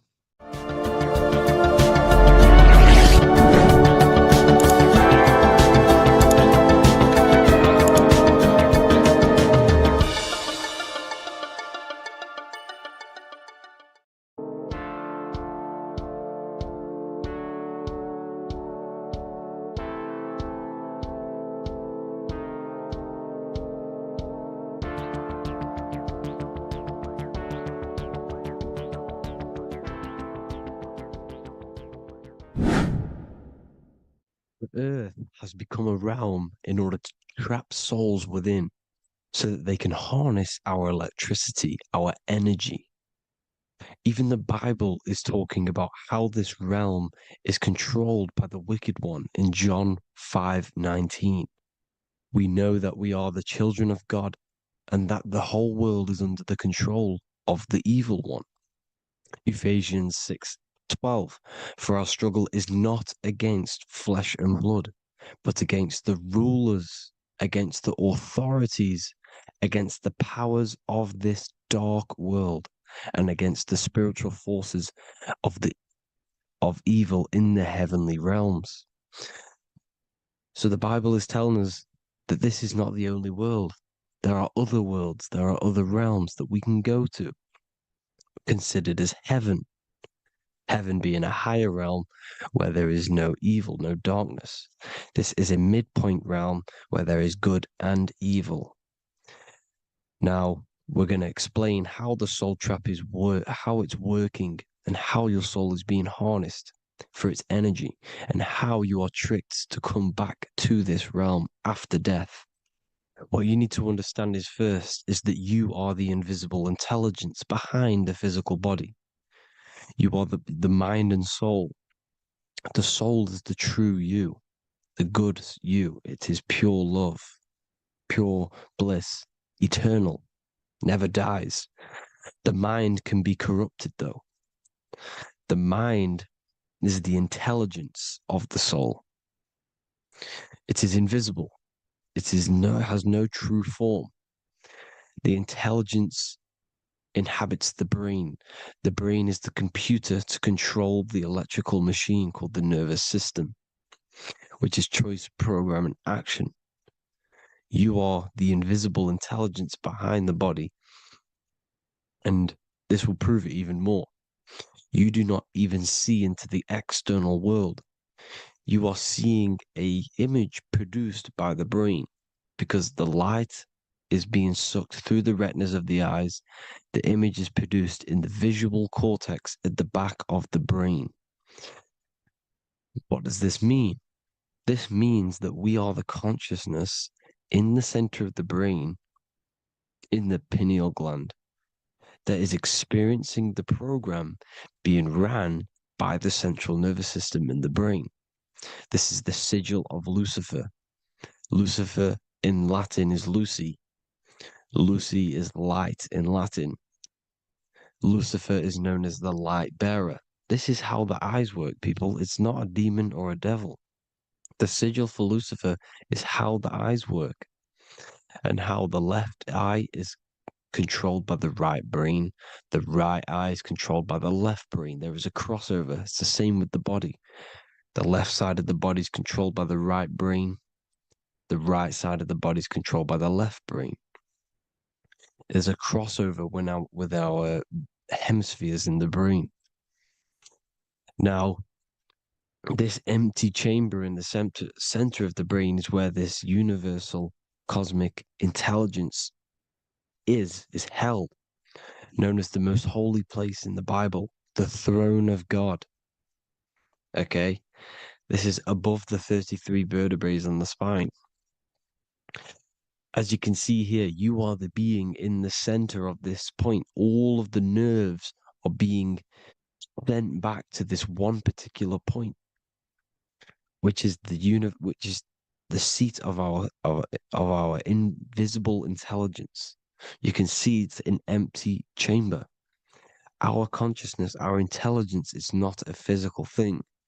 This intelligence is the true voice inside of your head.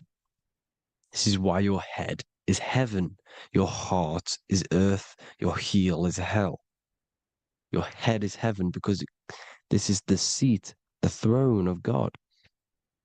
God is in heaven because the consciousness, this divine intelligence that's controlling the body, is sat in the center of the brain. The brain is taking commands of this invisible intelligence. When you close your eyes, you can feel your awareness, your consciousness, your intelligence is all in the brain. Your awareness is not in the feet, the heart, the legs, the arms. It's all in the center of the brain. Now, if you meditate deeply, you will find that you are beyond the mind. You are the being observing the thoughts. You are the soul observing the thoughts. Now, with this being said, you are the consciousness experiencing the program being ran by the central nervous system in the brain, because you're not seeing into the external world.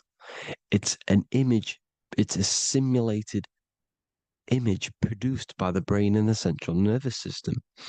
You do not experience the external world. You do not feel the external world. You feel electrical impulses on your nervous system. Your nervous system is decoding what you are feeling. So the only thing that you truly feel is the electrical impulses on your nervous system. This is why the nervous system is the tree of knowledge of good and evil, because it gives your invisible intelligence, your mind, the knowledge of good and evil. It can detect good things, it can detect bad things. If it's hot, if it's warm, if I need to go, the nervous system is doing this. It is the tree of knowledge of good and evil. Okay? Now this universal intelligence is symbolized as the single eye. Okay? Matthew 18:9. It is better for you to enter life with one eye than to have two eyes and to be thrown into the fire of hell. What does this mean? It's symbolic, it's metaphorical, people. It is metaphoric. Your universal intelligence is the single eye, the one eye. It's the balance between the two poles, between the left and the right, the good and the evil. It knows the right thing to do all the time. This is our inner guide. The inner self is the inner guide. And when you are operating your life off duality, using your two eyes, you'll be thrown into the fire of hell, lower states of consciousness. Because you're split. You need to live in oneness, even, balance. Matthew 6:22, the light of the body is the eye. The light of the whole body is the eye. You are a light being. Human. Hue means an attribute of a color. Man is the word manifested. We are light manifested into physical form. Depending on your vibration is depending on what color that you are vibrating on, which is a hue, a human. If therefore thine eye be single, thy whole body should be full of light. Again, it's talking about the single eye, oneness, completeness. When you balance the hemispheres of the brain, we'll go over that later.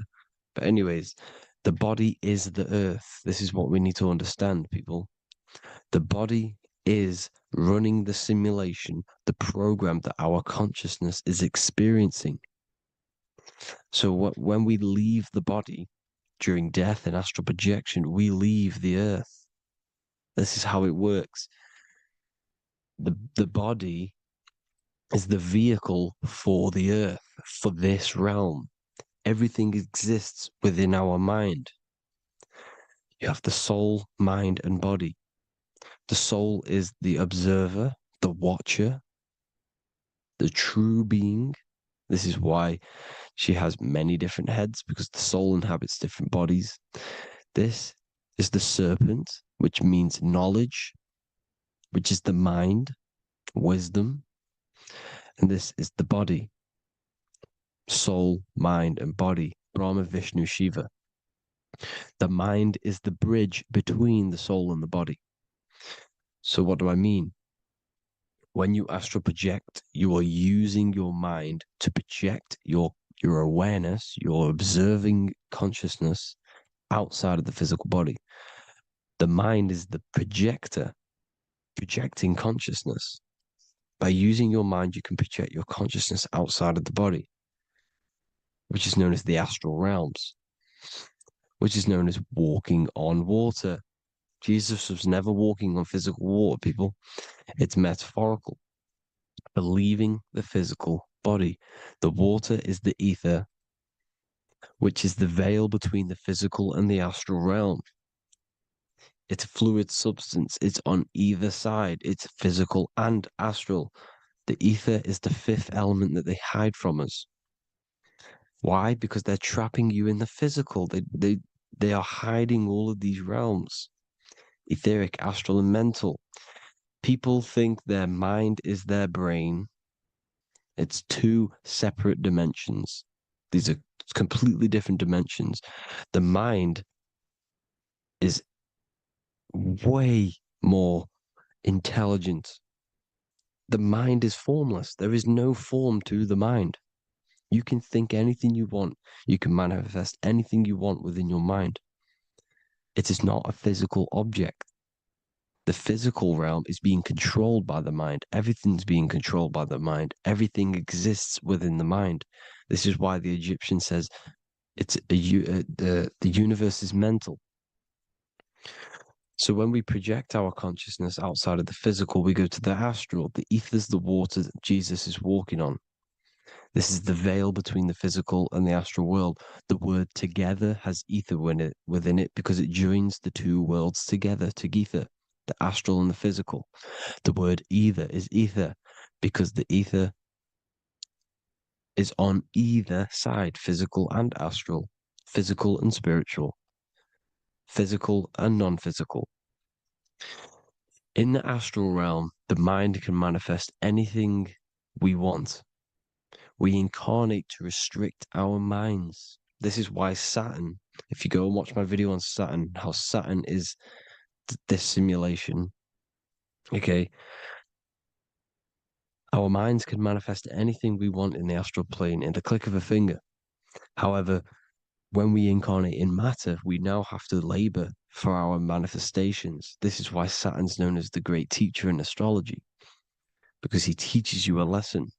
When your mind incarnates into matter, it's teaching your mind a lesson, the knowledge of good and evil. This is why the Bible says, you shall be gods and know the knowledge of good and evil. When you incarnate here, you have to know the knowledge, you need to know the knowledge of good and evil to become a god. Okay? Now, the square is the physical plane. The triangle's the ethereal plane. The circle's the eternal plane. The circle has no beginning, no end. It's eternal. The physical plane is the square. It's limited. The square is limited. The cube is the geometric shape which gives rise to matter. Now, the term think outside the box has truth in plain sight. You have to think outside the box to project your consciousness, use your mind to project your consciousness outside of the box, the physical plane, into the astrals. The astral realm is the realm of the stars. Above us is the stars. Through the stars is the astral plane. This is why astral has the word star within it. The devil is the de-veil. When you sell your soul to the devil, quote unquote, it's metaphorical. The devil exists in the physical plane. It's the lowest state of consciousness. The de-veil, you de-veil yourself into the physical when you are the devil. The de-veil. The ethereal plane. Now, we all know what the famous symbol of the all-seeing eye, right? The all-seeing eye with the eye in the triangle. Look at the Masonic artwork showing you the triangle above in the sky. This is symbolizing the ethereal planes. The eye in the triangle symbolizes your invisible intelligence, your mind, which has the ability to see on either side. Because the triangle's the ethereal plane. The eye is your consciousness, your intelligence.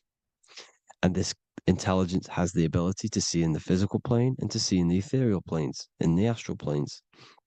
This is why it's above the earth, it's above the ground. Because it can see here, it can see in the heavenly realms. Now, the stars are, well, this is known as heaven, the realms of the astral planes. This is some quotes from the Emerald Tablets of Thoth. Out of the darkness ye must rise upwards, one with the light and one with the stars. Man is in process of changing to forms that are not of this world. Grows he in time to the formless, a plane on the cycle above. So there's other worlds. The Bible's telling you there's other worlds, there's other realms. Know ye must become formless before ye are one with the light, the astral light above, which shining through the stars. Not of the earth are ye, earthy, but a child of the infinite cosmic light. You are the invisible intelligence controlling the physical body. The body's not you. It's the vehicle that your soul lands in when your mind projects your consciousness into that realm. Free from the body, I flashed through the night. Unlocked at last for me was the star space. Wow, that's powerful. The star space, the astral planes. This is what it's talking about. We are all a star. We descended from the astrals, which is the star. We are all a star. Look at the ancient paintings of Jesus' birth. It's the star beaming his consciousness down into the physical plane. Here's another one. Here's some Freemasonic artwork showing you, again, the ether, that invisible intelligence, the eye, manifesting itself inside of here, in the physical realm, where the people are. You see? It's the same here. This is Jesus. Here's the bird symbolizes the Holy Spirit, your invisible intelligence, descending into the waters, the ether, the ethereal, everything. The ether's the base of all physical matter. Here's Truth in Plain Sight. Mr. Bean, the famous TV program in England, in the UK. He begins the program like we all begin the program for falling from the stars. He falls down with a beam of light. And this is truth in plain sight. This is false. The aliens don't exist. They're a lie, alien. But this symbolizes the star beaming our consciousness. And when we die, this star will suck us back up. Just like this UFO is doing. It's truth in plain sight. So, this is some more Freemasonic artwork going from duality to singularity. Sun, moon, masculine, feminine. Right hemisphere, feminine, left hemisphere, masculine. The consciousness in the center, the balance point. Here's another more Freemasonic artwork. The two pillars, left and right hemispheres, and the invisible intelligence between the left and right hemispheres, the light of the body. This is why light's coming off it. Because it's light, it's pure light. The blazing star. The stairs go from the checkered board, the duality, up to oneness, in between the sun and the moon, the masculine and the feminine. This is symbolizing going into oneness. What did the Emerald Tablet say? You've got to become one with the stars, one with the one with the self. Balancing the two hemispheres so that you can gain, because when the two hemispheres are balanced, you can gain a more deeper connection with your invisible intelligence. Same with the chakras. when the chakras, the 7 seals in the Bible, these are 7 seals because when you conquer the 7 chakras, when you balance the 7 chakras, you then gain a more deeper connection with your internal self, because your mind is not filled, it's not being ran, it's not being dominated by these 7 deadly sins, the 7 seals, the 7 chakras. These are 7 energy centers which are concealing our true form. Balance makes us have a stronger connection with our true cosmic intelligence. Heaven is even. This is why Jesus is pointing at the heart. The even point is the heart. You got to balance the chakras and live from the heart, because the heart is the earth. You're in good and evil. The body manifests the lower and the higher self. The higher self is in the higher parts of the body: wisdom, intuition, expression. The lower self is in the lower parts of the body: sex, food, and power. This is how they are trapping your soul, people. Like I said, the mind is the bridge between the soul and the body. So by tricking the mind, not giving it the right knowledge, and keeping the mind stuck in the lower 3 centers, thinking about power, food, and sex, this is low vibrating energy. It's going to keep your mind addicted to the physical realms. Okay, this is why you need to go even, balance, heaven. Okay, I will explain the soul trap in a second, how it fully works. But I'm telling you all the science behind it so you can understand. When you are doomed, you are domed. This is the dome, the firmament, the firmament, the mind. Ment is mind, firm is firm. A firmament is doomed under the firmament. You must have a loose mind, an open mind, to expand your consciousness beyond the stars, beyond the ethereal barrier. You have to vibrate higher than this world. Your consciousness must be expanded more than the physical plane. You need to learn how to astral project. You need to learn how to leave the body, how to operate outside of the body, so that you, when you do leave the body, you will have recognition.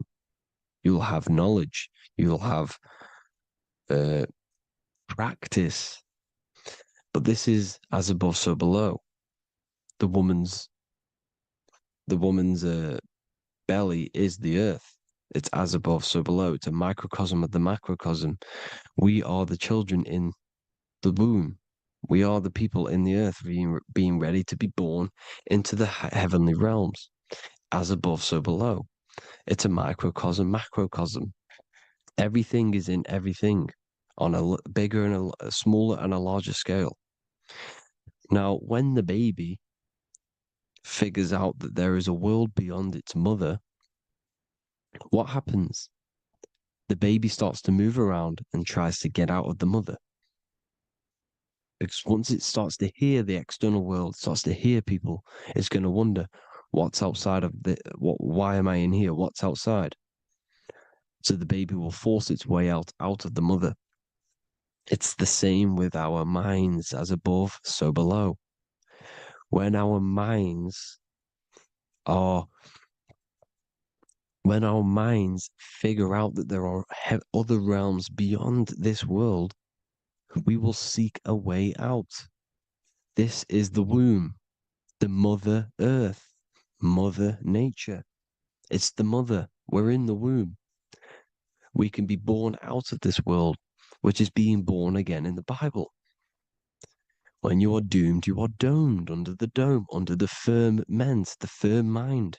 The firm mind will keep you under the firmament. Due to the law of polarity, there has to be other realms.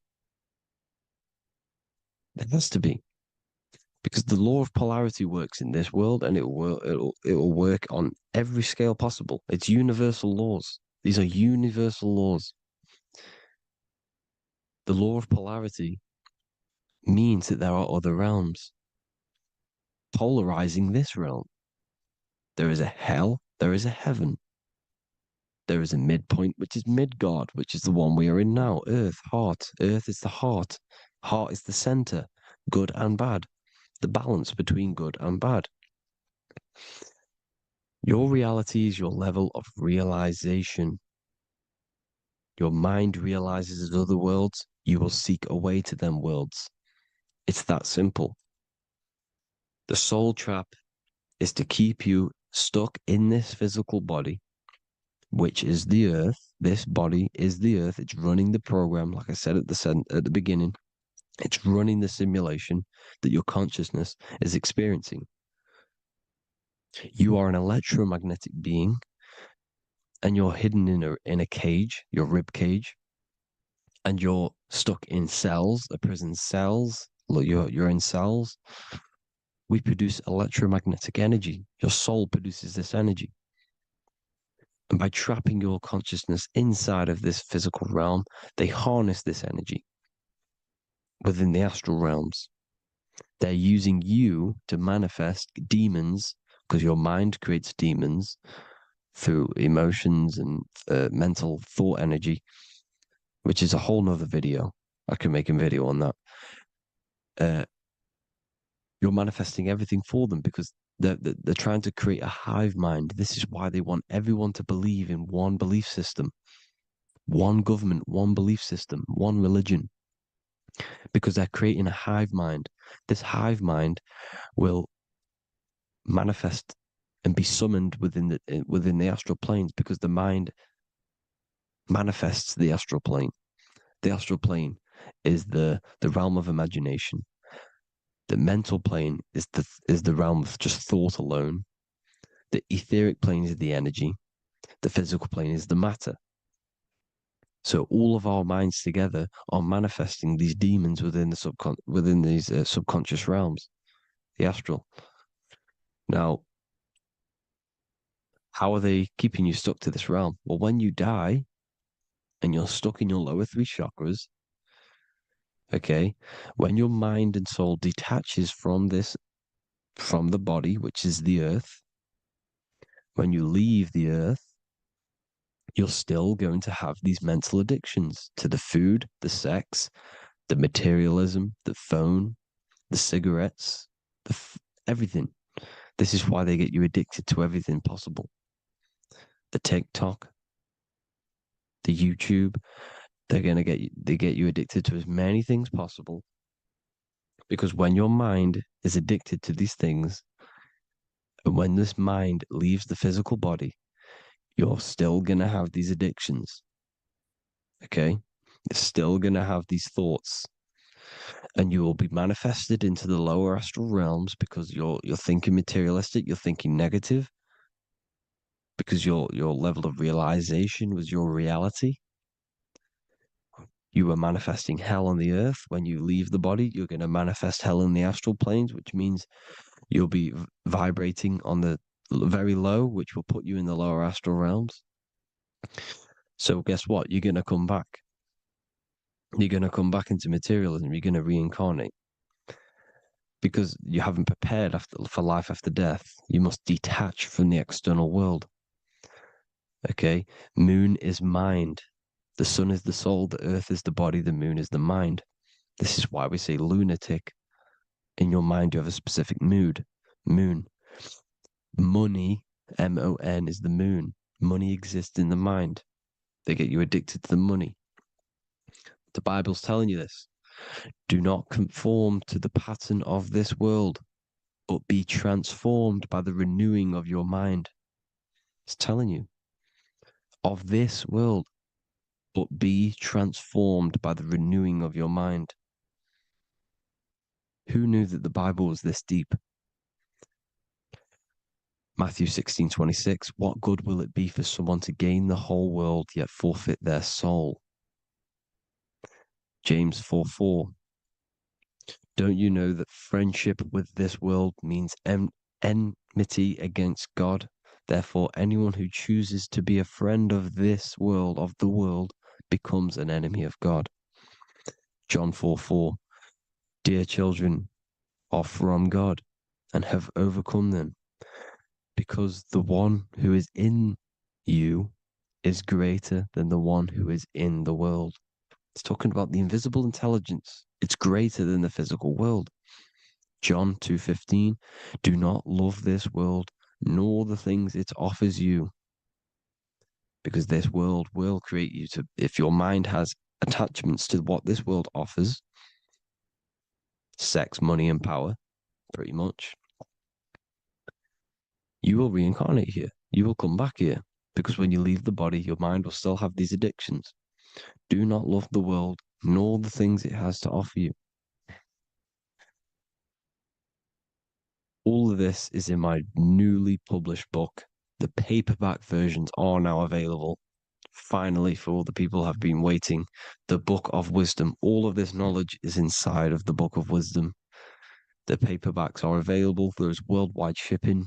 You can get it anywhere, pretty much, any country. My new website, it's amazing. There's going to be some amazing products coming on the new website. But I thank you all for the support.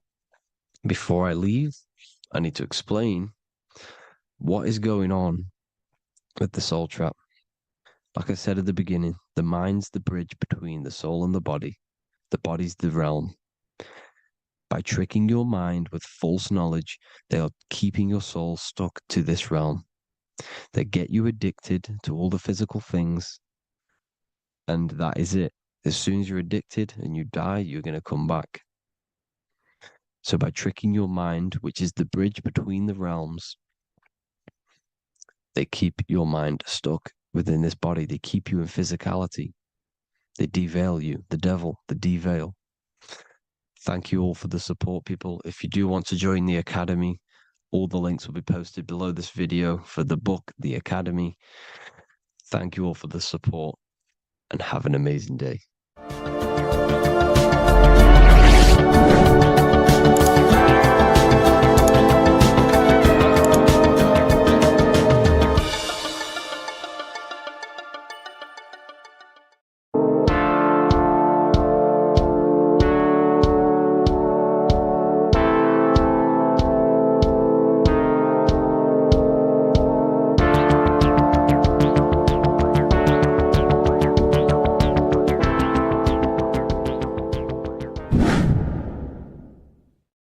What is good, people? It's Revival of Wisdom. I hope you're all doing well.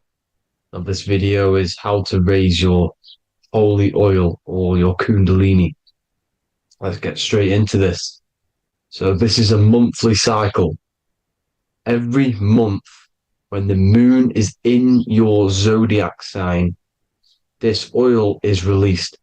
Now, the moon is in control of monthly cycles. For women, it's the menstrual cycle, and as well, this holy oil cycle.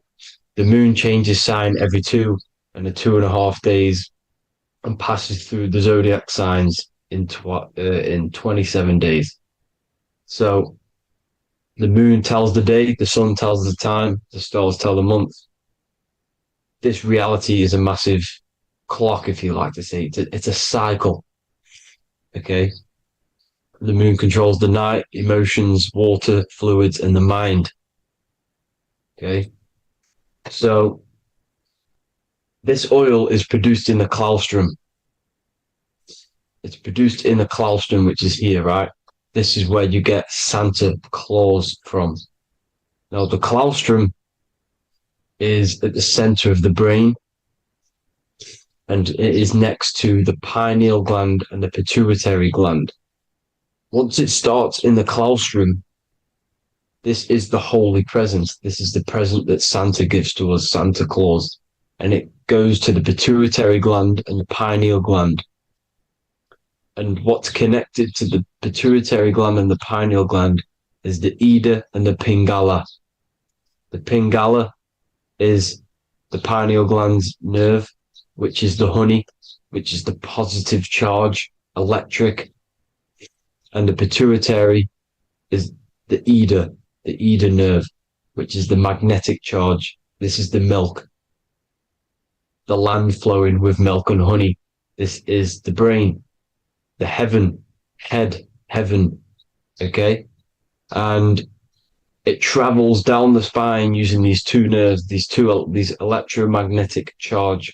And this is what the ancients symbolized with the two serpents wrapped around the spinal cord, the Ida and the Pingala. And this travels down to the sacrum or the solar plexus. Okay.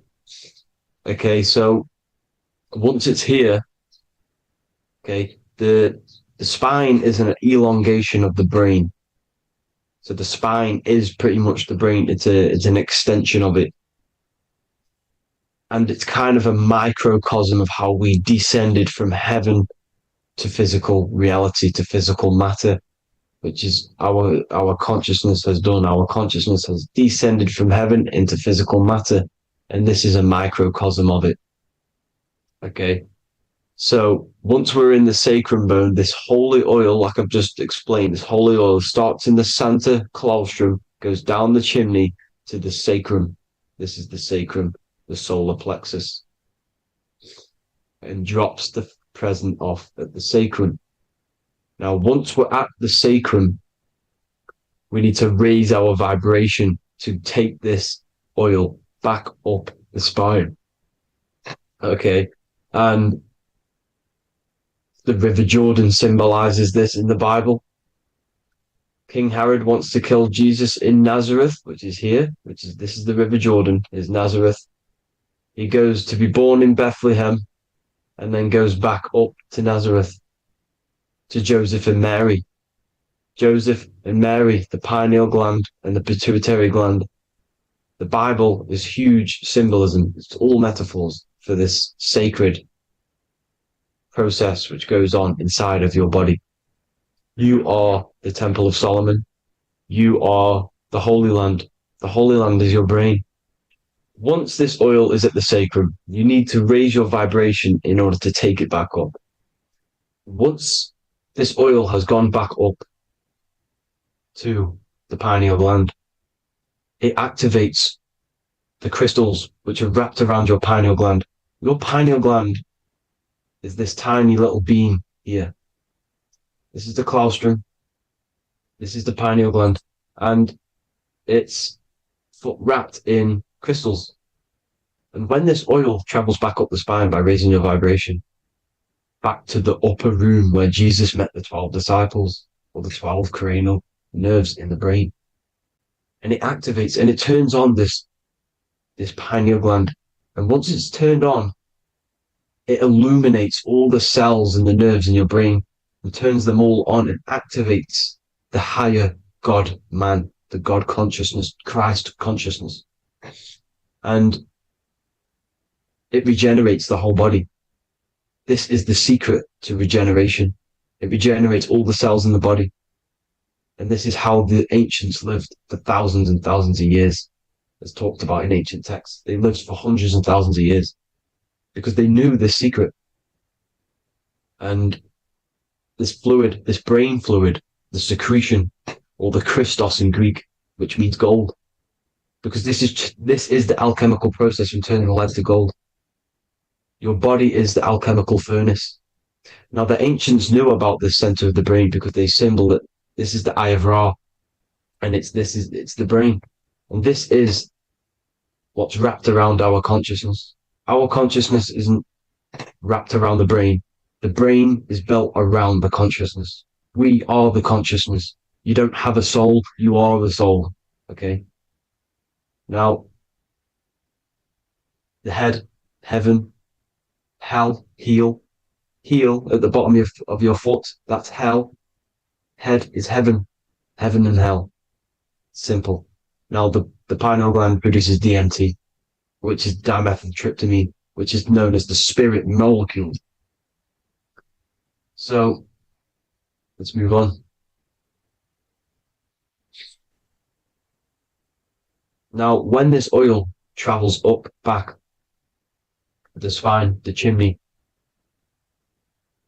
it crucifies at the top, which is called the vagus nerve. So when it reaches here, the optic thalamus, it crosses and crucifies once it's raised back up. And this is why Jesus dies at 33. He was crucified at 33. Because you have 33 vertebrae on the back of the spine. and then it's crucified by the cross of the vagus nerve. When this oil crosses the vagus nerve, this is the crucifixion at 33, and it symbolizes the death of the physical consciousness. You then become spirit. You then become God consciousness, activating the Kundalini, regenerating the body and the mind. Okay. The Garden of Eden. You are the Garden of Eden. The land of milk and honey is upstairs. The pituitary, which is the milk, the pineal gland, which is the honey, which is DMT. It even says this in the Bible. As he brought us into the place, and he has given us this land, a land flowing with milk and honey, which is also symbolized as the sun and the moon.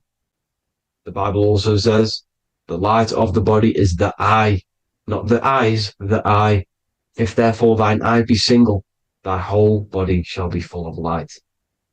This is the activation of the pineal gland by raising this oil back up to the pineal gland, to the center of the brain. Neither shall they say, see that here, or see there, for behold, the kingdom of God is within you. So he's saying, don't look out there. Nothing is out there. It's all inside of you. Everything's inside of you. You're the universe. Now, how to raise this oil back up to the pineal gland? Every month, like I said, the moon controls the cycle. The moon controls monthly cycles.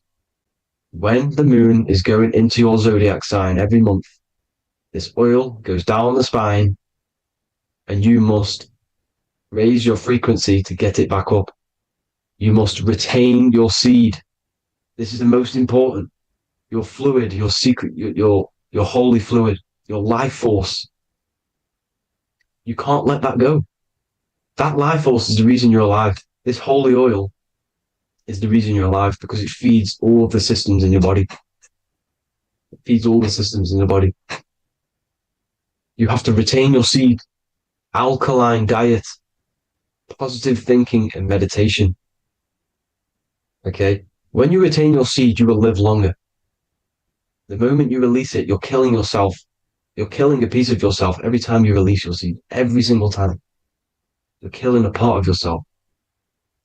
Okay? Now, this could be why this could be the illumination, the single eye on the Illuminati's symbol, the Freemasonic symbol, the illuminated eye, the triangle, which could symbolize the body, mind, and spirit, but the eye illuminated. Now, in the Bible, it talks about the two trees, the tree of knowledge and the tree of life.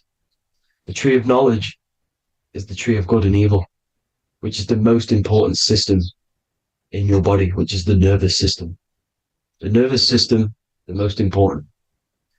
The tree of good and evil. And the tree of life, which is the cardiovascular system.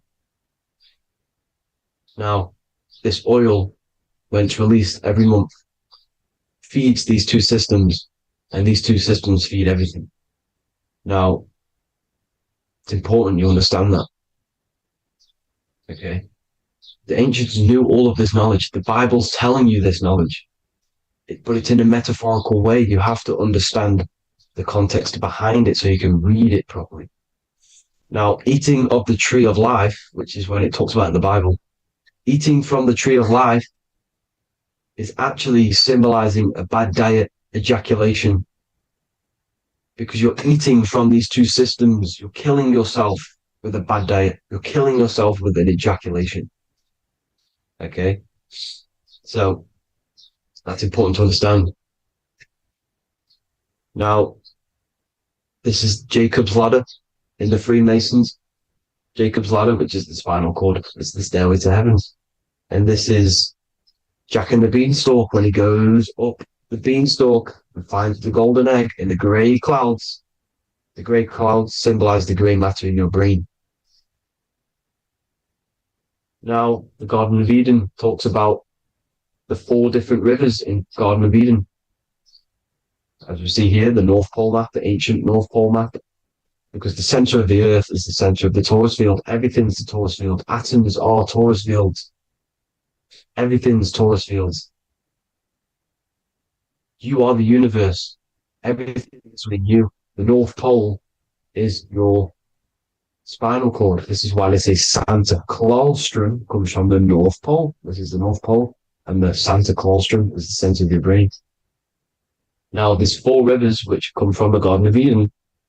There's the blood, the Christ oil, which is the oil we're talking about, urine, and saliva. These are the 4 sacred oil, 4 sacred fluids in your body. And these are constantly abused in today's society. Also, these secret societies are targeting these fluids. Okay? This is why porn is free. They sexualize society through Disney. Go and look at some of the Disney movies. There's so many subliminal messages which sexualize these children because they want you sexualized. So you release your seed, which is one of the holy fluids in your body, especially your semen, your sexual energy. So important you retain this. So important because it's your life force. It keeps you alive. Okay. Now, let's recap on this. If you want to raise your oil every month, you can't just retain your seed for the month. You have to retain your seed forever. Don't just do it for a couple of days. Have to do it. It's a lifestyle. You want to become God consciousness, you got to do what it takes. It's hard in this society because this society is it's designed to kill you pretty much. It's designed to keep you in these lower states of consciousness with all the bad food, the chemicals in the food, the chemicals in the water, the sexualized TV programs, sexualized adverts, sexualized TikTok and apps, videos, subliminally stimulating you because that is your weakness, sex. It's your weakness. Now, you have to retain your seed, meditation, and an alkaline diet. Why alkaline? Because acidic is low vibrational. This is the color spectrum.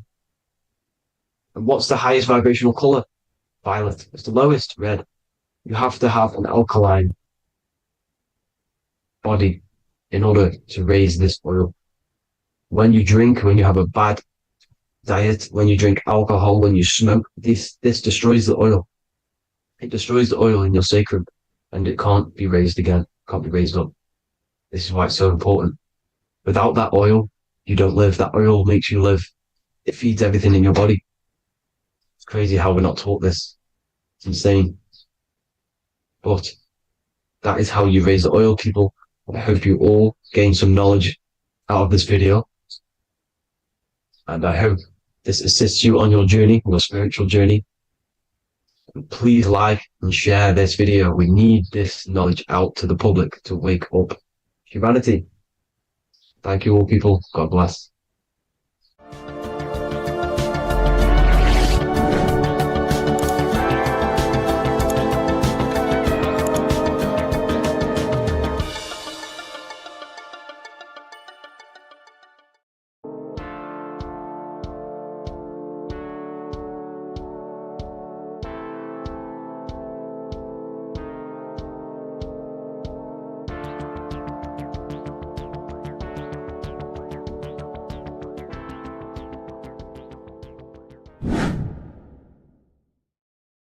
What are we all doing, people? Survival wisdom. Today we're going to be breaking down the Bible and its real, true metaphysical meaning.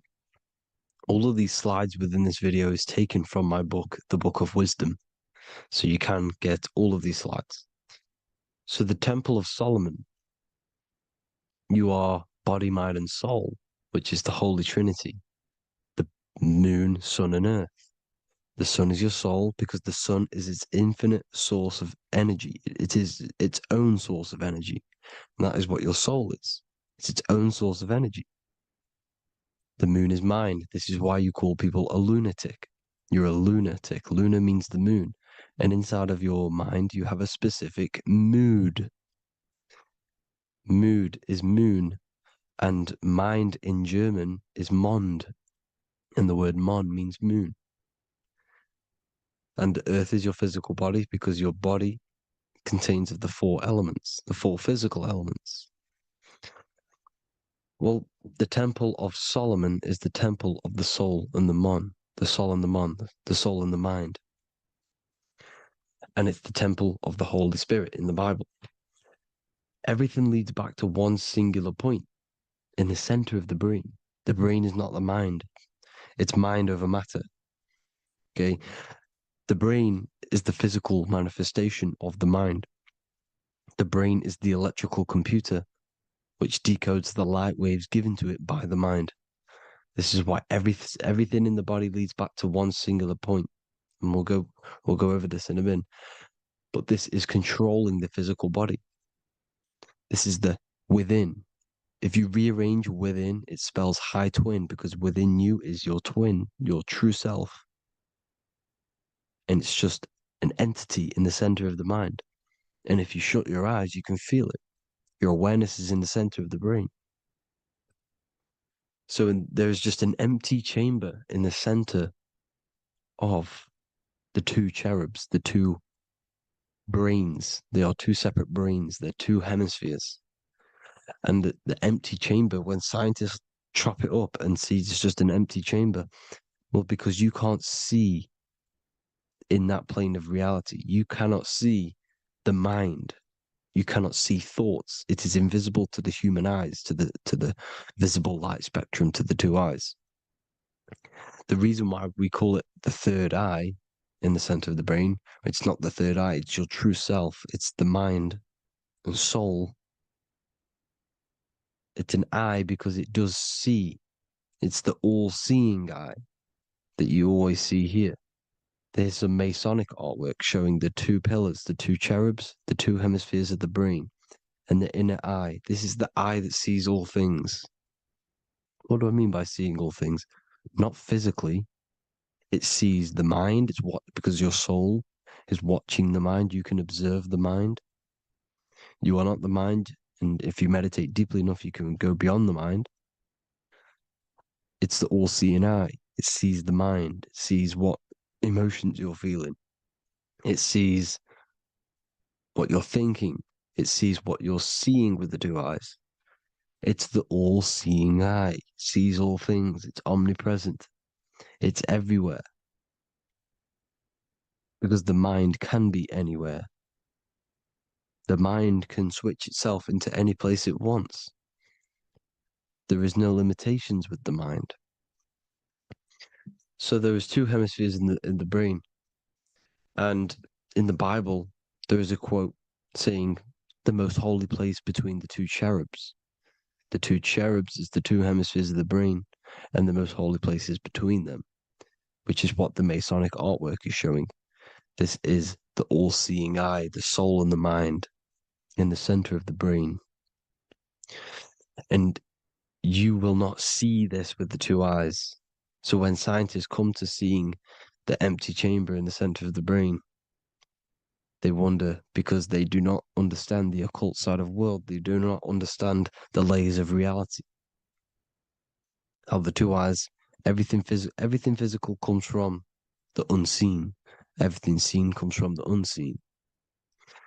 Now, the two hemispheres of the brain play a major role in our lives. The right hemisphere is the artist. The left hemisphere is the scientist. The right hemisphere controls the left side of the body. The left hemisphere controls the right side. So there's a crossover. Now, the right hemisphere is to do with your feminine energy, creativity, unification, metaphors, visualization, intuition.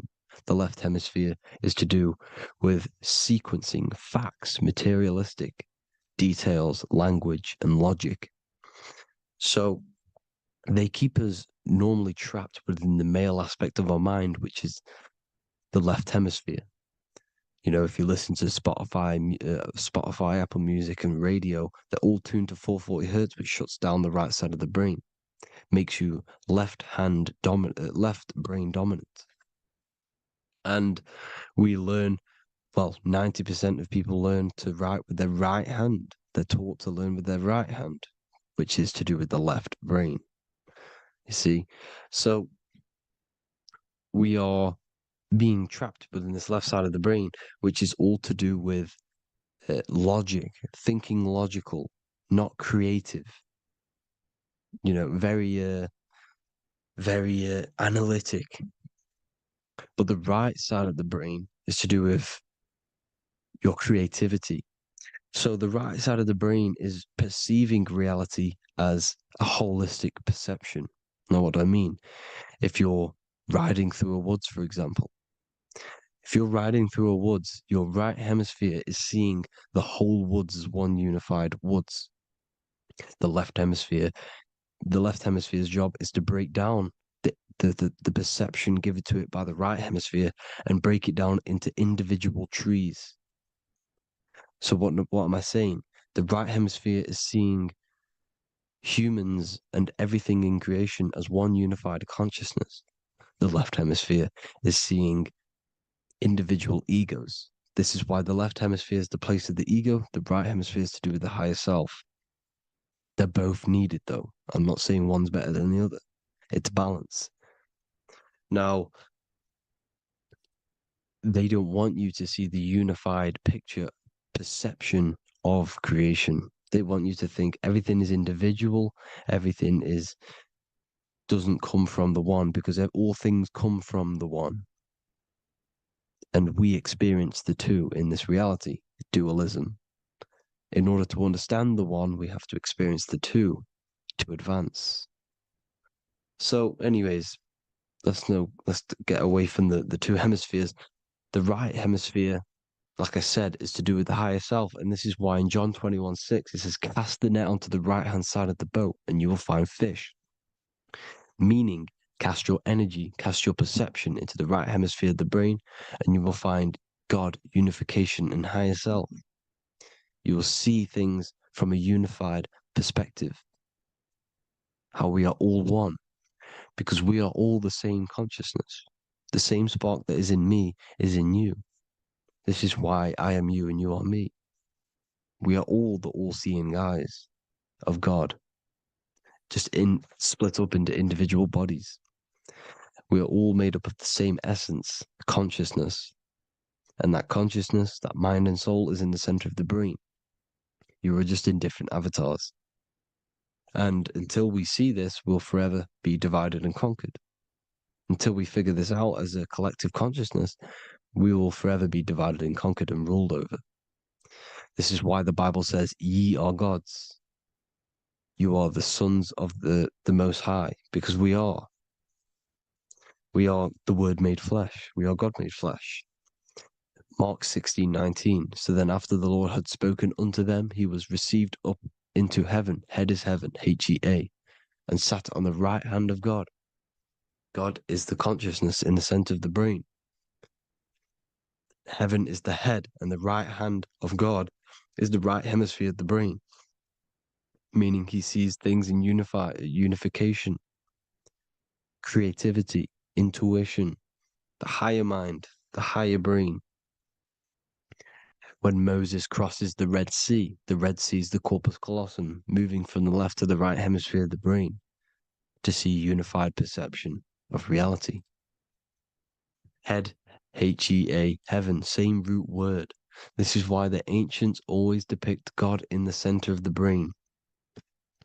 Here you see ancient Christian artwork showing God in the center of the brain, the light. Here you see it here. Here you see Ganesh, an Indian god, which is the brain. Here you see the Father, the Son, and the Holy Spirit in the dome, the brain. This is the brain, because you are God made flesh. That's what consciousness is. The upper room where Jesus meets the 12 disciples.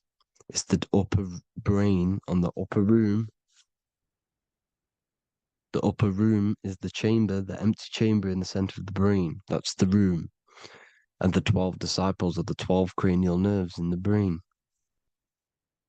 which pretty much rule the body, all the cranial nerves. The tree of life, the cardiovascular system. This is why in Genesis it says the tree of life was in the midst of the garden. Midst meaning middle, because the middle of the body is the cardiovascular system, which is controlling all of the systems in the body. The tree of knowledge of good and evil is the nervous system. is the spine and brain. This is what's detecting good and evil.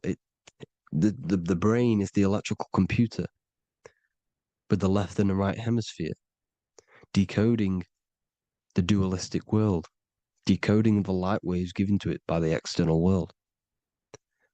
It is an electromagnetic computer. It is artificial intelligence.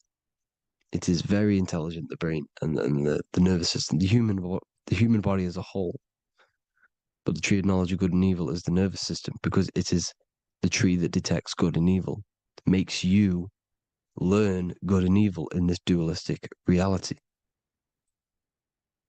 Here you see Adam and Eve around the tree of knowledge of good and evil. Adam and Eve, male and female energies, with the serpent in the tree and the tree of knowledge of good and evil. Well, this is the spine, the brain, and the serpent is the kundalini up the spine. The serpent is the S. That's why S, serpent, S, the letter S is the serpent.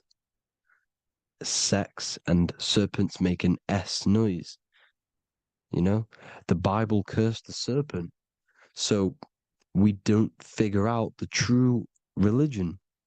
The true religion is raising the kundalini and becoming God-man and reaching our higher states, our true God self. Because once the kundalini is saved and hits the pineal gland, it activates 100% of the brain when we're only using around 20 to 10% as of right now without the kundalini awakening. So when you use it, you're activating 100% of the brain. You're activating all the dormant brain cells. You're regenerating the body. And this is the serpent in the tree of knowledge of good and evil. This is the spine, brain. This is Adam, Eve, the male and female energies. The light of the body is the eye. Therefore, if thine eye be single, thy whole body should be full of light. Matthew 6:22. This is the single eye in the center of the brain. It is not the pineal gland. It is what's inside the pineal gland. You have to go beyond the physical world, and there are no words to describe things that are not physical, metaphysics. And the whole body should be full of light. Well, this light is the same pyramid that you see. You are the pyramid with the all-seeing eye on top. This is why the ancients built the pyramids with the stairs in the middle symbolizing the spine, because once you open all the chakras and balance them and raise the kundalini, you activate all of the brain, which gives enlightenment. The word enlight in ment. Ment means mind, light in the mind. Enlighten the mind. And this is enlightenment. We are the temple. And Jacob called the name of the place Peniel, for I have seen God face to face. Within spells high twin. Within you is the God self, which you need to manifest into the external world. And he's seen God in Peniel, the consciousness. He's seen his true self consciousness in the pineal gland. Genesis 28:10, Jacob's ladder. Jacob, he took a rock there and laid his head on it to sleep. Jacob had a dream. He dreamed there was a ladder that was on the ground and reached up into heaven. Head is heaven. The rock he fell asleep on is the sacrum bone, because he's symbolizing the oil that comes down the spine, hits the sacrum bone and rests there, falls asleep, and it looks up and it sees the ladder to heaven. Because when you raise this oil, you become God man. You become God in heaven. You can leave the body at will. Do you not know that your body is the temple, that your body is the temple of the Holy Spirit? Corinthians 16:19-20. Or do you not know that your body is the temple of the Holy Spirit within you? Your body is the temple of the Holy Spirit, the soul and the mind within the center of the brain, the temple of Solomon. temple of the soul and the mind. Romans 8:10. Christ is in you. It's not external. When you give where attention goes, energy flows. When you give your energy to external things, your attention, your worship to external things, you're giving energy, meaning it's draining you, and you're feeding something within the astral plane, a mental thought within the astral plane.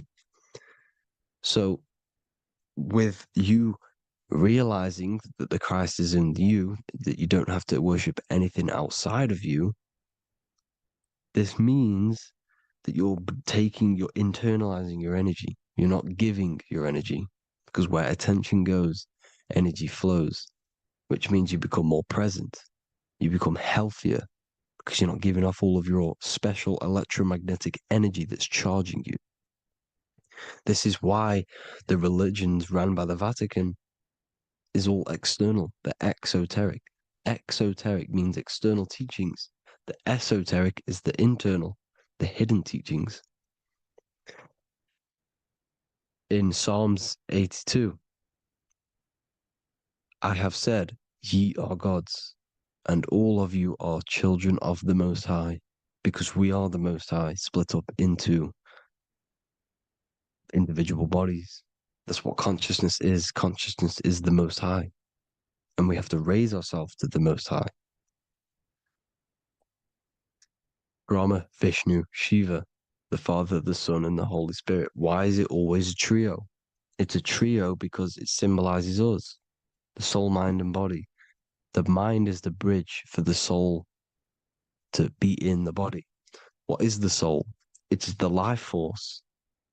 It's the watcher. It's the all-seeing eye. The soul sees into different realities, and it gives life to the body of every reality it goes in.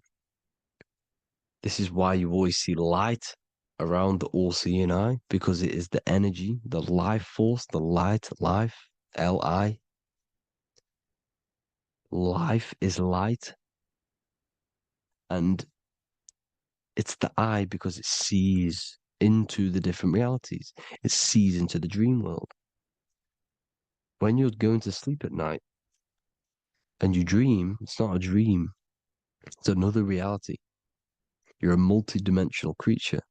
We live in a multiverse. There's infinite amount of yous. And there is a version of you which is the highest self in a reality somewhere. And this eye has the ability to switch realities, which is exactly what astral travel is. Astral travel is the ability to switch reality beyond the 3D construct of this world. The Father, the Son, and the Holy Spirit, Brahma, Vishnu, Shiva. Brahma, the soul, inhabits different bodies. This is why they have different heads. Vishnu, the mind, symbolizing gnosis, meaning knowledge. This is the serpent. The serpent symbolized knowledge. Shiva, the body. Father, the Son, and the Holy Spirit. The bird, the soul, because the bird symbolizes the soul. This is why you have here the Egyptians showing you the soul leaving the body. Here you see here with the twin head, the same head, and it's a bird. This is the soul self. This is the ego self. The Egyptians knew this. They knew all of this. Of course they did. Now the whole story of Jesus is all metaphorical for the process which goes on within your body. Your neck and head is the holy grail which the sun and the moon creates. Sorry, the sun and the moon creates the fluid within the holy grail, the brain, the skull. And the moon creates the milk. Sorry, the moon makes the milk. The sun makes the honey, the land flowing with milk and honey in the Bible. The land flowing with milk and honey is the center of the brain in the Holy Grail. Here you see the Masonic artwork showing you the sun and the moon creating the fluid in the spine. Here's the serpent. Serpent symbolizing the two Kundalini channels, the Ida Pingala up the spine. Here's the furnace raising the kundalini, raising the oil, heating it up, and rising it to the crown. You see? So here you see more Masonic art, seeing the sun and the moon creating the holy fluid in the brain, in the cup, filling the cup. This is why it's a cup, because it's the Holy Grail. This is the holy oil in the center of the brain that gets released down the spine, which is Jesus coming down from heaven. It comes down the spine, down the River Jordan in the Bible. This is when Jesus goes from Nazareth to Jerusalem. He comes down the River Jordan, and Joseph and Mary are in Nazareth waiting for Jesus' return. Joseph and Mary symbolize the pineal and pituitary gland, which produce the two oils created by the sun and the moon. And he returns. When he returns, he gets crucified at 33, because there's 33 vertebrae at the back of the spine, and it crosses the vagus nerve. The crucifixion of the oil past 33 vertebrae creates God-man, and it creates your higher self, and it activates 100% of the brain. And you turn into spirit, you turn to your spirit self. This is why Jesus dies. He didn't physically die, it metaphorically dies and becomes his higher self. The ego self is left behind. It's the same with the whole story of Jesus. Jesus comes down from heaven, which is the oil. He dies in a cave for 3 days, which is the oil in the cave. Here's the cave, and resurrects after 3 days. If you resurrect the oil, comes up and gets crucified at 33 in Golgotha. Golgotha translates to a place in the skull. The three wise men from the east. Well, if you look at the Masonic artwork, they'll always show you a ladder up to the east. Okay? Here you see north, south, west. This would be east. Here you see east here. East here. The ladder up to the east. The east is the top, up. Three wise men from the east. The thalamus, pituitary, and pineal gland in the center of the brain. The most important glands in the body. Here you see the Egyptians with the spine, the sun, and the two hemispheres of the brain. What did I say at the beginning? The sun is the soul. The sun is its own source of energy. It's the life force, which gives life to anything it inhabits. The soul is the same thing. That's why sun and soul mean the same thing. So, what I'm saying is consciousness is God. And this is why when it refers to as God in the Bible, means your higher self, pretty much. And returning back to this higher self, because God is something that you need to manifest. Consciousness is God, and your body is a reflection of the creation by God. This is why everything in the body corresponds with the stars. The stars rule the body. We are an image of the stars. This body is an image of the whole of creation. Aries rules the head. This is the cerebrum, the ram in the brain. Here's the ram, Aries. And we have something called the cerebrum, Aries, the ram. This is the Lamb of God moving to the higher mind.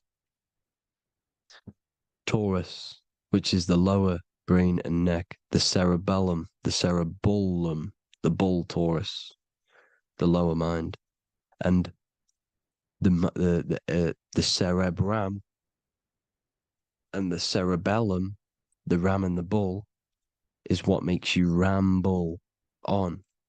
Ramble meaning walking. The higher mind and the lower mind working together makes the body ramble. Ramble is what makes you walk along. Thank you to Santos Bonacci. Gemini, the two twins, rules the two arms, the hands, and the lungs. These are the two twins of the body.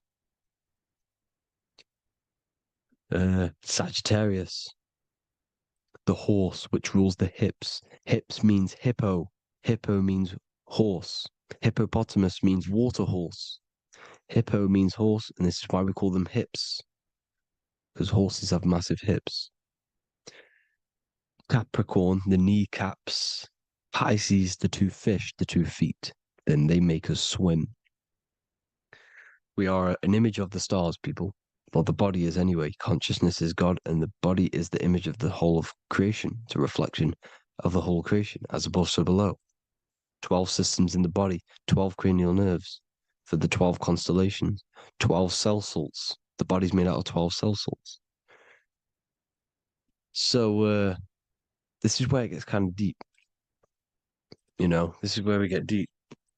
And he said Jesus was known as the fisher of man. And fisher of man, meaning man does not mean man as in the male. Man means mind. He's the fisher of minds. So the Bible is not patriarchal. It's not patriarchal. Man just means mind, pretty much. So the fisher of mind, man, because he was fishing minds out of this reality into the higher realities. He was teaching people how to leave the body when he walks on water. Walking on water is the physical, etheric, astral, and mental. These are the different planes of reality. The ether is the either, because the ether is the substance that's on either side, astral and physical. It's the fifth element, is ether. And the fifth element is the water. The same water at the beginning of the Bible when it says, let the firmament divide from the waters above from below. The water symbolizes the ether. It's the base of all physical matter. And the ether symbolized is known as the water. So when you're walking on water, you're walking on the ether, meaning you're leaving the physical body. So when Jesus walks on water and he's teaching Paul to walk on water, Paul becomes scared and falls back into the water. Well, when you astral travel and you become scared when you're projecting, you'll fall back into your body. So he's pretty much saying walking on water is leaving the body, and walking on the ether, because the ether is the veil between the astral, and that's what devil means. Devil has the word veil in it, because the devil is trapping you between one veil, which is this world. They're trapping you in this world, this thin layer of reality. Your dreams are different veils. The ether, the astral, the mental are different veils. Devil is deveil. Deveil. You need to escape being stuck in one reality and live in between realities. And this is when you truly become a multi-dimensional being, because your soul is just the eye. That's what you are. You're just an eye, and you see into different worlds. And it also, when Jesus means the fisher of man, the fisher of minds, he is. I truly believe, because of my research, that there is other worlds. It's not just this one. There's higher worlds. There's an infinite amount of you, and you've been in them dreams you call dreams. Them dreams are other realities that you are in. That's why when you're there, you don't feel like you're in a dream. You feel like it's 100% real, because it is real. So this is why the ancients always depicted the many different heads, because there's many different versions of you. And this I, the soul, the watcher, is switching itself into different bodies at all times. Well, when you sleep, when you astral project. And this is what the ancients were doing. They understood the multiverse, and they could switch bodies at will. And this is what the 7 seals are in the Bible, also known as the 7 chakras. These are literally portals within us to these different worlds. We're in the heart at the moment. Earth rearranged spells heart, meaning middle. This is where good and evil exist. It's the middle point, the midpoint of realities. So I hope you all enjoyed the video. All of this knowledge that I've give you in this video is inside of my book, the Book of Wisdom. The Book of Wisdom gets updated every single month with new pages. It's a one-time payment for a lifetime worth of research and knowledge by me. So if you do want to get it, the link will be in the description. But I hope you all gain some amazing insight. Please like, comment, and share to help the algorithm, and drop a subscription. And for more lectures, every 2 days, I drop lectures and knowledge within the Patreon. If you want to support the channel, join the Patreon. Everything's in the description because we are not monetized on YouTube. Thank you all. Have an amazing day.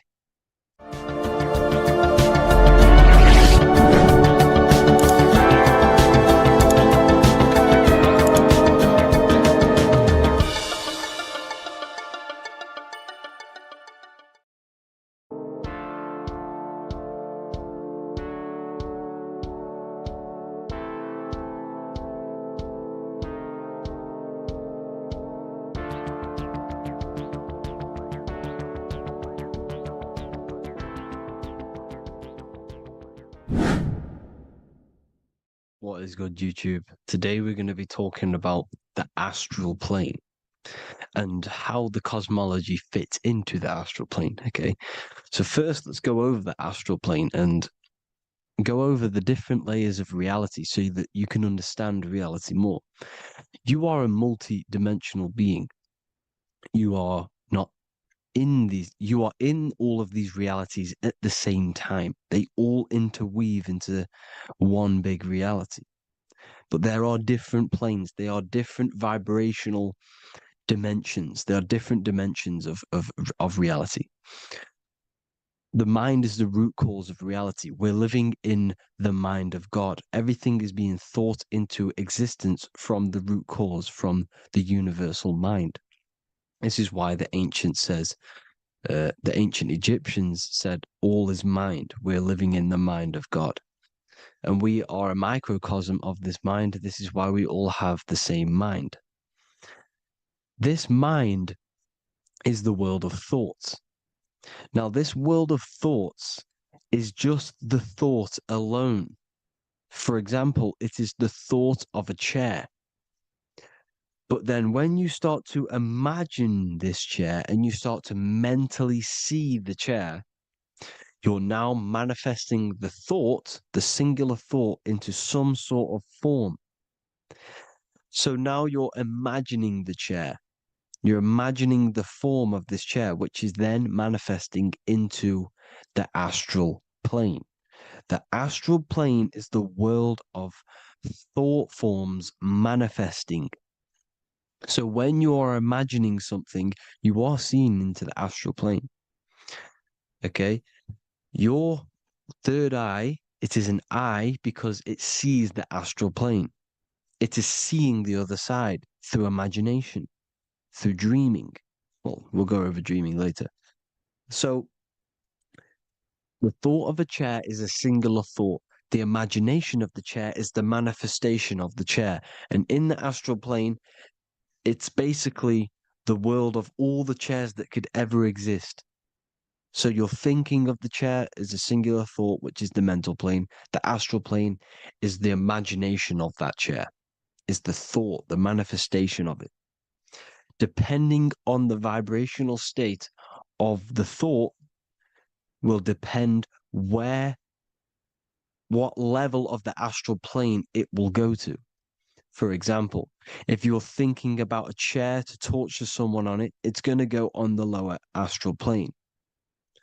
Or if you're thinking and imagining happy things, it's going to go to the higher astral plane.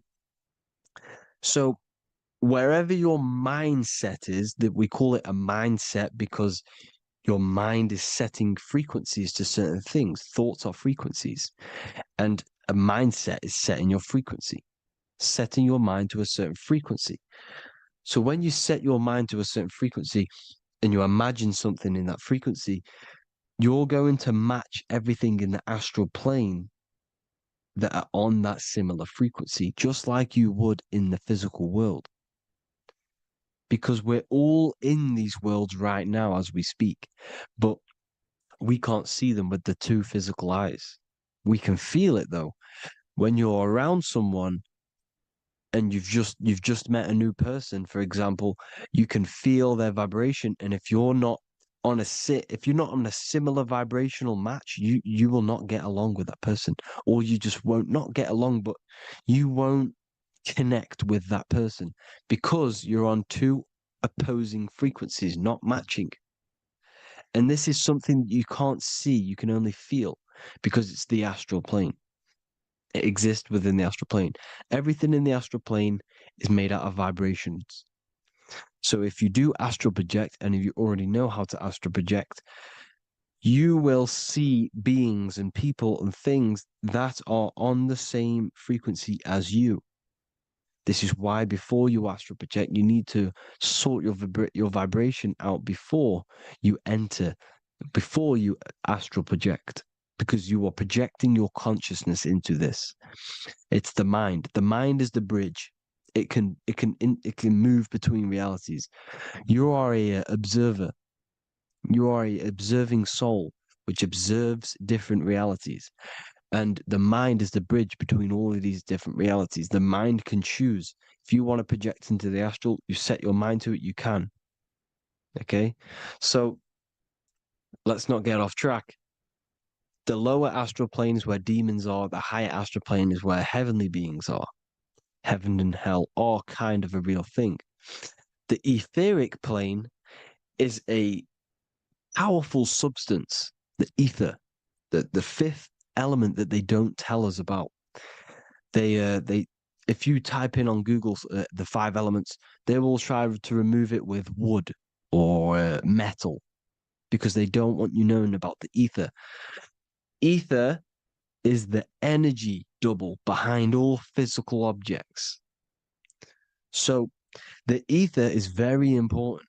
It is the fifth element. It is part of the physical world, but it's also part of the astral world. It is on either side. You see? You see how they're showing you the truth in the language? Ether and either are the same word. The ether has 1 foot in the astral and 1 foot in the physical world. It's a substance that connects the physical to the astral world. It is the either. It's on either side of reality. It's on the other side. Other, either, same word. Ether is connecting the physical to the astral plane. It's the world of frequency. Frequencies, EMFs, torus fields are in the etheric plane. It is the energy plane. It's where energy moves through the ether. Okay. So then you have the physical world, the world of effect. Everything you see in the physical world is the effect of the higher planes. Each plane is a product of the plane above.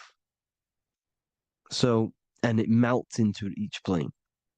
The physical plane is the lowest plane, it's the most densest, and the highest is the most fluid. This is the most fluid, this is the most dense. This is where we get the saying, as above, so below from. As above, so below comes from the different planes of reality. And magicians understand this. This is why magicians always say as above, so below. Because they understand if you manipulate the higher planes of reality, you manipulate the lower planes. Because the astral plane is a direct copy of the physical world, but in the astral plane. It is mirrored. The physical world is mirrored in the astral plane. They are both the same world, but there's different vibrational states of the world. Kind of. It's hard to put this in words, people. So just try and understand. The astral plane is the double. It is whatever happens in the astral plane happens in the physical plane. This is why magic works. This is why demons work. This is why spirit communication works. Because if you manipulate the higher planes, you manipulate the lower planes. As above in the astral, so below. Leonardo da Vinci showing you to look up, pointing up. You got to look up. He's telling you to change the mind, you change the physical world. You change your emotions, you're on the astral plane, you change the physical world. You change your reality by changing the higher planes. This is the Masonic 11, the two pillars. This is the 11, also symbolizing the two hemispheres of the brain here. But the 11 symbolizes the two mirrors. 11, 11, 9, 11. 9, 11 adds to 11. 9 plus 1 plus 1 equals 11. The Twin Towers were an 11. Flight 11 was hijacked because it's a mass ritual within the astral plane. Now, we're going to go deep into that later, and I'll show you these rituals they do in order to manipulate the astral plane. So, this is what the 11 is. It's the mirroring of reality. If you contact spirits and conjure spirits, you can either summon or attract demons and spirits. Summoning is creating a spirit. You create demons. Okay. Like I said here, the mind is the root cause of reality. If you think of if you think of a traumatic event that happened in your life over and over and over and over again for years and years and years, where attention goes, energy flows. The mind is the director of energy. If you are directing energy into the specific emotion, the specific thing that is torturing you in your mind, that will manifest as some sort of being in the astral plane, which is called an elemental. And this elemental being that you have created through your thought forms and emotions will latch onto you and feed off this energy. So it's important that you get your mind right. Okay. It's important you sort that you file the mind and you discipline the mind. Make sure it's only entertaining positive things, because you are quite literally creating your own demons. Creating the word demon has the word mon in it. And if you've watched my videos to know, mon means moon. The moon is your mind, the sun is your soul, the earth is your physical body. Demon is mon means mind, moon is mind. You create demons with your mind. Summoning. Now, this is where the rituals come in. 9/11 was a ritual because everyone was thinking about this big fearing, the death of 9/11. Everyone was thinking about it. And all of their minds thinking about this horrific thing will manifest and summon a negative energy spirit elemental within the astral plane. That's how all of this works. This is why it was a mass ritual. Okay. Chris Brown, new album name 11/11. Release date on the 11/11. This will be my 11th album and contain 11 songs. All of these people know the occult. This is Hermes Trismegistus with the star of Saturn, the six-pointed star, as above, so below. The mirroring of reality, physical and astral. The two Masonic pillars. So as above, so below. What's above us? The stars. The stars are connected to the astral plane. This is why we call them stargates. When we dream, we are experiencing these different realities. And what are stars? They tell in the Bible, it says Genesis 1:14. And God said, "Let there be lights in the firmament of the heaven to divide the day from the night, and let them be for signs." Signs translates to things to come. Why things to come? The stars tell the future. Why? And why do we say as above, so below? As above us is the astral plane and the etheric plane. As above, so below. Whatever happens in the stars happens on Earth. The stars are connected to the astral plane. Above us is the astral plane. We are a star in a physical body. This is why we say Mr., sister, stir equals star. The E and the A are interchangeable. We are stars, and the stars are the start of our incarnation. We start in the stars, same root word, and we descend through the 7 energies, which are our 7 chakras. Then we enter the heart of the soul system. The heart rearranged spells earth. And this is the true cosmology. Here's the Masonic cosmology. This is Masonic now. Here's the firmament. Let there be a firmament in the midst of the waters to divide the waters from above, from the waters that below. Genesis 1:6. The firmament, firmament comes from the word firma, Latin, I'm pretty sure, which means firm. When something is firm, meaning it's stable, it does not move, it is firm. The firmament is firm. So, is the firmament Genesis 1:6. Let what does he say? Genesis 1:3, sorry.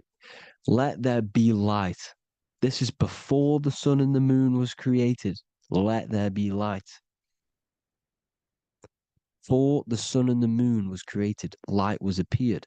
So what's that tell you? This is a holographic projection from some sort of light being, some sort of projector. And that projector is the all-seeing eye you see in the Masonic cosmology. This is the all-seeing eye projecting the light beams. Let there be light. Everything is made out of light. The universe is created out of light waves. The torus field is 1 unit of light.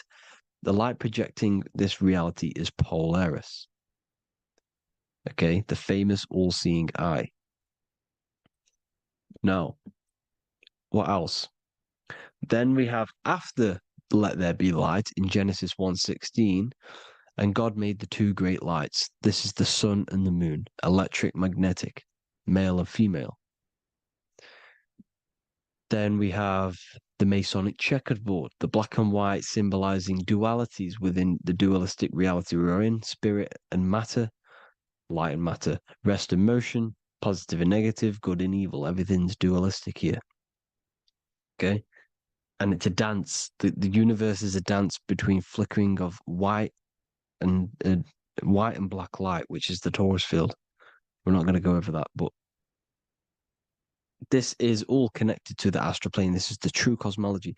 The astral plane cannot work on a spinning monkey ball in the middle of space. Does not work. Cannot work. It's impossible. Okay? Impossible. So, even in the Quran, it says, Allah has made the earth for you as a carpet, flat. Quran 15:19.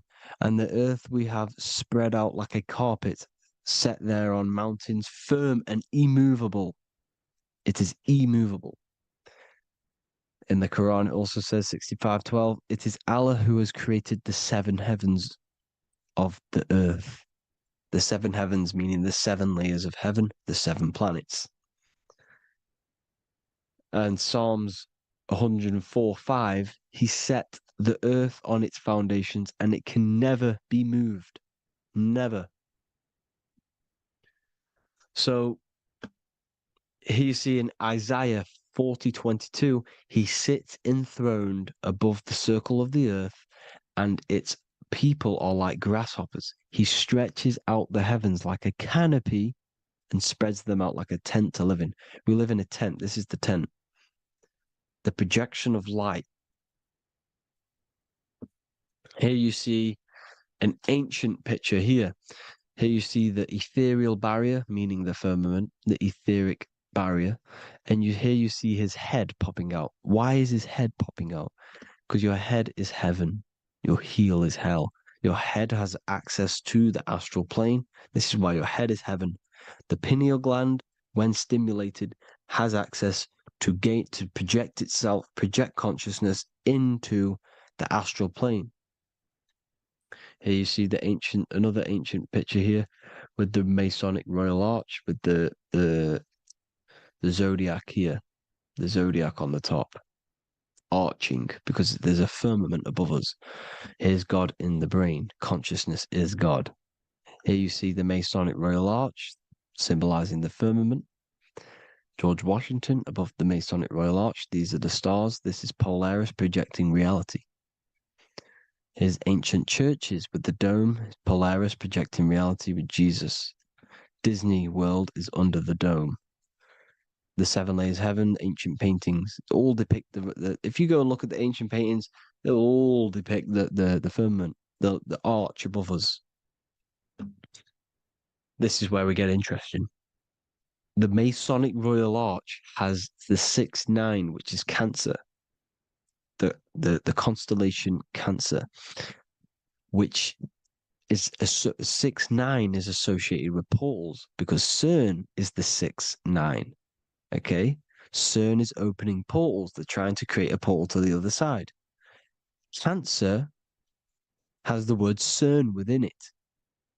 So there is a link between Cancer and the opening, the firmament opening above us to ascension. Here you see the Masonic art with the Royal Arch and the light and the opening.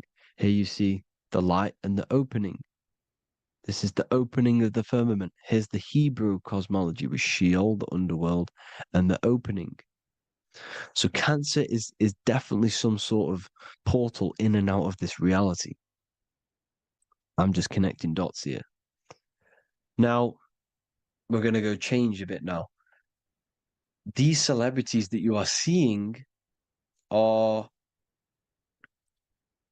have not sold their soul to Satan, okay? They have not sold their soul to Satan. Satan is a demonic, low vibrational energy that has been summoned over the thousands and thousands and thousands of years of evil occult arts. So since Babylon was summoning this demonic energy, and this demonic energy in the astral plane will grow and grow and grow. It has no form. It has no physical form. Okay? But you can see it in the rappers. If your third eye is open, you can see clearly that these people are demonic. You can sense the energy that they're manifesting. Selling your soul is not what you've been told. It is gaining, because your soul is pure love, okay? Your soul does not want to do anything bad. So when you sell your soul, you're gaining physical gain. You're gaining physical wealth, for example, like for these rappers, they will be given millions of pounds because the people in control of the music industry, which is the dark occultists trying to brainwash the masses, the people in charge, they're dark occultists. They understand Satan and the energy. They are satanic energy, which has been summoned in the astral plane. They see that they have influence over the masses, so they will go to them and say, "I will give you this amount of money forever if you manifest this satanic, demonic energy through the music and through social media to blind the masses, to brainwash the masses into this demonic energy." Because when you listen to music, music is frequency. Whatever you listen to, you become that frequency. So if you're listening to these people, they're throwing energy, this demonic, satanic energy that they sold out to. Soul, same word. When you sold something, you've got your soul involved. They have exchanged money, physical gain, so that they manifest this satanic energy within the astral plane and through the music, through the videos, through social media to keep us in this vibrational frequency, in this low state of consciousness. This is what it actually is. It's not, you're not selling your soul to some sort of devil. This satanic energy has no physical form it is formless in the astral plane. It's a summoned energy. Now, The root chakra is red. This is why the devil is red, because it symbolizes the animal nature of man. When you are operating off your root chakra, you will kill, you will fight, you will do anything to survive, because it's all about survival mode in the root chakra. They want you keeping in that fighting mode, that surviving mode, so that you are manifesting this low vibrational frequency, this satanic energy, this demonic red energy. This is why the devil is red. And the devil has a tail with the red arrow pointing down because it symbolizes your light body. This is your Merkaba. Your Merkaba is your light body. Mer equals light, Ka equals spirit, Ba equals body. Merkaba, this is the devil's tail pointing down, the descension, your heel, up to your heel, hell. Ascension to heaven, head. You see? This is the all-seeing eye with the illumination coming off it, your head, when you're illuminated. The Merkaba is your celestial sphere to portray different planes of reality. It is the vehicle of ascension. It's your light body. It's in the word Kabbalah, Kabbalah, Ka, spirit, Ba, body, La, light. Same thing, Kabbalah, Merkaba. Same thing. It's all about the light body. This light body sees different realities. So when you see the goat in the music industry, it's this satanic summoned energy that's been summoning for thousands of years within the astral plane. When it becomes to the physical plane, it will manifest through different things. A goat, an owl, Satan, Moloch, Baal, same deity, same demonic energy that's been summoning in the astral plane. And this is why the Baphomet has a goat head. Drake's new album is the goat. The Polo G, the Masonic G, with the goat. And here's Rylo Rodriguez in the mirror with the goat in the mirror and him in his physical body. It symbolizes, the mirror symbolizes the astral plane, because he's manifesting the goat, the demonic energy. He's sold out to the demonic energy, and in the physical plane, he's his physical body. The mirroring, the Masonic 11, the mirroring of reality, the astral and the physical. And what do you call them when they're an amazing rapper, the best rapper? You call them the goat, because you're the goat because you're manifesting the goat energy, this satanic, demonic energy within the astral plane. So Baal, Moloch, all the same thing. Because in the astral plane, if you want to gain spirits to come to you and communicate you in the physical world, if you want to communicate with spirits, you have to gain their attention. You can either gain their attention or come together and agree to create some sort of being, which is Satan. Okay. You can, like I said earlier, you can create these beings, you can summon them or attract them. One way to attract them is sacrificing. In order for you to become God, man, to turn to God, you have to sacrifice your life. You have to sacrifice, not drinking, not doing things, not doing anything demonic, not doing anything bad, not eating meat. You have to sacrifice yourself to become the light.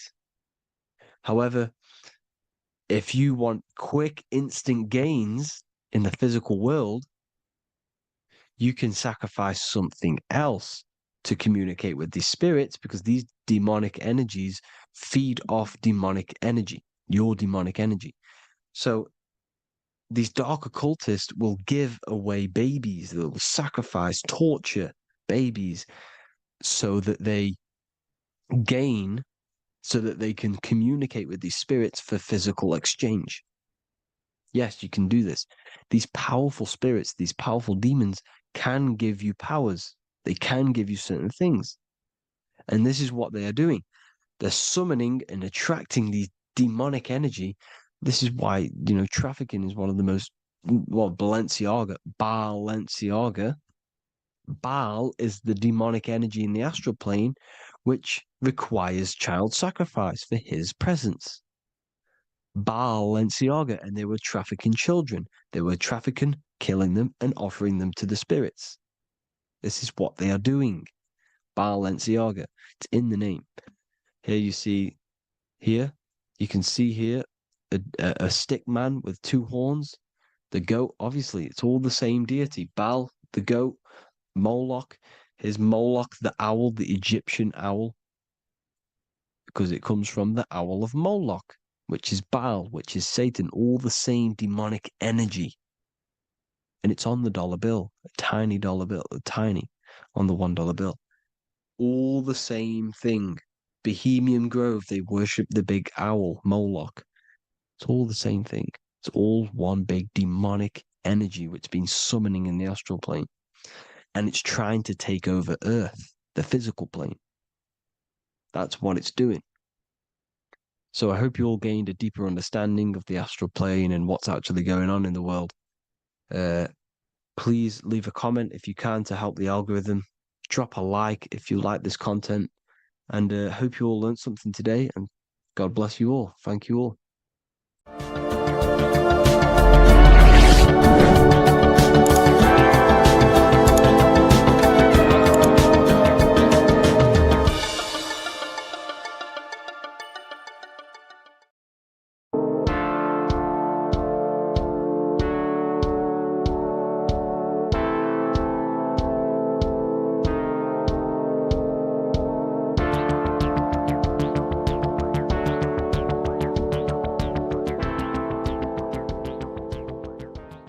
Welcome back everyone to another video. Today we're going to cover everything that you need to know about the mind, starting with the 2 aspects of the mind, the conscious and the subconscious. The male aspect of your mind is the conscious. This is the 10% of your mind. The conscious part of your mind is only aware of everything around you, your vision, your sight, your smell, your taste, your hearing, and your current state of emotion and thought. Every thought that you consciously think about has an emotion directly attached to it. That emotion is then impressed onto the subconscious part of the mind. The subconscious part of the mind is the female aspect of your mind. It is also a whopping 90% of your mind. Subconscious mind is controlling all of the subconscious processes which happen within your body. For example, your subconscious mind is controlling your heartbeat, your digestion of food, and all of the things that you do not have to tell the body to do.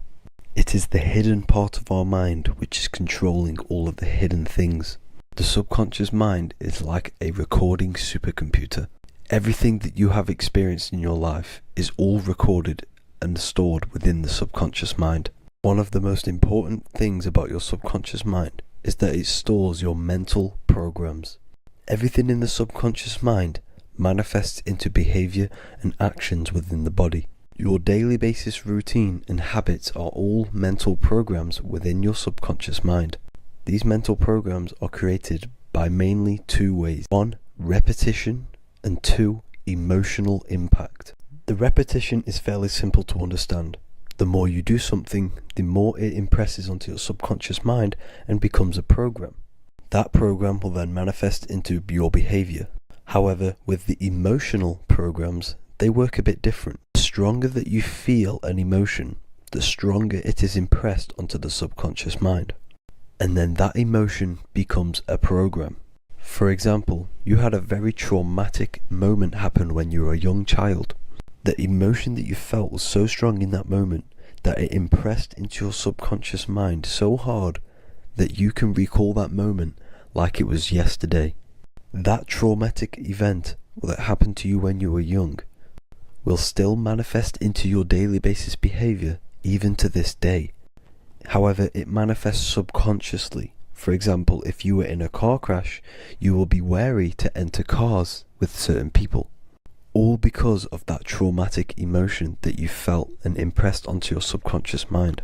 Another example of the subconscious manifesting into our behavior is posting on Instagram.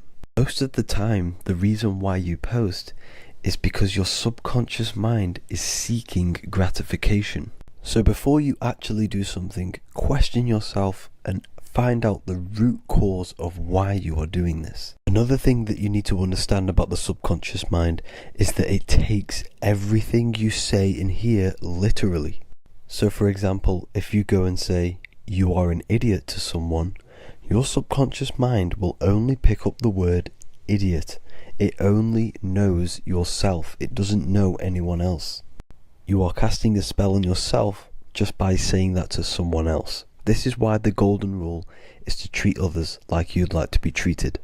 Now, you can rewrite these programs which are already in your subconscious mind. However, it does take consistency. You have to change these programs which have been running for years. And by changing these programs, you change your behavior, because these programs manifest into your behavior. The best way to do this, personally, is to listen to affirmations first thing when you wake up in the morning, and do this for 10 minutes every single morning. Then at night time, you want to think and feel that you are becoming the reality that you desire. The more that you feel this reality, the more it will become a program and impress your subconscious mind. For example, you're trying to gain financial freedom. If you trick your subconscious mind into creating a program saying that you are financially free, this will manifest into your behavior. You will start doing more work. You will start looking for ways to make money. Your mind will be set on the frequency of money and financial freedom. Therefore, you will receive thoughts based around this program. If you take enough action, your life will dramatically change because of this program that you created in the mind. This is why we call it a mindset, because your mind is a frequency tuner which sets its frequency onto different thoughts, because thoughts are frequency. If you fill your mind with a specific frequency, you will gain thoughts and ideas based around that frequency. To create a stable mind, you need to master your emotions. You need to change your mindset.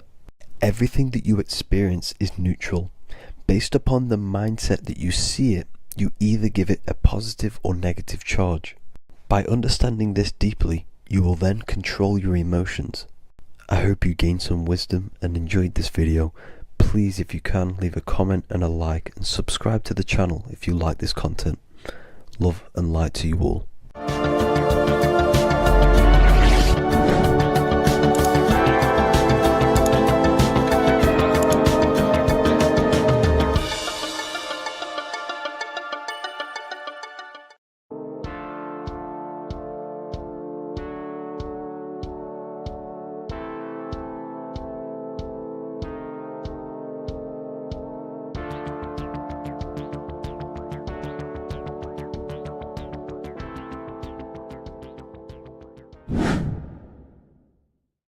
What is good, people? It's Revival of Wisdom. Today we're going to be talking about Saturn. I've done this video in the past. However, this video is going to contain a lot more in-depth explanation of Saturn.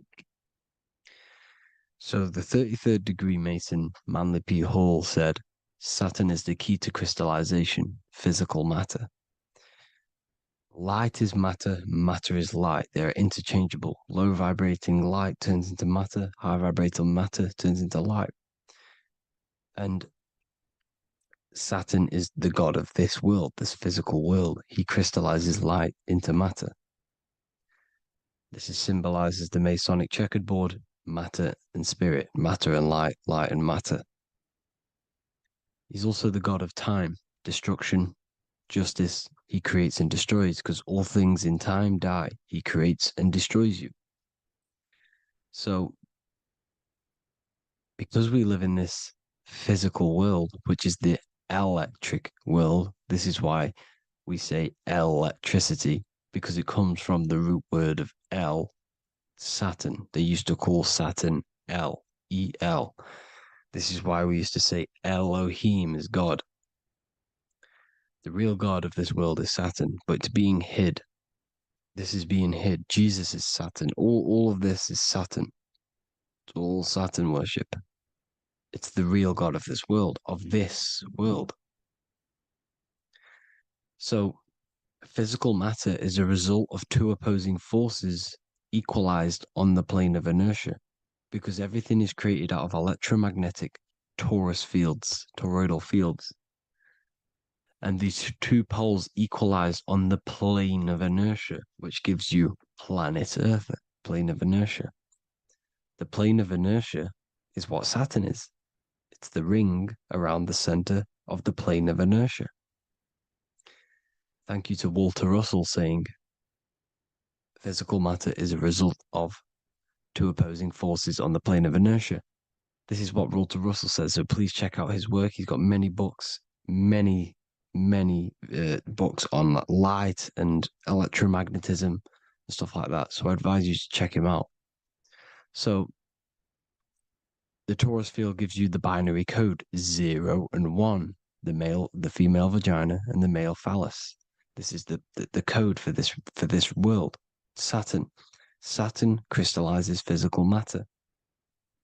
Now Saturn is the most outermost layer of the 7 layers of heaven, where it says in the Quran, it says, Allah, it is He who created the 7 layers of heaven. Saturn is the outermost layer. He's the top. He's the most high. So when we say the most high, we're referring to Saturn. He's the most high before the firmament, before the stars. So Saturn is the god of this world. He's the Lord of the Rings. He wears the crown.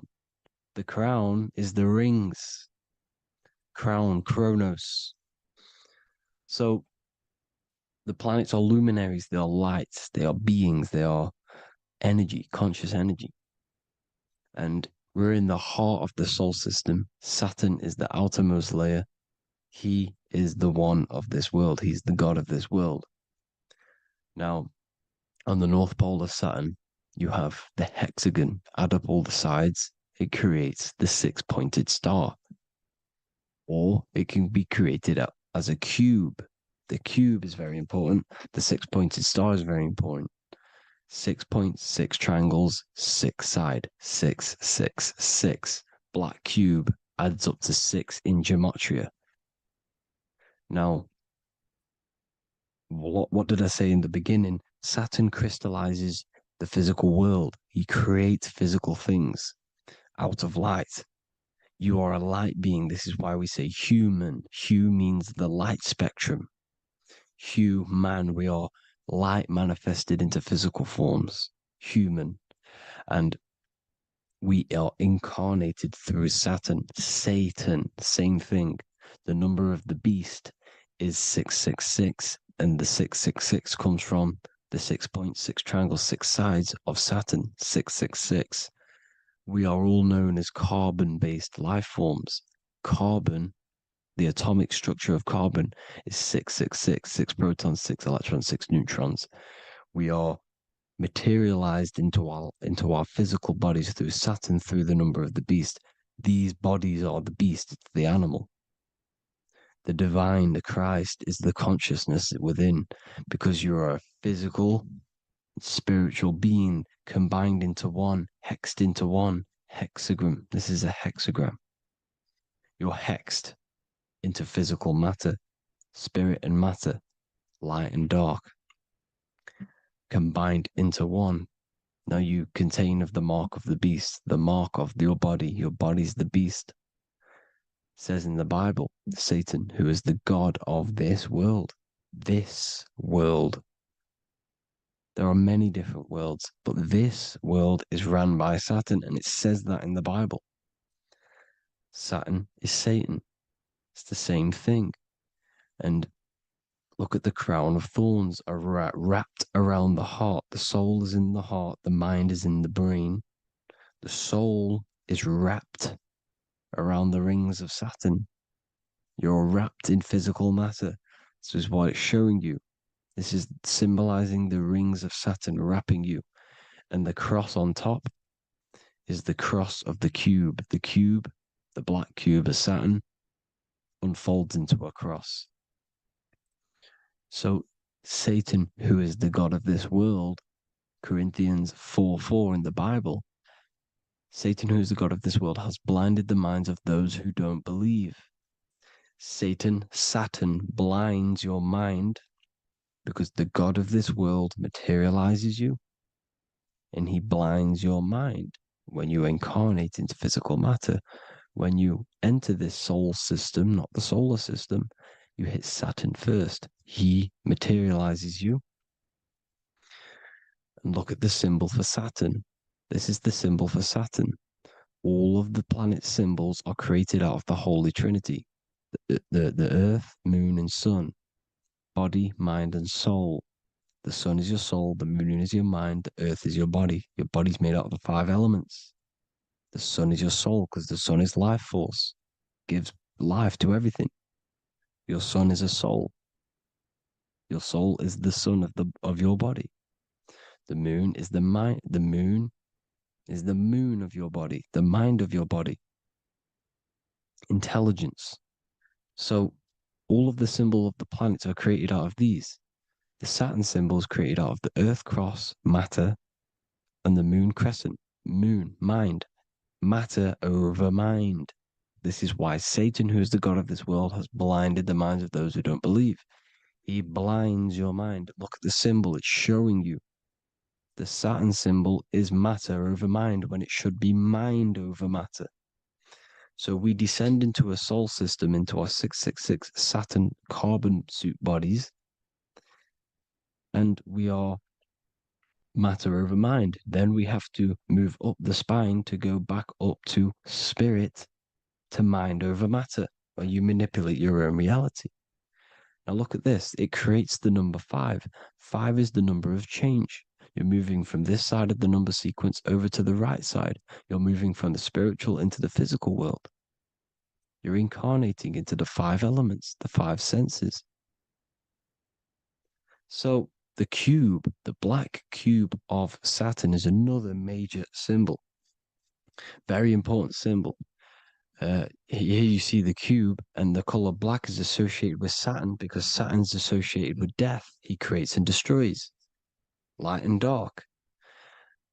Death is associated with black, spirit, because you can't see spirit, which is blackness. So the black cube is black because Saturn rules the nighttime, which is dark, blackness, and he rules the winter, which is death, blackness. So Saturn is the black cube. Cubes have 6 sides: up, down, right, left, back, and forward. Cubes are 6-sided. Everything is 6-sided inside of this creation because you're incarnating, you're materializing, crystallizing into the cube, the world of the cube. Everything's a cube. Everything's got 6 sides. Here's Leonardo da Vinci showing you that you're in the cube. Leonardo da Vinci did this famous painting. You're in the cube, you're hexed into physical matter, where you're incarnated into the 3rd dimension, the 3-dimensional world, which is a cube, 3D. And black cube adds up to 6 sides of the black cube. The Kabbalah means cube god in Arabic. And look at what they do. They worship the cube, the black cube, and they stand in rings like the rings of Saturn. Australia, Denmark, Manhattan, Santana all have these black cubes. You go to New York, you will see the black cube there as well. These black cubes are everywhere because it is the real God of this world, So look at the cross. The cross unfolds into the cube. Xbox, Nintendo GameCube, Sega Saturn, anything to do with a simulated gaming reality, they put Saturn in it because we're in the simulation of Saturn. This is a simulation.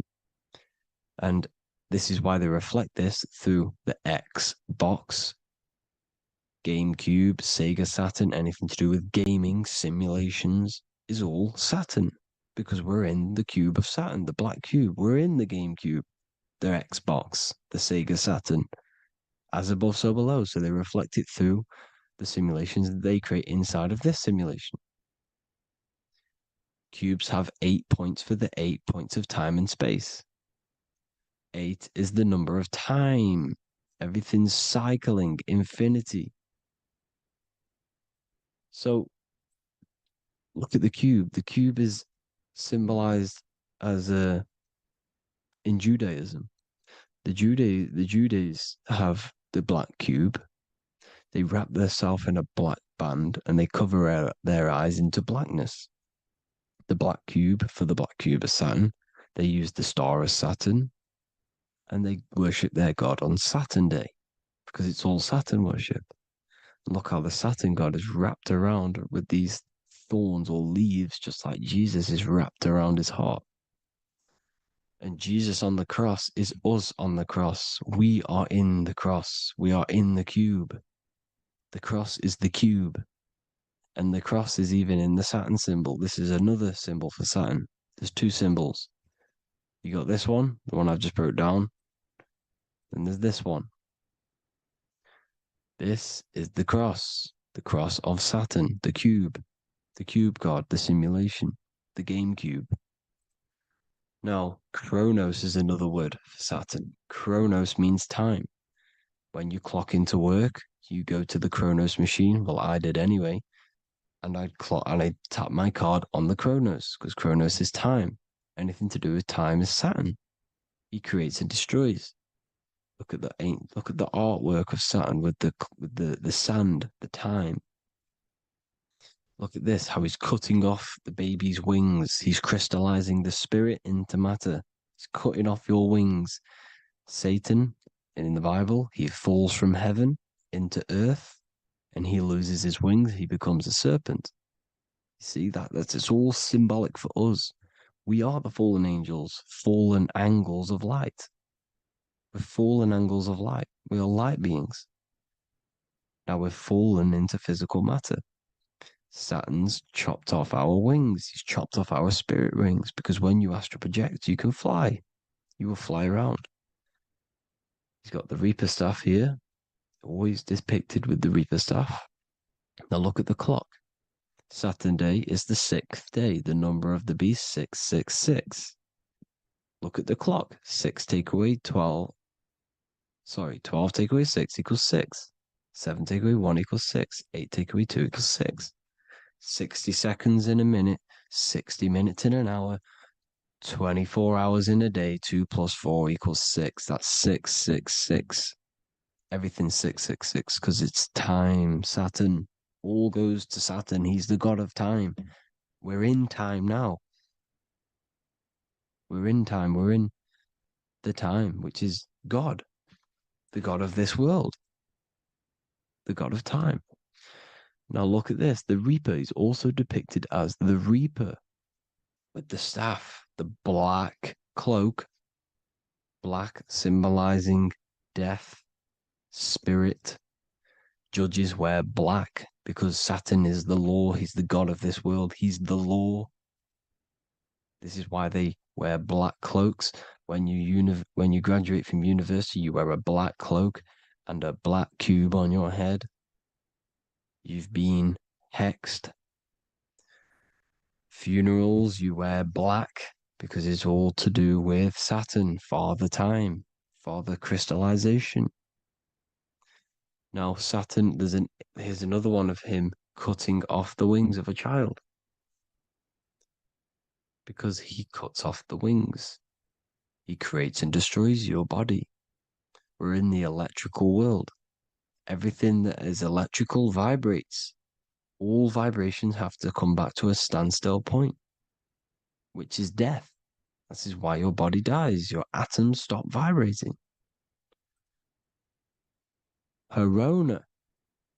Look at the crown. The crown is the corona. Corona means crown. And look at this is an alcohol brand for beer. You can see the staff of Saturn in the symbol with the moon crescent. Corona, which is the crown, Saturn, the crown on Saturn, the rings. And then you've got the staff. It's all Saturn worship.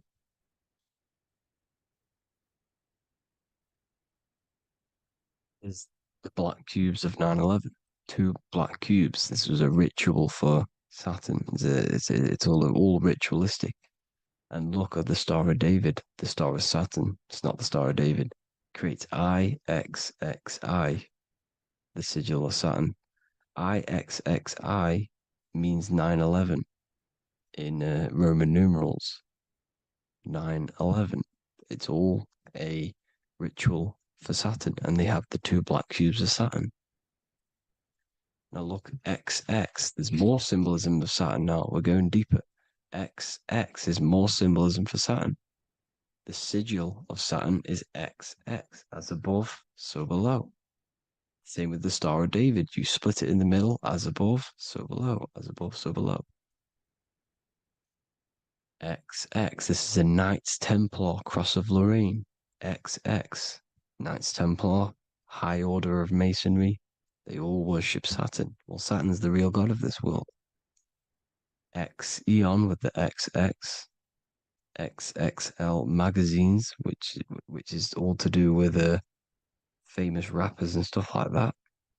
When you die, you put XX on the eyes because it's Saturn. He's the Reaper. Is Jesus with the XX crown with the thorns around his heart, around his soul, with the cube on the top, the cross cube. Lil Uzi Vert with the XX Cross of Lorraine. Jay-Z with his alcohol brand, XX Cross of Lorraine. The X Factor with the rings of Saturn. All Saturn worship. The seal of Melchizedek is also Saturn. This is the cube. This symbolizes the cube with the 8 points for the 8 points of space and time. And this is the cube. It's another ancient symbol for Saturn. Here you see the star of Saturn with the Melchizedek symbol around it, which is all to do with Saturn. Here you see an altar, the Holy Grail, the Melchizedek symbol on it, and they're worshipping it. This is why we wear rings, wedding rings for the rings of Saturn. It all goes back to Saturn. Earrings. The 8-pointed star of the ancient Sumerians is all Saturn. It's all Saturn. So the ancients, the symbols of Saturn goes on forever. It's in all of the major corporations. You can see it everywhere, the rings of Saturn. Toyota is an obvious one. Internet, Nike, Target, Sega, Saturn. All Saturn worship. All Saturn worship. Because he is the real god of this world. Here's Kanye West's album with a Saturn here. Here's